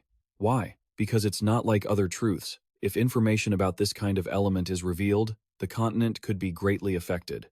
As for Calypso, admitting that excessive intervention is a burden to the heavens, if such a thing were to happen again, this would not be a small matter. It would disrupt the order of the heavens. So, in short, if I offer enough confession, you'll reveal what you're hesitating about? Perhaps. But it has to be enough. That's simple. I'll pay, so just tell me. If it's information that could impact the entire continent, I can't just wait around in curiosity. Are you sure? That requires a huge amount of acknowledgement points. It doesn't matter, I have plenty. Acknowledgement points. 912,312. Pay 150,000 acknowledgement points. The revelation of the forgotten mystery of the past was playing the memories of the angel Michael. Long before the Great Demon War, there was an era called the Mythical Age. Although they had different strengths and powers, there were gods back then who possessed holy power. Gods of hunting, gods of music and joy, gods of war, gods of justice and balance, gods of time, gods of disaster. There were many gods and various cults that worshipped them. However, during that period, several groups disappeared, completely without a trace. So that means one cult slaughtered the others to prove that the god they worshipped was the true one. And that insane cult is the Holy Kingdom that still exists today. So, the Holy Kingdom, which always upholds justice, is actually the descendant of those who brought a massacre to this world. If this truth were exposed, the entire continent would fall into chaos. That is why heaven is trying to hide it. After this, heaven's power would certainly grow stronger. But I believe such achievements are not worth trampling on the legacy of other sects. Because of that, the gods who lost their worshippers turned into false gods. Even their names faded from human memory. Level 24. Stinky Hand Rank. Blacksmithing Skill Rank C. Armor Crafting Rank D. Mining Skill Rank 2. Attribute: the Extinguisher of the Oldest Flame. The first user of the closed beta test. Could it be the first to light up the endless darkness? The father of blacksmithing? The creator of Muspelhem, the spear that could burn all demons. Vaus. He was the one who had his eye on that boy. She didn't speak, so that's why I have to make that kid a companion to help him grow and utilize him. What am I? Are you training a blacksmith? Yeah. By the way, Why not take the boy to the dwarves? The dwarves? Look at this, E. I'm saying this because you don't seem to know. The explorers of Accadia haven't discovered other species yet. How am I supposed to take that kid to the dwarves when I don't even know where they are? Ah, I see. I don't know where they live either. I know, the King of Chaos spoke up suddenly. I know where the dwarves live. He said it while laughing, making the Archangel suspicious. Hey, how do you know? If you're lying, I won't let you off. I'm not lying. The dwarves live underground. They dig tunnels everywhere, and one of my subordinates caught a glimpse of one in that place. Really? Where? It's quite far. 5 days south of W, below the desert. That distance, one of the 5 forbidden lands, where one could die from the harsh environment. The Great Rumia Desert? What are you planning to do? Master, if you intend to go, I will prepare everything. 3 days. No. 1 day is enough. Me too. I'll help out. What do I intend to do? Of course I'm going. A great resolution was made. The Great Rumia Desert. On the desolate desert land, a resident spoke up to stop them. You're planning to go to Rumia? Boo-hoo, how many lives do you have? Even I, who live in the middle of the Rumia Desert, don't dare to get close to there. Besides the harsh nature, there are disgusting monsters lurking around. You say you're crossing the desert? In my 60 years of life, I've never seen anyone survive crossing this desert, so I don't know. Is that so? I guess I'll have to see for myself. Let's go. Little E. Yes, boss. Boo-hoo, these young guys are out of their minds. Boss, I have something to say. Thank you for being so generous with me, but am I really allowed to receive such good items? They look very valuable. Magic Thief Outfit. The thief's outfit that once stirred up the whole world, made to be comfortable but still has a bit of defensive power. Durability limit 35, endurance 252, defensive power 80. Rare Expert Explorer's Cloak. A cloak made from famous monsters, crafted from many different beasts, so the wearer is considered a true explorer, not a newbie. Durability limit 30, endurance 177, resistance plus 10, expert luck plus 1, random dodge, rare dark smelly blade. A blade used by a monster that lived in the shadows. It radiates the power of the one who once used it. Nowadays often called the blade. Durability limit 30, endurance 177, attack power 170 to 220. Wrath Desire level 1. Every 3 attacks on the same target will cause magic damage. Magic damage stacking effect. Damage levels decreasing from 80, 60, 45. Yeah, it's nothing, don't worry. I bought them at an auction because I thought the outfit I wore before would attract attention. An auction? Did you really buy them for me? It must have cost $100. When I'm done using them, I'll return them. There's no need to return items that have already been used. Just take them, kid. Think of it as compensation for the mine incident. It was partly his fault in the beginning that the kid got trapped in the mine, so treating him well was the right thing to do. Wow, being treated this well without being pressured in a cold place like Accadia. I will work for you for the rest of my life. Why does the boss feel so guilty? Even though those items were dirt cheap, he still said that? At the Great Rumia Desert, the scorching and blinding sunlight made the system constantly display reminder warnings. Due to extreme heat, stamina will deplete rapidly. Abnormal status? Exhaustion. It is recommended to rest in a cool place. Youngsik, holding a cane, struggled to drag each step, his face gaunt and sunken from dehydration and fatigue. He cried out, "Water, boss, let's rest for a bit." Junjijang looked at him with helpless, weary eyes and asked, "Exhausted already? Why is the exhaustion time getting shorter and shorter?" Youngsik, disgruntled and confused, said to Junjijang, "Of course it is. This is one of the 5 famous forbidden lands, the Great Rumia Desert. Speaking of which, why was the boss still so healthy?" Junjijang was extremely energetic, showing no signs of exhaustion or dehydration. Hearing that, he was startled and blurted out, "Boss," he thought to himself, "obviously, it's because I've already prepared a method to counter it." The spiritual energy inside him was being controlled by the Frost Witch Enchan. Passive skill. Ice Heart has been activated. Fire resistance has increased significantly, and a cool, icy aura is radiating from your body. Junjijang said confidently, "You're fine because you have that fire resistance skill." Youngsik burst into tears, feeling helpless and frustrated. "Just how high is your skill level? I've reached rank C in fire resistance since I got here, and I'm still struggling this much." He looked up at Junjijang anxiously, hesitating with a skeptical expression. "Big brother, we've been wandering in this desert for 3 days now. Maybe we should just give up? Even if dwarves actually live here, looking for them in a place this huge, if the information is wrong, We're just wasting our time. The two of them kept trekking through the harsh desert. De walked ahead, waving his hand to reassure Young-sik. Don't worry. I'm sure the info is correct. Stop wasting your breath and just focus on walking, kid. Young-sik was startled and looked confused, asking back, How are you so confident? Whoever told you that? You should at least tell me their name. Satan hovered in the air, humming a cheerful tune as the sun rose brightly. It would be even better if that person would just shut up. Suddenly, a terrifying sound echoed from afar, making Satan jump in surprise and confusion.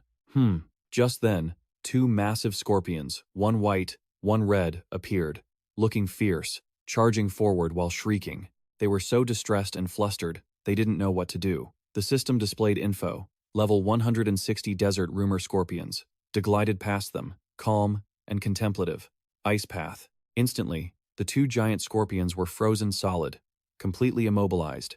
Continued from previous, completely immobilized. Day kept walking indifferently and said to Young-sik, Take care of them.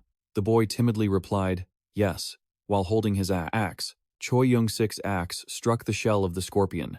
Immediately, the monster shattered into 100 pieces and slowly vanished into thin air. His system notification also popped up. Because of your low contribution, you received less experience. Level up. Stamina and mana fully recovered. Abnormal status exhaustion has been removed. Title received, not a freeloader.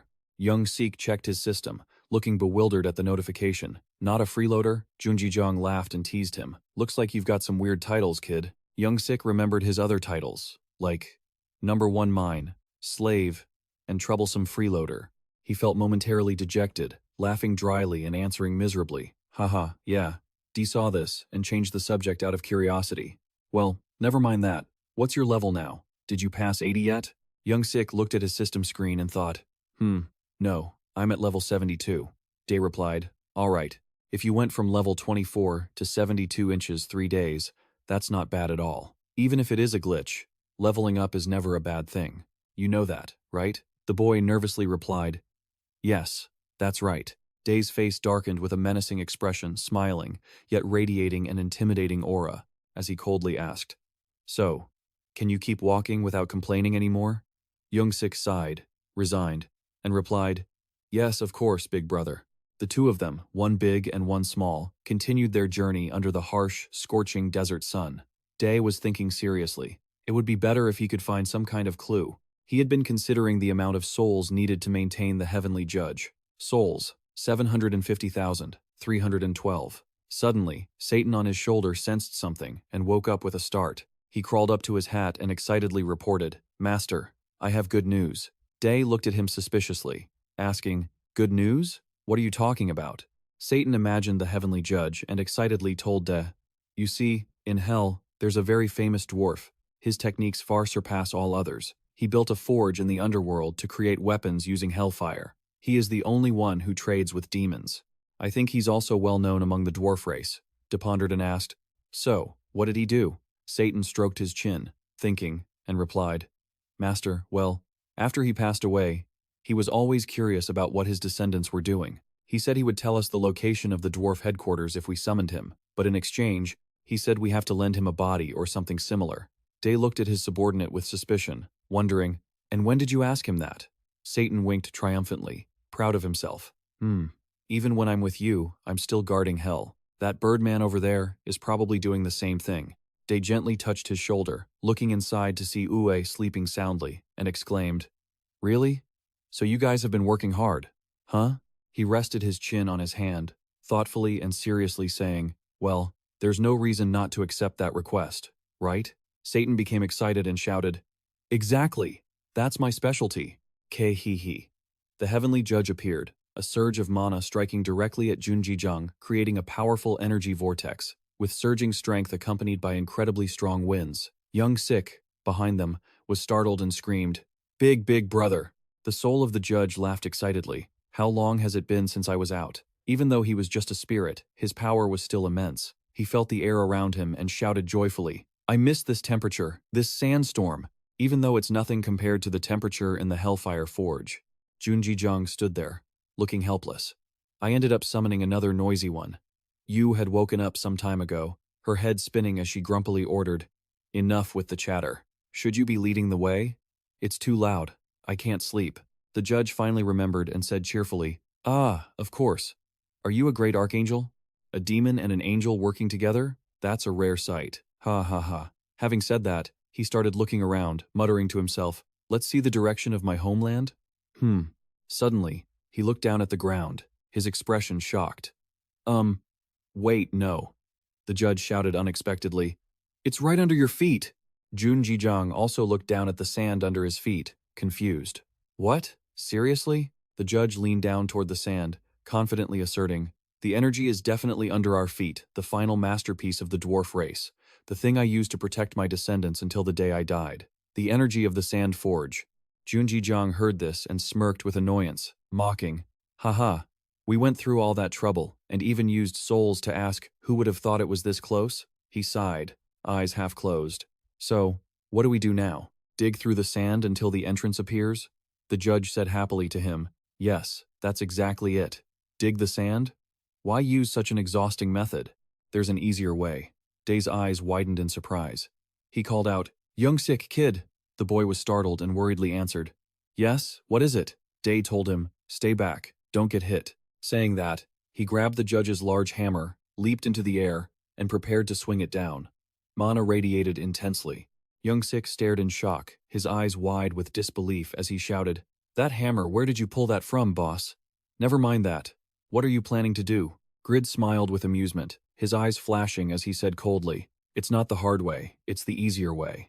With that, he unleashed his holy skill, the supersensitivity headbutt, slamming the hammer down with such force that the ground cracked and shattered into pieces. Youngsik, standing right there, was caught completely off guard. Watching the ground crumble away at high speed, he panicked. "Whoa, the floor! It's falling apart!"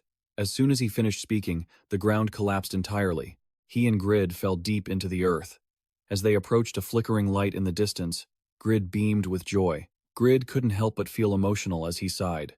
Seeing this city again, it brings back so many memories. Grid grew increasingly excited, his expression full of wonder as he said, "This really is the city of the dwarves, Lothan." Grid spread his arms wide and let himself freefall. The system notifications kept popping up. "You have discovered a hidden area. A legendary achievement. You have discovered the last stronghold of the dwarves, Lothan. If you report this to the current kingdom, you will receive a valuable reward. You have obtained the title Persistent Explorer. Strength has increased by 10, and you have gained agility points. The efficiency of your production skills has slightly increased. A quest has been created. Meet the dwarves. You have discovered the dwarven city that has been cut off from humanity for hundreds of years. As the representative of humanity, gain the dwarves' trust and restore the friendship between the two races. Establish friendship. Friendly relations with humanity will be established. Lothan will be opened. If you establish hostility, all dwarves will become hostile toward humans, and Lothan will be sealed." By now, Grid had landed safely on the ground. A group of dwarves came rushing over, brandishing hammers with furious expressions. They shouted, trying to alert the others, "Intruders, ready your weapons. It's a human, kill him." Grid looked at the dwarves in front of him, feeling a bit uneasy as he muttered, "Not exactly a friendly welcome, huh?" Back in the real world, at the S.A. Group headquarters in South Korea, Kang Tae-hoon was in the planning office, discussing something with Supervisor Shin. He asked his employee, "What do you think?" Supervisor Shin answered seriously and directly, "Based on the scenarios prepared, we intend to resolve the conflict between the dwarven and elf races. It seems the main content will be a proxy war. Players will choose a side and fight. If I may offer an opinion, sir, I'm worried it'll be hard to balance." Kang Tae-hoon looked confused and questioned, "Balance? Why?" Supervisor Shin recalled the images of the dwarves and elves facing each other, their hostility clearly visible. He began to analyze, "I don't think the dwarves' trait of despising other races makes much sense.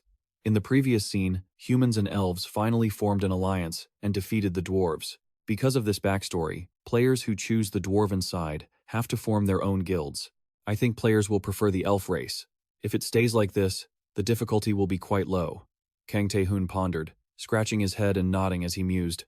That makes sense. But I think differently. The dwarves have a clear motive, don't they?" The other employees looked confused, not understanding what he was talking about, and asked blankly, "Motive?" Kang Tae-hoon leaned over the table, slowly explaining to his subordinate, Supervisor Shin, "No matter how rotten a person's character might be, sometimes you have to bite the bullet and cooperate with them. A relationship can truly grant them the benefits they need, like between a fresh graduate and a thesis advisor, for example. Supervisor Shin thought to himself, "Isn't that exactly the relationship between me and you?" Kang Tae-hoon continued, "High-grade items forged using dwarven crafting skills, if these are released, they will easily shift the existing market for crafted goods." At this point, he couldn't help but smile, his tone becoming enthusiastic. Therefore, even if it's difficult, if you successfully become their friend, you will hold the power to shake the economy of Satisfy. Who knows? Maybe they could even obtain mythological items never seen before at the dwarven base. Returning to the game world, the system was announcing the quest to Grid, Encounter with the Dwarves. You are the first to discover the dwarven city after hundreds of years of isolation from the human world. As the representative of humanity, win the trust of this race and establish a peaceful relationship. Establish peaceful relations, and formal trade with humans will be opened. If you establish hostile relations, all dwarves will oppose humans, and the forge will be locked. As soon as he set foot on their land, the dwarves were waiting there with heavy weapons in hand, shouting and charging at them in unison. "Intruders, grab your weapons. It's a human, a damn human. Kill him." Young Sick asked Grid, worried and confused. "Boss, did you get that quest too?" Grid looked back and answered calmly, "Yeah, I did. But I don't think it'll be easy." He looked at the city landscape around them, with massive, intricately carved statues, towering buildings, and the scorching heat from the blast furnaces. Grid mused. In the past, the dwarves looked down on other races like elves and humans. The result was resentment, and war broke out between the races. And you know what? They lost. That must be why they retreated into hiding, living underground, ever since. Young-sik heard this and became even more nervous, timidly asking, "If that's the case, these dwarves must not like humans very much, right?" Grid helplessly looked at the scene unfolding before him and said plainly, "Can't you tell?" The fierce dwarves were rushing toward them, swinging their hammers, screaming in rage, "It's a human! That disgusting human is here! Alert the hammer squad! Break his bones! Don't leave anything behind!" Another dwarf quickly rang the alarm bell, shouting angrily, "How dare those bastards invade our fortress?" In an instant, more dwarves rushed over with weapons in hand, shouting with fierce determination, "We'll make you regret this!" The hammer squad charged. Grid calmly watched the dwarven army in front of him, feeling a bit surprised. Whoa, this isn't even a regular army. Do they have an emergency response team? How are they so fast? The spirit of the blacksmith floating beside him was very satisfied, laughing heartily. "Ho ho ho, looks like they're still following the manual I created." Young-sik was worried sick, asking Grid in a panic, "Boss, what do we do? Aren't we supposed to avoid fighting for this quest?" Grid glanced at him with contempt and said indifferently, "What are you talking about? I can't just let these guys cause trouble just for the sake of a quest. Bring it on, you dwarves!" With that, Grid used, with spiritual power, he transformed his name into a massive, legendary hammer, releasing an intense surge of mana with every swing. The oppressive pressure and terrifying strength left the dwarves present stunned and anxious. They began to stir, whispering among themselves, "That weapon, it breaks through armor. It's really him. That's definitely the Master's weapon. The Master sacrificed himself in the war against the elves back then. How do you, a human, have that treasure?" Suddenly, Junjijang broke into an excited grin. The Master's soul had possessed him. A glowing cross appeared in his eyes, and his spiritual power shifted. He shouted arrogantly, "I am the Master, you fools. Have you all been living well since I died?" The dwarves present were instantly shocked. Ba'i looked as if he couldn't believe his eyes, stammering in disbelief. Yet that look and those words, it was undeniably the Master. Suddenly, they dropped their weapons to the ground and knelt in unison, placing their hands over their left chests. The fierce dwarves bowed their heads, showing deep respect to the Master's soul within Junjijang's body. Ao watched this scene in utter amazement, thinking to himself, while placing his left fist over his heart, "I've heard of this. It's the ultimate gesture of respect among dwarves." Junjijang also placed his left fist over his chest, smiling smugly. The system immediately notified him. Trust relationship with the dwarves established. Quest complete. Received Forging Sand. Forging Sand is now unlocked. In the future, official trade between humans and dwarves will begin. Title acquired. Friend of the Dwarves. The Master's soul was filled with immense satisfaction and shouted excitedly, "Ha ha ha. After all this time, coming home is the best. It's great to see you all again, my descendants." The dwarves there were moved, speaking generously. "Hey, human boy, thank you for letting us see the Master again. Even if it was just for a fleeting moment. Yes, That laughter just now, it could only be him. Ha ha ha. Look, even though he's a human, he is an apostle sent by the master. Let us show our respects. Young-sik hid timidly behind his leader, while Junji-jung whispered to himself, I'm more welcome than I thought, aren't I? Suddenly, a young-looking blonde dwarf stepped toward him and urged, Apostle of the Master, can I speak to him?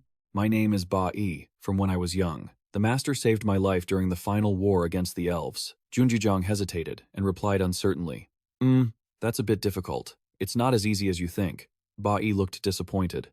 Another red-haired boy approached Junji-jung and asked excitedly, Big brother, where is the Master? Is he in Dorado, the paradise of the dwarves? Junji-jung looked confused and asked back, Where is Dorado? He glanced at Satan on his shoulder, who flinched, dodged the question, and said awkwardly, Why are you looking at me? Do you think that old pervert who liked bashing heads went to heaven or hell? Io sighed wearily.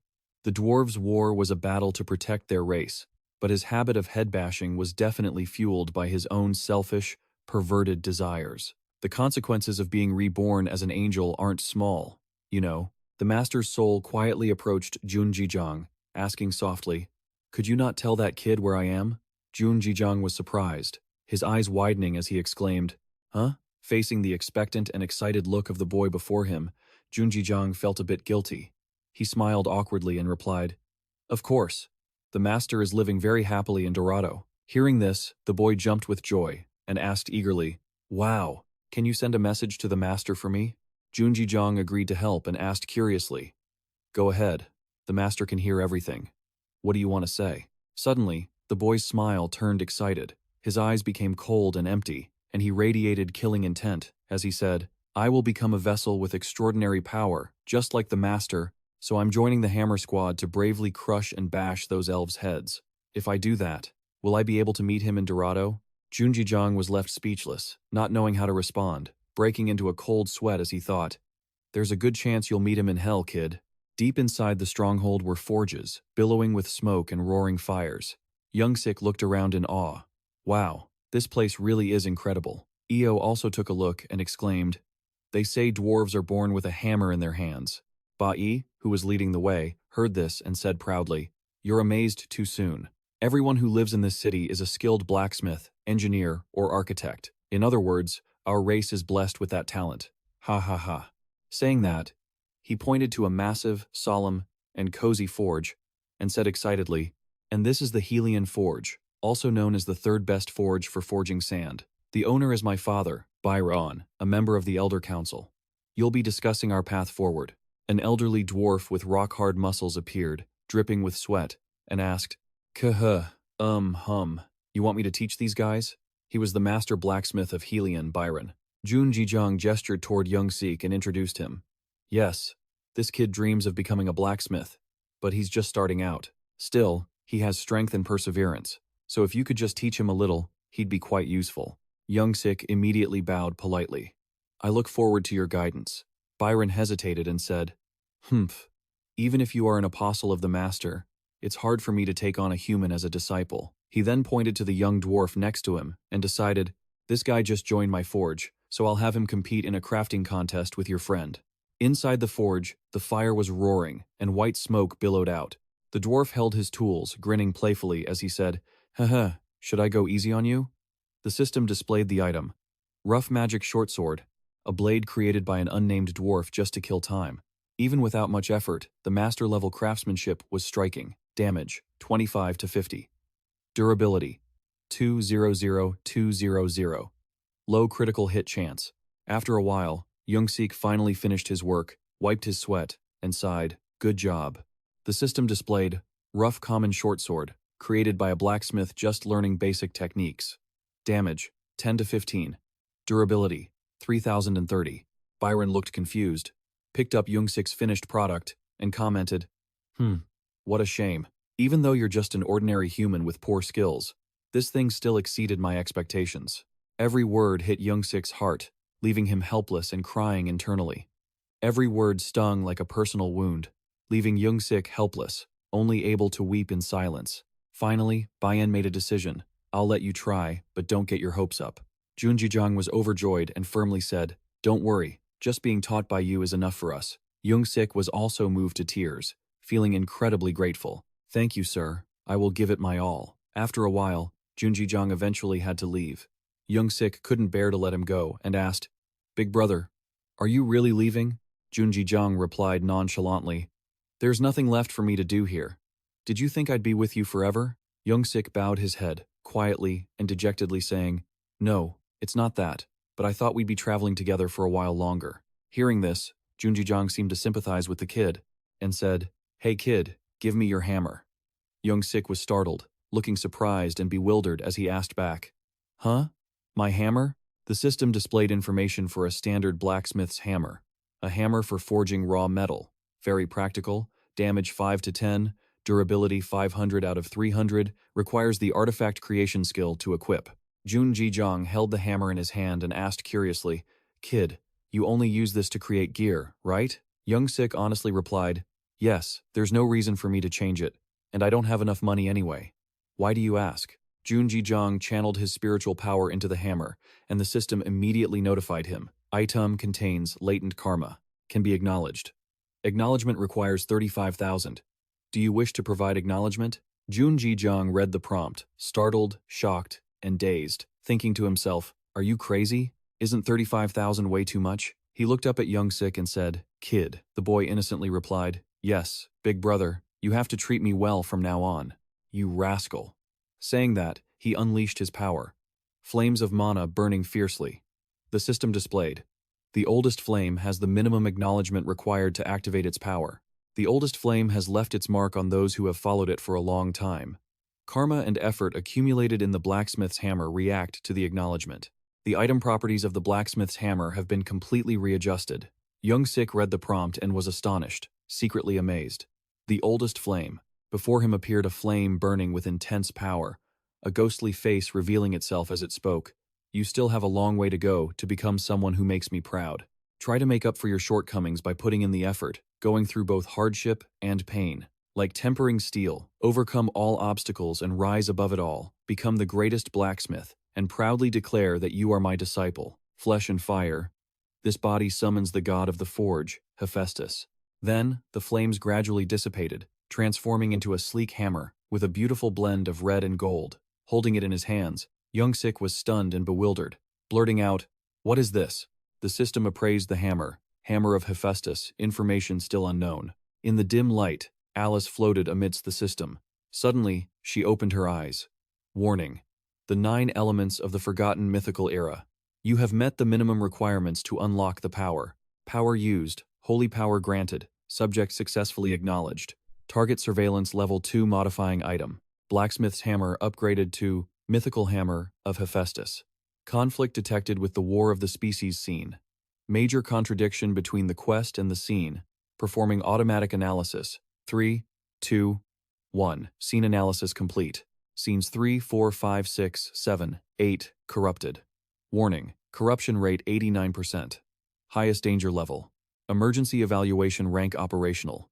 Emergency status. AI Alice will make an independent decision due to the emergency. Utilizing special authority. Administrator scene control revoked. Mythical achievement attained. Mythical grade item received. The oldest flame has chosen the player as its disciple. Quest received. Trace of the Forgotten God. Item received. Hammer of Hephaestus. Title received. Spirit of the Radiant Artisan. Young-sik picked up the hammer. It emitted a red light, leaving him in awe. Mythical Hammer of Hephaestus. Requires the user to be acknowledged by Hephaestus. Damage 10 to 15. Infinite durability. Requires the artifact creation skill to use. Completely immune to fire properties. Significantly increases success rate for crafting gear. Items crafted through the user's effort and dedication will increase in durability. Proficiency +2. Cannot be bought, traded, or destroyed. Young-sik happily picked up the weapon, eyes shining brightly. Big brother, did you do this? How did you do that? Junji calmly replied, Yeah, but I didn't expect it to turn out to be an item of this grade. He sank into his thoughts. Not a special grade, but a mythical one? It seems I have a few more clues about the quest I need to do.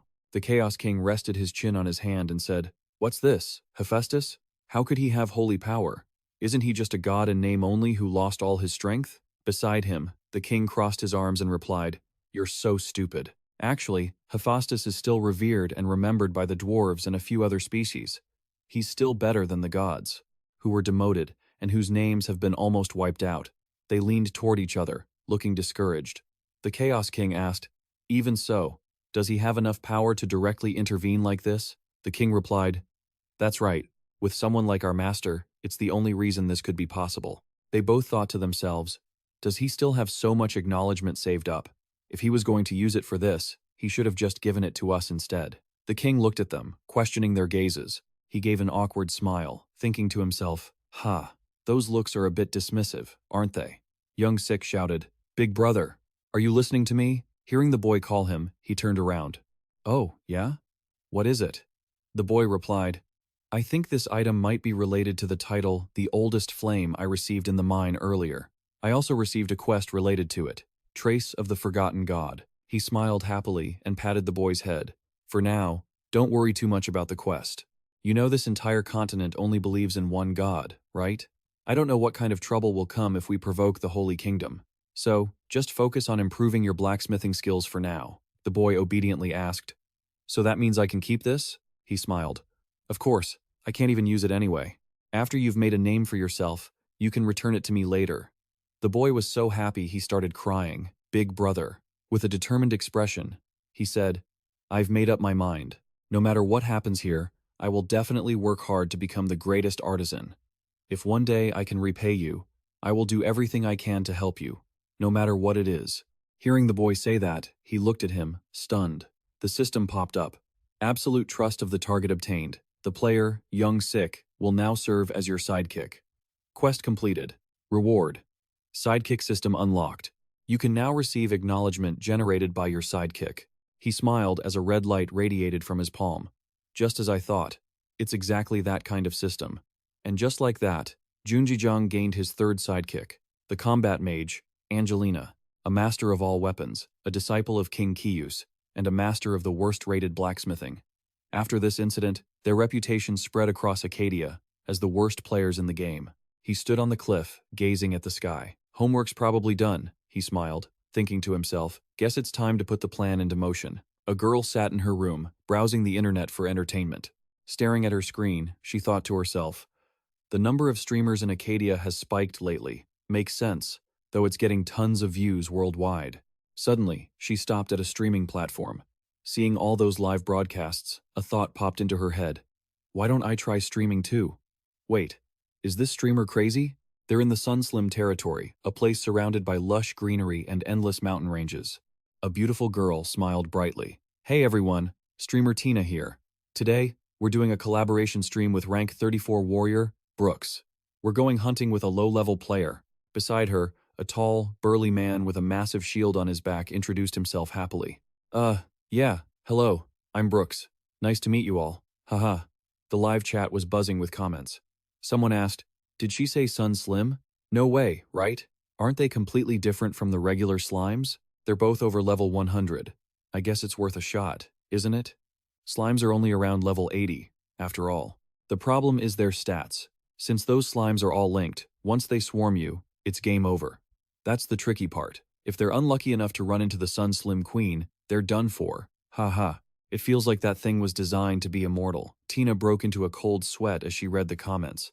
"I'm a reputable streamer, okay. And you too, Brooks, right?" The guy beside her scratched his head. "Oh yeah. For monsters like slimes, I can handle them on my own." "Ha ha ha!" The chat began to fill with mocking messages. "Yeah, right. Ha ha ha. That area has an even lower level than the regular slime territory. It's so predictable, that's why it's entertaining." Tina frowned, frustrated as she read the comments, thinking, those jerks are nitpicking again. Hunting high-level monsters with random low-level players was the main content of Tina's channel. GM Entertainment backed her. Ironically, even after the Duke B. Fen incident, the company kept investing heavily in Accadia. Perhaps it was because they had suffered such heavy losses that they accepted Accadia as another world, hoping for a turnaround in the future. On top of that, GM Entertainment had already set their core content strategy. Both sides were working together to create a new trend, so they were building a system that allowed content creators to collaborate on various projects to avoid direct competition. In the real world, a manager at a company said, "It seems like you ran away and abandoned your teammates. If this keeps up, you're going to be in big trouble. Do you get it? This type of content is getting a lot of attention. From the company's perspective, it's hard for us to continue your contract. Unless you restore your previous reputation. Tina asked in a panic. Then what should I do? We've come up with a very simple way. A scenario with a similar situation. Everyone gets surrounded by monsters, and you'll save a low-level player with great enthusiasm and responsibility. She walked away, thinking, the company gave me a level 34 player. I can definitely pull this off. With that in mind, she smiled and said, Oh, our lovely viewers. There's another player over there. In front of her was a man with long hair. Seeing him, she said, Let's see if he'll join us. She ran up to him and called out cheerfully, Hey there, hello. Hearing the noise, Junjijiang turned around. Ugh, what? She put on a cute, fragile expression and said, If you're not busy, would you like to go to Sun Slim with us? The chat started flooding again. Here we go. Haha, that deadly cute expression of hers. Just by looking at it, you know who's going to be the sacrifice today, he asked gloomily. Wait, Sun Slim? Seeing his reaction, she stubbornly explained, Oh, I'm not a weirdo. Please don't misunderstand. I'm live streaming. The content today is carrying a low-level player. You know what I mean? He was silent for a moment, then asked, Going to Sun Slim isn't that hard, right? She introduced them happily. Don't worry, I'm a level 100 mage, and he's a level 34 tanker. Come on, join us. Hearing her offer, he rested his chin on his hand and thought silently. Then, he suddenly became cheerful. Sounds fun. I'll put my trust in you two, Tina asked happily. Really? Yay, thank you. He smiled, thinking, Streaming, huh? I was just passing by, didn't expect to run into such an interesting event. The Chaos King beside him shouted angrily, Master, are you crazy? Why are you wasting your time here? The guardian spirit also tried to persuade him, this isn't a wise decision. As your guardian, I advise you to stay far away from those people. He replied happily, I know. The guardian spirit asked, Then why? He turned back and replied, Well, I was planning on going there anyway to see what those slimes are like, so why not? Plus, I want to try out the new item I just got. A mythical item, the Mask of Deceit. Jun Jijiang was already thinking about the possibilities of its available options. The mythical Mask of Deceit, a mask crafted from the skin of the highest level demons. It hides the truth and allows others to see only a fabrication. There is no limit to its durability. Special skill. Deceptive camouflage. It nullifies detection and clairvoyance skills. No one can see through to the truth behind the mask. Tina opened her info panel and asked curiously, Can you tell me your name? I'll send you a party invite. Oh, sure, he replied cheerfully. My nickname is I Love Chocolate Cake. She clicked the party invite, and a notification immediately appeared on his screen. Mage Tina has invited you to join the party. Do you accept? He smiled smugly. Just as I thought, it's working. Junjijiang had guessed correctly. The Mask of Deceit doesn't just change a person's appearance, it's a masterpiece that can overwrite a person's registered information in the system, allowing them to completely disguise themselves as someone else. Tina pointed to the shield with the demon skull on Brooke's back and asked in surprise, Oh, this shield? He also excitedly recounted, Do you remember the gamer incident that just happened? This thing dropped from the monster I hunted. I'm pretty sure it's a regional boss. Tina praised him with admiration. You're truly amazing. As expected of a ranker, Brooks shyly scratched his head and replied modestly, No, it's nothing. There are countless other players stronger than me, some people even defeated. The black fire dragon that once destroyed the kingdom of Maroon with just one hand, Tina said softly. One day, I want to face an enemy that strong too. Not to mention, I only have 500,000 followers on my channel. It'll probably take a long time. Brooks also skillfully encouraged her. That's actually a lot. And with your beautiful looks, Tina, perhaps you could even be the brand ambassador for Accadia, Tina replied shyly. Oh, no way, the group laughed and joked. I'm serious. Ha ha. Day stood to one side watching them. Satan looked disdainful and said angrily, Master, where did these lunatics come from? Just kill them all. You do it all the time. Day replied indifferently, Leave them be. It's just for the broadcast. They need to make money too. Suddenly, Tina turned back and said awkwardly, Oh, I'm sorry. We've been talking amongst ourselves too much, haven't we? De calmly replied, It's fine. You two go ahead. Tina thought to herself, Is he trying to act cool? In reality, he was quite excited to go hunting with celebrities. She hummed a tune, happily opened her system to check, and said excitedly, Hey, have you ever killed a slime? Let's see what level you are. Her system displayed, level 52, I like choco pie, Tina said with contempt. You're still level 52, so you probably haven't managed to kill any yet. Because they only start giving XP once you reach level 80, De calmly replied, I see. Since you invited me, I joined along. I hope I'm not in the way, Tina said politely. Of course not. We said we'd let you tag along. Just relax. Deep down, she was smugly thinking, perfect. A 100% newbie. This makes it even easier to stage a scene where Tina saves the newbie from danger. This content is sure to go viral. A tiny slime began to screech. Brooke, Tina, and Junji Jung hid behind a corner, silently observing the crowd of slimes of all sizes ahead. The group said with pale faces, Slimes. We've found them. But there are so many. Aren't there? Tina was also terrified and said in confusion, hard to say, but we can still handle this spot. Let's get started. Decide lightly, thinking tensely. There are more slimes than I thought. Will they be okay? What a drag. Tina secretly smirked, thinking, if I film this well, my views will skyrocket. Dee smiled brightly and excitedly. How fun. Haha, my slime friends. Long time no see. Are you all still as cute as ever? Tina shouted excitedly. All right, let's do this now. Let's start the battle. Hunting slimes with I like choco pie, level 52. Permission to begin. The comments section started to get lively. Haha, why didn't you mention Brooke is rank 32? If she runs away like last time, it'll go down in history. Haha. But aren't there way too many slimes? Tina used magic to block a slime and shouted, Brooke, you take that side. The group was also using mana to fight, saying with determination, got it, just step back. Let's control their aggression together. Dee stood to the side, observing. He thought to himself, come to think of it, this is the first time I've watched others fight in Accadia, because normally, I just kill or subdue whoever I meet. These slimes are stronger than I thought. He watched the cute, crowded group of slimes and evaluated them. Each one is between level 80 and over 90. They don't just attack in swarms, they are very coordinated. So, unless you kill them all at once, it's hard to take them down. Suddenly, one slime lunged from behind while others cried out. Jun Jijang looked up, startled, unable to react in time. Tina turned her head, saw the chance, and thought, this is it. She stepped forward, shouted with great momentum, watch out! Firebomb! Tina cast fire magic to destroy the slimes about to lunge. The system announced that experience had increased, and items were obtained, but the slime drops were not enough to bypass the mana shield. Exhausted, Tina sat on the ground and said with difficulty, I need a short rest. My mana hasn't recovered yet. The group comforted her. Don't worry. I can handle this part, he shouted as a reminder. You stay behind me too. I like choco pie. Don't wander off. After speaking, he directly unleashed a shockwave that sent the slimes flying. The comments exploded instantly.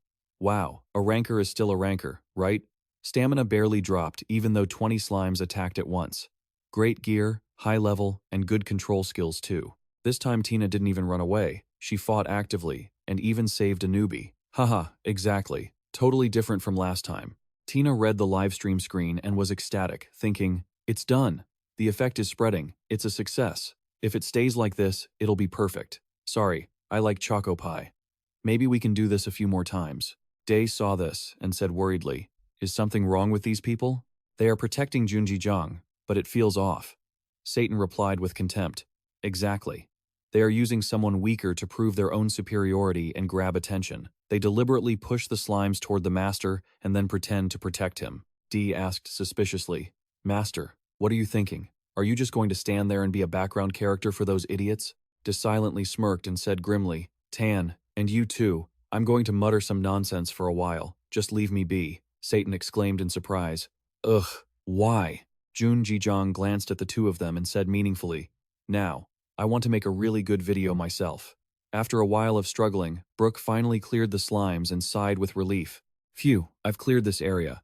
Let's take a 10-minute break. Tina approached, praising him joyfully. Oh great, you've worked hard. The comments were still very lively. Have they been hunting for an hour? Seems like slime hunting with a group of 3 is viable, right? No, there are actually only 2 people. One person isn't doing anything. Haha. What can a level 52 do? Just sitting pretty, waiting to be carried. But isn't it weird that the guy can't level up even once? Could it be because the level gap is too big? Tina read this and wondered to herself. Level, thinking back. I really haven't seen any level up effects. She turned to ask Jun Jijung, What percentage is your XP at? I like Choco Pie, Junjijang asked in surprise. Why are you asking about that? Tina said nonchalantly. Oh, it seems you haven't leveled up even though we've been hunting for quite a while, Junjijang said grimly. Must be because I just leveled up recently. Tina also said awkwardly. Oh, I see, if so, but you guys are only hunting slimes. Before she could finish her sentence, she was directly interrupted and exclaimed in confusion. What? Junjijang said confidently. It's just that it seems like you guys are live streaming. Won't it be a bit boring? Killing these slimes over and over. Let's go somewhere else with a higher level. Tina was stunned and asked in confusion. Higher level? Dee suggested enthusiastically. I think the ORC area would suit you two. What do you think? Tina was startled and shouted in shock.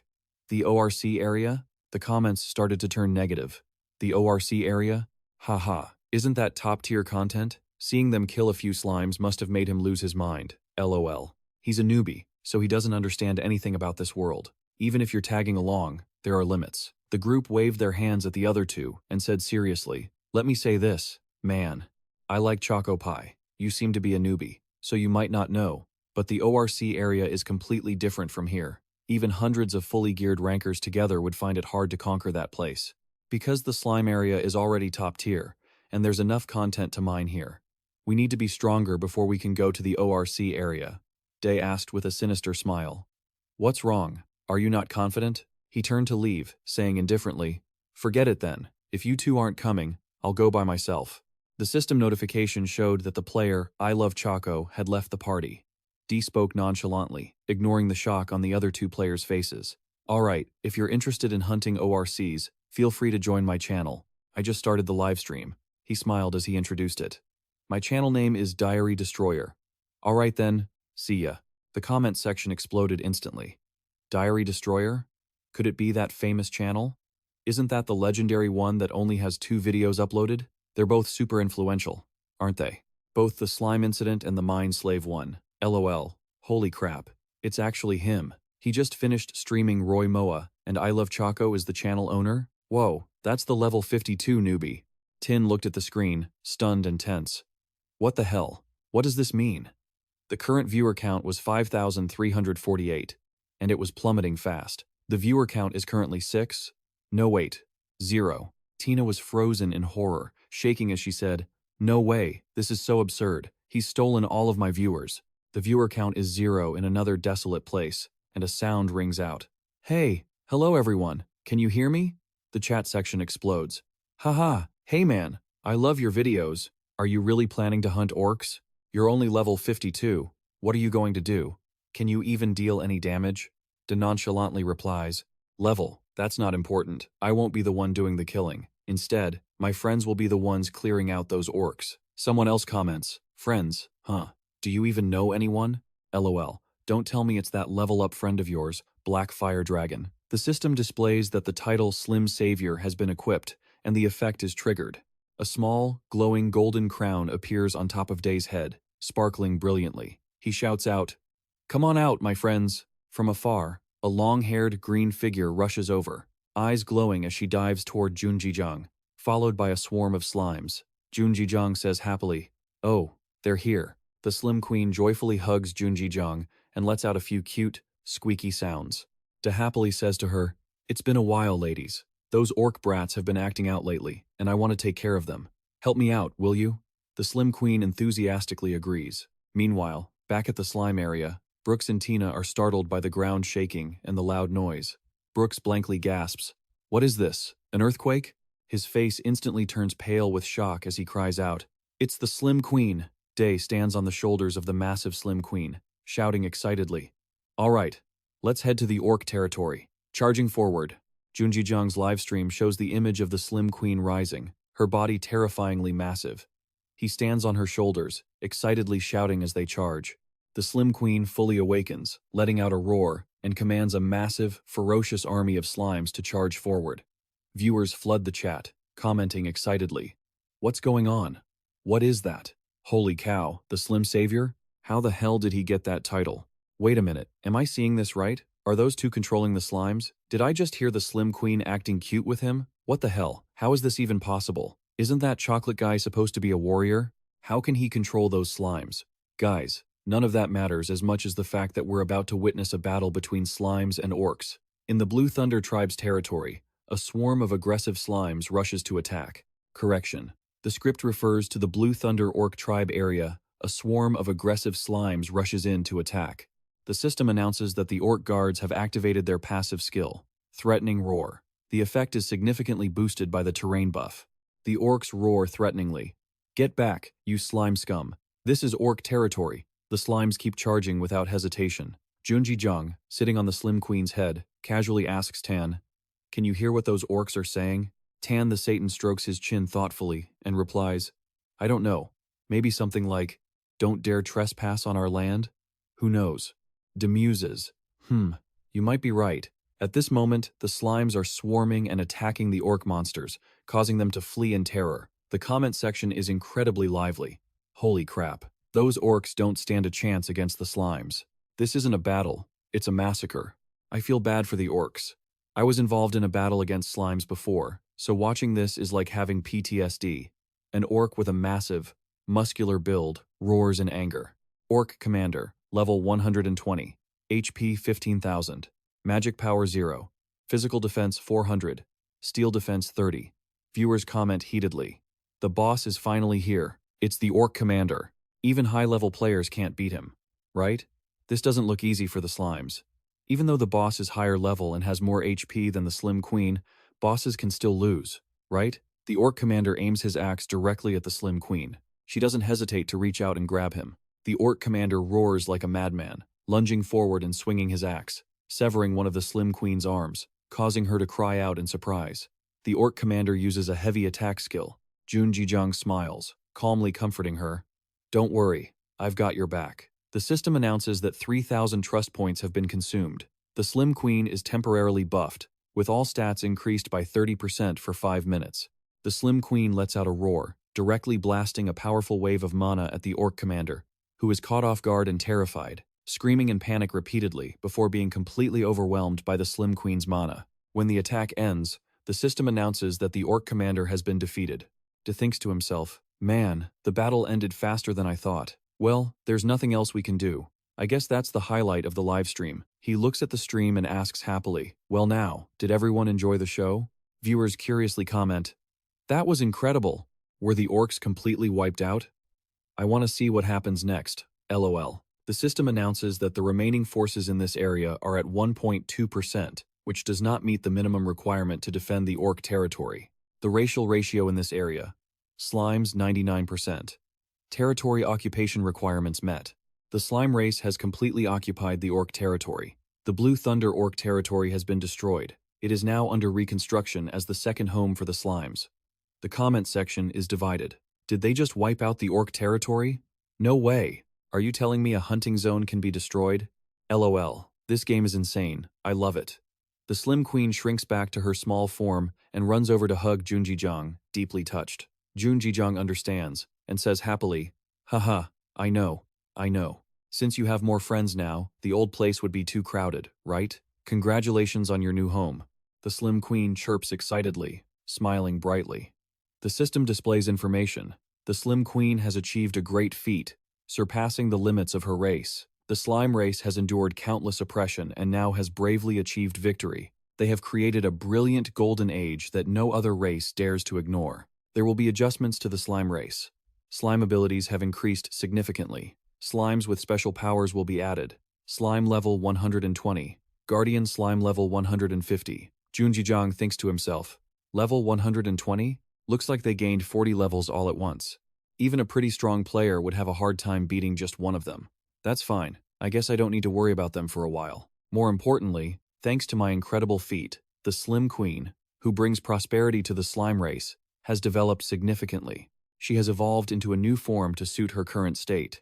As the leader of the slimes, the Slim Queen has evolved into the Slime Empress. Slime Empress, level 200, HP 45,000, magic power 84,000, physical defense 1,600, magic defense 3,600. Viewers comment excitedly, "Whoa, level 200? No player can catch up to them anymore. LOL, you better steer clear of that area." But wait, she shrank back down. Can she even grow back to her original size? Just then, the Slim Queen launched an assault, her face twisted in rage as she let out a cry, releasing a massive wave of mana that rippled out, reaching all the way to where Tina and Brooks were standing. The system displayed a fear alert triggered by proximity to the Slim Queen, reducing stats by 30%. Tina clutched her ears in agony and screamed. With tears welling up, Brooks was equally stunned, exclaiming, "What kind of skill range is that? Are you serious? We're standing 2 kilometers away, for heaven's sake." The system continued to sound a danger alert. Level too low to overcome fear. Player is paralyzed by instinct. Movement speed reduced by 50%. Tina wept in pain while clutching her head, trembling in absolute terror as she muttered, "I can't believe this. This can't be real. Savior of the Slims, I love Choco Pie." The Slim Queen was deeply grateful for the player's help. She acknowledged that he had saved and revived their entire race, declaring him the savior of all Slims. Title updated. The Savior of the Slims title has been changed to Slim Knight. The Slim race will be absolutely loyal and follow all of his commands. The comment section was buzzing with awe. Wow, who even is this guy? You don't know? He's the guy who runs the Diary Destroyer channel. Just hearing the name sounds cool. LOL. Satan curiously asked Junjijang, "Master, why didn't you invest in these creatures from the very beginning? Was there a special reason?" Junjijang replied cheerfully, "There was a reason." He smiled happily, his mood bright, and said, "Because they're cute. Why else?" Satan was stunned, unable to believe his ears, and asked in shock, That's it?" Shortly after, the events of that day spread far and wide. The power of the Slims was beyond reach. What exactly was their goal? The game was spiraling out of control. A secret interview with the CEO of Accadia Co. Limited revealed that the Slims had grown incredibly powerful, and news outlets called it an invasion of the ORC territory by the Slim race. Accadia's headquarters in South Korea held an emergency meeting to discuss the issue, but they couldn't impose any sanctions on GE, who had used the game system fairly and seriously. Soon after, the ORC territory the Slim's second home, attracted several reckless high-level players looking to conquer it. However, they were completely wiped out by the overwhelming numbers of Slims. Now, at level 120, the Slim race has become stronger than ever and is virtually impossible to destroy. But the truly terrifying part isn't even that. It's the sheer, staggering number of them. 123,215 Slims. And that's not even counting how many have already been hunted. The endless appearance of the Slims is enough to crush any player's spirit.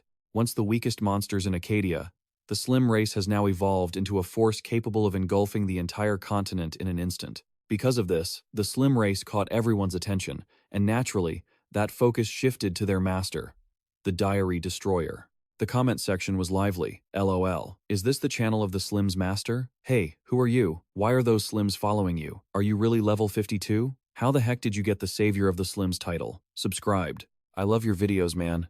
Really looking forward to the next videos. I came over from Tina's side. Please live stream more. And you idiot. It's because of you that I'm still stuck in these mines. Lol, I can't believe those losers are still alive. When are you guys going to give up, huh? Subscribed. I'm your hardcore fan. Oh, check this out. Only 3 videos and that many subscribers? At this rate, I bet he'll be one of the top channels in all of Accadia. The subscriber count hit 36.7 million. 36.7 million subscribers. Junjijang scrolled through his phone, a bit surprised, thinking, "Oh, that's more than I thought." While it wasn't much compared to channels with hundreds of millions of subscribers, these were professional streamers he couldn't compare himself to yet. Not to mention the people who stream 247. And there were a bunch of strange messages too. "Hello, we are IRP, a video editing company. Hello, I love Choco Pie. If you're looking for a video editing company, we provide the best service. Kwanmyong, the biggest company in Korea, managed content creators in official partnership with Accadia, CTD. Deoksu sighed heavily, thinking, they're all video companies. I never expected so many businesses to get involved in a game. This world has changed.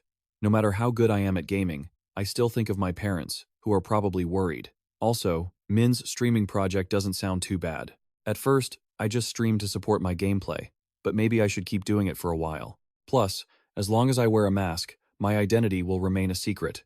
He scrolled through his phone and tapped on one randomly, thinking, "Let's see." De politely said, "Hello, yes, this is I+, right? I'm calling about your message." The person on the other end answered very quickly, "Ah yes, this is E+.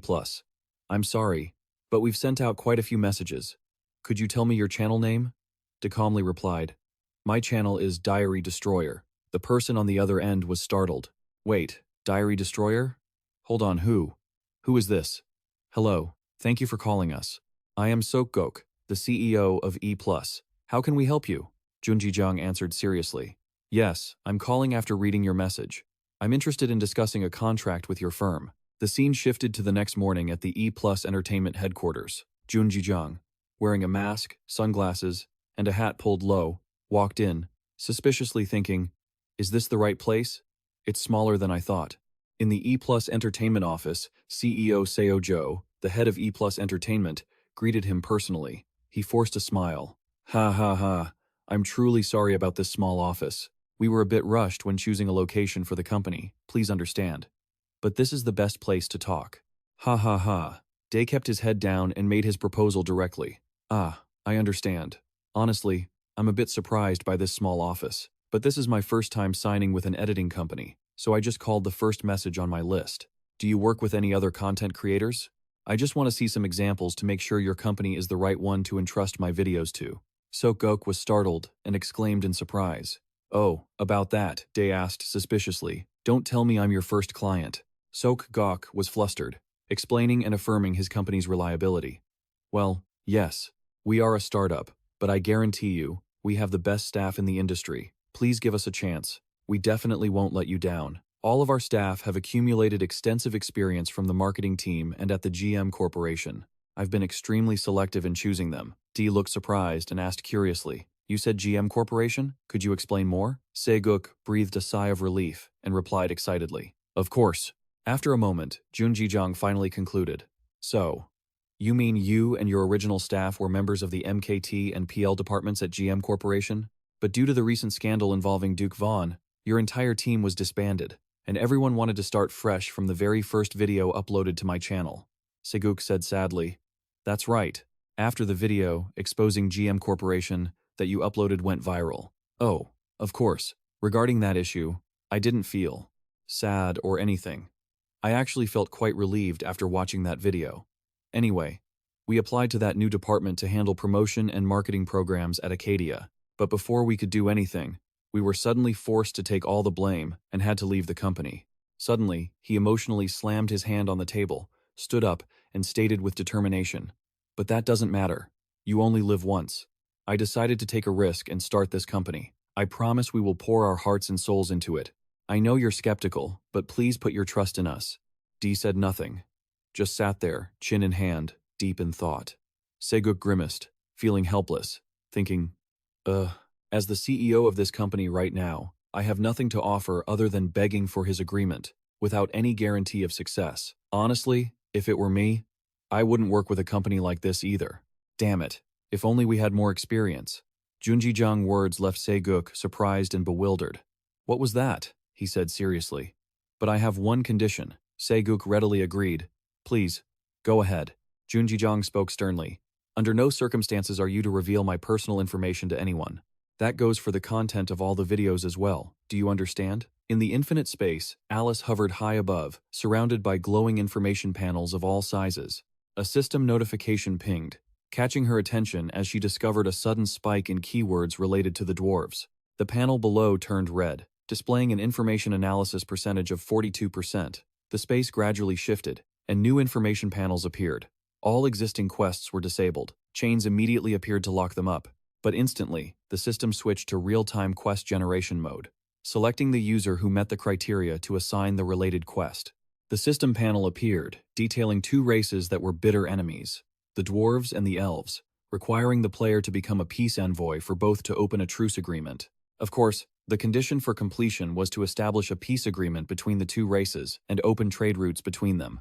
The failure condition was the breaking of the peace agreement between the two races, simultaneously reigniting the war. Dee looked at the notification panel in front of him, his face a mix of helplessness and confusion. The problem was, he had just gotten close to the dwarves, and now a new quest had appeared, persuading them would be even harder. However, by some miracle, he had somehow succeeded in the negotiation part. Basically, now all that was left was to sweet-talk the elves. Thinking about them, he felt this would be the truly grueling part. He needed to come up with a few strategies before he got there. Dee had no information about their temperament, though they had previously formed an alliance with humans, and even a truce, so they weren't entirely hostile. Suddenly, Satan nearby sensed something.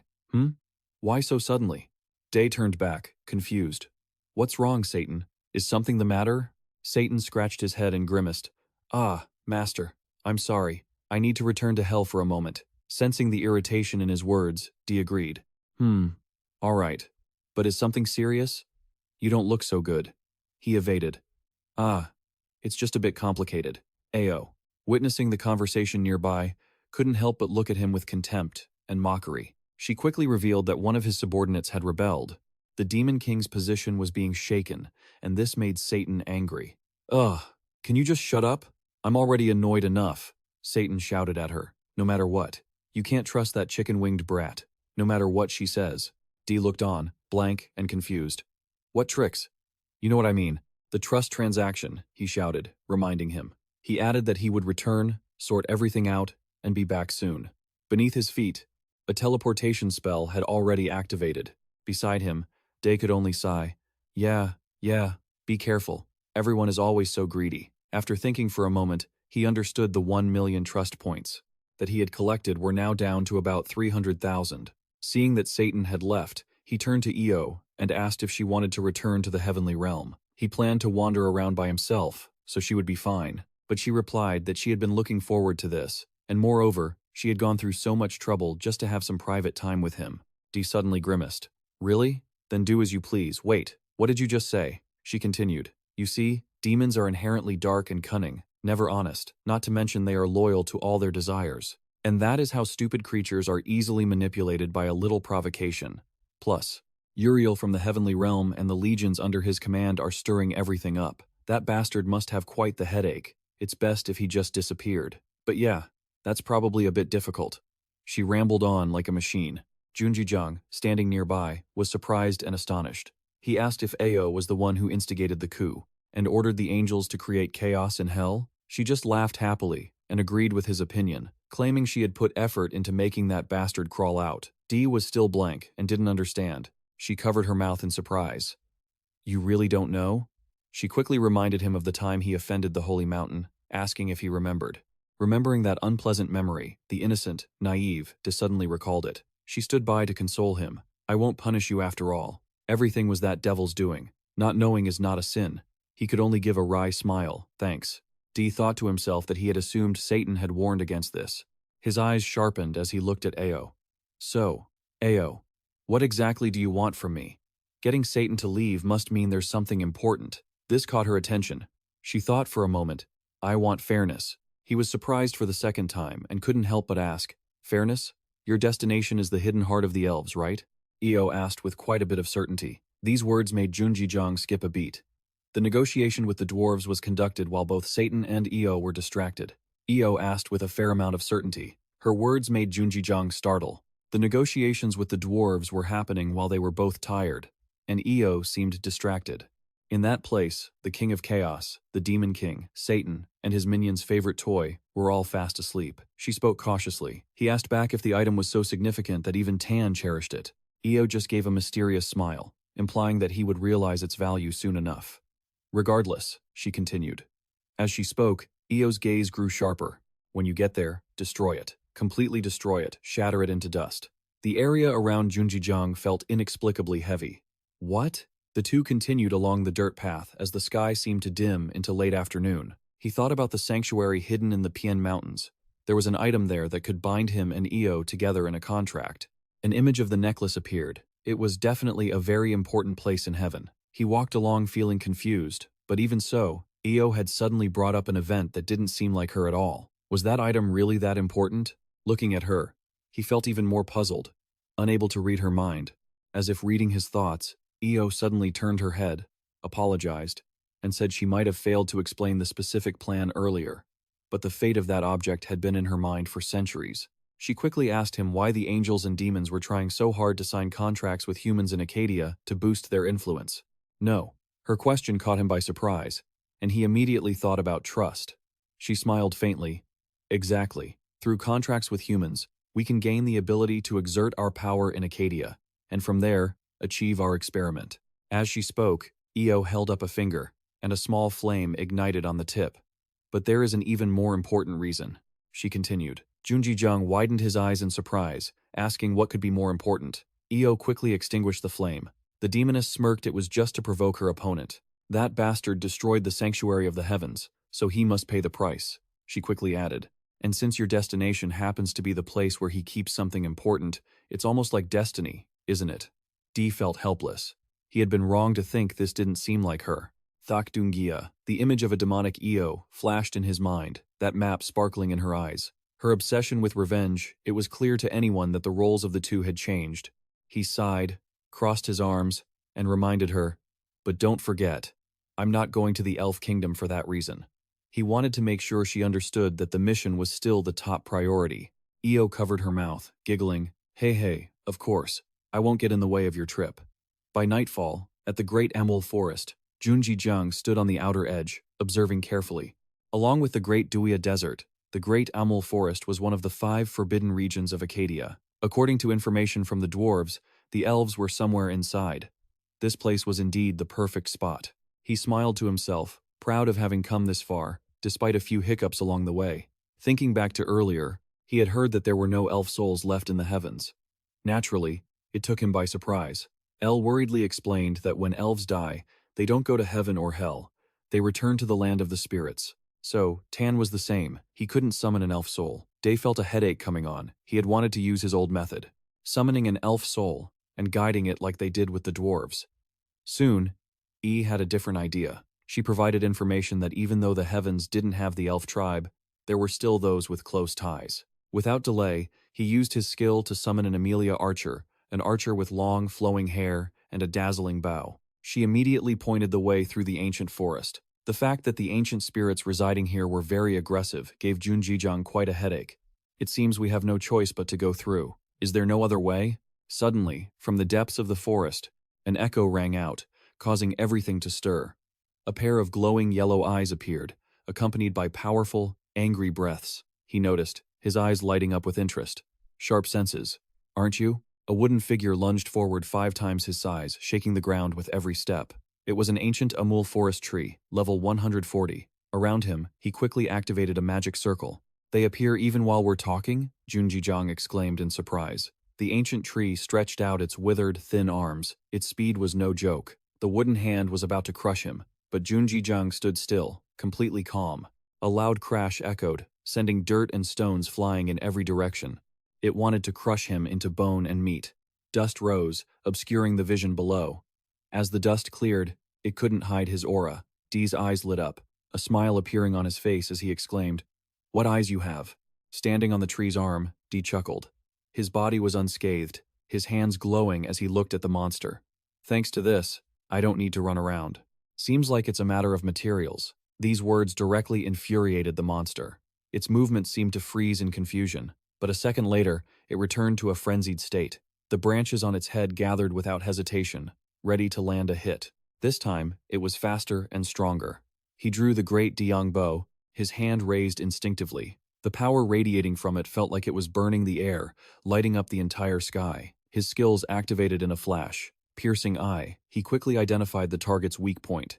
The strike pierced right through the monster's side. The light was like an incinerator, shining brightly. Faced with such incredible power, the monster opened its eyes wide. Dee remained on the wooden arm in his stance, his small frame carrying immense pressure, a playful smirk on his face, his hand still glowing. The arrow flew and exploded instantly, wave after wave of powerful attacks. The light erupted in a blinding white glare. Visibility narrowed, but the destructive power was absolute. He raised a hand to shield his forehead, smiling at the raging fire as ashes flew about. "Oh, the damage is no joke. That's awesome, but it's pretty hard to control. The trust level is quite high," but he continued his journey happily. "All right, let's keep moving." Before the darkness of the forest, 2 figures were watching him from above. Their eyes glowed, their expressions unreadable, yet they radiated an unusually calm demeanor. The night was silent, the forest eerily still. Amelia paused and spoke. "If you've made it this far, you should be able to finish your journey without any trouble. Monsters don't dare come near this place because it belongs to the elves, which the Emperor appreciates." "Oh, is that so? Thanks," he replied. "I only got this far thanks to your help." Emilia then asked him for a favor when he met the elves. The request took him by surprise. A favor? What kind of favor? She wanted him to find out if an elf named Pio was dead yet. An image of a handsome, long, blonde-haired elf appeared. She continued. If he's still alive, Emilia suddenly became furious, shouting that she wanted him to suffer as much as possible. Make his death brutal. Her eyes filled with rage as she spoke. She recounted how he should have died at the hands of the dwarves, but she had saved him, even sacrificing her own life. Afterward, they had promised each other eternal love. A memory of her shielding him in a sea of flames flashed by. She had bravely protected him from the front. But Peo was fooling around with many other elves, not just one, but many at the same time. Emilia covered her face and burst into tears. Every time that happened, my heart, my love, that scumbag. If killing him is too much to ask, just beat him until he's half dead, you know. One more hit and he's done. That's all I'm begging you for. Dee, standing nearby, broke into a sweat and said helplessly, "Okay, I'll think about it." But internally, he thought, are all these spirits a little bit unhinged? The system notification chimed. A quest window appeared. The woman's vengeance, fueled by hatred, had been initiated. Emilia's past revealed that even after death, she had kept watch over her lover to ensure he wouldn't cheat, her lingering grudge and hatred demanding that Peo face her retribution. Quest conditions: kill the elf Peo, or bring him to the brink of death.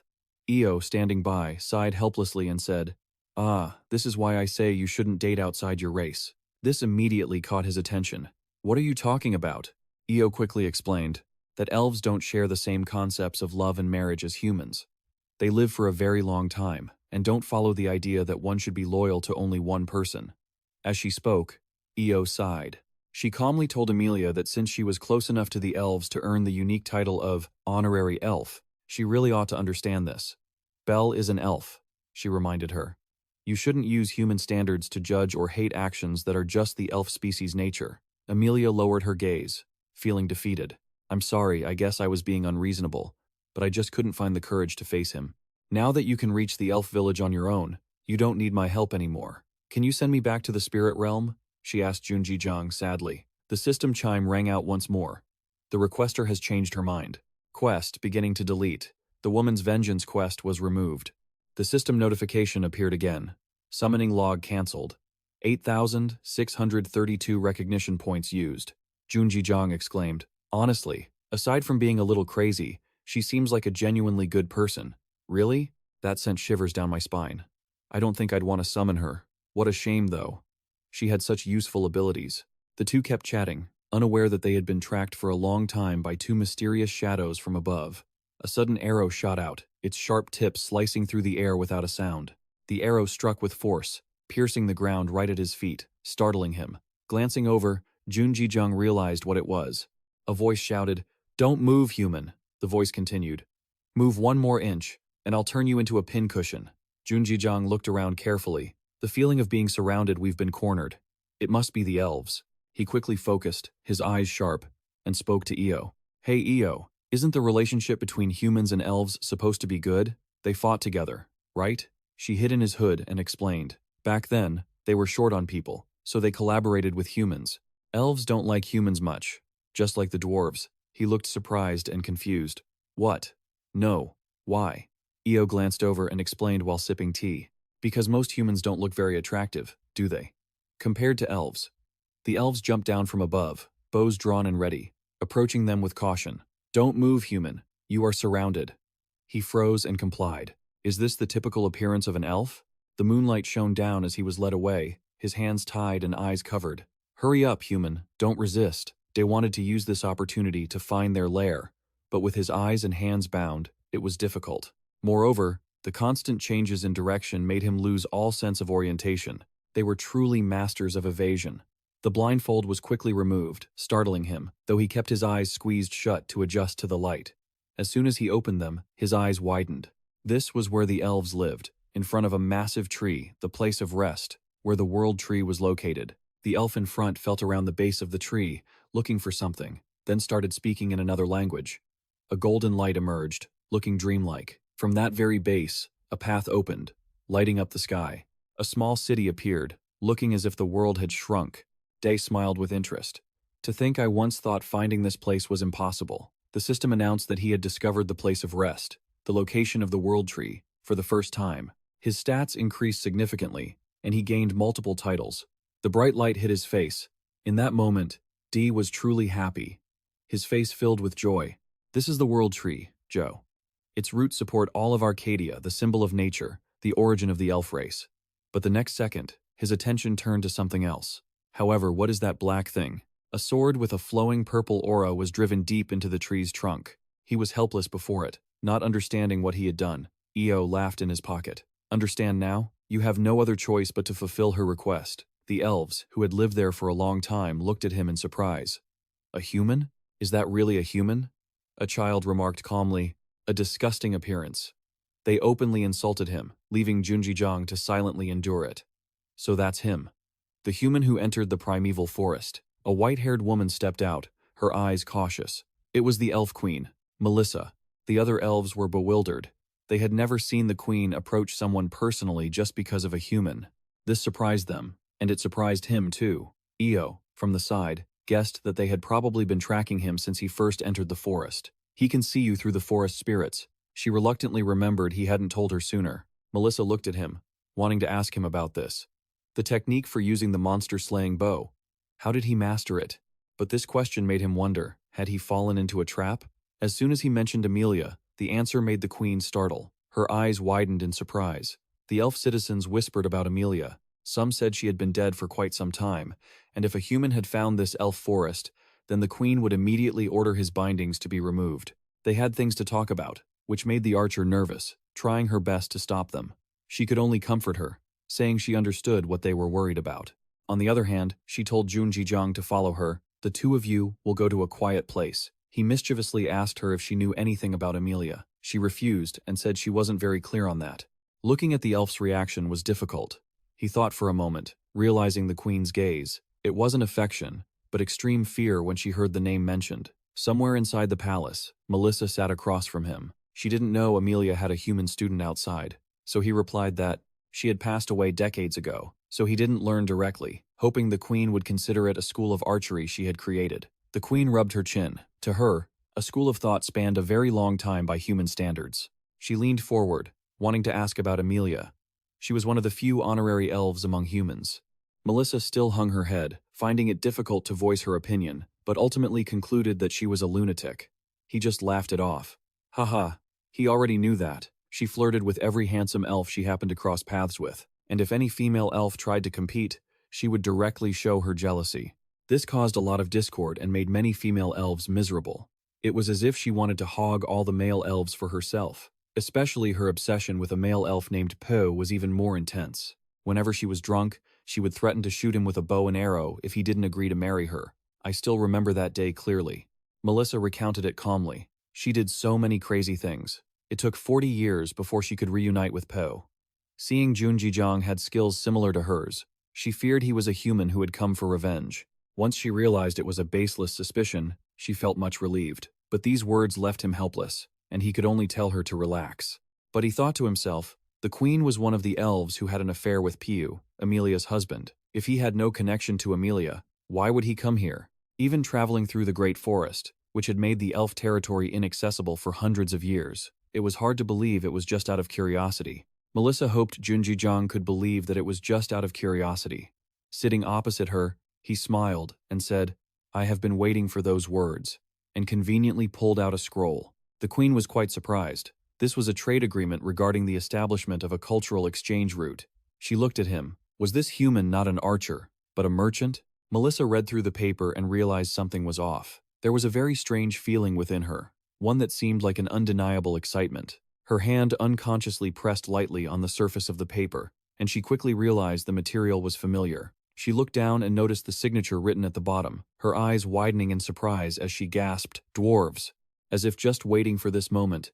He knelt, his hand placed over his chest, his eyes shining. Junjijang introduced himself as the human representative of the peace delegation who had visited the Sand Forge, named Junjijang. Junjijang stood before the elf queen Melissa and said, "From what I have learned, the war that happened centuries ago did not end with a truce. The fighting just subsided when both sides stopped interfering in each other's territory, leading to the current situation, right?" Junjijang's voice echoed. It had been a very long time since then. It was time to start a new era. Melissa remained silent with an expressionless face and did not respond. She focused on the paper in her hand and kept thinking about the formal declaration to end the war between dwarves and elves, putting an end to all insulting words and actions, as well as discrimination between the two species. This agreement was aimed at achieving peace between the two races without wasting effort to form a healthy relationship.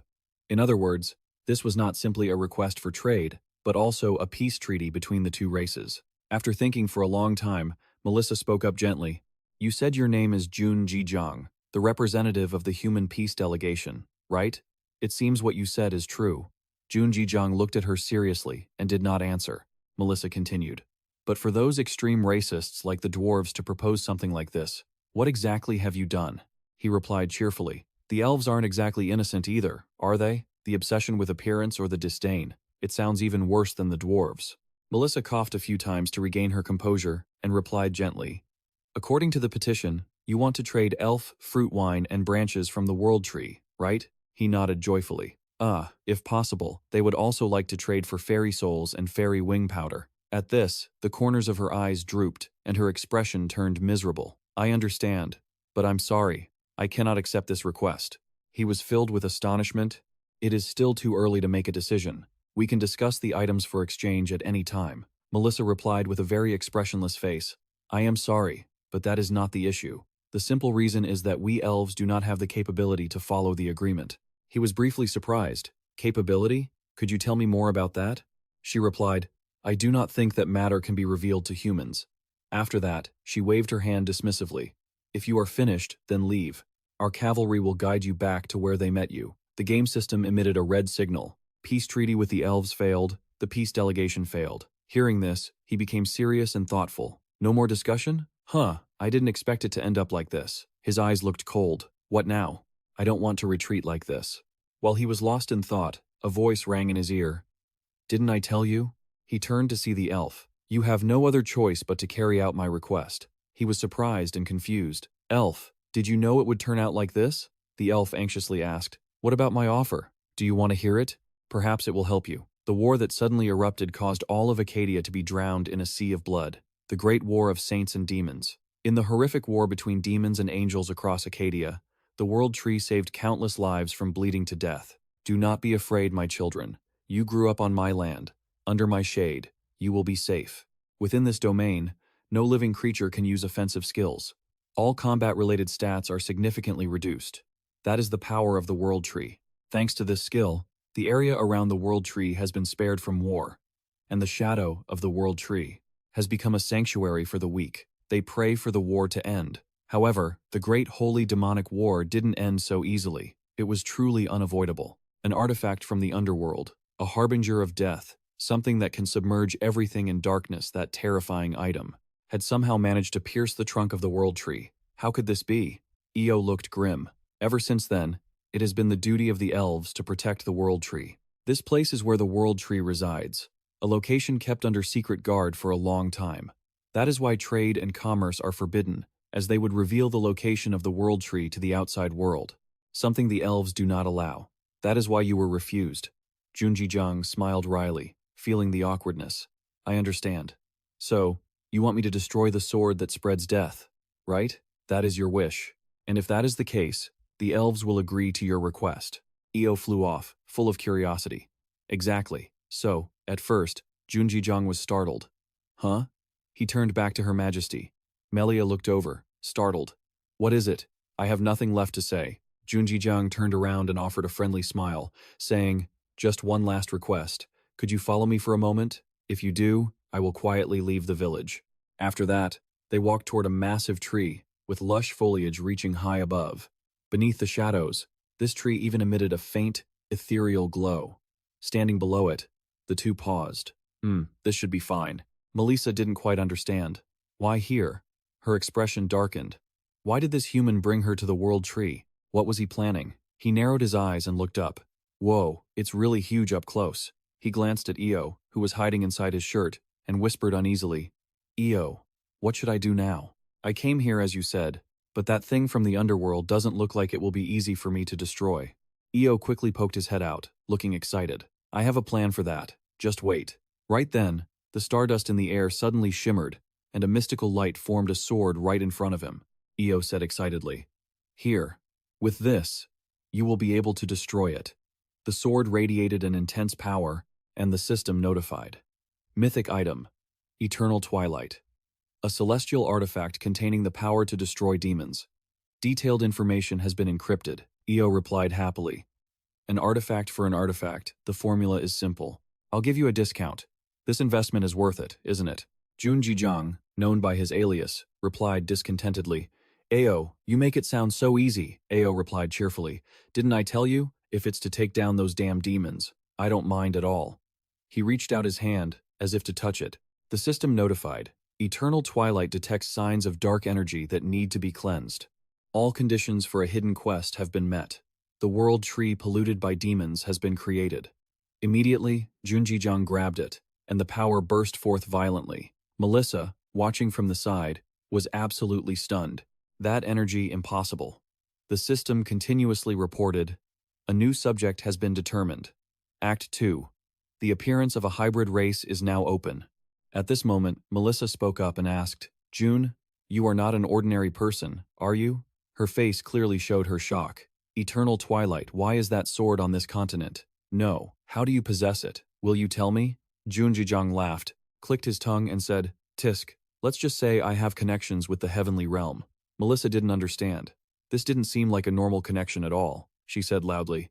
Does that sound like a reasonable answer to you? That sword is a holy blade. It even appears in elf legends. You aren't even a saint rank user, yet you can wield it. How is that possible? He observed her and clicked his tongue, Tisk, then turned away and sighed in frustration. The elves don't need to worry about that. Melissa was stunned. That was what she had said earlier. This guy was truly a rascal. He rested the tip of the sword on the ground. But more importantly, I want to continue our negotiation from earlier. How about we change the terms a bit? She looked confused. Terms? Jun Jijiang spoke confidently. The hesitation in dealing with the dwarves, the reason you keep the existence of the elves a secret is because of the world tree, right? Melissa was agitated. How? How do you know? He smirked. Let's sign a peace treaty and start living in harmony with the dwarves. If you promise that, with the sword firmly in my hand, I am certain the world tree will be completely freed from the dark energy that has tainted it. The system reminded. Negotiation skill has been activated. Target. Queen Melissa of the Elf Tribe. You have offered exactly what Melissa wants. Bonus reward. The target feels they have gained an advantage in the negotiation. Additional effects have been added to increase player credibility. Melissa was completely terrified by these terms. She shouted, If you, a human, can do what you just said, and remove the dark energy that is draining the world tree's life force, and if you can free our mother from her eternal torment and bring her back to us, then I, Melissa Jace, Queen of the Leaf Tribe, will accept all your requests. Io spoke up excitedly. Junjijiang, it's done, isn't it? Over there. Her eyes lit up. The sword seemed to be surrounded by a magical aura. Unconsciously, the corners of Junjijiang's mouth curled into a sinister smile. There lies the weapon of those bastards. Go ahead and destroy it. A look of cunning appeared in his eyes. Interesting scenes like this are rare to see. The system reminded him that the creature had completely hidden its true identity. This angle is good. Starting the live broadcast, the comments reacted very quickly. Oh, what is this? A surprise live stream? Jackpot. 222 is checking in on Google. Oh, I thought I was the first one. Hey, Choco Kachi, what are you doing today? For some reason, his hair grew longer. His nickname changed to, I like Choco Pie. He happily said, Hello everyone. Today's content is about saving the world tree. The comments flooded in. What is the world tree? I've never heard of it. If it's the world tree, the sword in his hand is emitting that magical light. Alright, let's begin, shall we? The comments were still very chaotic. What is that huge tree? The world tree? Is it really the world tree? What is that? Can someone explain? Eternal Twilight has detected massive dark energy. Time for judgment. Concentrating cleansing energy. What the? Are you kidding me? Divine power? I thought he was just a warrior. He lunged forward instantly, aiming to finish it in one blow because, well, reputation doesn't come cheap. Standing beneath the world tree, Jun Jijiang holds the sword of eternal sunset, while above him, another blade rests inside a magical circle. He stares up for a long moment, then pulls his energy back from the sword of eternal sunset, braces himself, and leaps upward with incredible speed.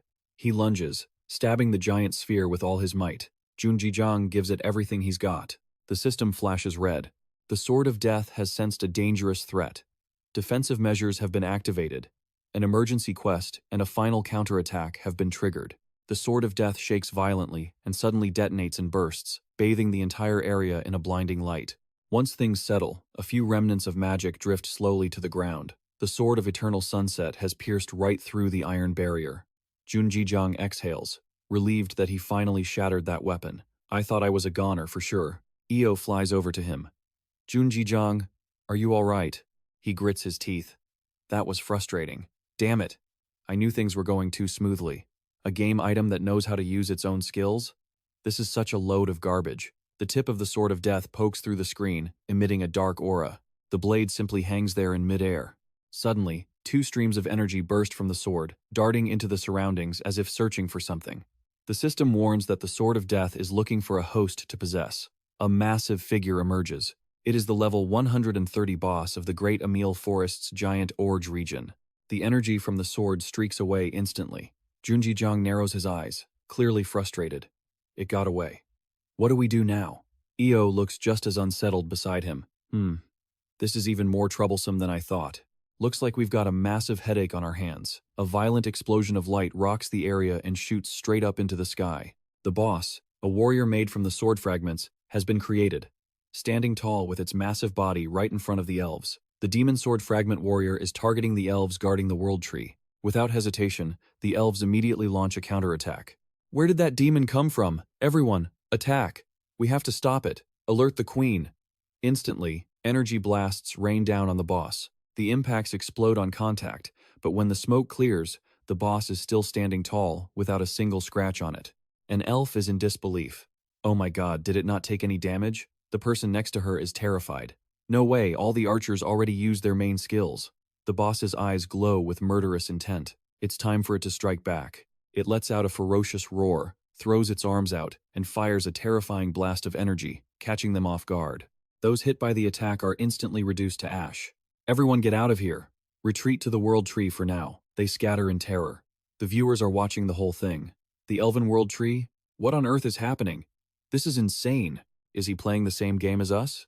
Where is this? The situation seems serious, but why isn't my quest window showing anything? Exactly. Shouldn't this at least be a main quest? I'm filing a complaint with customer service. Watching the chaos in the distance, Junjijiang says, I didn't expect things to turn into such a mess. Io adds from his side, exactly. As expected of an artifact left behind by those damned fallen ones. They're playing dirty. You look pretty worried. What do we do now? To be honest, I don't think I can handle this situation. Io rubs her chin, thinking, yeah, even for Junjijiang, this might be a bit too much. Maybe we should call for help? Maybe that would calm it down. Io waves her hand, answering, that won't work. The only reason those disgusting fallen ones haven't started trouble is because they lost the artifact. If they get it back, they'll become arrogant again. Junjijiang presses, then what? We don't have any other choice. Io whispers to herself, if we could use more power from the eternal sunset. Suddenly she hits on a plan. She turns to him and whispers into his ear, hey, Junjijiang, instead of that. Why not? He is startled after hearing it. What? Are you crazy? Even so, that's going a bit too far. Io smiles, looking triumphant. What's wrong with that? I'm being serious. At the Korea branch of Accadia, Kwon Myung-han stands outside, holding a cigarette, and sighs. Phew. It's finally peaceful. A man approaches and greets him proactively. Ah, CEO. Long time no see. Kwon Myung-han replies casually. Oh, Section Chief Kang, it really has been a while. We used to run into each other every hour, but it's been 3 days now, hasn't it? In times like this, I feel lucky that our branch had the main quest and storyline control stripped away. That's true. I'm very grateful to Elise. But hey, you don't smoke, right? You came out here just to get some fresh air? Ah, yes. I'm always so busy. I didn't expect to have a day like this. After saying that, they both look ahead and remain silent for a long time. Kwon Myung-han puts his hands in his pockets. Hey, Section Chief Kang. Why do incidents and accidents always seem to happen on our continent? Section Chief Kang sighs wearily. I don't know either. The past while has been really difficult for both the CEO and us. He tosses his cigarette butt into the trash. Right now, it seems like something is happening around the world tree, but we still don't have a clear picture of the situation. They slowly walk into the elevator. If we had to deal with this, I can't even imagine. Haha. Right now, the customer support team must be living through hell. Oh, you don't even have to tell me. Their phones are ringing nonstop. I'm not kidding. By the way, sir, what will our storyline department be responsible for from now on? I'm not sure either. The storyline department is crucial for game design, so don't worry too much. As they reach the office, they are surprised to see the employees gathered in one spot. What's going on? Is there a problem? Two employees look deathly pale. Ah, CEO. The female employee points to the computer screen. I think you should see this. Kwon Myung-han is confused but frustrated. What is it? If it's about the world tree, I already know, so you don't need to be so tense. Suddenly, his eyes land on the screen, and his face turns pale with horror. What is that? On the bright computer screen, is that an angel? A fairy appears with magnificent wings. It is none other than Io. Io says softly, Jun Jijang, can you lend me your body for a moment? I think the most appropriate measure is for me to use a tiny fraction of my power to descend and resolve this. Grid looked uneasy. You intend to intervene personally? Wouldn't that consume a massive amount of acknowledgement? I think calling someone over here to calm down that death-sowing sword would be the easiest way. I apologize, but my amount of acknowledgement is no longer as high as Grid's, so it's hard to follow your request. This surprised E. But then she said, Grid, do you think I would use your amount of acknowledgement? He looked stunned. Wait, wasn't that the plan? If I use the acknowledgement you have, how can I manifest physically? Even just possessing your body wouldn't be enough. You should know that my time is very expensive. Grid was dumbfounded, and E continued amusedly. Don't worry, this is my plan, so I will be the one responsible for the consequences. You won't have to worry about anything, Grid. If you don't mind, just lend me your body for a moment. He was confused, and although slightly annoyed and unwilling, he still had to go along with E's wishes. Really? Fine. Do as you please, but don't come crying to me if something happens. Got it? System notification. Archangel Serial has descended upon the player, switching to observation mode. The powerful boss was suddenly stunned by the blinding light in front of it. That sword should have quietly accepted its destruction. How dare it defy us? E flew proudly in the air. You should know your place. You are merely a tool of those bastards. The comments were in awe. Who is that? Where is the beauty? Are those wings from an angel? Is it really an angel? No way. What kind of angel talks so crudely? E tightly gripped the eternal sunset sword in her hand and raised it forward, her eyes opening to sweep away the evil. Eternal sunset. The beast looked up. Die. E summoned her power. The artifact's energy surged violently, illuminating the entire area. Grid was now just a soul because he had lent his body to E. Seeing this, he was satisfied. So this is the true power of the eternal sunset. It's truly overwhelmingly strong. Damn. The image of the magical energy exploding, lighting up the whole region. Grid, watching from the side, was also amazed. Is this the true power of the eternal sunset? This power is insane. He couldn't believe his eyes, only able to wear a confident smile. This is crazy. We're even using the same item. The powerful boss let out a deafening roar, shaking the heavens and earth, as it had to endure the sight of the power reaching its skin. Flesh tearing from within, sharp pains stabbing repeatedly. Firm belief has been activated. Definition of celestial justice has been activated. Anthem of ultimate honor has been activated. Hard truth has been activated. Justice of noble sacrifice has been activated. Undying holy fire has been activated. The system rang with continuous notifications. Meanwhile, that little boss was quiet again, showing no signs of resistance. E was still flying in midair, light radiating around her. Below was the evil beast with the blood-red space. E glanced down deeply. The comments responded immediately. It's an angel. Look at her appearance. She must be an angel. She has to be an angel to be right. I love that beauty. What the hell are you doing? Grid was uneasy. This is insane. This should have been the bare minimum. They have caused so much chaos throughout the great war of gods and demons. I can't even imagine it. The death-sowing sword sensed a lethal danger. The death-sowing sword switched to defensive mode. This mode will absorb the remaining vitality of the player. The sword was held by that monster. Suddenly, the death-sowing sword began emitting a terrifying aura swirling around it. E saw this, and a playful smirk touched her lips. Oh, really? Just a weapon of those bastards and it dares to resist me? How arrogant. They say no demon sword remains unbroken after 10 strikes. The gemstone spun rapidly. She moved the sword gently. Let's see how many this sword can take. Then she flew back at dizzying speed, bringing with her a powerful aura, then darted past with a whoosh. The two sides clashed, shining intensely. Boom! A thunderous explosion shook the world. Grid laughed bitterly. This is crazy. This is truly an uneven fight. A battle of divine items, those ancient artifacts. The death-sowing sword withstood E's attacks time and time again, but the eternal sunset was constantly infused with divine power by Sariel. This battle was only a matter of time. The system quickly notified. Extermination power has been activated. Absolute decree. Demonic energy will destroy this sword. The aura of golden energy darted past quickly at the death-sowing sword inside that sphere. E flew in midair, hands clenched tight.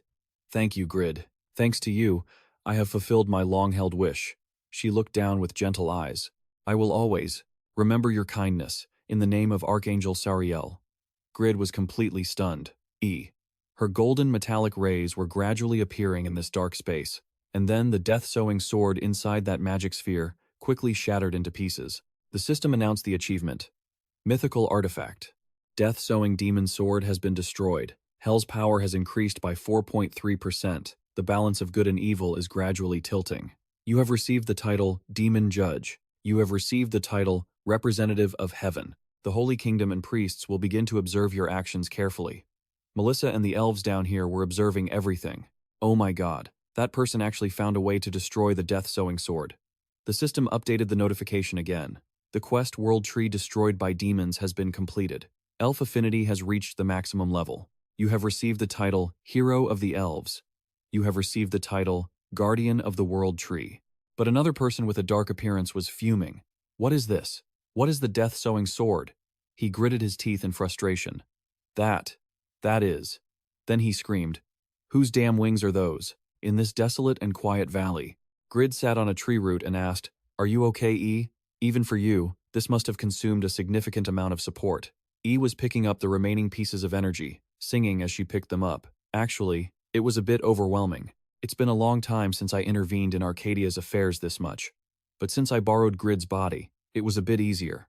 To be fair, it's a bit of a stretch. It's been a while since I meddled in Accadia's business this much, but since I'm borrowing Junjijang's body, it's a bit easier. This left him stunned. Really? If that's the case, then what happens next? But he quickly started thinking about something else. Io, what do you plan to do with those fragments later? Io turned around and answered eagerly.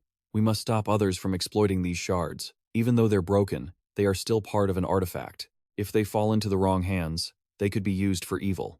I've already got a few plans for how to put them to use. Junjijang was momentarily surprised. Suddenly, something flashed by very quickly. Hey, Io, that's the guy from earlier who went crazy because the screaming sword of death was destroyed. Are you really planning to start a war with me? You lunatic, how dare you destroy the screaming sword of death while I was away, huh? He shouted in frustration. Can I take this as a declaration of war? Io smirked. A full-scale war? Since the artifact is already destroyed, do you still have the confidence to win if the second great war of gods and demons breaks out? Here, take this. As she spoke, she held out a bag containing the remaining fragments she had picked up earlier. He was stunned. Hey, what is this? Io replied enthusiastically. Hey, your artifact was pretty strong, wasn't it? As the shards fell before his eyes, he was left speechless. He couldn't believe it and shouted, You really dared to do that, you crazy brat. The customer service center for Accadia, Korea branch. The staff there were all busy. Yes, the location of the elves is being shown on the broadcast. Dear customer, we apologize, but we cannot disclose information about in-game content. Are you referring to the scene with the male lead? Unfortunately, there is no official broadcast schedule yet. Is this game unfair? Yes. We will note your concerns and forward them to the relevant departments for review. Kwon Myung-hong had a headache. It's a mess as always. I thought I Like Choco Pie was just doing his own thing, but I never expected this. Hot news was being updated constantly. Shocking revelations about elves and the World Tree. A 10-point analysis of the war between the two gods, and questions about their true identities and the stories behind them. Someone exclaimed, I Like Choco Pie is only level 52, really? Accadia was in crisis with the emergence of new races, dwarves and elves. What was going to happen now? Many gaming websites began to crash due to the massive influx of information and the chaos surrounding this incident. However, most of these posts were just baseless rumors and speculation. Comments on the website articles included things like, Why? If you walk into the Dume Tavern with a hammer, you'll see the dwarves and a related quest. Then you take the hammer and smash the tavern owner's head and get banned for life. What the hell is this? The tavern owner is very insecure about his height. Did you really do that? You guys are so easy to trick. It's better than mine, at least. Someone told me if I plant an apple tree in front of a specific beggar, I'd get a quest related to the elves. I've planted about 100 apple trees around my village now. You planted an entire orchard? People in real life are hilarious. Everyone started doing strange things, with all sorts of fake information just to get tips and quests related to elves and dwarves. Naturally, when those people tried and got nothing in return, they became increasingly frustrated. Mi Yon said quietly, "Complaints are flooding the customer service center. Players are starting to seriously question the operational status of the Korean branch. Director, is it really okay for us to keep staying silent without providing any response?" Hearing this, Lim Mi-yeon turned serious. CEO Gun proposed this plan. The plan required government authorities to allow manual adjustments to the support for elves and dwarves. Kwon Myung-hang asked in confusion. Right. With that authority, we could skip ahead to the race war and the peace treaty in the scenario. Can we make these two races more proactive toward players? More proactive toward humans? Lim Mi-yeon crossed her legs. Right, and adjust the relationship between the elves and dwarves as well. That would be the most effective solution. But we can't use that method. Do you know why? Kwon Myung-hang looked disappointed. I'm not sure, Director. The corners of her eyes drooped slightly. Because we don't have enough justification to make that change. It's just a game setting. But for centuries, the endless war between these two races has been etched into their blood. If they suddenly got along with each other for no reason, do you think CEO Gun would agree to that situation? Infinite freedom and infinite possibilities. This slogan isn't just a play on words. You know that. Hearing this, Kwon Myung-hang was stunned. And above all, isn't it interesting? She said while resting her chin on her hand. The situation where a single player acting on their own whim changed the long-standing conflict between the two races. A conflict that even CEO Gun couldn't resolve. A level 52 player with the nickname I Like Choco Pie. Comments started pouring in. The Destroyer's Diary. Brother, please tell me the location of the dwarves or elves. Hello. We are the Eagle Guild, the 12th ranked guild in Accadia. We highly value your videos. You haven't joined a guild yet, have you? Would you like to join our guild? Kwon Myung-hang's guild. Hello. We are Korea's top management company. I'm Dong Young-jin, an MCTV broadcaster. I want to interview you. If you agree, please contact this number. Duguk felt frustrated reading these comments. What a mess. Well, since he hadn't revealed his personal information, it was understandable why people were this curious. Just then, someone walked in through the door. Oh, President, the Accadia Korean branch sent us a partnership proposal. They want us to share some information about I Like Choco Pie, even just a tiny bit. Duguk slammed the table in anger. Do I even need to ask? Absolutely not, he criticized and scolded. Listen to me. Customer information must be kept strictly confidential. The person saw the pressure and became timid. No exceptions, not even for the gods. He stood at attention and answered with a forced smile. Understood. Yes, sir. After that, the president turned back and sighed in frustration. I knew for sure that Accadia would have to contact us directly eventually. I knew they would do it. But it seems we need a solution. Maybe we should try contacting I Like Choco Pie ourselves. Suddenly, the number of the customer, the Destroyer's Diary, called his phone. This truly terrified him. On this side, Duguk picked up the phone. On the other side, a voice said, Yes. Hello, President. I am Duguk from EP+. He was dumbfounded. Is the president on the line? The voice on the other side replied in a hurry. Ah, that's right. Haha. How can I help you? As for your personal information, it's kept under extremely tight security. You replied, I've just been taking a break these past few days. I figured you must be quite busy, so I'm calling just to say hello. How have people been reacting lately? Upon hearing this, he tried to remain calm. It's going incredibly well. Your name is spreading like wildfire, faster than any other channel. At this rate, it wouldn't be surprising if you became the #1 in the world soon. That's just how it is. But you know, looking at the comments, there are really a lot of people who want to know the location of the dwarves and the elves. Well, isn't that what everyone is hoping for? Just finding the location alone would bring in massive revenue. The romance of the game is being widely promoted. Many people might pay millions of dollars just to get that information. Junji Jung remained calm. I see. Then we should just release the location information. The man on the other end was stunned. What did you say? He couldn't believe it and exclaimed, Reveal the location to the players? Meanwhile, Junji Jung remained very composed, while Seguk was in a state of panic. The location of the village of the elves and dwarves. He sat in front of his computer and was absolutely stunned. He said, Choco Kak, instead of doing that, why don't we film a few more videos about the villages? Based on current viewer reactions, even if we just show them the items the village merchants are selling, it will generate a huge response. I don't want to. Why would I post something so boring? But Junji Jong quietly said, like you said, I know that if we just randomly film videos about every village, it would be very beneficial in terms of profit and fame, but anyone can do that. I didn't start my video channel just to do that. Anyway, there are plenty of other ways to make money. Gujo laughed it off. Yeah, of course. You keep saying that, but even if people find out the location of the villages, it will be very hard to get what they want. Both of those races are full of people with strong personalities. Gaining their trust will be very difficult. Ha ha. He heard that and didn't understand anything. A little girl with sparkling innocent eyes raised her hand and asked, Mr. Messenger of Peace, I have a question. Junjijang replied, Yeah, what do you want to know? Can. The little girl excitedly replied, I learned that if I play with evil creatures, I will become a bad elf. But if I play with creatures that have ugly appearances like dwarves, will I become a bad elf? Isn't that very bad? Junjijang could only smile awkwardly when he heard that. Who taught you these things? Can happily replied, My mom taught me.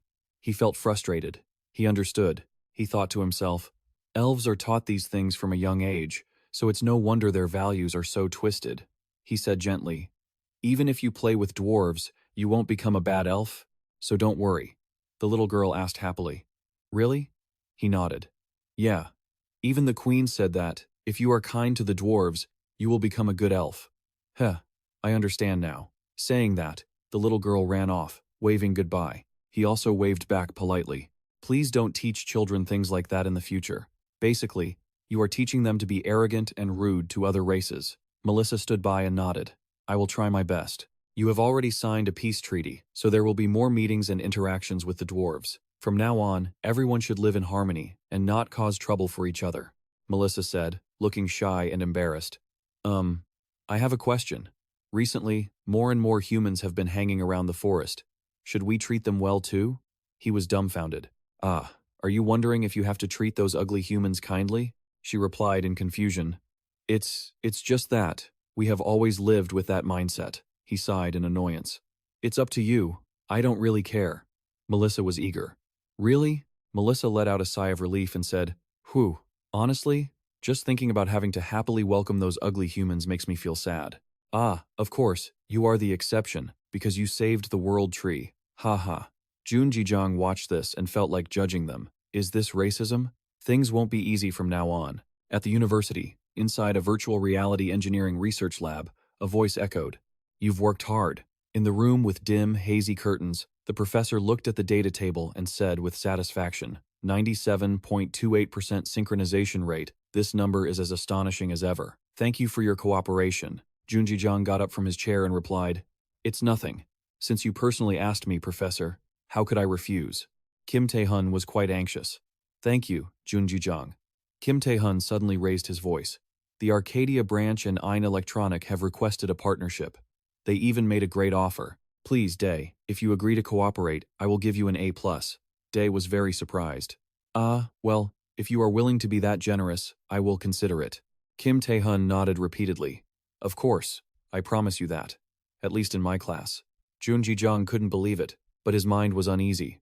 Actually, I don't want to deal with people from Accadia, but their conditions are really attractive.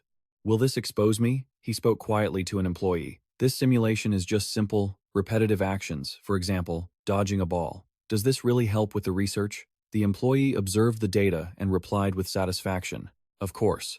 The bullet dodging simulation you are performing seems simple, but the more you continue, the difficulty will increase significantly. You have reached level 30. We have collected data never seen before. Thank you very much. Lim Mian lowered her face, deep in thought. Even though it didn't last long, Junjijang's synchronization rate had increased to 99%, a complete alignment between the brain and the pod. We still don't understand what this means, but one thing is certain. If Junjijang plays Accadia, he will become a very famous player at the World Tree. That kid angrily shouted, Dinner tonight is chicken, you damn feathered brat. Io shook her head in annoyance. You're so noisy, you wingless mongrel. The two lunged at each other, fighting fiercely, while Junjijang watched with a weary look. Are you two still fighting since I left? The mongrel couldn't take it. Hey master, how could you do that to me? You actually brought this chicken back when I was away. Do you think I deserve this? Io was indignant. Don't you remember the sins you committed? You explain it. Explain who was responsible for the destruction of the Pian holy site. The two continued to trade insults. Are you crazy? How on earth can you compare destroying a holy site to destroying a sacred relic? Is there a difference? Tell me. No matter what, you're still incredibly stupid. You're the stupid one. To witness this scene and let out a sigh of frustrated, helpless exhaustion. Sigh. The system sounded at that moment. The World Tree requests to chat with you. Do you accept the chat request? Accordingly, 2 buttons, no and yes, appeared. Seeing this, he was stunned and started to think. The World Tree, I've been suspicious since the incident with the elves and Io. So it really has its own consciousness. Interesting, he thought, then clicked, yes, you have accepted the request from the World Tree. Chat channel is being activated. Suddenly, a burst of light flared up, causing his cloak to flutter. He felt clearly that something was happening. His vision began to shift, and a voice resonated unconsciously. Welcome, young adventurer. Don't be nervous. I just want to talk, but my power is not enough, so I had to pull you into this dream world, where I can talk more easily. He stood before someone floating in a mysterious, dim light, while his body remained in the original position. Dee said softly, So, you are the World Tree. The World Tree spirit replied softly, I have been called by many names throughout history, but this is the one people still use for me today. First of all, I should thank you. Thank you for helping me break free from that magic. Can I call you the Guardian of the World Tree? He sighed in frustration. And what else? Why did you summon me? For what else? The World Tree spirit replied. Well, besides thanking you, I'm also quite curious about something else. He was slightly surprised. Curious about what? She suddenly moved closer to him, a flicker of uncertainty in her eyes. Right now, I can't see anything at all. Regarding why the 2 leaders of heaven and hell are by your side. I know you aren't an ordinary human, but this truly exceeds my imagination. What exactly are you? You aren't an angel or a demon, nor a spiritual entity or a dragon. From top to bottom, you are genuinely so ordinary. How could you possibly possess such world-shaking power? Junji Zheng, bombarded with these rapid-fire questions, didn't know how to respond. His gaze seemed to drop slightly. Oh, he understood. Now she was talking about his reputation. She continued, explaining that he was frequently given quests, and upon completing them, he would receive power known as reputation. Right? He calmly replied. You understand correctly. The World Tree spirit looked a bit sorrowful. Then who is giving you these quests? He was confused. It was hard to say for sure, she said. With her current level, she was capable of analyzing and explaining almost everything, but in his case, well, how to put it? She hesitated, lost in thought for a moment. He was surprised. Is there a problem? If you don't believe me, I can swear that everything I said is true. She shook her head. Oh, it's not like that. It's just that, since you answered my question, I should also provide a reward. Please take this rare item. You should only use it when it is truly necessary. Suddenly, a fruit appeared in his hand. He was taken aback. A piece of fruit? She said. Adventurer Junji Zhang, your actions and gestures have been deeply engraved in my heart. You truly resolved the conflicts and helped reconcile my children, the elves, and even the dwarves. That is why I feel terrible having to interrogate you like this. But may I add one small request? Junji Zhang wanted to snap. No, I refuse. She was stunned. What? You haven't even heard what I have to say yet. He shook his head. I'm not sure what you want, but I know it's beyond my capabilities. Deep down, he was unstable, though he kept a calm facade. His reputation points were depleted, and it would be a huge problem if things kept getting more complicated. Reputation points, 115,468. She looked slightly disappointed. Is it that difficult? Why do you think so? From my perspective, your strength is truly magnificent. The beginner slayer, the relic destroyer, the noble murderer, the evil war spirit master, the demon king manipulator, the savior of slime. His titles spoke volumes. He was surprised. How do you know about some of these achievements? They look a bit strange, but that alone is enough for me to believe you have the capability to fulfill my request. Furthermore, if even you cannot do it, I am certain no human could. The noble judge, the neutral mediator, the revolutionary for equality, friend of the dwarves, hero of the elves adventurer, I need you once more. In the name of the World Tree spirit gently closed her eyes. Please listen to me. The system notification, fragmented continent, has been created. The time for unification has come. Accadia is now divided into many continents. Please help the world tree, which has just awakened from its long slumber, unify them into one again. He was surprised. A dragon heart?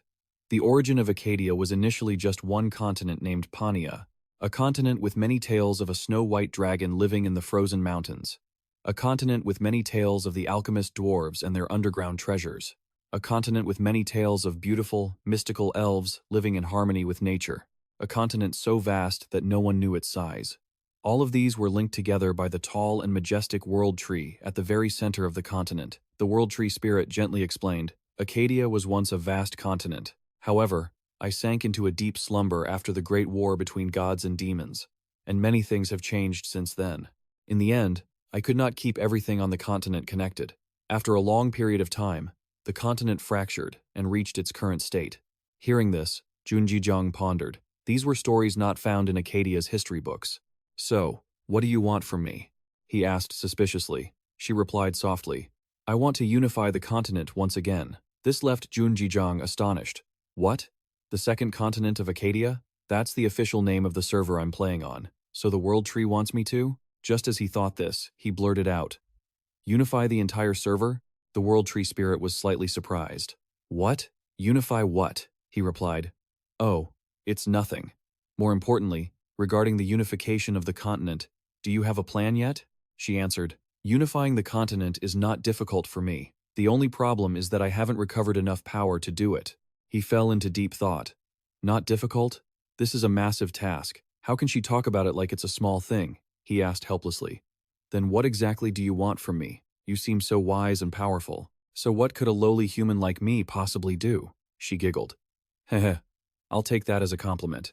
I won't force you to do anything urgent. If you have the time and feel you have the strength to do it, please bring me an item. He looked at her with suspicion. An item she needed? Suddenly she exclaimed, a dragon heart. This made him freeze. What? She was very excited. Oh, if you can, please get the heart of a 1,000-year-old dragon or higher. Only then can things go as intended. He couldn't believe it and shouted in frustration. You're crazy! How can you smile while asking me to do something like that? After opening his eyes, the first things he saw were the elves, looking at him in confusion. Ah, he's awake. Junjijang sat up vaguely, rubbing his head. Damn it, what just happened? The elf spoke loudly. My queen, the human has woken up. The system notification updated. The fragmented continent has been created. Accadia was once a great continent, now split into many subcontinents. Help the world tree recover its strength and unify the continent once again. Required item, dragon heart. A dragon heart. She wants me to bring her a dragon heart, a component from the strongest creature in Accadia. Ugh, that's what he thought. But out loud, he muttered his dissatisfaction. Ha, why are all the high-level creatures so insane? Melissa rushed over and said, You're awake. He looked a bit surprised. Oh, Your Majesty. What happened? Two elves standing nearby explained, That's not important right now. You're currently in the Queen's chambers, so you should be grateful. A human? That's right, a human. You're receiving special treatment. Suddenly, Melissa grabbed his hand. He looked at her, and she appeared very moved and joyful. The world tree. The world tree has awakened. At the world tree. Look, those are spirits. They appeared on their own without needing to be summoned. Those are the spirits flying around the branches of the world tree.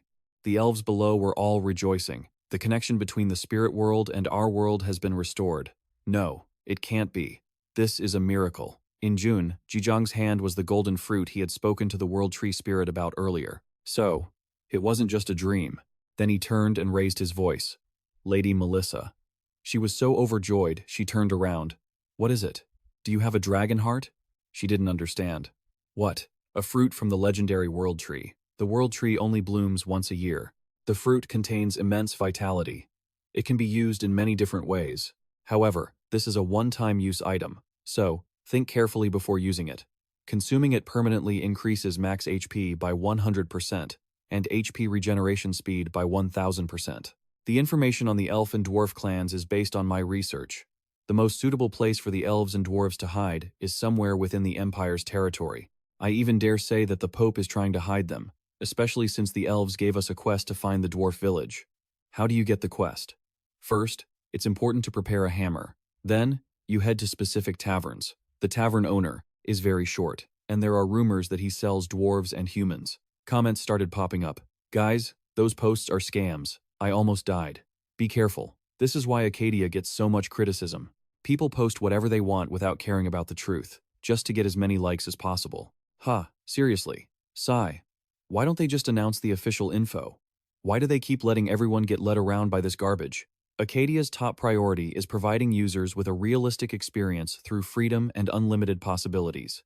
As for the elf and dwarf villages, their locations will be found by those who spend the time to go look for them. All official announcements state that the developers will not reveal the locations. In response to this announcement, the number of comments from users increased significantly. Comments like, haha, here we go again. They call it the first virtual reality game. And now what? Haha, I really enjoyed this game. But they ignore it when users get into trouble. They ignored it when a slime destroyed an entire village. Do they really think of us players as dispensable? But I think it's actually pretty fun. If the developers changed the settings based on our wishes, the whole system would be ruined. Players became frantic in their search for traces of the elves and dwarves, a promise of wealth and immense fame. If you find them, who could contain their excitement? Don't miss even the smallest clue. In this game, the greatest quest can start from the most ordinary item. So, look carefully. Everyone here is very restless. I heard that the guilds have started hunting for high-level creatures. Should we make a move? It doesn't matter how much the search costs. Just find them. Melissa stood before the elves and raised her voice. We all need to prepare. Her expression turned serious. Humans will soon find their way to our village, which has lived separated from the ugly humans for too long. However, our mother's benefactor, the World Tree, is none other than the human Junji. This left everyone completely stunned. Melissa's thoughts were filled with worry. To repay the debt, the elf tribe promised to open the gates to the human world. Someone immediately offered their opinion. Excuse me, Your Majesty, should we stop those terrible guys? Melissa blushed slightly, answering timidly, that goes without saying, doesn't it? At the GM trade union, young master, I know someone who knows the exact location of the dwarf village. Choi Ji-woo propped his chin up, his expression frustrated. Oh, really? Isn't this the 5th time you've said that? He was annoyed. Are you sure that person knows the location? The man bowed his head. Yes, I guarantee he is an explorer who specializes in discovery and adventure. Look at his profile. Choi was annoyed. Is he the one who found the ancient dungeon recently? The man nodded. Yes, sir, Kwon Myung-hung. His work involves researching the history and geography of Accadia. He says he found the location most similar to the dwarf village, and his theory has been verified by relevant documents. He pondered for a moment. Really? However, the amount of gold he's asking for is quite large. Choi frowned in thought. Grasping information leads to wealth and power, especially in this godforsaken game. Even if he's asking for an unreasonable amount of money, it's worth the investment. Out loud, he asked reluctantly, how much is he asking for? He wants 100 million. What? 100 million? He spoke calmly. And that is the amount you want after the deal. At first he wanted 500 million. Choi was frustrated. Look at how much he's demanding. Those info-peddling bastards. Fine, I understand. If we can guarantee the information is accurate, then I will invest 1 million, he said coldly. I understand. I will add a clause to the contract that if the information is proven false, there will be a penalty. Choi slammed the table, his expression ugly. And that stack of reports, I'm playing a game here. Do I actually have to work with that pile of documents? Do I look like I have the free time to read this stuff? Just tell them I've looked it over. Is that enough? I understand, young master. On the table was a pile of reports with information from the destroyer's daily log, along with a report on their current financial status. He looked up and gave a wry smile. We started with 500,000 gold, and look at where we are now. It's time for the harvest, so we can win this race and secure all the treasures and the location of the key that leads to all transactions. The GM Trade Union will be the first guild to find the dwarf clan no matter what. Online, a new video was posted on the destroyer's daily log. On YouTube, it announced the location of the elf and dwarf villages. Professions in Accadia are very diverse. It is a world where player professions are divided. Those who wear combat gear have power, while farmers and blacksmiths have no power. They are categorized into the combat class and the non-combat class. Each group has its own unique traits and advantages, symbolized by the colors blue and red. The abilities of these two groups are balanced, with neither one being superior to the other. However, just like in other games, there are limitations on the potential for becoming a top-ranked player within these two career paths, Choi Ji-woo said with a look of contempt. Adventurer, isn't that a worthless class?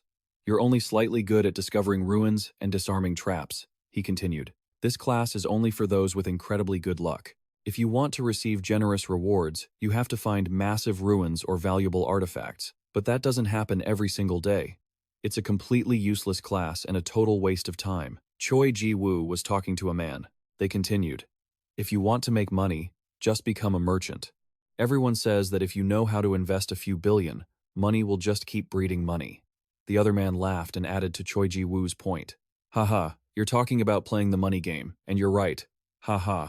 By the way, each of these capsules is worth about 10 million, not to mention the huge monthly fee I get from it. A guy carrying a backpack walked by and overheard the conversation between Choi Ji-woo and his friend. Sweat dripped down his face. He frowned and thought, those scumbags, they're just saying that for me to hear, aren't they? This guy is a level 72 explosive adventurer. He kept walking, lost in thought. It's not like I don't know that many people look down on my adventurer class, but I guess this prejudice is just innate. Even my friends don't understand me. As he thought this, he walked across the sun-drenched sand dunes, where the figures of those people appeared in his mind, haunting him with their words. If you want to make money, just choose a different class from the non-combat group, or just enjoy hunting with combat classes like everyone else. His own reflection appeared, and so did his thoughts. I've heard every piece of advice there is. However, his face was full of determination. Aren't there many different ways to enjoy this game? The truth is, I'm the one who doesn't understand them. Why care about efficiency when you're already playing a game? He clenched his fist. He thought, just wait and see. With a face dripping with sweat, he looked truly determined. One day, I'll make everyone regret not choosing this class.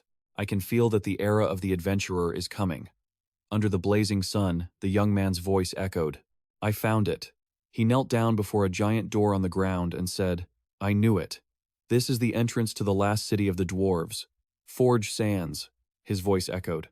The young man smiled happily. Once he solved the puzzles here, he pushed the door wide open and an entrance appeared. He thought, this is it. I finally found it. He ran down quickly, thinking excitedly. The dwarf city of Forge Sands. Suddenly, a net was cast, catching him off guard. A rope tightened, and a voice rang out. You have been captured in a special net. You do not have the basic stats to escape this net. Status abnormality. You have been captured. The young man struggled in the net, shouting angrily. Damn it, what the hell is this? In front of him, 3 hulking figures said, You brute! How dare you try to sneak into our mysterious city? Why are you here? Are you planning to steal some of our things? The young man said fearfully. Let me go first. I don't have any ill intentions. I'm just a regular adventurer. The 3 hulking figures said angrily, one after another. If we let him go, he'll go back and report the location of our village to his commander. Lock him in the deepest dungeon. Make sure he never sees the light of day again. The young man was terrified, thinking, wait a minute, how long do they intend to keep me in the dungeon? Damn. Am I going to be locked up here for the rest of my life? The bald giant mused. The one with the red beard next to him asked, What's wrong? The bald giant said in a panic, Wait, They looked at the young man, whispered to each other, and then turned back to look at him. A voice rang out, Status abnormality has been removed. The hulking figure said, Ahem, sorry about that earlier. An emergency happened so suddenly that we didn't think straight. The young man was confused, not understanding what was happening. He thought, why are they suddenly saying that? The one with the brown beard patted the young man on the shoulder and said, I apologize. We always welcome dwarf half-breeds finding their way back home. Let's head inside now. Let me make it up to you with a few cold beers. There's no way a pure-blooded human could be this short. You must be a half-breed of a dwarf and a human. The young man asked, bewildered. Wait, what? The voice from before continued. You have met the requirements to enter the dwarf city, the city of Forge Sands. You are now free to enter and exit the city. The young man heard this with a puzzled expression. At the E+ Entertainment Company, a fat man propped his chin up, staring at the person across from him. Lim Deok-ho said nervously, Come on, team leader, don't just sit there silently. Say something. The fat man crossed his arms and said, Don't call me team leader anymore. Do you still see me as an employee of the GM Corporation? General Manager. I was your subordinate before, but now I'm not, so you should use honorifics as usual. I am sitting here as the CEO of E+ Entertainment, Jo Seol-guk. Outside the door, Kang Tisu and Yamashita Yuzuku listened to the conversation inside with fear. The voice in the room continued. Are you acting like this because of what happened before? What do you mean by that? Are you talking about the time you gave us countless tasks, but none of them were effective? Then you dumped all the responsibility on us and only saved yourself. Or are you talking about how you ignored all of our suggestions and insisted on doing everything your own way? Lim Jun Jijong Ho pushed up his glasses and said awkwardly, Ahem, I am very sorry about those things. They wanted someone to take the blame, so I had to make those choices for the future of the company. Jo Seol-guk frowned and said, if you don't think you're at fault, you don't need to apologize. You just need to tell me why you came here. He looked at the file on the table and asked, what is this?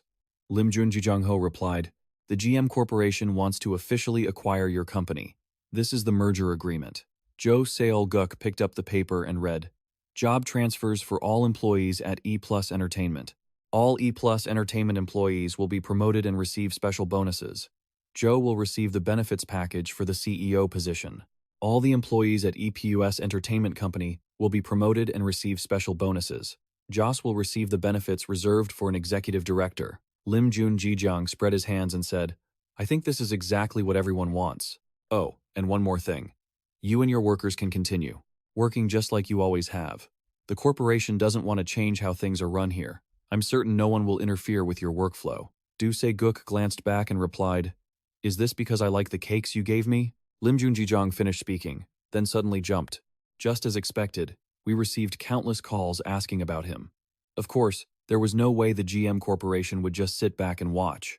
Do Se-guk stood up as he spoke, and Lim Jun Jijong tried to hold him back. Wait, team leader Jose Guk tore up the agreement and cursed angrily. Get the hell out.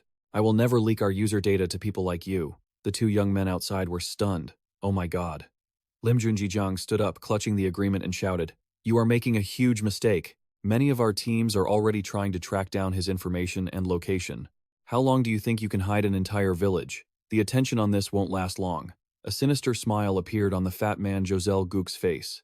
Next came a triumphant laugh from him. What kind of nonsense are you spouting? Lim Jun Jijong started and turned his head. Josel Guk crossed his arms and continued. It seems you haven't checked the video properly yet. Look at what you've done. The scene shifted to a screen showing the search results for the coordinates of the elf and dwarf villages. As soon as their village locations were revealed, the female elf and the dwarf appeared. The voice continued.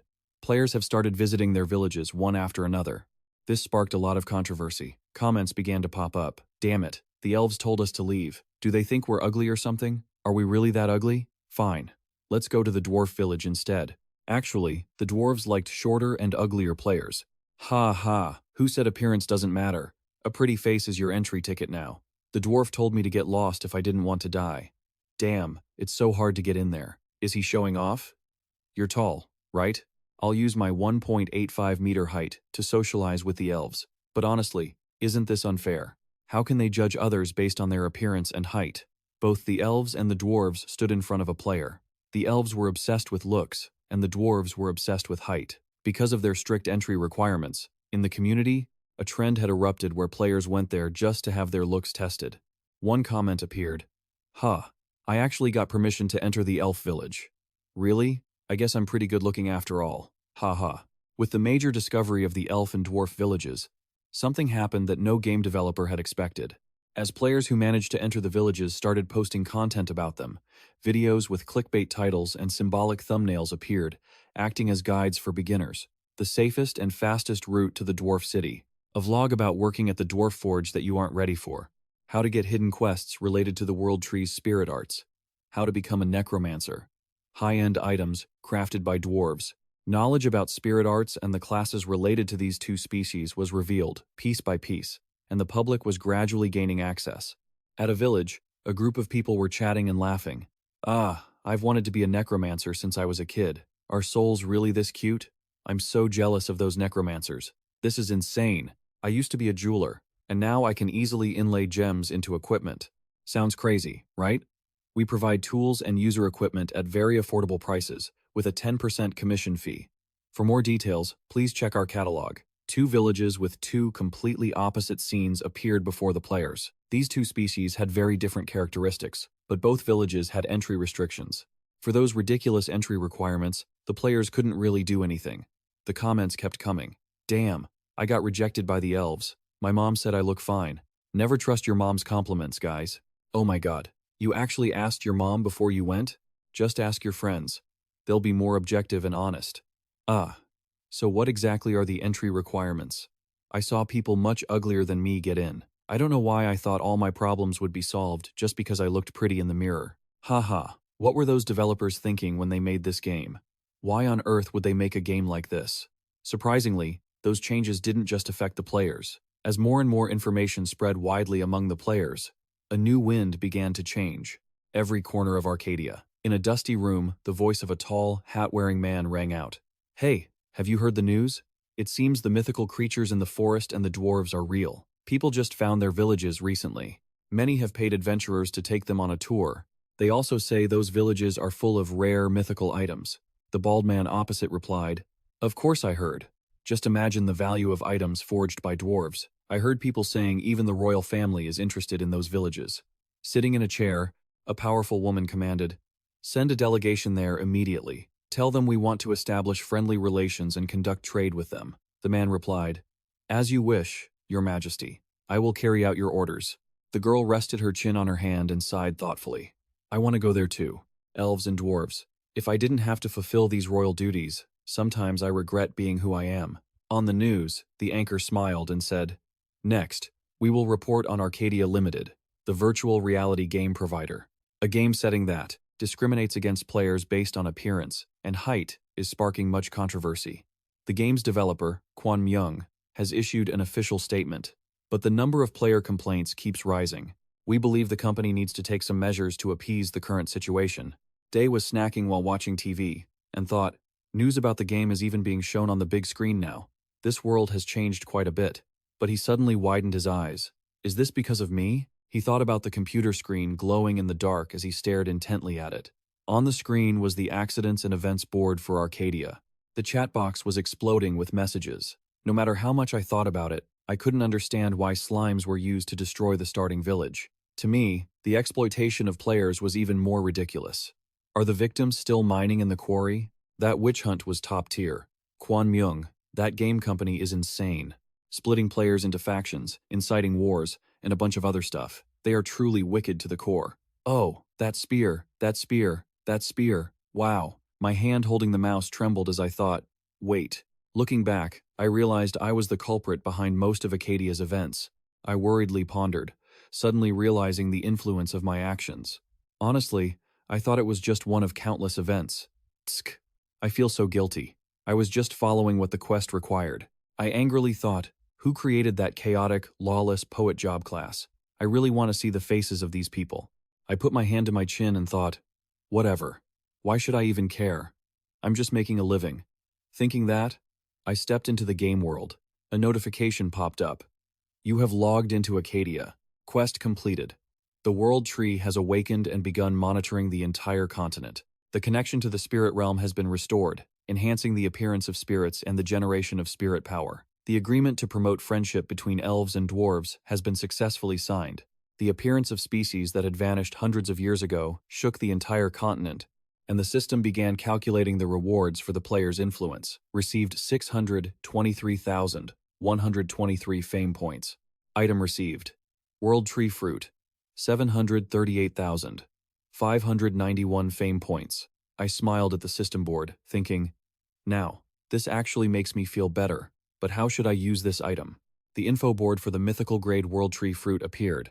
The World Tree bears fruit once every 1,000 years.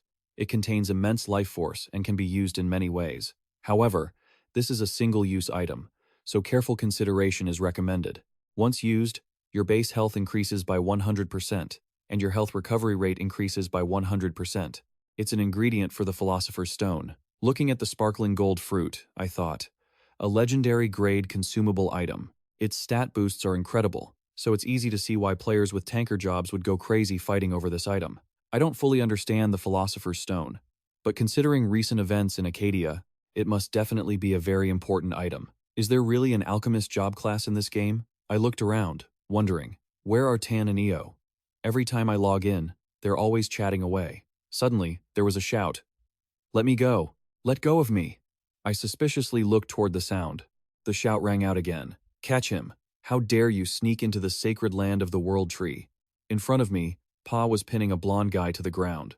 The guy shouted, "Why? I'm handsome enough. Why can't I enter?" Paz immediately yelled, "Shut your mouth, you ugly human. How dare you speak with that disgusting face?" Was that just his screaming? Elsewhere, Io asked Tan, "What do you think of this human?" Tan stroked his chin, thinking, objectively speaking ugly. "I'll give him 4 points." Io replied, "I think he only deserves 2 points. He's hideous." Tan laughed and said, "In my opinion, you're being too harsh on that chicken wing guy." 2 points? Seriously? Io smiled shyly. "You demons are all weird and ugly, so maybe that's why your standards are so low, right?" Tan laughed. "Haha, that's true. After all, there isn't a demon in the netherworld who doesn't look like a mess." "Ha ha ha," Io said. "Your stomach must be really strong to be able to lead those guys without feeling nauseous." I stood watching Tan and Io talking in the tree, thinking to myself that they were teasing each other, but they looked much closer than before. Far away, the world tree was glowing brilliantly under the moonlight. Tan poured out a bag. Inside were fragments infused with magic. Tan looked at the pile of fragments angrily and said, "Tsk, just as I thought. Fixing this is tough. Well, if things have reached this point, there's nothing else I can do. Now, I'll try taking it to the demon world to see if there's a way to fix it." Behind me, a voice called out, "Junji-jang, do you know about the dragon heart?" Tan asked curiously, "Dragon heart? Why would you want the heart of a reptile?" Io, standing nearby, also wondered, "Why are you suddenly looking for that?" I replied, "Well, it's because the world tree said it needed that and asked me to bring it. I don't know if I can buy it with fame points if it exists in the divine or demon realms." Tan laughed. "Ha, Master still doesn't know much about this world. Do you think the heart of those grumpy mythical lizards is easy to get?" Io added. That's right. Even we have a hard time finding one," Tan said with a sharp, serious look. "The other parts are easy to talk about, but the heart is a different story. The heart is the organ that generates magic for a dragon. Not only does it create a massive amount of magic, but what's even more unbelievable is that it can contain and store infinite magic." Io replied correctly. "Furthermore, when a dragon senses death is near, they return the magic stored in their heart to Mother Nature. In other words, the heart of a dragon that dies naturally will dissolve into nature, making it even harder to obtain." I said, "Wait, does that mean to get a dragon heart?" Tan answered. "You would have to storm their lair, chop off their head, and rip the heart out directly." Io also said, "That's right, that's the only way." Junji-jang put his hand to his forehead, sighed, and said, "How insane." Tan said, "Let me be clear. Even for you, Master, catching a dragon is very difficult, even when summoning powerful creatures." Io laughed. "Exactly. Even against hatchlings, once they use their full power, a high-ranking angel isn't guaranteed a win." Junji-jang asked, "So, is it possible to catch an ancient dragon?" Tan was surprised. "What? An ancient dragon isn't entirely impossible. But wait, let me calculate the probability." Tan then pulled a calculator out of nowhere. Tan concentrated on calculating, saying, "If it's an ancient dragon, it must be at least 8,000 years old if I enter your body myself. And if we bring sacred relics, assuming there are no other dragons or distractions, and we defeat it with minimum combat time," Tan put the calculator away and laughed. It's feasible. It will be possible if we have at least 1,311,444 fame points." Junji-jang asked blankly, "What?" I thought. "I feel like I just saw something that doesn't belong in this world." Tan sighed. "Do you even realize the impact of killing a dragon on the entire continent of Accadia? Especially a great dragon, a lord," Io said worriedly. "Even if I were to do it, it would need at least 150,000 fame points. Of course, the divine realm would never participate in killing a dragon." Hearing this, he stroked his chin in thought. They weren't entirely wrong about this. The strongest monsters in Arcadia, with only a few dozen across the entire continent. The image of a powerful dragon flashed through his mind, and this was about hunting a lord-class dragon. Thinking this, he sighed and said, "This isn't urgent anyway. I'll handle it later." Tan was startled and said, "Does that mean you're still planning to take one down, even after we just explained it to you?" Io then asked, "So, what do we do now?" Looking at the shimmering lake, he replied, "I'm planning to head back to a village near the Rumia Desert." Tan skeptically said, "Rumia? That's dwarf territory. Why choose that place?" He replied, "It's because I promised to meet a friend there," recalling when Ji-un laughed and said, "Junji-jang, what area are you playing in?" "Oh, don't worry. I'll keep it a secret from everyone." Then, he leaned close to his ear and whispered, Junjijang, are you busy? Did you finish that quest you mentioned last time? On the way back, Ji-Un kept babbling on. This time I got a rare item, but it doesn't suit me, so if you need it, never mind. You must have a mountain of good gear, right? Heh, I'm saying unnecessary things again. You are the notorious Junjijang, after all. Can I ask you for a favor? Come on, please. At this point, he couldn't take it anymore. He turned to cover Ji-Un's mouth and said loudly, All right, I get it. Stop begging, Ji-Un asked happily. Really? You promise? Don't go back on your word. He smirked and said, You haven't been to the dwarf village yet, right? I'll take you there, so stop nagging. Ji-Un asked curiously. The dwarves? He replied. What? Is there a problem? Ji-Un said shyly. No, it's just that I want to meet the elves. I heard they're very beautiful, so I want to see them in person. Junjijang said. Sorry, but you probably won't even be able to step inside before getting kicked out. Ji-Un asked why. He just laughed, patted his shoulder, and said, Trust me, you should go to the dwarves' place first. Ji-Un asked suspiciously, Why is that? Junjijang continued, Just know that it's for the best. We'll meet at the village near the Rumia Desert. Got it? Ji-Un listened, confused. Returning to reality, he looked at the world tree, glowing brilliantly in front of him. Tan asked, My lord, you have a friend? Eo chimed in. Having a close relationship with another human is so unusual. He replied, I'm not a hermit living in isolation. Of course I have friends. Tan asked skeptically. Really? Heh, humans are truly hard to understand. I never expected there'd be someone weird enough to maintain a close relationship with someone like you.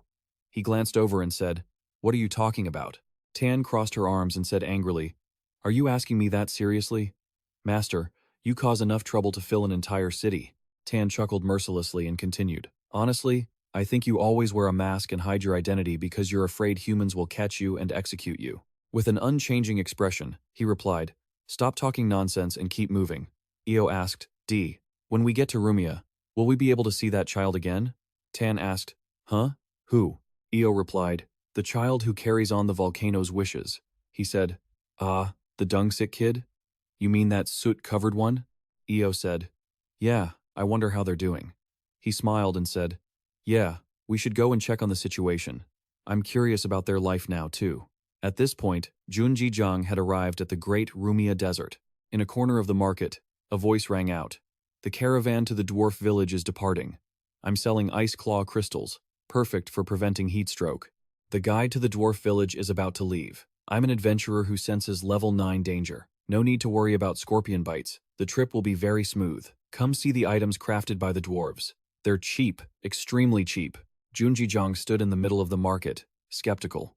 Rumia, I know this place. He walked through the crowd, thinking, This place used to have nothing but gravel and sand. It seems the players have gathered and found a suitable strategy to bring life to this city. The collective intelligence is truly terrifying.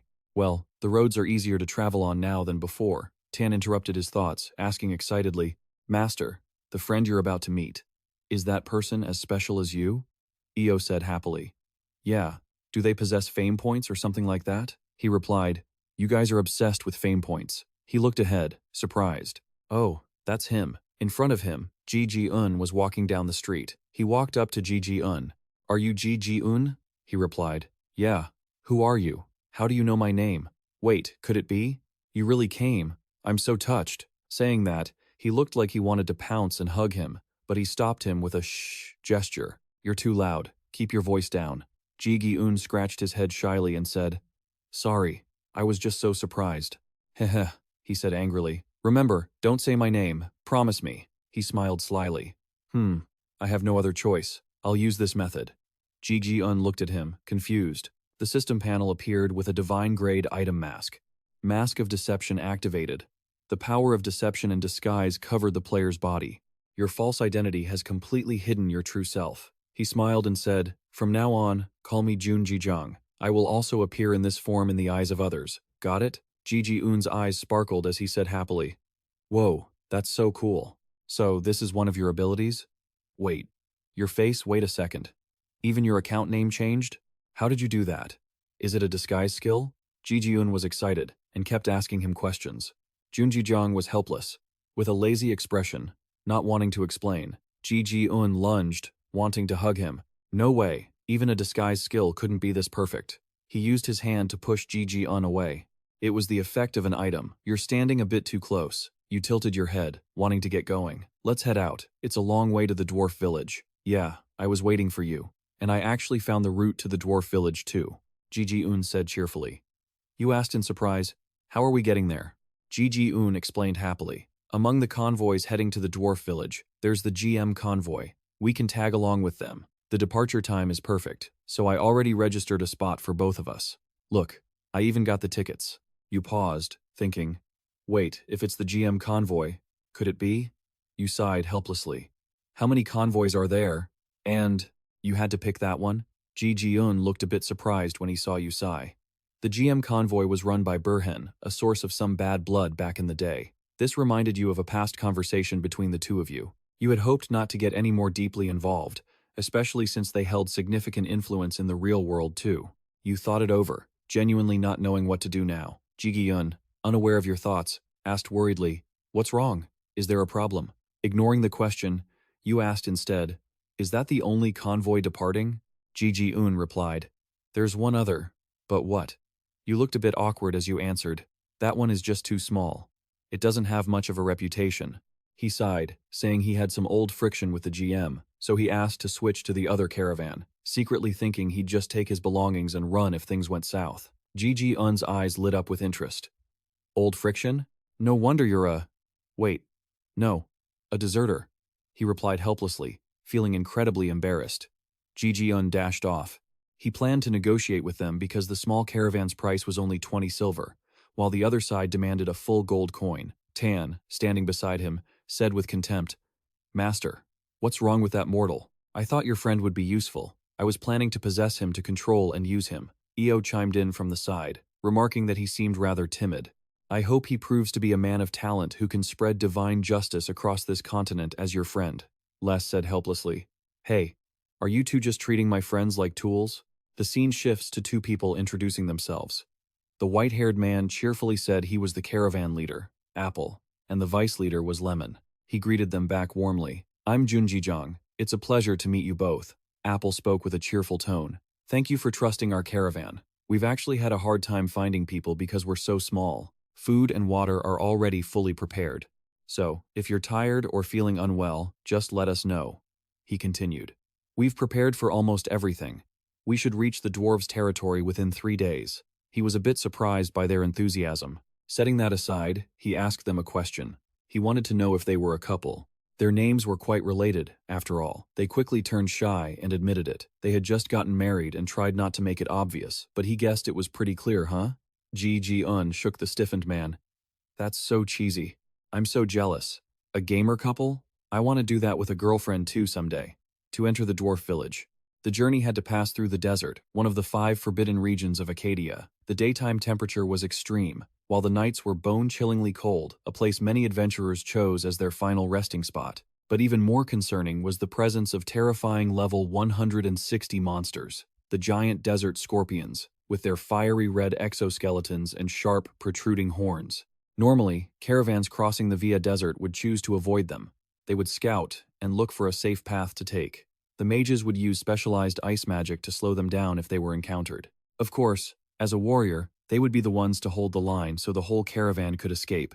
And all of these combinations were the bare minimum every caravan needed to have. In the sweltering Dumia Desert, where the sun incinerated all life, the armored warriors suddenly jumped in shock. 3 red scorpions were approaching. Massive, with powerful pincers. There's one over there. Damn it, not again. This is the 3rd time, Apple shouted. Get the ice magic ready. Prepare to move out of here. The ice mage screamed back. My mana hasn't recovered yet. What? Apple panicked. Ji-Un pleaded with him. What do we do? If we die here, the penalty will be huge. But he stayed silent, just watching to see what would happen since they hadn't been wiped out yet. His gaze drifted elsewhere. As expected, most of the caravan members, except for that couple, were NPCs. This group was about to meet their end. A scorpion whipped its tail, sending a knight flying. Those nearby were in absolute panic. Another one lunged forward. Apple screamed for everyone to run behind the sand dunes. Someone yelled, If we carry this heavy cargo, we won't make it in time. We have to ditch the supplies and run. Apple turned around. his face pale with shock. What? His eyes grew unfocused. How could things turn out so unfairly? He gripped his sword tightly, standing firm. He couldn't just stand by and watch the luggage get destroyed. If he could save even a portion, it wouldn't be so bad. Jun Jijong's eyes widened. He saw Apple standing in front of the monster, thinking about the penalty if he died. Lemon screamed, "Don't, it's too dangerous." Apple raised a pincer, roaring in anger. Suddenly, a wave of ice appeared, covering the area. Lemon was stunned, her eyes wide open. There was Jun Jijong, blocking the monster with one hand, a blue ice magic circle glowing brightly under his feet. He glanced back at Apple. He hadn't expected much from him, but wasn't this a bit too cruel? Apple still looked dazed and terrified. He froze one of the scorpion's pincers solid. It angrily raised its tail, wanting to deliver a finishing blow. The skill allowed him to summon a frost mage to cast spells. His eyes glowed blue. He was the Iceman. The entire scorpion froze, which made Apple behind him fall backward in surprise. Dev turned back. He cheerfully said to the leader, "You still looked cool holding out until the end, and you even said you'd pay extra for the help." Apple, in front of him, was still dazed, his face looking completely blank. "Ah, of course." Very quickly, he said there were many more groups of scorpions. At those words, he turned back, and 2 or 3 more burst up from beneath the hot sand. He carefully assessed them. Scorpions were high-level creatures but had average attack power. Even though they were designed for players to avoid when encountered, he smiled. "Is this the time to run and call for backup? Then I guess I'll have to send them off." Snow instantly began to fall heavily. A spear made of ice appeared in his hand. A circle at his feet emitted a massive burst of pressure, surrounding him. Quickly, he unleashed an ice attack on the scorpions, the powerful force piercing through their hard shells. Those watching couldn't help but be amazed and terrified. A blue light illuminated the entire area. The warriors exclaimed, not expecting to see an ice lancer in the middle of the Rumia desert. Another one said he had heard of someone who easily dealt with 2 scorpions occupying the area, so that must be the person from the rumors. The blue aura slowly dissipated, revealing a Jack Frost warrior. He stood there coolly with the spear in his hand, his body covered in a layer of frost. The system chimed. "The manifestation has ended, and you have remaining 352,000 points," he said, slightly annoyed. 28,000 points just for that? Whatever. This efficiency Tan appeared, saying angrily, "Do you think a newly summoned spirit is cheap? Dealing with desert scorpions can't be done with junk." Io, from the side, said with contempt, "You're just saying that because your sword, Whisper of Fear, was destroyed, and you're trying to scrounge points from him to fix it." Tan yelled, wanting her to shut up immediately. Io sneered, "It should have been crushed into scrap from the start." Tan screamed again, causing him to helplessly say, "I'm sure there are plenty of people watching this online right now. A battle between Satan and an archangel, after all." Jun Jijong's expression was completely indifferent, with no sign of him actually paying attention. He just stood there, silently looking into the distance. In his ears, he could still hear the voice of the caravan leader, Apple. If it weren't for Lestadora, the whole caravan would have met their doom. Caravan leader Apple was extremely grateful for Lestadora's help and respectfully bowed his head, thanking him sincerely. "Thank you. I'm truly grateful to you, and I'll pay back every cent you spent." Jun Jijong listened to the caravan leader in silence, then gently offered his own thoughts. "I know it's not my place to say this, but the caravan is severely lacking in strength and defensive capabilities." Caravan leader Pi Apple realized his own oversight. He had been too subjective, trusting his own decisions without double-checking, which had led to this unimaginable disaster. Because of that, the caravan leader continued to bow deeply, sincerely admitting his fault. "Due to financial constraints, we were forced to hire NPCs instead. I know we need to hire real players if we want to expand further." Caravan leader Pi Apple continued to explain, but due to a lack of funds, he couldn't even afford the minimum pay. "I hope to make a fortune on this trip, but now it's become difficult." Lemon was carefully reviewing the inventory sheet and announced that they had managed to salvage all the remaining items. The loss rate is 54%, but the rest is completely untouched. At this point, caravan leader Pi Apple was at his wit's end and desperately begged, "I understand that your trust in our caravan might be broken, but could you please continue with us? We're almost there, so turning back now would be a greater loss. I promise to compensate you appropriately for escorting us." Seeing that he remained silent after all his pleas, the caravan leader couldn't keep his composure anymore and shouted loudly, "This is a request from your leader. The caravan must reach the sand forge at any cost." Jun Jijong's mind was filled with conflicting thoughts. He rested his chin on his hand, thinking seriously. In truth, the sand forge wasn't far from here, and they didn't seem like bad people, so helping them wouldn't hurt. While lost in thought, an idea suddenly popped into Junjijang's head. But for an escort mission in these circumstances, he wondered if he should accept this offer despite not gaining anything, or if he was just acting recklessly out of desperation. Thinking this, Junjijang suddenly broke into a sly smile and asked himself, if that's the case, wouldn't this be interesting? Junjijang put on a friendly face, extended his hand forward, and suddenly spoke up. All right, let's do it. I accept. Hearing those words, caravan leader Pie Apple was as happy as if he'd struck gold, so happy he couldn't even put it into words. It took a moment for the caravan leader to compose himself. He smiled and happily said, thank you. Naturally, the two of them shook hands as a gesture of mutual agreement. A while later, the system window suddenly popped up with a notification. Dumia Desert, City of the Dwarves, Sand Forge, Front Gate. The scenery suddenly shifted, with crowds of people gathered densely in front of the city gate. Caravan leader Pie Apple's team had finally reached their destination. One of the caravan members was so exhausted that they wheezed as they announced it. We've arrived. We're safe now. Caravan leader Pie Apple and deputy leader Pie Lemon sighed in relief and exclaimed, phew, I was so scared we'd run into scorpions back there. I'm so relieved. It's all thanks to you, Junjijang. At this moment, Junjijang also wore a satisfied smile, having achieved his goal. Caravan leader Pie Apple laboriously hauled the pile of heavy luggage, walked over to Junjijang, and showered him with praise. Who would have thought you knew your way around this desert? I'm quite surprised since I've never heard your name before. Junjijang felt shy at the praise and let out a bashful laugh. Haha, you're too kind. As they were entering the sand forge, a voice suddenly echoed in caravan leader P.I. Apple's ear. The noise was loud and frantic. Look over there, it's the GM merchant caravan. Their members look as impressive as always. Those words successfully caught the caravan leader's attention, causing him to turn his head back with a confused expression. At that moment, a white-haired man shouted in a booming voice, everyone, clear the way for the GM caravan. Make room for the mercenaries who own this road. Come on. The leader of the GM caravan walked leisurely, looking extremely confident. The people living in the Dumia desert began to gossip about the incident. One of them whispered a warning to just keep quiet and move out of their way. I heard that if you get into a conflict with them, they won't let you get anywhere near Mia. A red-haired commoner looked terrified and sighed. Tesk, it's so unfair, but there's nothing we can do about them. The crowd's discussion successfully caught Junjijang's attention. He stood there, quietly observing, then let out a long sigh and thought to himself, I'm hated wherever I go.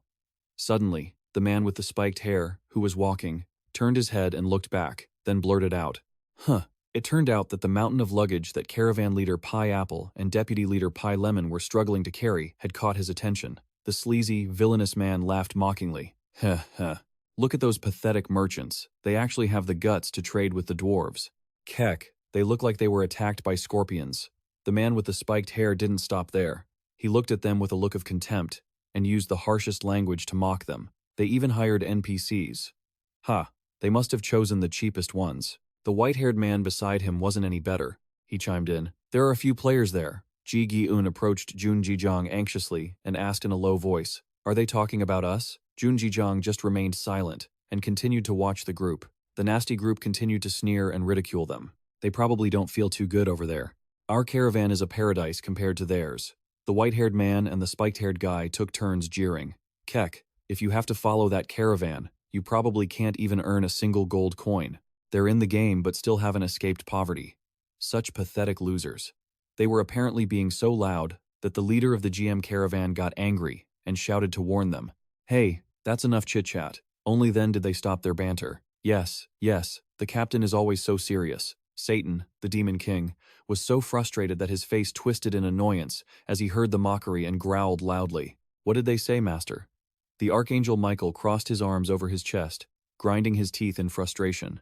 A bunch of immature kids who love to brag and wear their arrogance all over their faces. Shall we teach them a lesson? Junjijang wasn't the type to pick fights. He remained calm and advised the others, stay quiet. The demon king, Satan, couldn't control his emotions and shouted furiously, Master, what are you going to do?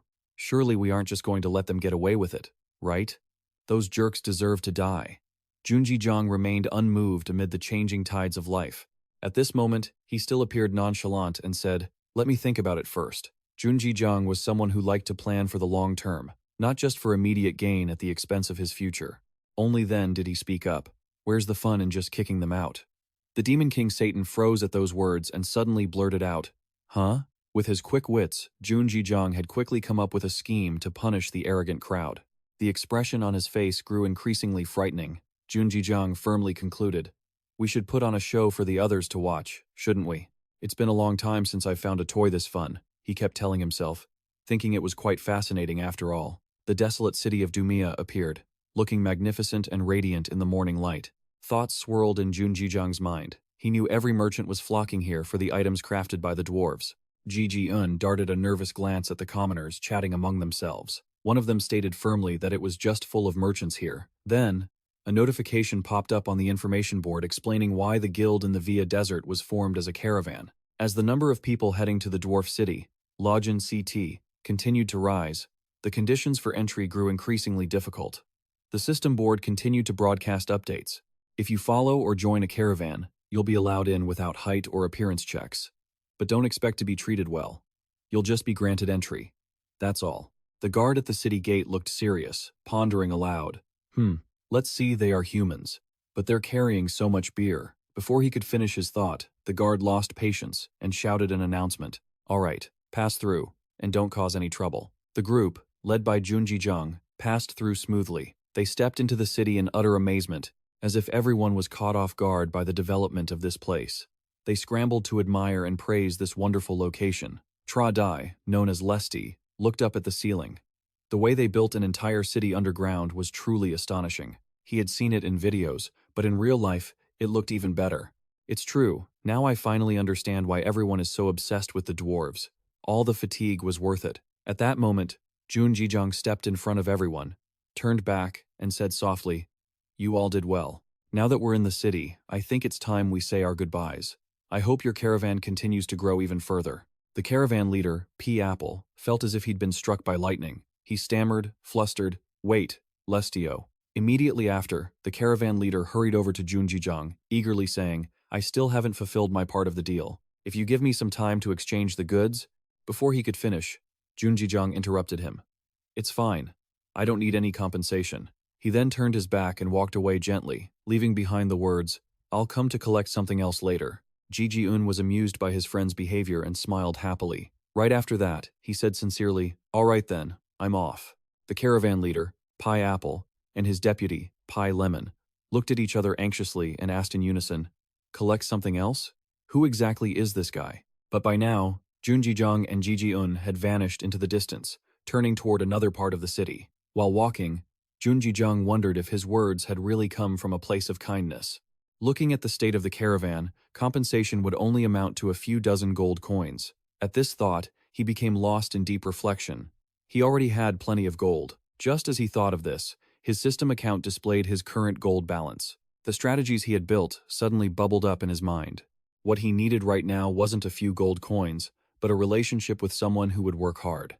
At the city's headquarters, King Anter was enthusiastically welcoming everyone with open arms. "Welcome, guests." Dee immediately seized the opportunity to greet this king of the dwarf city. He expressed his feelings comfortably. "It's been a while, hasn't it?"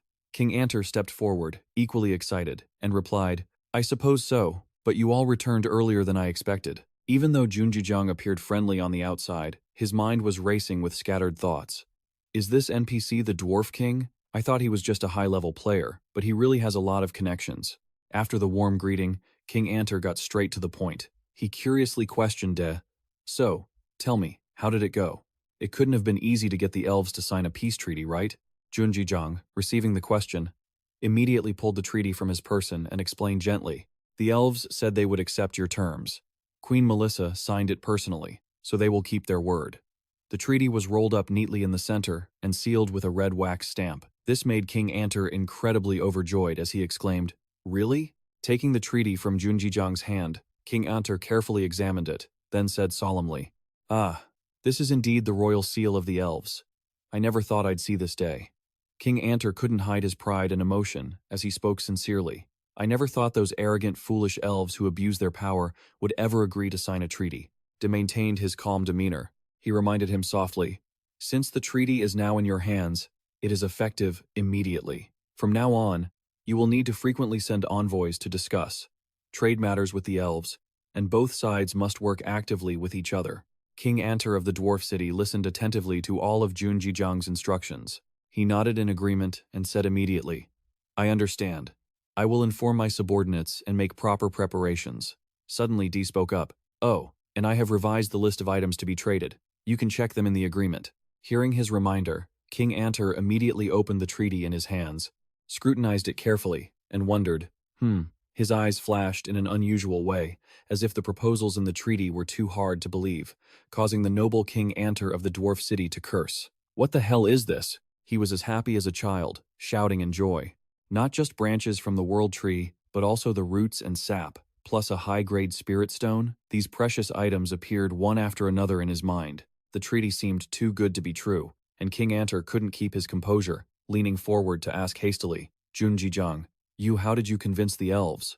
They treat the world tree like their ancestor. Before he could finish, Jun Jijiang calmly interrupted the king and advised him gently, you should try to maintain a friendly relationship with them. Don't be impulsive and argue over small things, and mind your words. King Antar, not receiving a satisfactory answer, issued an order, answer me. But at that moment, a series of system notifications popped up. You have successfully helped the elves and the dwarves sign an agreement. You have brought peace to 2 different species. Your negotiation skill has leveled up 5 times. All races will now listen to your words. The power of items created by the dwarves will be significantly improved. The friendship between elves and dwarves has grown even stronger. You have received the negotiation instinct. Somehow, Jun Jijiang had managed to convince the difficult King Antar. At that moment, the two were still warmly shaking hands. After bidding farewell to King Antar, Jun Jijiang and Ji Gi-un stepped out of the headquarters, their minds filled with curiosity and lingering questions. Ji Gi-un asked, what was all that about the goblins earlier, Jun Jijiang answered calmly and sincerely. What do you mean? I was just negotiating a treaty between the goblins and the dwarves. But don't tell anyone. It'll be a huge headache if word gets out. Ji Gi-un, satisfied with the answer, stated firmly. Of course I won't pry, but where are we going now? Jun Jijiang looked back at Ji Gi-un with a mysterious expression and said, nowhere special. I just wanted to meet someone. The whole reason I came here was to meet this person. Ji Gi-un was shocked by what Jun Jijiang said. He broke out in a cold sweat, his hands and feet trembling as he blurted out a question. Someone you want to see right after an audience with the king? Yeah. Who is it? Jun Jijiang didn't give a straight answer, keeping it vague. Just wait, and you'll see. This kid is really something. As he spoke, an image of a small boy holding an axe flashed through his mind. The scene shifted to the heli-forge in the apprentice training center. It was just as majestic and grand as the city center. The hammer made clinking sounds as it struck the steel. The blacksmiths in the heli-forge were bickering and fighting. One blacksmith mocked, can't you do anything right? Do you really think the steel will bend under such a weak hammer swing? The other retorted, not backing down. You useless piece of trash. Learn to control your fire and temperature. How can you even call yourself a dwarf when you're this incompetent? Byron, the master blacksmith of Helion, stepped forward and shouted, I won't let it slide today. If you haven't managed to do anything decent, don't even think about eating. Byron paced around, inspecting the work progress, mocking them harshly. Hey human, is this supposed to be a dagger? How many times do I have to explain the basics before you get it? The other gossiping blacksmiths added fuel to the fire. Seriously, they're only good for mining. Any normal human would do a better job than that. Young Sik was crushed by the harsh words of the surrounding blacksmiths. He had no choice but to bow his head and say sincerely, I'm sorry, I'll redo it. Then, he pushed himself to forge the weapon again to please Byron. Master Byron heard the apology, felt satisfied, and walked away, but didn't forget to sneer. Humph. If it wasn't for Jun Jijiang, I would have kicked you out a long time ago. With that, he threw the dagger Young Sik had worked so hard on to the ground like trash. Young Sik worked in such a hostile environment. He was discriminated against just for being a poor, useless kid. Young Sik could only cry silently, lost in his own self-reproach. Ugh, I'm so tired. Let's go. Hey, Jun Jijiang, is this thing good enough for me? Right at that moment, the system window popped up with a series of notifications. You have forged a beginner's dagger, an exquisitely crafted item. The reward for this achievement has skyrocketed. A rare item. The item level has been increased. Weapon crafting skill has leveled up. Weapon crafting efficiency has increased slightly. It seemed that after all the insults from the veteran blacksmiths around him, Young Sik had worked frantically to create a more advanced weapon, yet he still sighed. Oh, this still isn't enough. I have to do better. As he focused on planning the weapon, A familiar voice suddenly rang in Young-sik's ears. "Hey, how's the forging going?" Young-sik was so surprised by this sudden event that he thought to himself, "This voice is." After thinking for a moment, Young-sik had his own answer. Big brother Jun Jijong. Jun Jijong walked in through the door, looking eager and excited. Jun Jijong smiled and asked Young-sik, "Hey kid, how's it going lately? Have you gotten any better at crafting?" The dagger Young-sik forged was equipped with system data, rare beginner's dagger. A masterpiece crafted by a skilled blacksmith.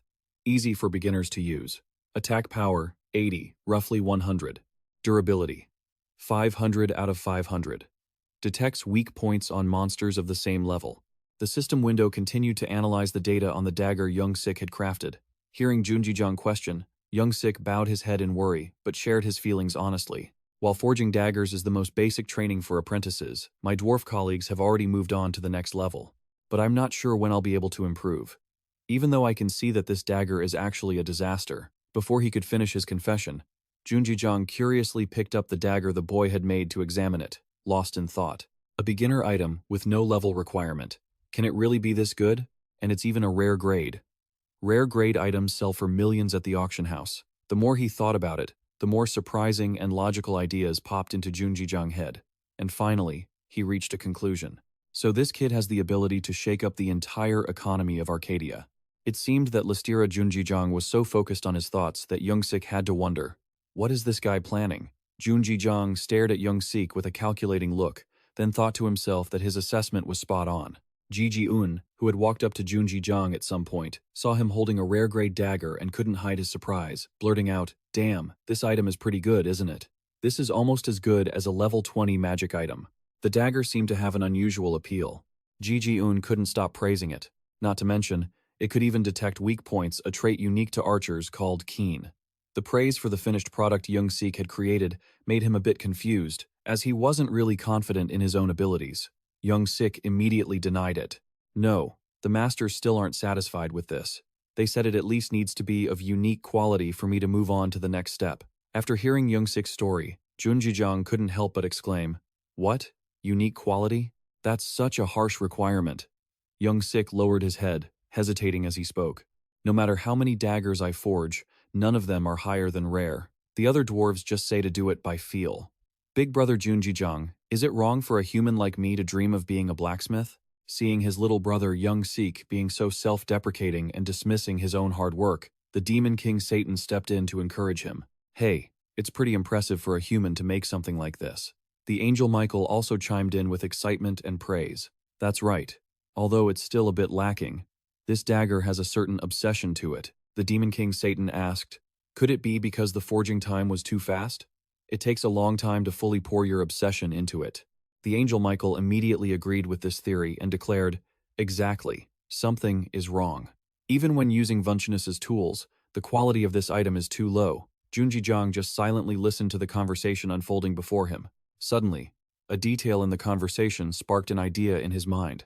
"What? An artifact? I remember there was a note attached to it." Thinking of this, Junjijang immediately gave an order. "Hey Young-sik, could you let me see that hammer again?" Young-sik held the worn-out hammer in his hands and asked skeptically, "This one?" Junjijang was as happy as if he'd struck gold and quickly said, "Just for a moment." The system window popped up, analyzing the data on Young-sik's hammer. This was the hammer of the mythical Volcanus. Equipment requirements. Recognized by Volcanus. Attack power, 10 to approximately 15. Durability, infinite. Requires blacksmithing skills. Fully resistant to fire when used. Stamina consumption during crafting is reduced by 99%. Effort and focus poured into crafting increases proficiency. Trading and destruction are impossible. After carefully examining the info panel, Junjijang thought to himself, "That's right. The highlight of the story between Volcanus and me that I heard was this."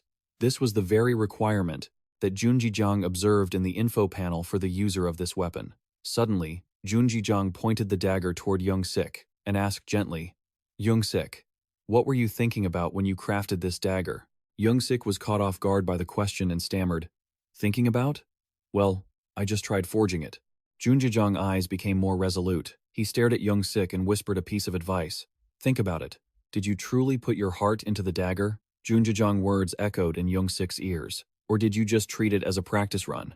Taking the dagger back from Junji Jong, Young-sik touched it carefully, examined it, and fell into a state of deep contemplation. Junji Jong enthusiastically continued to guide Young-sik regarding the perils of life. Listen, kid, you must have realized it by now. Accadia isn't just a simple game. Try again, but this time, don't get distracted. Just think about creating the absolute best masterpiece with all your heart and mind. The power of Junji Jong words awakened the inner spirit of young Young-sik. Actually, he was a person with talent. He just hadn't truly awakened it yet. Young-sik felt fueled, as if he were living out his own dreams. He looked steadfastly at his own two hands, the talented hands that had crafted countless items, and exclaimed, "With all my heart." He tried to recall the process of forging weapons at the desert forge. The flames flickered and burned bright in the dark cellar. There was a young Young-sik, passionate about his craft, working frantically and tirelessly to forge weapons. Ji Ji-un was terrified by this scene. He approached Junji Jong and hesitantly expressed, "When I look into the kid's eyes, it feels like this isn't going to be finished in a day or two. Maybe we should head out." But Junji Jong ignored his friend's advice. He still placed great faith in Young-sik and gently refused. "Sorry, Ji-gi-un, you go ahead."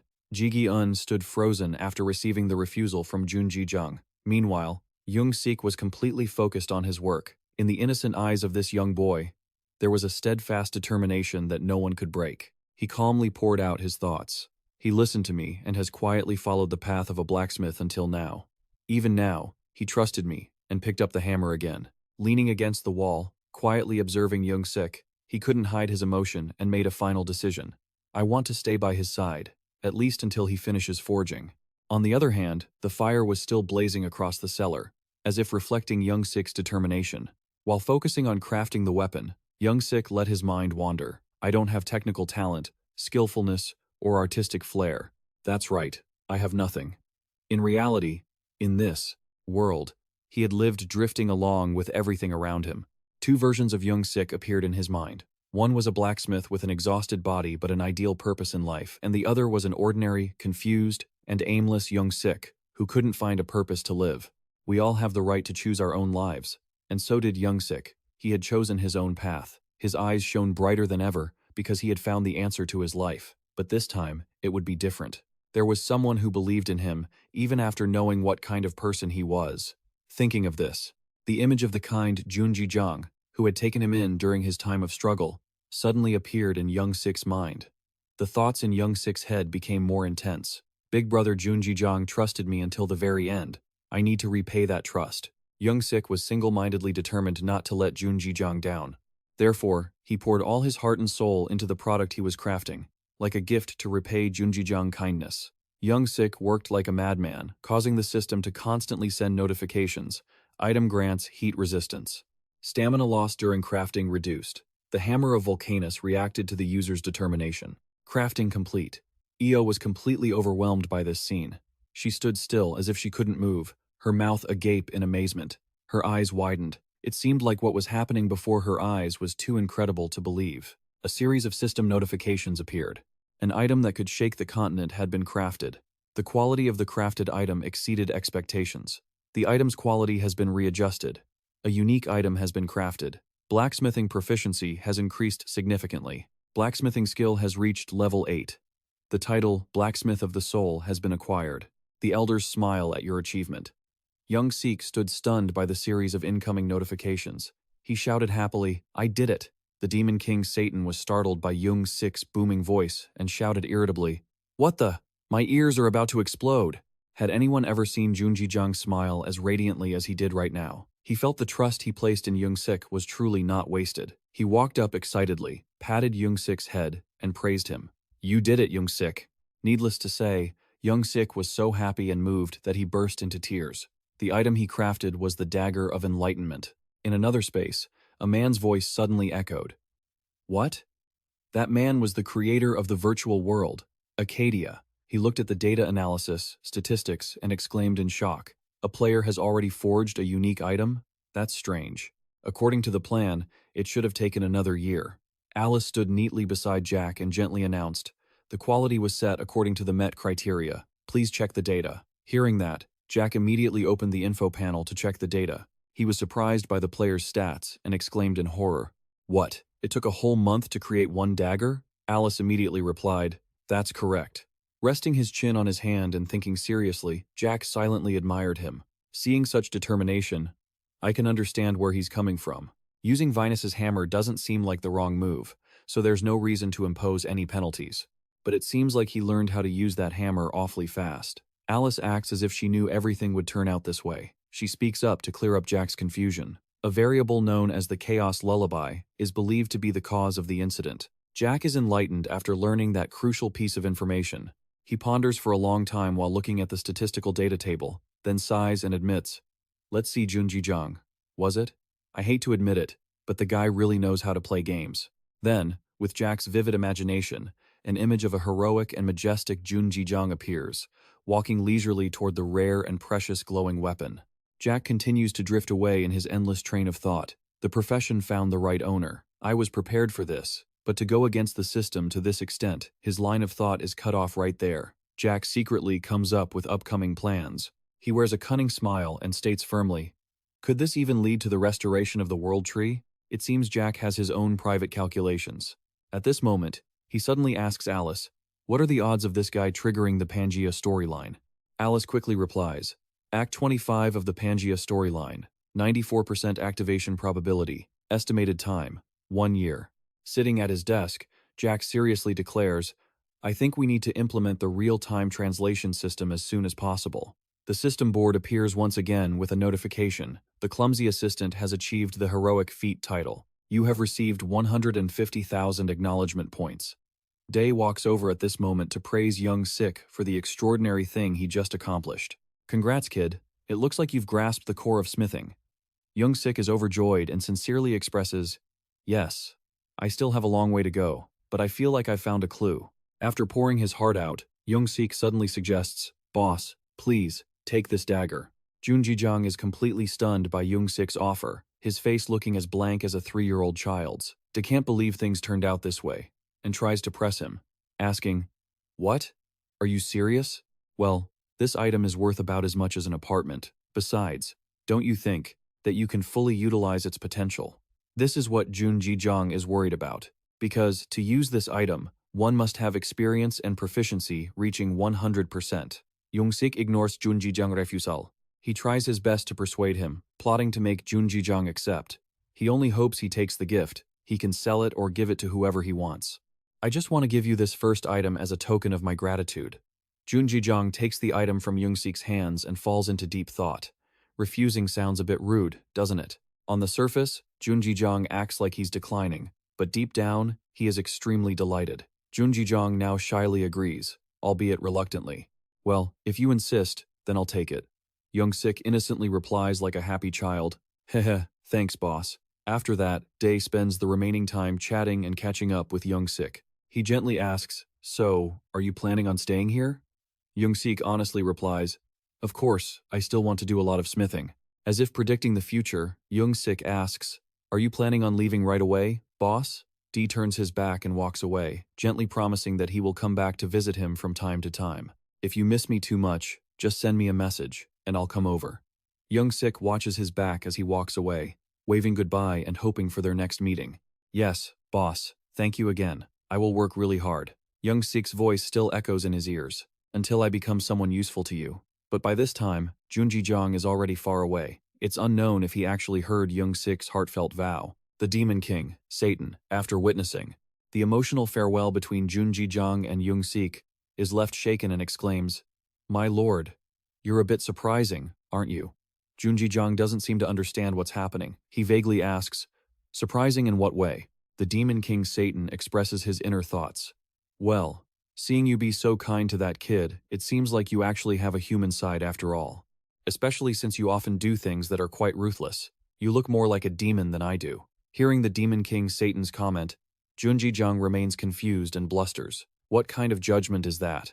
The Demon King Satan doesn't know if Junji Jang is playing dumb or if he truly doesn't understand, so he begins to explain, "Do you really need to ask? Should we go over it point by point?" The Demon King Satan immediately seizes the opportunity to preach. "In any case, it's quite surprising to see you being kind to other humans from time to time without expecting any benefit. Like that silly friend of yours, though I've forgotten what he looks like given your personality. I thought you wouldn't care about humans unless they were useful to you." Day, After understanding the sentiment and Satan's questions, speaks up to explain, "Those guys are my friends. When there is something good, I want to share it." To be honest, even I didn't know I had this side of me. Once again, Junji sinks deep into his thoughts. He muses quietly. The more I understand about Accadia, the more I understand about myself. The flashback ends here, and Junji suddenly lowers his voice to announce, "Tan, Archangel Michael, I think it's time to turn that previous plan into reality." Satan sits perched, and upon hearing this, he exclaims in shock, "Huh?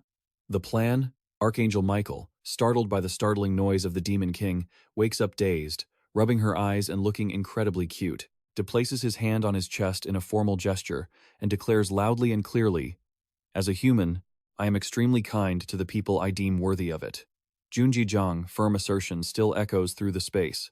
"But those who make things difficult for me will be punished accordingly to satisfy my anger." The close bond between the elves and the dwarves has changed the players of Accadia a great deal. Melissa and Dwarf King Anter are maintaining a peaceful and cooperative relationship between the two clans, causing both to thrive and develop. And another important notice pops up. How interesting. These changes don't just apply to the players.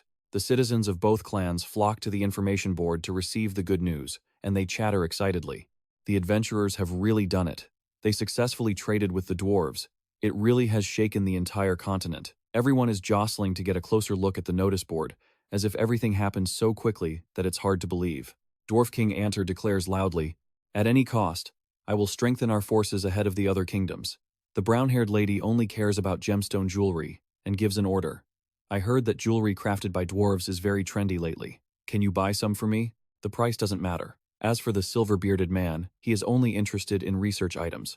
He insisted, asserting that we cannot afford to fall behind. To continue our research, we need tools crafted by the dwarves. These explanations were constantly brought up regarding the issue mentioned at the beginning of the text, specifically concerning the nobility, as they are the ones with wealth. The economic system in Accadia had undergone a transformation previously, operating solely on the small amount of gold players earned through quests and hunting. In other words, the gold rush had begun.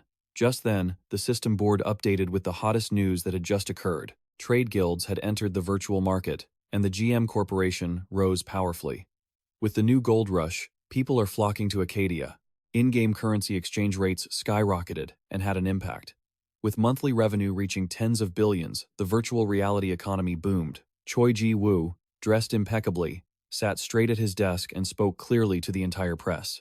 "We at the GM Corporation do not just consider Accadia a game, but another reality that we value, even if it cannot be compared to the corporation's other operations. Learning from our past mistakes, we want to select outstanding talents to build a healthy market system." Having said that, the first GM Group recruitment notice appeared, listing full requirements. Merchants, regardless of gender, under 165 centimeters tall, mages, not prioritizing ice magic specialists, and explorers with a level 9 or higher in terrain analysis and danger detection. Scene shift to the Great Desert, at the entrance to the last dwarf city, the blacksmith. People outside the city are busily preparing goods for trade. Dis quietly observes everyone around him and silently concludes that the atmosphere has changed. It seems a system of trade caravans has been established. His train of thought stops abruptly there. Dis thinks to himself, besides that, it's also time to have some fun. Suddenly, the leader of the GM caravan walks over from somewhere to greet him warmly. "It seems like you're finally planning to leave today." "Huh." She slowly smiles and takes off the bulky hat on her head.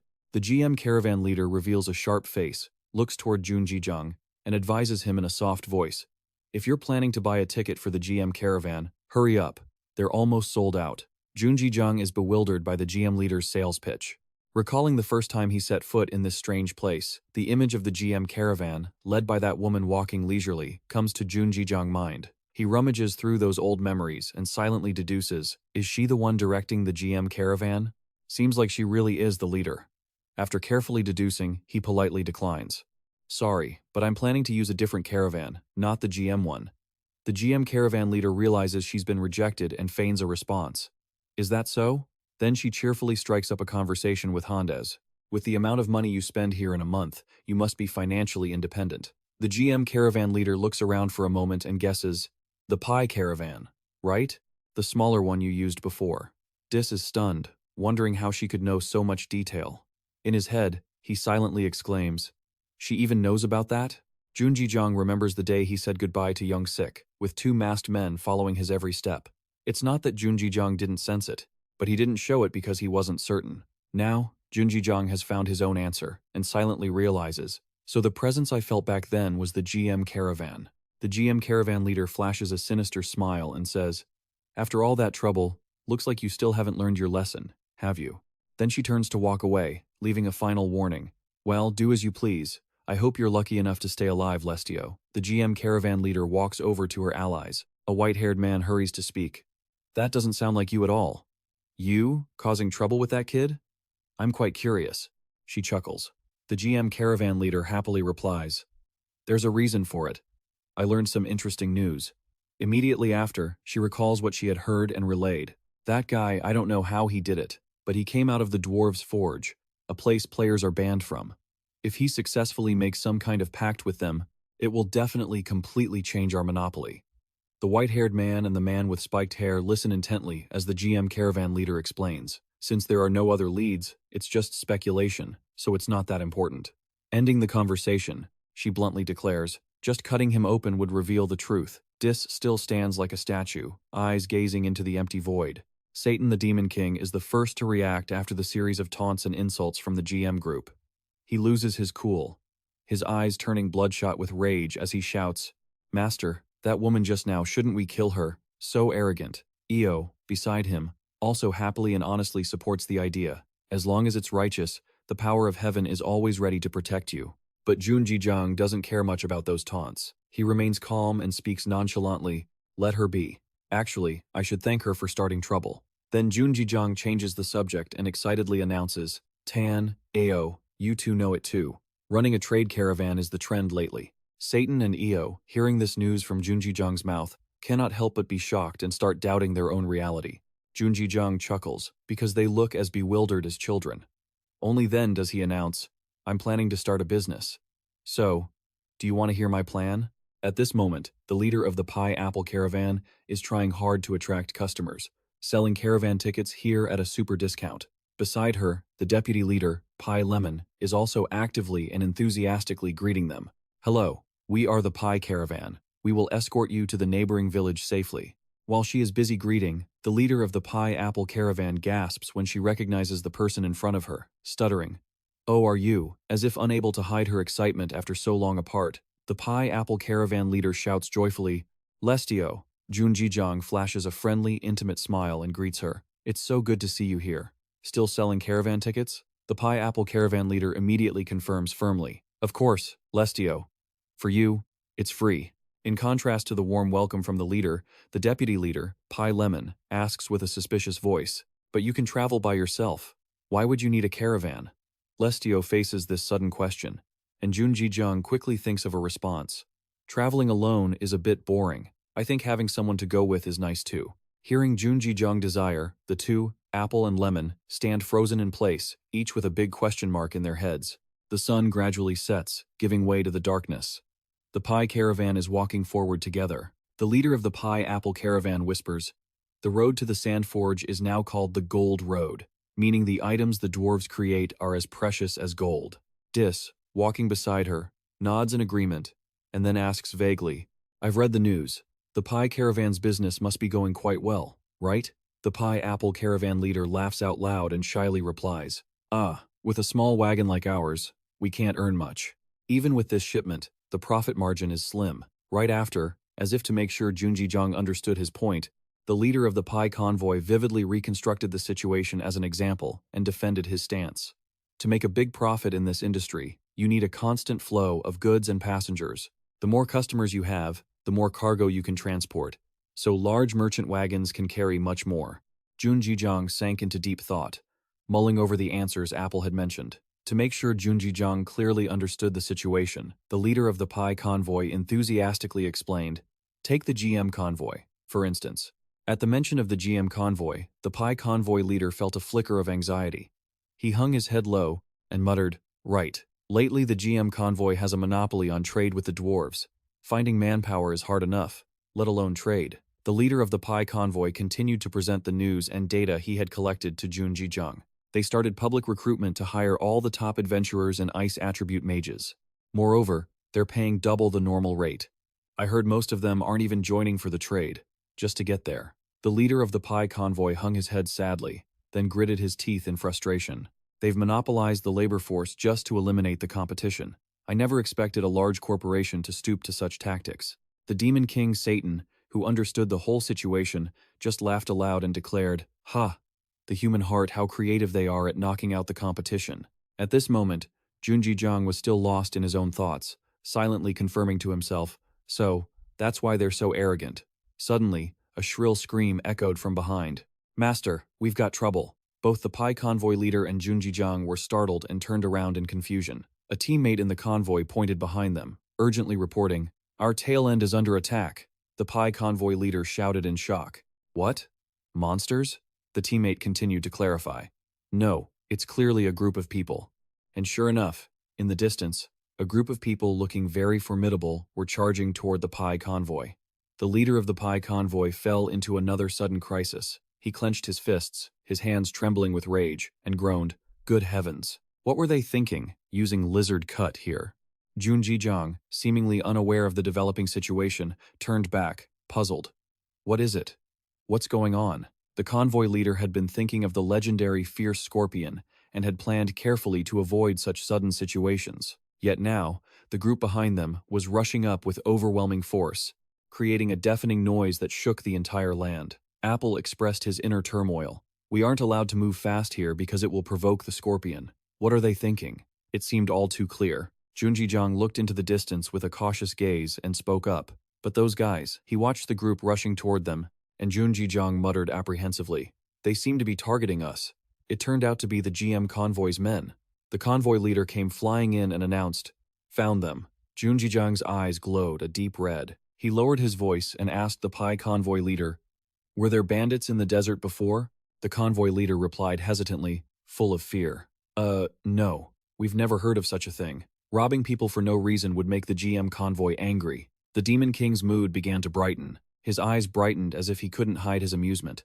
He gently reassured the Pi convoy leader, "Don't be afraid. Listen, those are the GM convoy's men. It looks like they want to attack us." The leader of the Pi convoy froze at the news. He seemed unable to contain his emotions and exclaimed in terror, "What?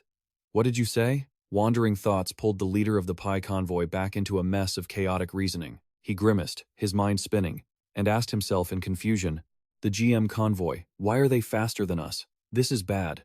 We're likely to lose our lives in this dangerous place, and all our items will be stolen. If we don't survive, the convoy will go bankrupt." Death and casualties were looming right in front of them, and the fact that the GM convoy was still calmly rushing in to destroy them made Apple's head feel like it was going to explode. Because he was so indignant at the strong preying on the weak, the way the rich trampled on others, the Pi convoy leader gathered his courage, stepped forward, and fiercely declared, "You bastards! Just because GM is a big corporation doesn't mean you can step on the weak like this. Aren't you afraid of karma?" The man with white hair, his face covered, revealing only his indifferent eyes, laughed and stated firmly, "The GM convoy? What are you talking about? We're just bandits." The Pi convoy leader couldn't keep his composure at the man's nonsense and retorted, "Don't talk nonsense. Do you think we don't know just because you deny it? If it's not the GM convoy, then who is it? There's no other group this large in the desert." The GM convoy leader jumped off his wagon and warned in a sharp tone, Hey, that's a pretty dangerous thing to say.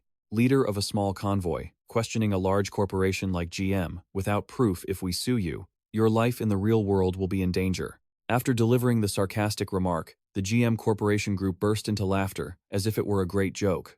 The Pi convoy leader was silenced, unable to say a word, only gritting his teeth in deep resentment. The man with the hair spiked backward showed no sign of stopping. He continued with a mocking tone, "So, there are actually people who like using that piece of trash vehicle. Sorry, but it feels like stepping in dog crap. You should have been hanging out with the big convoy instead of keeping that stone-cold face, completely expressionless, eyes locked onto the GM convoy." He turned to the convoy leader and asked, "Our current forces aren't enough to take them down, are they?" Apple immediately replied with a steady voice, "I might not even be able to hold out for long if I have to." After receiving that clear answer, Junji suddenly spoke up. That statement made the GM caravan leader shrink back, eyeing him with suspicion while questions kept racing through her mind. Junji flashed a mysterious smile and suddenly proposed, Do you want to take this opportunity to get some investment? The Apple Caravan leader was stunned by that abrupt offer from him. Sweat streamed down her cheeks, looking completely shocked. She stammered, trembling. Huh? Investment, you mean? Before she could even finish her sentence, Junji broke into a playful grin and shouted, Summon! Golden Knight Farhan. Then, a blinding beam of light erupted in the vast expanse of the desert. This terrifying and unbelievable event left everyone around staring in open-mouthed astonishment. The man with spiked-up hair cried out in fear. What is that? Is that guy a holy knight? Contrary to her teammates' fear, the GM Caravan leader found it incredibly intriguing, silently concluding, as expected, he's a dangerous one. Showing your true colors, huh? That miraculous light continued to shower the ground with its radiance, and then Junji's voice echoed. You said you were tired of being pushed around by the GM Caravan, didn't you? The Apple Caravan leader hadn't even processed this surprise before another one hit, leaving her unable to sit still, her heart burning with anxiety as she stared up in shock. Junji cryptically made his offer. So, if I invest, would you want to develop this caravan into the most powerful one in Accadia? Saying that, Junji pulled out his mask and placed it firmly on his face. Right at that moment, the system interface flashed a notification. The mask of deception has changed the world. The caravan leader widened her eyes, staring at Junji, her mouth agape. He turned his eyes, burning with fighting spirit, toward the GM caravan crew standing before him. The full moon in the sky seemed to illuminate the path Junji was walking. The white-haired man was the first to react. He stared ahead with a suspicious look and suddenly spoke up. Junji? Wait a minute. Could he be the same person as that guy from the archery tournament? The man with spiked-back hair just silently watched Junji without saying a word. With overwhelming confidence, Junji made a few showy, boastful gestures, locked his determined gaze on the GM group, and declared loudly, All right, let's have a little lesson, you brats. One of the GM subordinates trembled in fear when he saw Junji's imposing and majestic figure. He stammered, What? I checked his character name, but that's impossible. How could that guy be Junji? The subordinate cried out in terror. This is bad. Another subordinate, anxious and hesitant, asked, Leader, what should we do? Facing the difficult situation, the GM caravan leader plotted a strategy and ordered, There's only one thing to do. It's going to be different from the archery tournament. Don't give him a chance. Finish him off in one strike. With that, she drew her sharp, curved blade, a display of her power. The very tip of the blade wielded by the GM caravan leader was pointed straight at him. Seeing him getting closer and closer, the GM caravan leader immediately shouted her command, Destroy him, now! Seeing his opponent panicking like that, he smirked with a cunning smile. After receiving the leader's command, the subordinates immediately moved into position to ambush, putting all their effort into their attacks to eliminate him. The man with spiked-back hair, leading two subordinates, charged forward heroically, triggering a debuff effect. Immediately after, a series of effects appeared: speed reduction, stumbling, and finally, total confusion. Junji didn't look the least bit hurried or afraid of the enemy's onslaught. Instead, he calmly contemplated, debuffs, huh? But it seemed everything was within his expectations. He silently waited for the right moment, then unleashed his move with agility, divine blessing, attacking cautiously to counter the enemy's strike. His attack had such powerful force that the GM group struggled to withstand it. He stood to the side, contemplating as he watched his opponents struggle against his attack, thinking, so, that's a support skill, huh? Just then, the GM caravan leader shouted, Everyone, attack! The whole group swarmed toward him, with a ferocious determination to defeat Junji, who remained as calm as if nothing had happened. Both sides clashed, creating a massive explosion with smoke and fire filling the sky. Junji wore a sinister smile and remarked, A combination of debuffs and stacking support skills with damage output, the GM's magic staves really are something else. After a moment of deep, careful calculation, he fixed his burning, combative eyes on the GM group and silently affirmed, But sorry, Farhan is a pure tanking knight. At that very moment, Junji focused all his power into an attack. The information panel continuously flashed notifications. Holy Shield has switched to defensive mode. Steadfastness will withstand countless attacks. Faith and justice will resist the curses cast upon the user's body. Farhan's constitution has reached the peak of magic resistance. It must be said that the sharp sword in Junji's hand and the shield were radiating a blinding, golden light with a metallic sheen. The man with spiked-back hair was panicked by Junji's unfathomable power and cried out in shock. He blocked the combo attack, even while cursed? The white-haired man was just as shocked as the other, swearing out loud, "Damn it, just how high is his defense?" Proud of his victory, he called out Junji Jong's name. He casually slung his sword over his shoulder and calmly, confidently asserted, "Don't you guys know that knights and crusaders specialize in tanking? If you want to kill me in one strike, you'd have to bring 100 people and attack me all at once." The charisma of a GM caravan leader is not easily shaken. After the failed preemptive strike, she maintained a cold expression, glaring at Junji Jong with resentment. She suddenly moved behind Junji Jong to attempt a sneak attack, gripping her blade tightly and striking at him with lightning speed. Junji Jong was caught off guard by this unexpected situation and stood frozen in place. The GM caravan leader continued to focus on launching her assault. She used a shadow blade skill, letting toxins attack Junji Jong from behind, while he was distracted by his own arrogance. Suddenly attacked, Junji Jong's system interface flashed a warning. Farhan's constitution is resisting, but suddenly it switched to an alert, cannot resist fully, immobilized for a period of time. He couldn't do anything in this situation, but he still calmly deduced. A high-level immobilization skill. I didn't expect Farhan's passive to fail at blocking it. It seems the initial attack that the GM caravan leader called everyone to unleash together was just to probe him. After achieving her goal, she finally spoke up. "Don't be discouraged. His skills only have magic resistance. Physical attacks will still work. Everyone, attack." Following their leader's command, the GM group surged forward without hesitation, launching a fierce assault that created a deafening roar. "Ugh! Ah!" The white-haired man was still the most brazen. After finding an opening in Junji Jong's defense, he boldly shouted, "Die, you piece of trash." Day just smiled eerily and shot back, "Is that what you think?" A red hue engulfed the entire space. At this moment, DDEX had truly activated his battle mode. The system menu flashed constant notifications. Steadfast Heart activated. Health regeneration increased significantly. Him activated. Rapid healing activated. And then, a horrific scene unfolded. A brutal massacre erupted immediately after. Any warrior from the GM caravan who got close was wiped out completely. Blood splattered across the battlefield. The situation turned so rapidly that even Junji Jong was caught off guard and exclaimed in surprise, "Is it over already?" Junji Jong's deep eyes blazed brighter than ever. He smirked and continued to provoke them. "If you want to attack, don't hesitate. Once you start, you have to show your full power, right?" The GM group had been nearly wiped out in an instant. Now, only the seasoned veterans with plenty of battlefield experience remained. They surrounded him, refusing to yield, while the GM caravan leader still pinned her hopes on her blade, thrusting it deep into the ground. But immediately after, her blade was deflected backward, and the system menu popped up with another notification. Farhan's physique had successfully blocked the attack. The GM caravan leader gritted her teeth in frustration because her goal wasn't met. She thought bitterly, "This is insane. How big is the level gap for this to happen?" The two remaining underlings saw that the situation was hopeless. The white-haired man reported urgently, "Guild leader, it's impossible to defeat him." The man with spiky hair hurried to advise, "That's right, it's time to retreat." But as the leader of the GM caravan, she wasn't about to bow down to an opponent so easily. She pondered silently, cursing her two underlings in her heart. These idiots must have lost their minds. How are we supposed to escape a monster like that? Then, she silently reached her own conclusion. "I bet he's a foreigner." Junji Jong lowered his head and announced calmly, "Now, I think your turn is over." He then declared, "So now, is it my turn?" Right after that, the system notified him again. The Holy Shield switched to battle mode, Flame Enchant was activated, and a horrific scene followed. Junji Jong's sword emitted a light and a massive surge of power that made the earth tremble. The remaining GM group gathered, looking on in utter shock and disbelief. Junji Jong's expression gradually lost its humanity, and his voice betrayed his joy. Just as expected, bullying these noobs is the best.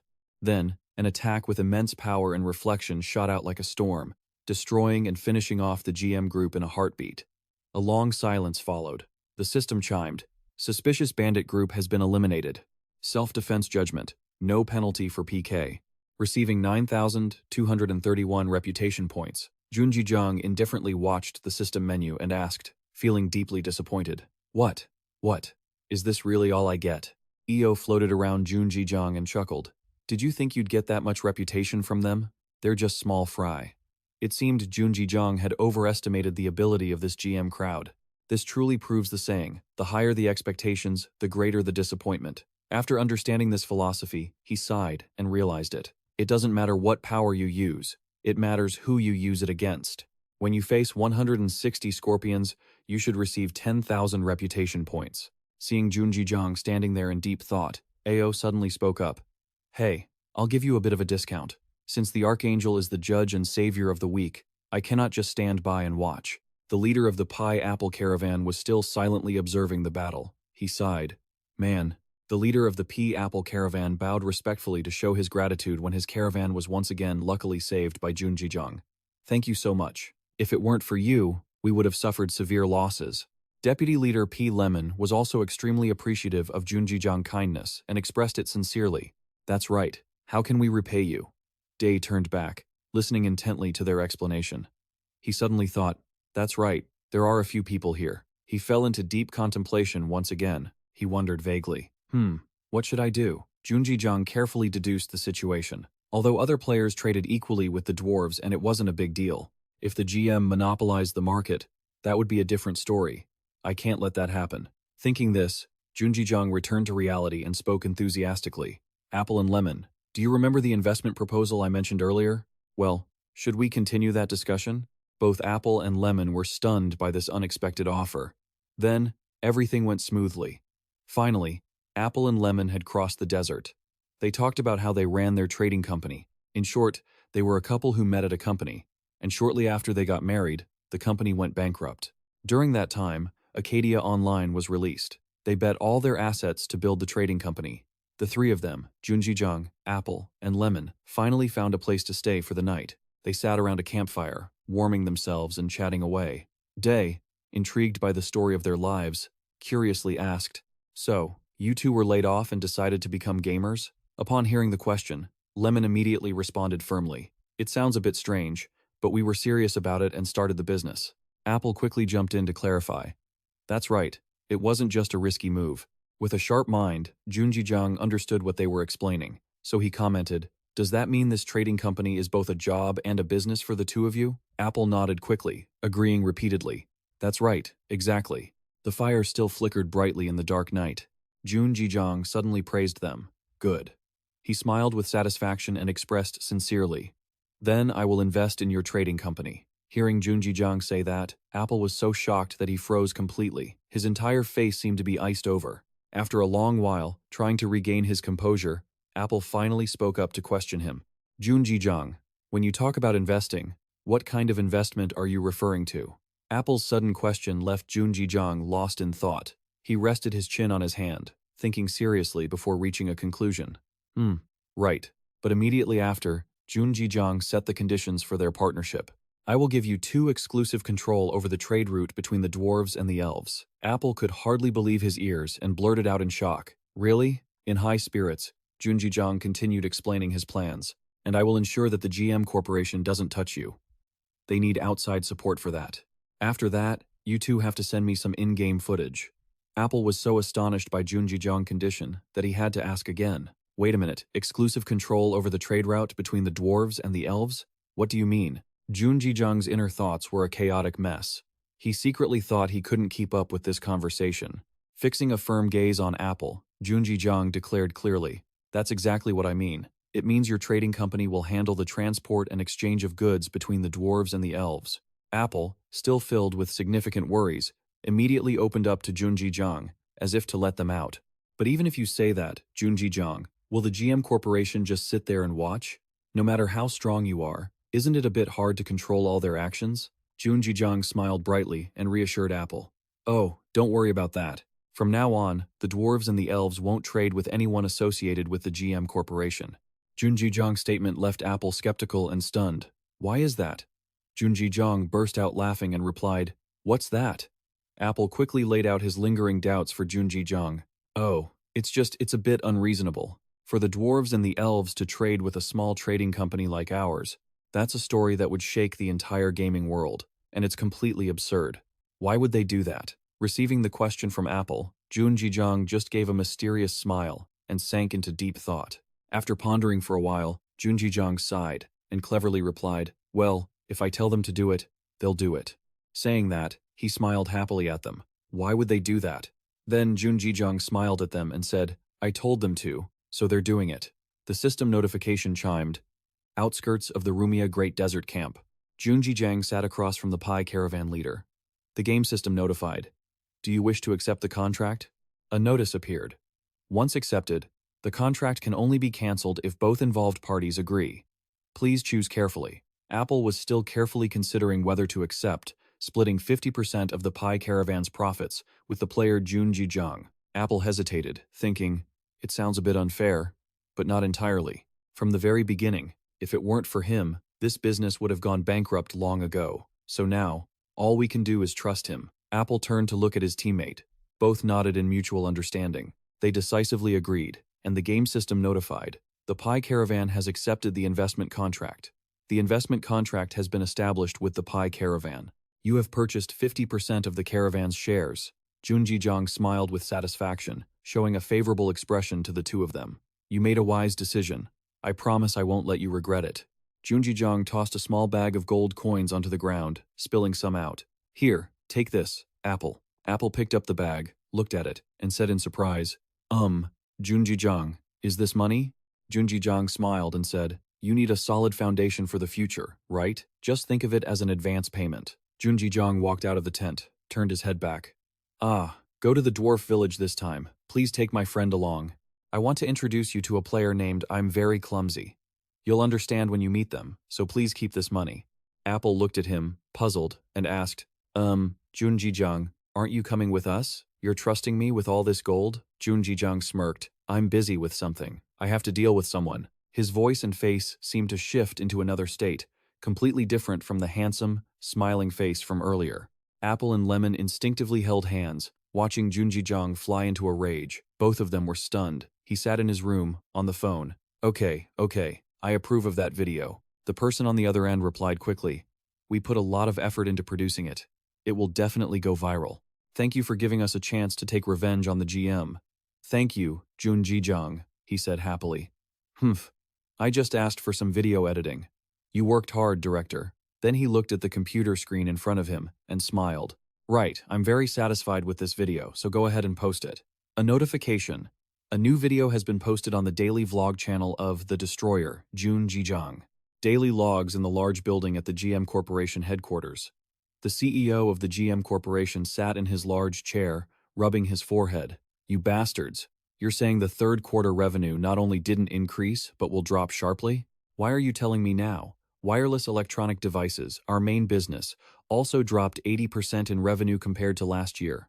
I didn't put you in the director's chair because you're my son. But what on earth are you doing? His eldest son shouted at his father. Wait, Dad. No, Mr. CEO. We tried our best to increase revenue. But the CEO shouted angrily. Shut up. He pointed at his son and his staff, unleashing his anger. You still don't know how serious the situation is. It's 1 billion. 1 whole billion. That game you looked down on and threw aside is now aiming for 1 billion in profit, and in the future, it will reach 700 billion. The blonde employee still leisurely hummed a little tune, ignoring the CEO's outburst. The elderly CEO was furious beyond measure, shouting louder and louder. And you still don't know that wasting money building factories instead of developing tech was a moronic decision? Listen carefully. I didn't make you directors because this is easy, difficult, or impossible. I'm not sitting here to listen to nonsense. The CEO stood up from his chair, pointing 5 fingers at the staff. I put you in charge to make the GM Corporation the #1 corporation in South Korea at any cost. If it's impossible, then make it possible. Learn from the youngest one. Chegu. See, I told you. You useless brats. The blonde youth from earlier walked down the hall, his heart blossoming as he smirked to himself. Ha, you stupid bastards. I knew it would end up like this. He smirked, his eyes clearly revealing his contempt. Those who treated me like dirt will now have to bow their heads. Finally, I am the one leading this era. Behind him, 2 male employees suddenly called out. Choi Ji, with black hair, spoke up, his face foul. You'd better be a little humble. The other one followed, both of them gritting their teeth. Don't think you'll do well forever. Trouble is coming. Choi Ji-gun laughed loudly, his manner dripping with extreme sarcasm. Haha, did you guys follow me all the way here just to vent your anger? Don't you feel ashamed? Both of them were driven mad by this statement, but they had no clever comeback. What was that, you brat? Choi Ji-gun smirked. If you're upset, then prove it with your skills, guys. This is the rule of the GM Corporation. You know that. He leaned his head back, echoing the chairman's words. If it's impossible, then you make it possible by any means necessary. Choi Ji-gun returned to his room, propped his feet up on the chair, and clutched his stomach, laughing hysterically. Ha ha ha, he exclaimed. Ah, this is perfect. Seeing those old veterans and executives scowling was so satisfying. Ha ha ha. The butler standing nearby bowed his head. You seem to be in a great mood, sir. Choi Ji-gun replied. Of course, it's absolutely fantastic.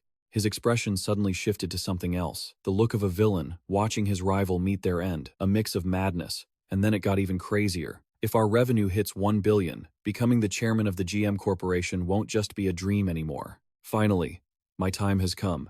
The butler broke into a cold sweat at that look. I apologize for interrupting your good mood, but the Destroyer's daily vlog channel just uploaded a new video. Choi Ji-gun asked, shocked. What? He grabbed his phone and glared at the screen in a rage. What is this? Another video about us? Is that bastard trying to expose me or something? The butler replied, You'll have to see for yourself, sir. Choi Ji-gun's face was full of anger, mixed with a hint of excitement.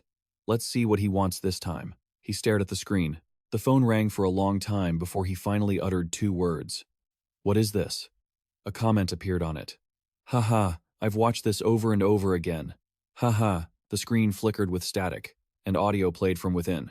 GM Corporation. The figures of 2 men appeared, their eyes blurred out. One of them said viciously, They must be desperate to be using a logo that isn't worth a dime. The other man stroked his chin, wearing a scornful smile. Living in a dump like that, they must be suffering while playing the game, right? The other man crossed his arms, his intentions clear. Hey, you guys. Lately, your business deals have been interfering with our GM Corporation's products. Keep doing that and you're going to have a serious problem with me. The other one, holding a staff, stepped closer and commanded, Transfer all your guild's orders to our GM Corporation. With that pathetic scale, you won't even be able to handle it. 2 others standing on the edge of the cliff held the reins, looking down. Another person with white hair, who was watching from the sidelines, also spoke up. They're monopolizing the workforce to eliminate competition. I didn't expect a large corporation to choose such a cheap tactic. They're people from the GM caravan. It looks like they've come to attack us. A young woman in a red cloak with bandages wrapped around her chest, her face hidden behind the fabric. If it weren't for the 2 bumps on her chest, it would be hard to tell if she was a man or a woman. She spoke. Leader of this small caravan, suspecting a big corporation like GM, if you get sued, your life in the real world will be in danger. The screen flickered again, but the voice could still be heard. It seems there are still some gullible players out there. So, don't act recklessly. Go cooperate with a decent merchant guild instead. In the distance, the figure of a person in a black cloak with a golden magical aura around them appeared. That person moved forward, a shield and sword appearing in their hands. It's time to teach them a lesson. As soon as that sentence ended, the comment section exploded with non-stop insults directed at GM. It hit the top of the hot list instantly. The phone showed 47 missed calls from Miss Gold. Choi Ji-woon clutched his head in despair. What the hell is this? The phone kept ringing, making him jump. Vice President Choi, what is that video about? The vice president replied, They said they won't take the video down. If we want, they are ready to face us in court. He gritted out each word. Those I+ bastards. They lived off the salary I paid them. And now that they've left the company, they're pulling a stunt like this on me? Choi Ji-woon slumped, his elbows resting on the desk. I won't let this slide. Damn it. Vice President Choi, standing behind him, reminded him, First, you have to decide how to handle this video because the situation is still unclear and the evidence is still vague. It's better if we act like this was just an accident and that we aren't involved. He suddenly remembered, as if enlightened, and replied, That's right. Blame it on those stupid employees for talking nonsense and fire them. Why did I even hire them in the first place? Vice President Choi was speechless and replied with a single word, Understood. He reached up to adjust his tie, his mouth bitter. And those useless bastards, I will definitely deal with them personally. Choi Ji-woon entered the game. The game system announced, GM Corporation Branch. In front of him was a scene of disaster, a massive fire burning everything to the ground. Other players mocked. Shocking, shocking, I'm going to collect some scorpions. That evil corporation needs to be taught a lesson. Haha, let's go. I know the way out. Follow me. Ji-woon looked like he was about to collapse at the sight. Trembling, he asked, What happened? His teammate checked the information and reported back. Players who have grudges against GM Corporation have joined forces to attack. Currently, 60% of our corporation's operations are down. Ji-woon lost his patience and said, I can see that just by looking. The teammate added, The attack is still ongoing on the trade route. We are trying to minimize the damage to the cargo, but because of the destructive power of the desert scorpions, we've already lost about 2 million gold. Ji-woon was truly shocked when he heard the number, muttering, 2 million? That's 20 billion gone just like that? He waved his hand, his 5 fingers spread, ordering, profits. Temporarily call off all agreements with the dwarves, including the final ones. We must prevent other corporations from growing. Use as many resources as you need. The teammate turned to look at the woman behind him. I understand. But Ji-woon shouted. What? The dwarves refused? That's absurd. The woman confirmed. That is exactly what happened. All the dwarves have refused to trade with our GM caravan. Negotiations didn't work. We might have offended them. Ji-woon couldn't believe it and shouted. Offended them? No way. They're just NPCs. What is emotion anyway? The woman insisted. But there truly was a problem caused by their actions. She looked even sadder. NPCs, honestly, I had the same thoughts as you. But no GM corporation is wrong. It's a disaster. The fire continued to blaze even more fiercely, never dying down. In Junji's mind, the blurred figure in the black cloak gradually appeared. Is this how you play Accadia? On the broadcast, it was the 9 o'clock news. GM Corporation invested a large amount into the virtual reality game Accadia and confirmed that this money was used to collect in-game assets. The National Bureau believes there is a high possibility that those assets were converted into W currency or U.S. dollars and could be used for crimes related to illegal slush fund creation. Therefore, the National Tax Service has begun an emergency tax investigation into the corporation. The National Tax Service's stance is to investigate and carefully verify illegal activities and tax evasion. Ji-woon lay slumped on his chair, his eyes dull. I'm going crazy. It's over. Elsewhere, as the sunlight shone down on the carriage, De rested his head on a pile of straw and yawned, bored. The golden sunlight pierced through the leaves, shining down on a forest. Tan spoke up. Hey, master. It seems like things are starting to get chaotic, aren't they? Day heard that and asked, puzzled. What are you talking about? Tan hurriedly replied. The things you were annoyed about not having the potential for. He asked again. Oh, the GM Merchant Guild? I don't know much, but it seems something happened, because the guild leader and those little minions are making a lot of noise. Did you cause trouble again this time? Tan continued, and then Junji asked back. You've always been on my side. So how come you don't know what those minions are talking about this time? He was a bit puzzled. How did those minions know about that? Tan nonchalantly replied, Oh, didn't I tell you, master? Recently, I've been using your daily affairs as training material for my minions. Many demons have become fans because they admire your unimaginably cruel methods. If you knew how much these minions admired you, you'd be shocked. They admire you, second only to me. Tan finished speaking and laughed triumphantly. Have you ever thought about lecturing in hell? It would be very popular. He helplessly said, No way. Everyone keeps saying I'm cruel, but I've lived a fairly honest life. What's this about lecturing demons? But among the people I've met, you're definitely the cruelest. Tan hurriedly explained. Day reached out and flicked Tan on the head. Why do you keep teasing Junji-jang? You disgusting slime. Ugh. Ouch, Tan groaned in pain. Then, he continued loudly. You must have forgotten that I'm his guardian deity. My mission is to stop corrupted slimes like you from leading Junji-jang astray. If you ever try to pull something to drag him to hell in front of me again, I will personally destroy your lair in Muspelheim. Tan didn't back down, firing back. The one calling themselves an angel is the one who acts most like a demon. The two started bickering loudly again. What did you just say? Was I wrong? You're only twitching because I hit the nail on the head, aren't you? Shut your mouth, you stupid slime. De treated it like a daily routine, just lying in a corner, enjoying the peace and quiet. Suddenly, the carriage driver called out, Hey, we've reached your destination. This is as far as I can take you. Junji-jang hopped off the carriage and handed the old man his pay. Here's your fare. The old man's hands shook as he took it. Oh my, I'm truly grateful. But young man, be careful. I don't know why you've come to this city, but it is the most dangerous and cruel place on this entire continent.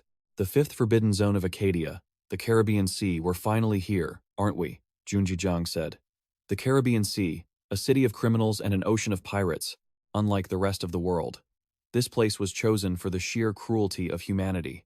Since it's voted one of the 5 forbidden zones of Accadia, there's no need to even discuss how dangerous it is. However, to achieve my goal, I have to make it through this place, Junji-jang thought to himself. A system notification chimed. You have arrived at the criminal city of the Caribbean Sea. Be wary of the dangers lurking within the city. Quest 5. The World Tree requires you to bring back a dragon heart. However, targeting Gondrian, the guardian of Accadia, and the powerful leader of the dragons, seems a bit difficult, doesn't it? Don't worry, there are rumors that dragons live somewhere else on other continents. The World Tree doesn't care about the origin of the dragon heart, so why not go find one and explore other continents? Accadia. Quest details may change based on the traveler's actions. After hearing the quest details, Junji thought to himself, it's asking me to move to another continent, while I haven't even finished this one yet. What an absurd requirement. Tan, I trusted your intel and came here. Is this information about being able to leave the continent from the Caribbean Sea even reliable? Junji asked. How should I know? A demon told me this. It said it heard it in a story decades before it was summoned, but it's worth a shot, right? Tan replied. Footsteps? Junji heard a noise and turned to look. Suddenly, a rock flew from somewhere and landed right next to him. A green-haired boy appeared from behind and called out, Sir, it's dangerous to walk here. Hurry up and come hide over here. Suddenly, 3 thugs appeared. One in white with slicked back hair, one in blue with a bandana carrying a blade, and the last one was a large, muscular guy with a massive scar on his head, carrying a wooden crate. Junji and the boy hid behind a wall to watch. What blind luck, the boy said. Junji spoke up. So, according to what you said, there's a gang war going on in the city, and anyone who looks even a little suspicious gets mistaken for a rival gang member and killed? The boy stood with his hands on his hips and replied clearly, Exactly. If you cause trouble here, not just you, but everyone living in this alleyway will get caught in the crossfire. The boy looked at the clothes Junji was wearing and wondered, Why are you dressed so warmly? It's stifling. The boy's name was Han, a 10-year-old Caribbean resident. How can you not know something so basic? Are you an outsider? For sure? Junji pulled his hood down and replied politely, My apologies, I just arrived in the city. Han was surprised. Wait, you're really an outsider? For real? You mean you're planning to go to the Caribbean to head to another continent? I think that's impossible. Even if you avoid the attention of the pirates, no one has ever faced the deep-sea monsters and survived to tell the tale. Why don't you just give up? There is only one person in the Caribbean who crossed the Dead Sea and survived. Junji heard this and looked up, intrigued. What? Who? Han replied quickly. Who? You don't know? The Pirate King, Carlos Lost. Back in the day, he founded the Black Pirate Fleet and is a legend who conquered the entire Caribbean Sea. The Pirate King. Huh. He thought to himself. That sounds like someone who would dish out a whole quest chain. Junji continued. So, where do I go to find this Carlos Lost guy? Meet him? He's probably being held in a dungeon. Han continued. A few years ago, several gangs teamed up and trapped Carlos. And even if you manage to reach the place where Carlos is being held, he won't talk to anyone who isn't on his level. I don't think you'll be able to get any information out of him. What do you mean by that? Junji asked. Honestly, you don't look like you've ever killed anyone in your life. Han continued. You need to have toyed with at least hundreds of lives to be considered on his level. Junji lowered his head, thinking, I see. So that's it. There's a condition to trigger the quest. Infamy, huh? Good thing I have something like that. The system sound chimed again. Equipping title, Rookie Slayer. Junji continued. I never thought I'd have to use this title. How's this? Is this better, kid? Rookie Slayer. He wore a sinister smile, as if he had achieved his goal. Is this enough to meet that Carlos Lost guy? Han's face turned pale, his voice trembling. How are you so fast? He thought, this bloodlust is so strong that counting how many people he's killed has become meaningless. The former Pirate King, Carlos Lost. Once, he was the supreme ruler of the Caribbean and a notorious criminal who struck terror into the entire continent. Standing before his powerful pirate fleet and his absolute authority, it seemed no one could stand against him. That was true, right up until that day. Let me help you become the leader of the Black Pirate Fleet. That was the word of the female captain, A, of the Red Strawberry Pirates. The condition is that you must give me half of the control over the Caribbean. What will you do? Mr. Sparrow. A muscular man with a red bandana and an eye patch over his right eye. Sparrow slammed his hand on the table to decide, and this man named Sparrow turned his back and betrayed Carlos. The image showed Carlos screaming in anger, shouting Sparrow's name. How dare you? And so, the era of Sparrow, the new leader of the Black Pirate Fleet, and Captain Aben of the Red Strawberry Pirates began. Han crossed his arms and told the story seriously. Since that rebellion, the balance of power in the Caribbean has been split in two. Because of this, the streets in this region are always stained with blood. Ah, those days long ago were so much better. Everyone knew they were criminals and did illegal things to make a living, but there was still loyalty and brotherhood. Tan suddenly spoke up. Master, isn't this kid only 10 years old? How is he talking like some old geezer when he's still got milk on his breath? Dee laughed and said, So, what's the problem if I meet Carlos Lost? Of course not, sir. At your level, you should be on par with Mr. Aben. No, you should be equal to Mr. Carlos himself. He looks just as intimidating. Little Han replied excitedly. So it's settled. But one more thing, no one actually knows where the Lost are being kept, right? Junji asked. That's right. Even if you knew where, getting close is basically impossible. Elite guards from the Black Pirates and the Red Beard are watching 24/7. Is that so? Junji nodded. Master, what are you thinking about? We can just take them all down. Tan suggested. And Io chimed in too. This city is rotting with people who deserve judgment. We'll bring justice to this land. Day replied casually. Are you two trying to stir up trouble for your own gain? As if struck by the truth, both Io and Tan looked away, laughing awkwardly to change the subject. De thought helplessly that they were surprisingly cooperative at times like these, leaving Han standing to the side, completely confused about what was happening. Still, his ultimate goal was to cross the ocean, and that wasn't something he could do alone. He needed manpower. Junji began to calculate. That's right. If I deal with the faction leaders, their underlings will become useful, he thought to himself with a sinister grin. Han, standing nearby, began to tremble. Excuse me, sir. Why are you smiling like that? You're scaring me. He radiated a powerful killing intent. Possessing the leader of the Black Shadow Assassin Gang, an entity from the demon world temporarily took over the player's body. You can use the power of the temporary possessor. With a terrifying gaze, Junji unleashed immense killing intent. I've got some information now. Let's move out. When an entity from the demon world temporarily occupies a player's body, Junji could use the power of the temporary possessor.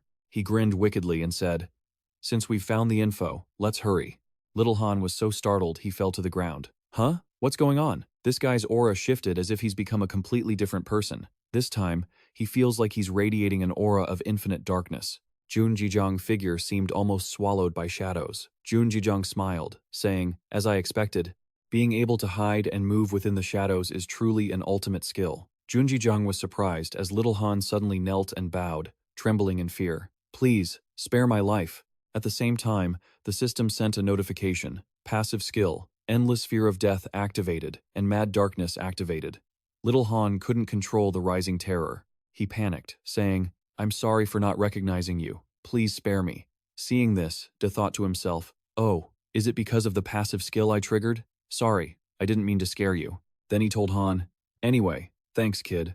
I'll come see you later if things go smoothly. So, take care of yourself. After that, Junji gradually vanished before little Han's astonished eyes, leaving behind a gold coin as a token of thanks. In another space at the control center, Alice watched the screen and announced in succession, Caribbean region, the fallen pirate king Carlos, discovered special information, relevant target, player Junji.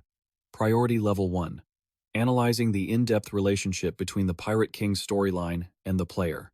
Related quests, Caribbean Crime City, criminal conspiracies in dark alleys, the golden age of Carlos, fallen Pirate King, burning desire for freedom, hope for the oppressed and marginalized.